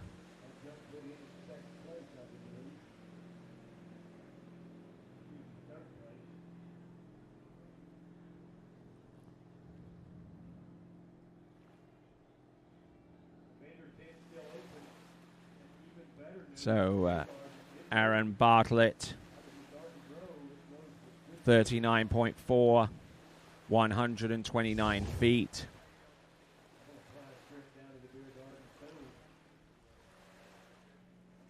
So now comes down to the final two jumps from Aaron Bartlett to see if he can separate himself from the rest of the pack.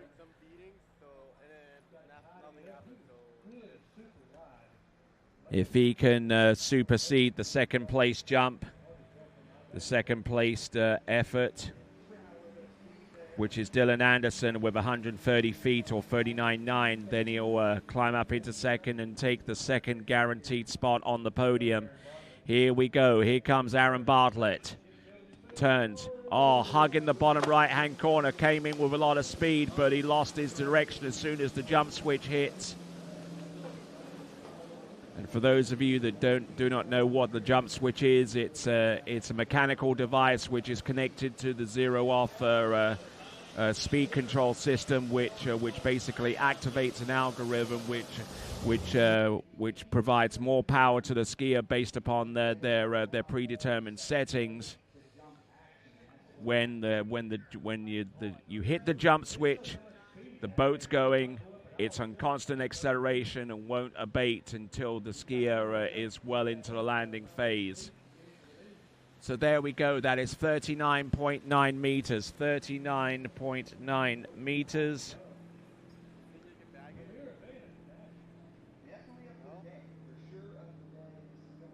So 39.9 meters or 130 feet.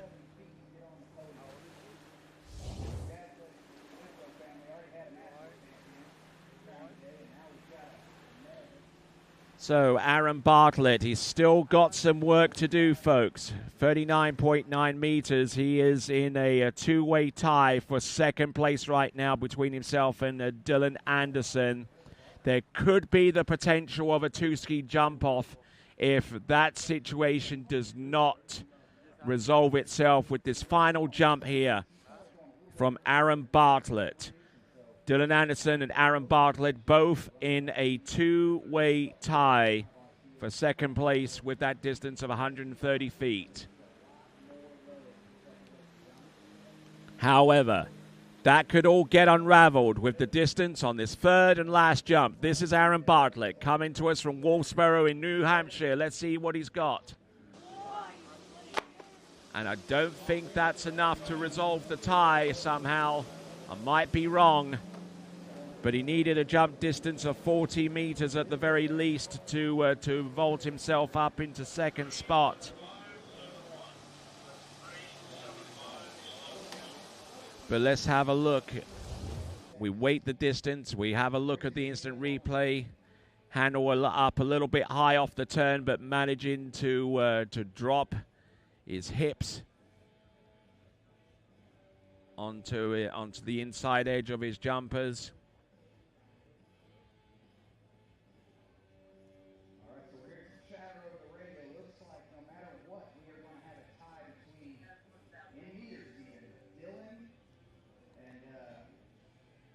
So here we go. We're getting the jump distance coming through. 39.9 meters looks to be the best distance thrown down by Aaron Bartlett.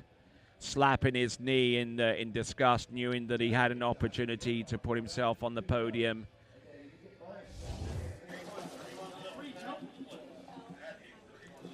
.4 meters, 38.4, I understand the distance to be.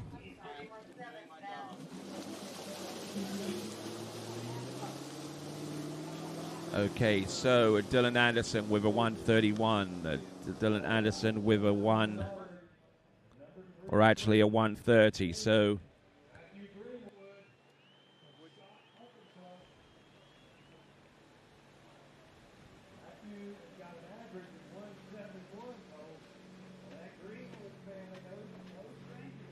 all right there. So now we're coming down to our third from last competitor. This is Matt Greenwood.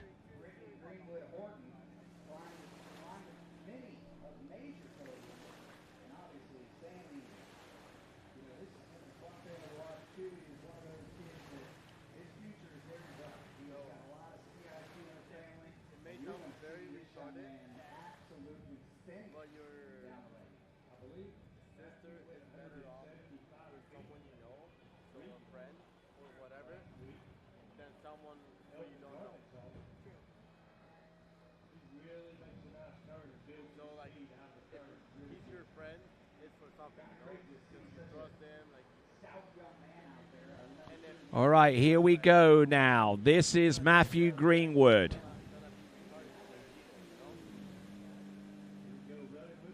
Let's see what he's got. Let's see if he can keep the line tight. Yes, he does. Controls the line well and taking a late approach. Didn't like the look of that. So passing up on jump number 1.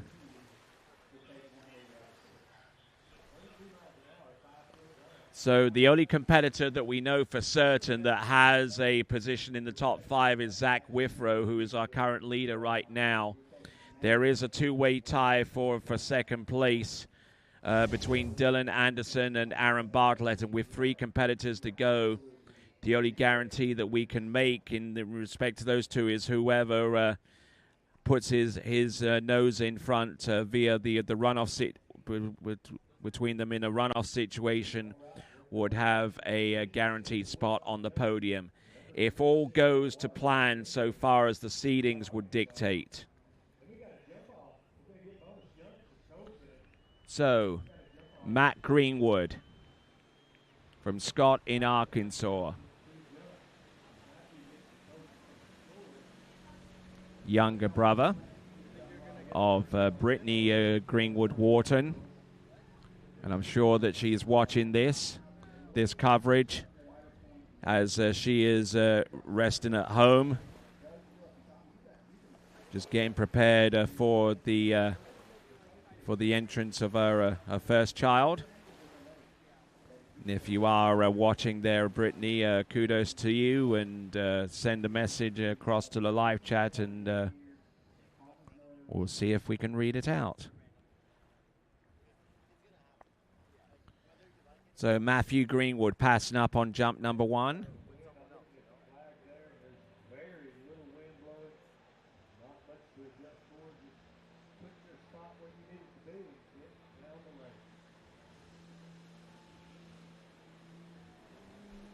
Here we go. Let's see what we've got right here. Coming in, boys 3 jumps. Last 3 competitors. First of them, Matt Greenwood. Better looking jump, certainly scores as opposed to the pass on jump number 1.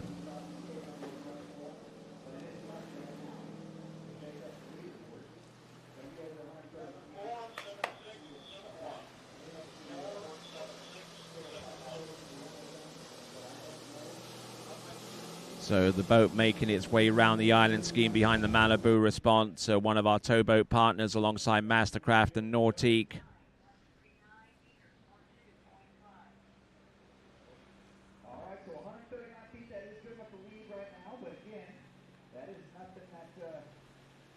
So 139 feet, that is 42.5 meters. That ain't going to be enough at this time.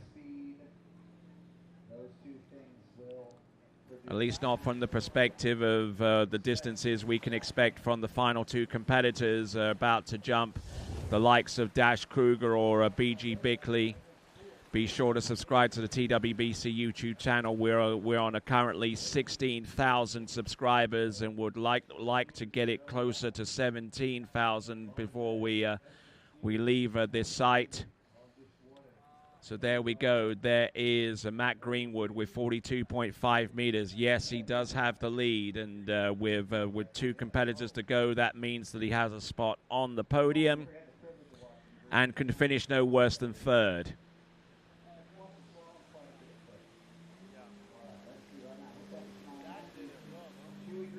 So let's see what he's got with 42.5 meters on the second jump. What can he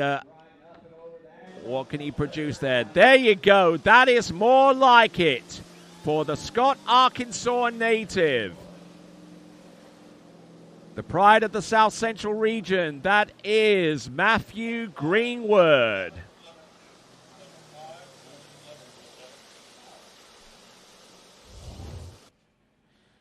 So Matthew, otherwise known as Chewy Greenwood. I'm I'm sure he's been getting some instruction along the shore side from his father. So pulling it out the last minute, we're 61. And he did just what Cole said. He waited on it. He really kept his chest strong into it. So looking at this is 49.3 meters, 49.3 or 162 feet. 162 feet. He takes the lead and provides a pretty sizable target for the remaining two competitors. Let's not forget that we still have the potential of a jump off for fifth place at worst between Dylan Anderson and Aaron Bartlett. We'll have more details of that as they become available.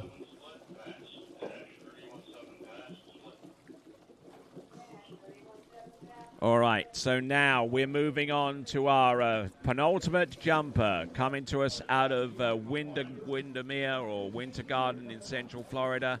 This now is Dash Kruger.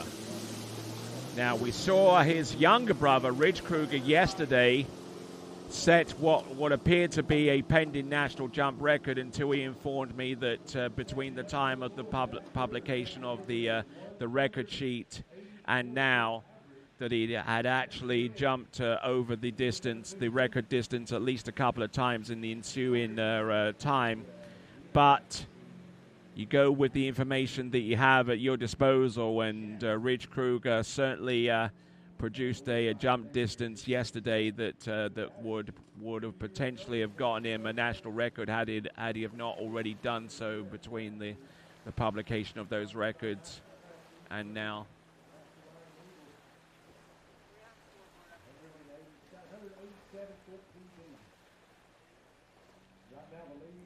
Okay, so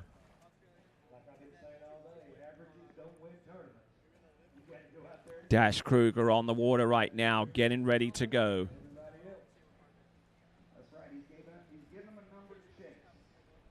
The scoreboard is going to have 0 at the end of the year. Imagine that. 161 feet to 32 miles an hour. That is a big boost. Here we go. Here he comes. This is Dash Kruger right now. Let's see what he's got. Jump number 1. Whoa! And speeds his way past the jump there, but he has the reflexes and the expertise and the experience on top of everything else to realize where he was, and decides to cut loose from the handle and pass the first jump.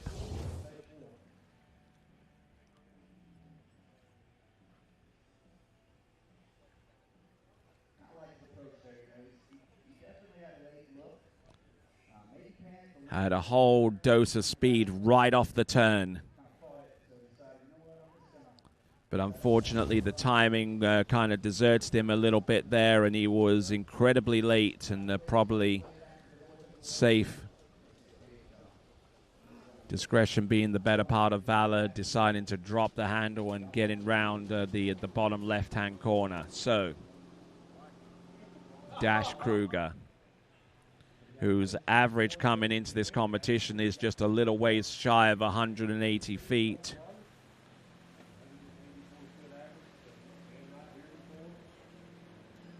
Dash Kruger from Winter Garden in Florida, his best jump so far in this competition season was at the Polk City Open, where he jumped to 187 in the second round, and in the first round he jumped to 183. He's backed that up with a distance of 182 at the Sunset Cup. So take those top three results, add them together, divide by 3, and you've got your average.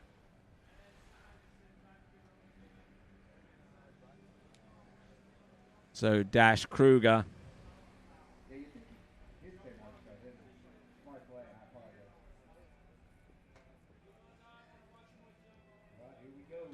So let's continue on, shall we? Dash Kruger, jump number 2. Let's see if his timing has improved from here. The wind is still very much present. It's not especially strong, though, but it's just enough to keep the tension out of the rope during the turn if he's not prepared for it. Here he is. There you go.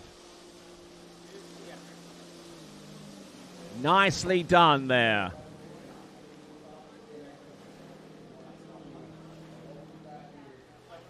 So fantastic looking jumps there from Dash Kruger.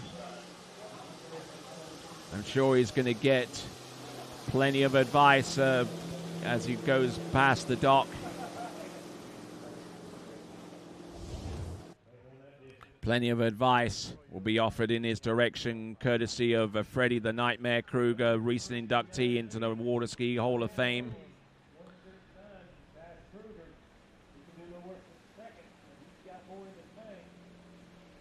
So his jump is 51.7 meters or 169 feet. He's taken the lead. He can finish no worse than second. Other guaranteed spots on the podium go to Matt Greenwood, who just saw his lead just been wrenched away from him. He's in second, can finish no worse than third. Zach Withrow, currently in fourth, can finish. Currently in third, can finish no worse than fourth. And then there is still that potential jump off between Dylan Anderson and Aaron Bartlett, who are currently in a share for fourth place right now, and would run off for fifth at the very least.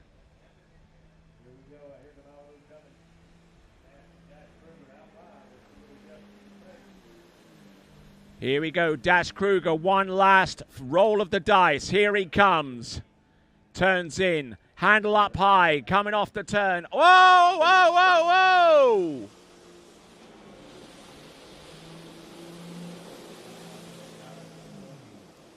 Taking a big hit, taking a big old shoulder charge.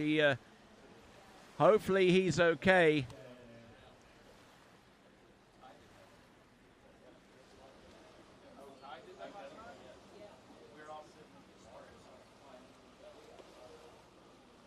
Well, he certainly gave it his all. No two ways about that. Dash Kruger, who has the lead with 51.7 meters. Just being calmed down by our rescue personnel. But those types of falls are just plain flat out scary, I tell you what.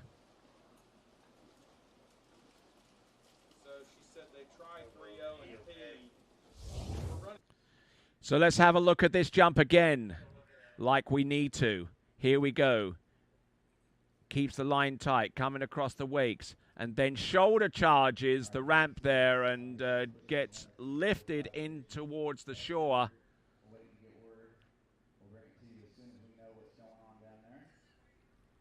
And I think the shock from a lot of people along the shore sides is immediately palpable. Let's have a look at the front side angle. Just lost his weight, lost his drive, and just dug his tips into the water. It was just too late to refuse safely, and the result there was exactly what you saw right there. So a 0 score on the last jump. Okay, so as Dash Kruger is transported out the water, let's see where things started to go pear-shaped from him. Handle up a little bit high. Not a big deal breaker here, but he comes across the wake, and then the weight got transferred onto his left ski, and he couldn't get that weight off and put it back onto the right, and not with the amount of time that he had off the second wakes to deal with. That sent him careening off the left side of the jump. He's going to be a little bit banged up, a little bit shooken up, but hopefully a good night's rest will allow for him to recuperate and maybe continue on with this competition if there are any more events for him to ski. So Dash Kruger. Very rarely do you see him come away out of this event with a crash like that. He's certainly been taught to be tough, to be resilient, And looks like he's walking this one off. All right, so let's, before we go on to our next competitor, we're going to take a quick break. This is the 84 for Goode Water Ski National Championships, and when we return, it'll be to see BG Bickley take to the water next.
Thanks for calling Wake House. This is Brian. How can I help you? Yeah, Will. Can I let him know who's calling? All right, just a second. Will, I got a fill for you. Perfect. Give me just 1 second. All right, hit it. Thanks for holding. This is Will. Hey, how's it going? Good.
All right, then, welcome back. You've just rejoined us live. Dash Kruger is currently in the lead. So far as he's concerned, that's the good news. The bad news, however, for Dash Kruger, on his third jump, he took a heavy hit and took a huge crash.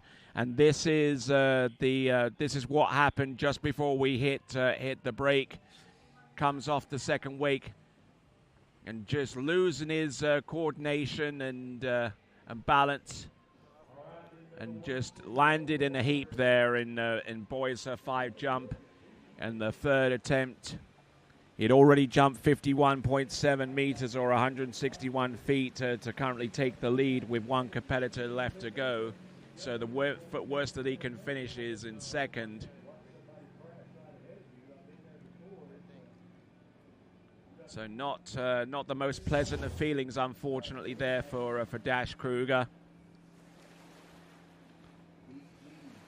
Okay, so BG Bickley coming to us out of Macon in Georgia.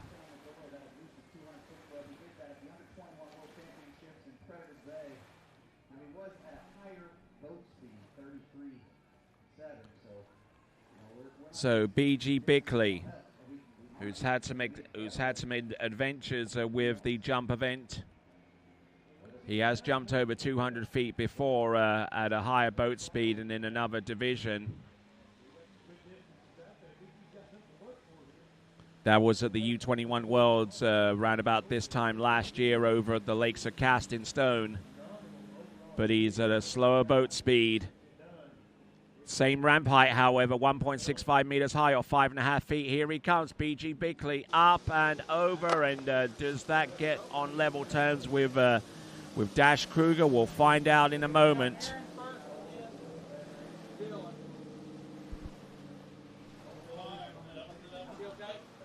So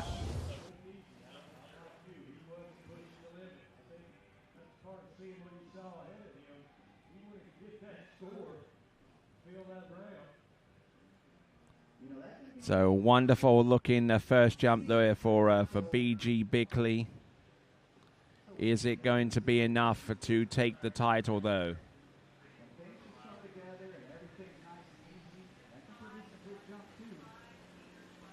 Okay, so 50.4. He's still got some work to do, however. 50.4 meters there for B.G. Bickley.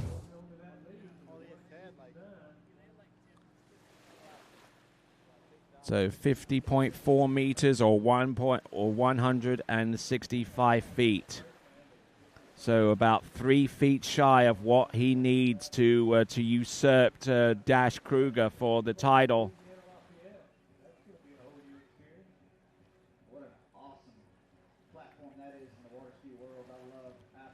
So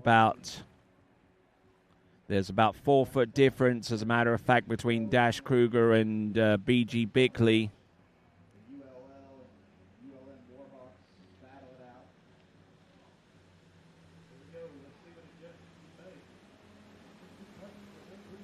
So let's have a look and see. This is B.G. Bickley coming in on jump number 2, the Macon, Georgia native. Skier out of the southern region. Here he comes. A little bit earlier into the jump, he had a little bit more room to work with. But was that room necessary compared to taking in more speed into the ramp? So coming off the ramp at the uppermost point on the ramp there, the top left corner. Looking for bigger distance there with that jump. So we're getting indications now that B.G. Bickley has done the business. 53.1 meters, 53.1, 174 feet. He can go back to the dock at this point, but no, he will want to stay out and try and get more distance under his belt.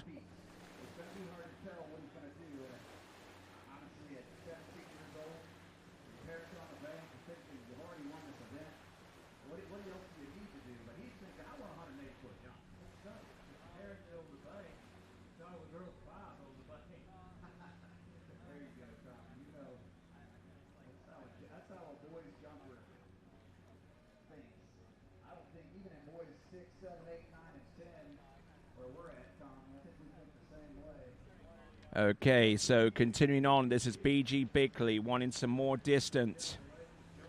If you're wondering what the national jump record is, it belongs to Taylor Garcia with 193 feet or 58.8 meters. Let's see what he's got. Does he have anything close to that? Here he comes. Ah, look at that. Nice distance there to round off his championship round in the boys 5 jumping. Your national jump champion in boys 5 at the 84th Goode Water Ski National Championships from Trophy Lakes Estates 3. That is B.G. Bickley. That would ordinarily end off this event in the national championships, but no, we've got 4 more jumps to go. 2 jumps for Aaron Bartlett, 2 for Dylan Anderson as they fight it out for the last medal. 53.6 on that last jump, 176 feet. Just look at the height, look at the drive, and look at the distance. Bam! Wonderful looking jump there all the way through. That is a B.G. Bickley. So now we're going to go to the jump off to determine fifth spot. There's a two-way tie for fifth that exists between Dylan Anderson and Aaron Bartlett. Both of them jumping 39.9 meters or 151 feet. Each of them will get 2 jumps for the purposes of the jump off. For the purposes of scoring, both of them end off with distances each of 39.5 meters. This is purely to separate one from the other for placement. So any increase in distance that either of them might aspire to will not be applied towards the final score of this event. That score has been determined as 39.9 meters. This is purely to determine the 5th and 6th spots. 6th spot for the runner-up in this runoff, and for the winner of the runoff, 5th spot. And it should be called a jump-off, which indeed it is.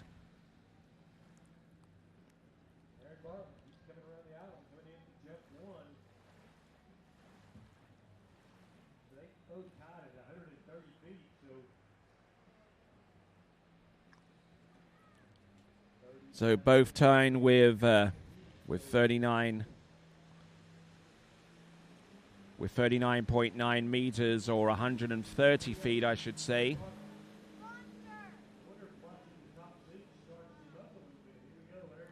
Here comes Aaron Bartlett, first of 2 jumps. Oh, nice. The effort was certainly there. But is the distance going to match his effort?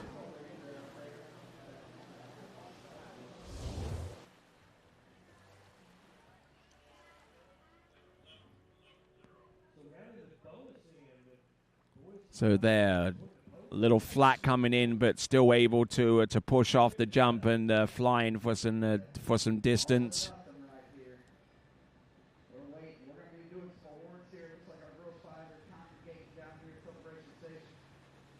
So here we go. This is Aaron Bartlett, our first competitor out in this two skier jump off.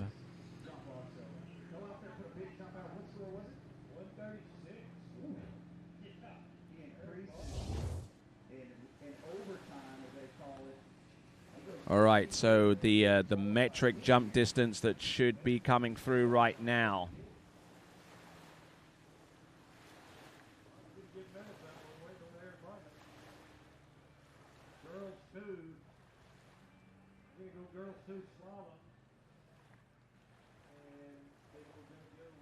So 136 feet on jump number 1. So the metric on jump number 1 is 41.5 meters, already an increase upon his previous round. But once again, it will not be applied to the final score. That has been determined as being 39.9 meters. Here we go, 41.5 meters or 136 in the jump off. And I suspect that one is going to be about the same distance, maybe a little bit less as far as I can see. But Aaron Bartlett throwing down and Dylan Anderson having the advantage of knowing what he needs to jump in order to take the final medal spot in boys 5.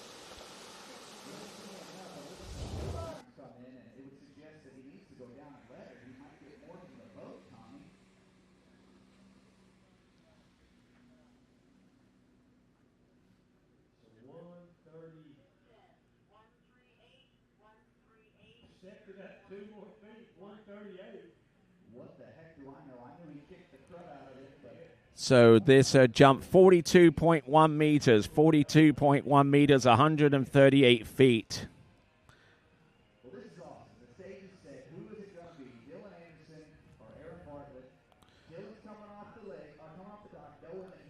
So now We've seen two incredibly long jump distances there from Aaron Bartlett of 41.5 meters and 42.1 for 136 and 138 respectively.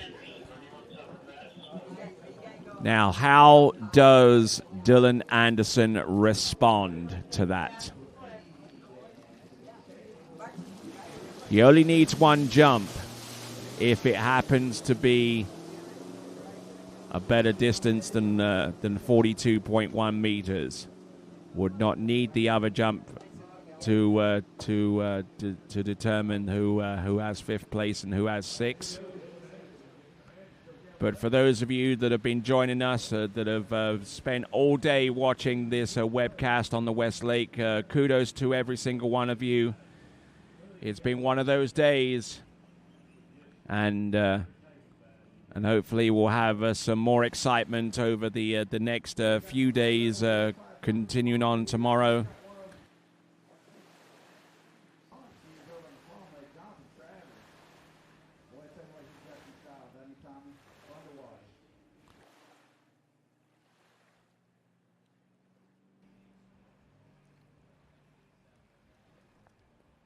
All right there. So as we continue on to wrap up day 3 of action here on a Tuesday afternoon in the middle of Minnesota, in Center City, the home of the Trophy Lakes Estates 3 facility.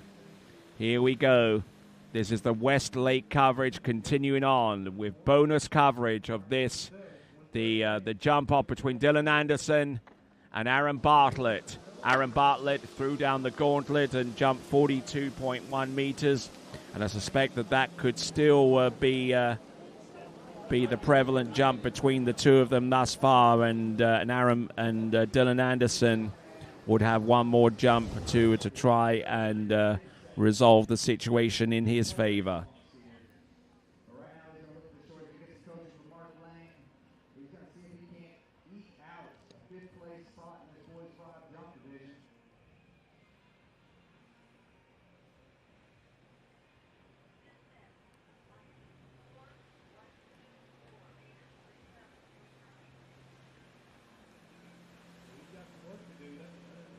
Okay, so 37.9 is going to come his way for a distance of 124 feet. So now, what is he looking for? What is he looking for in metric? Yeah, he's going to need about 4.2 meters in terms of metric distance differential to claw the gap between himself and Dylan Anderson just to get on level terms.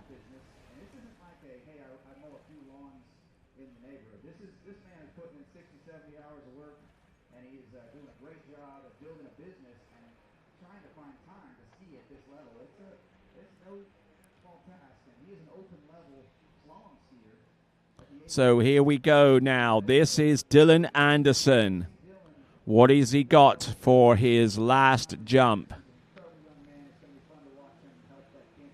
This is Dylan Anderson.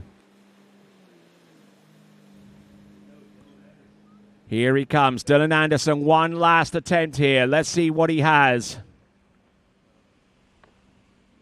Up and over, and I think he may have just emptied the tank with the previous round of jumps. So Aaron Bartlett would therefore take the fifth place spot.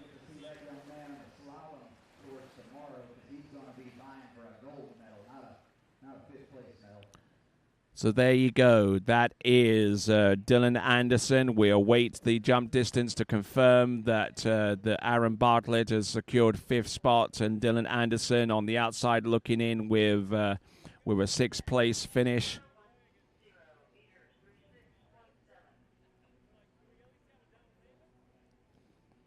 .7 meters on that last jump for 120 feet. So commiserations there to Dylan Anderson. Congratulations to Aaron Bartlett, who wins himself a fifth place medal.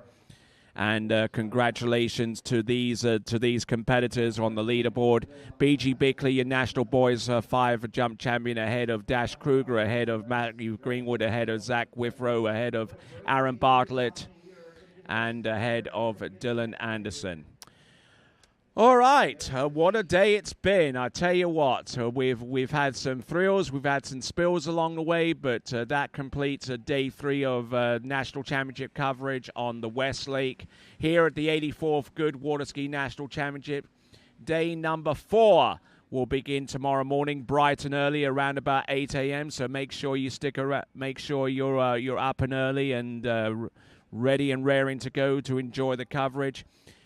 It's 7 a.m. start. It's going to be tomorrow morning. So until that time, on behalf of all of the people that have a direct impact and a direct stake in ensuring that this competition is a success, my name is Tony Lightfoot, coming to you live from the land of 10,000 lakes, Minnesota. And until 7 a.m. tomorrow morning, it is ciao for now.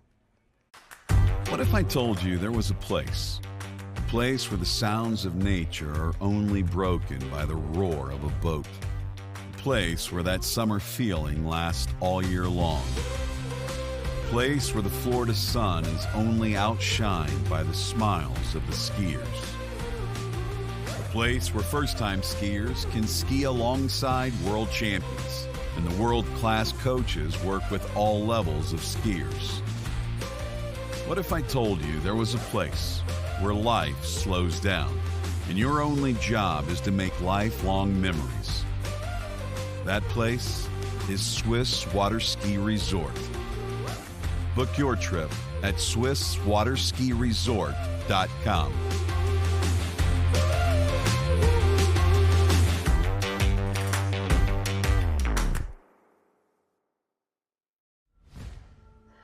Old logic says success is determined by wins.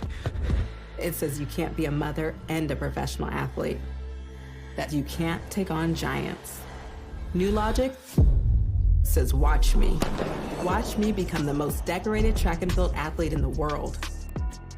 Watch me start a brand designed by women, for women. When old logic holds us back, it's up to us to defy it.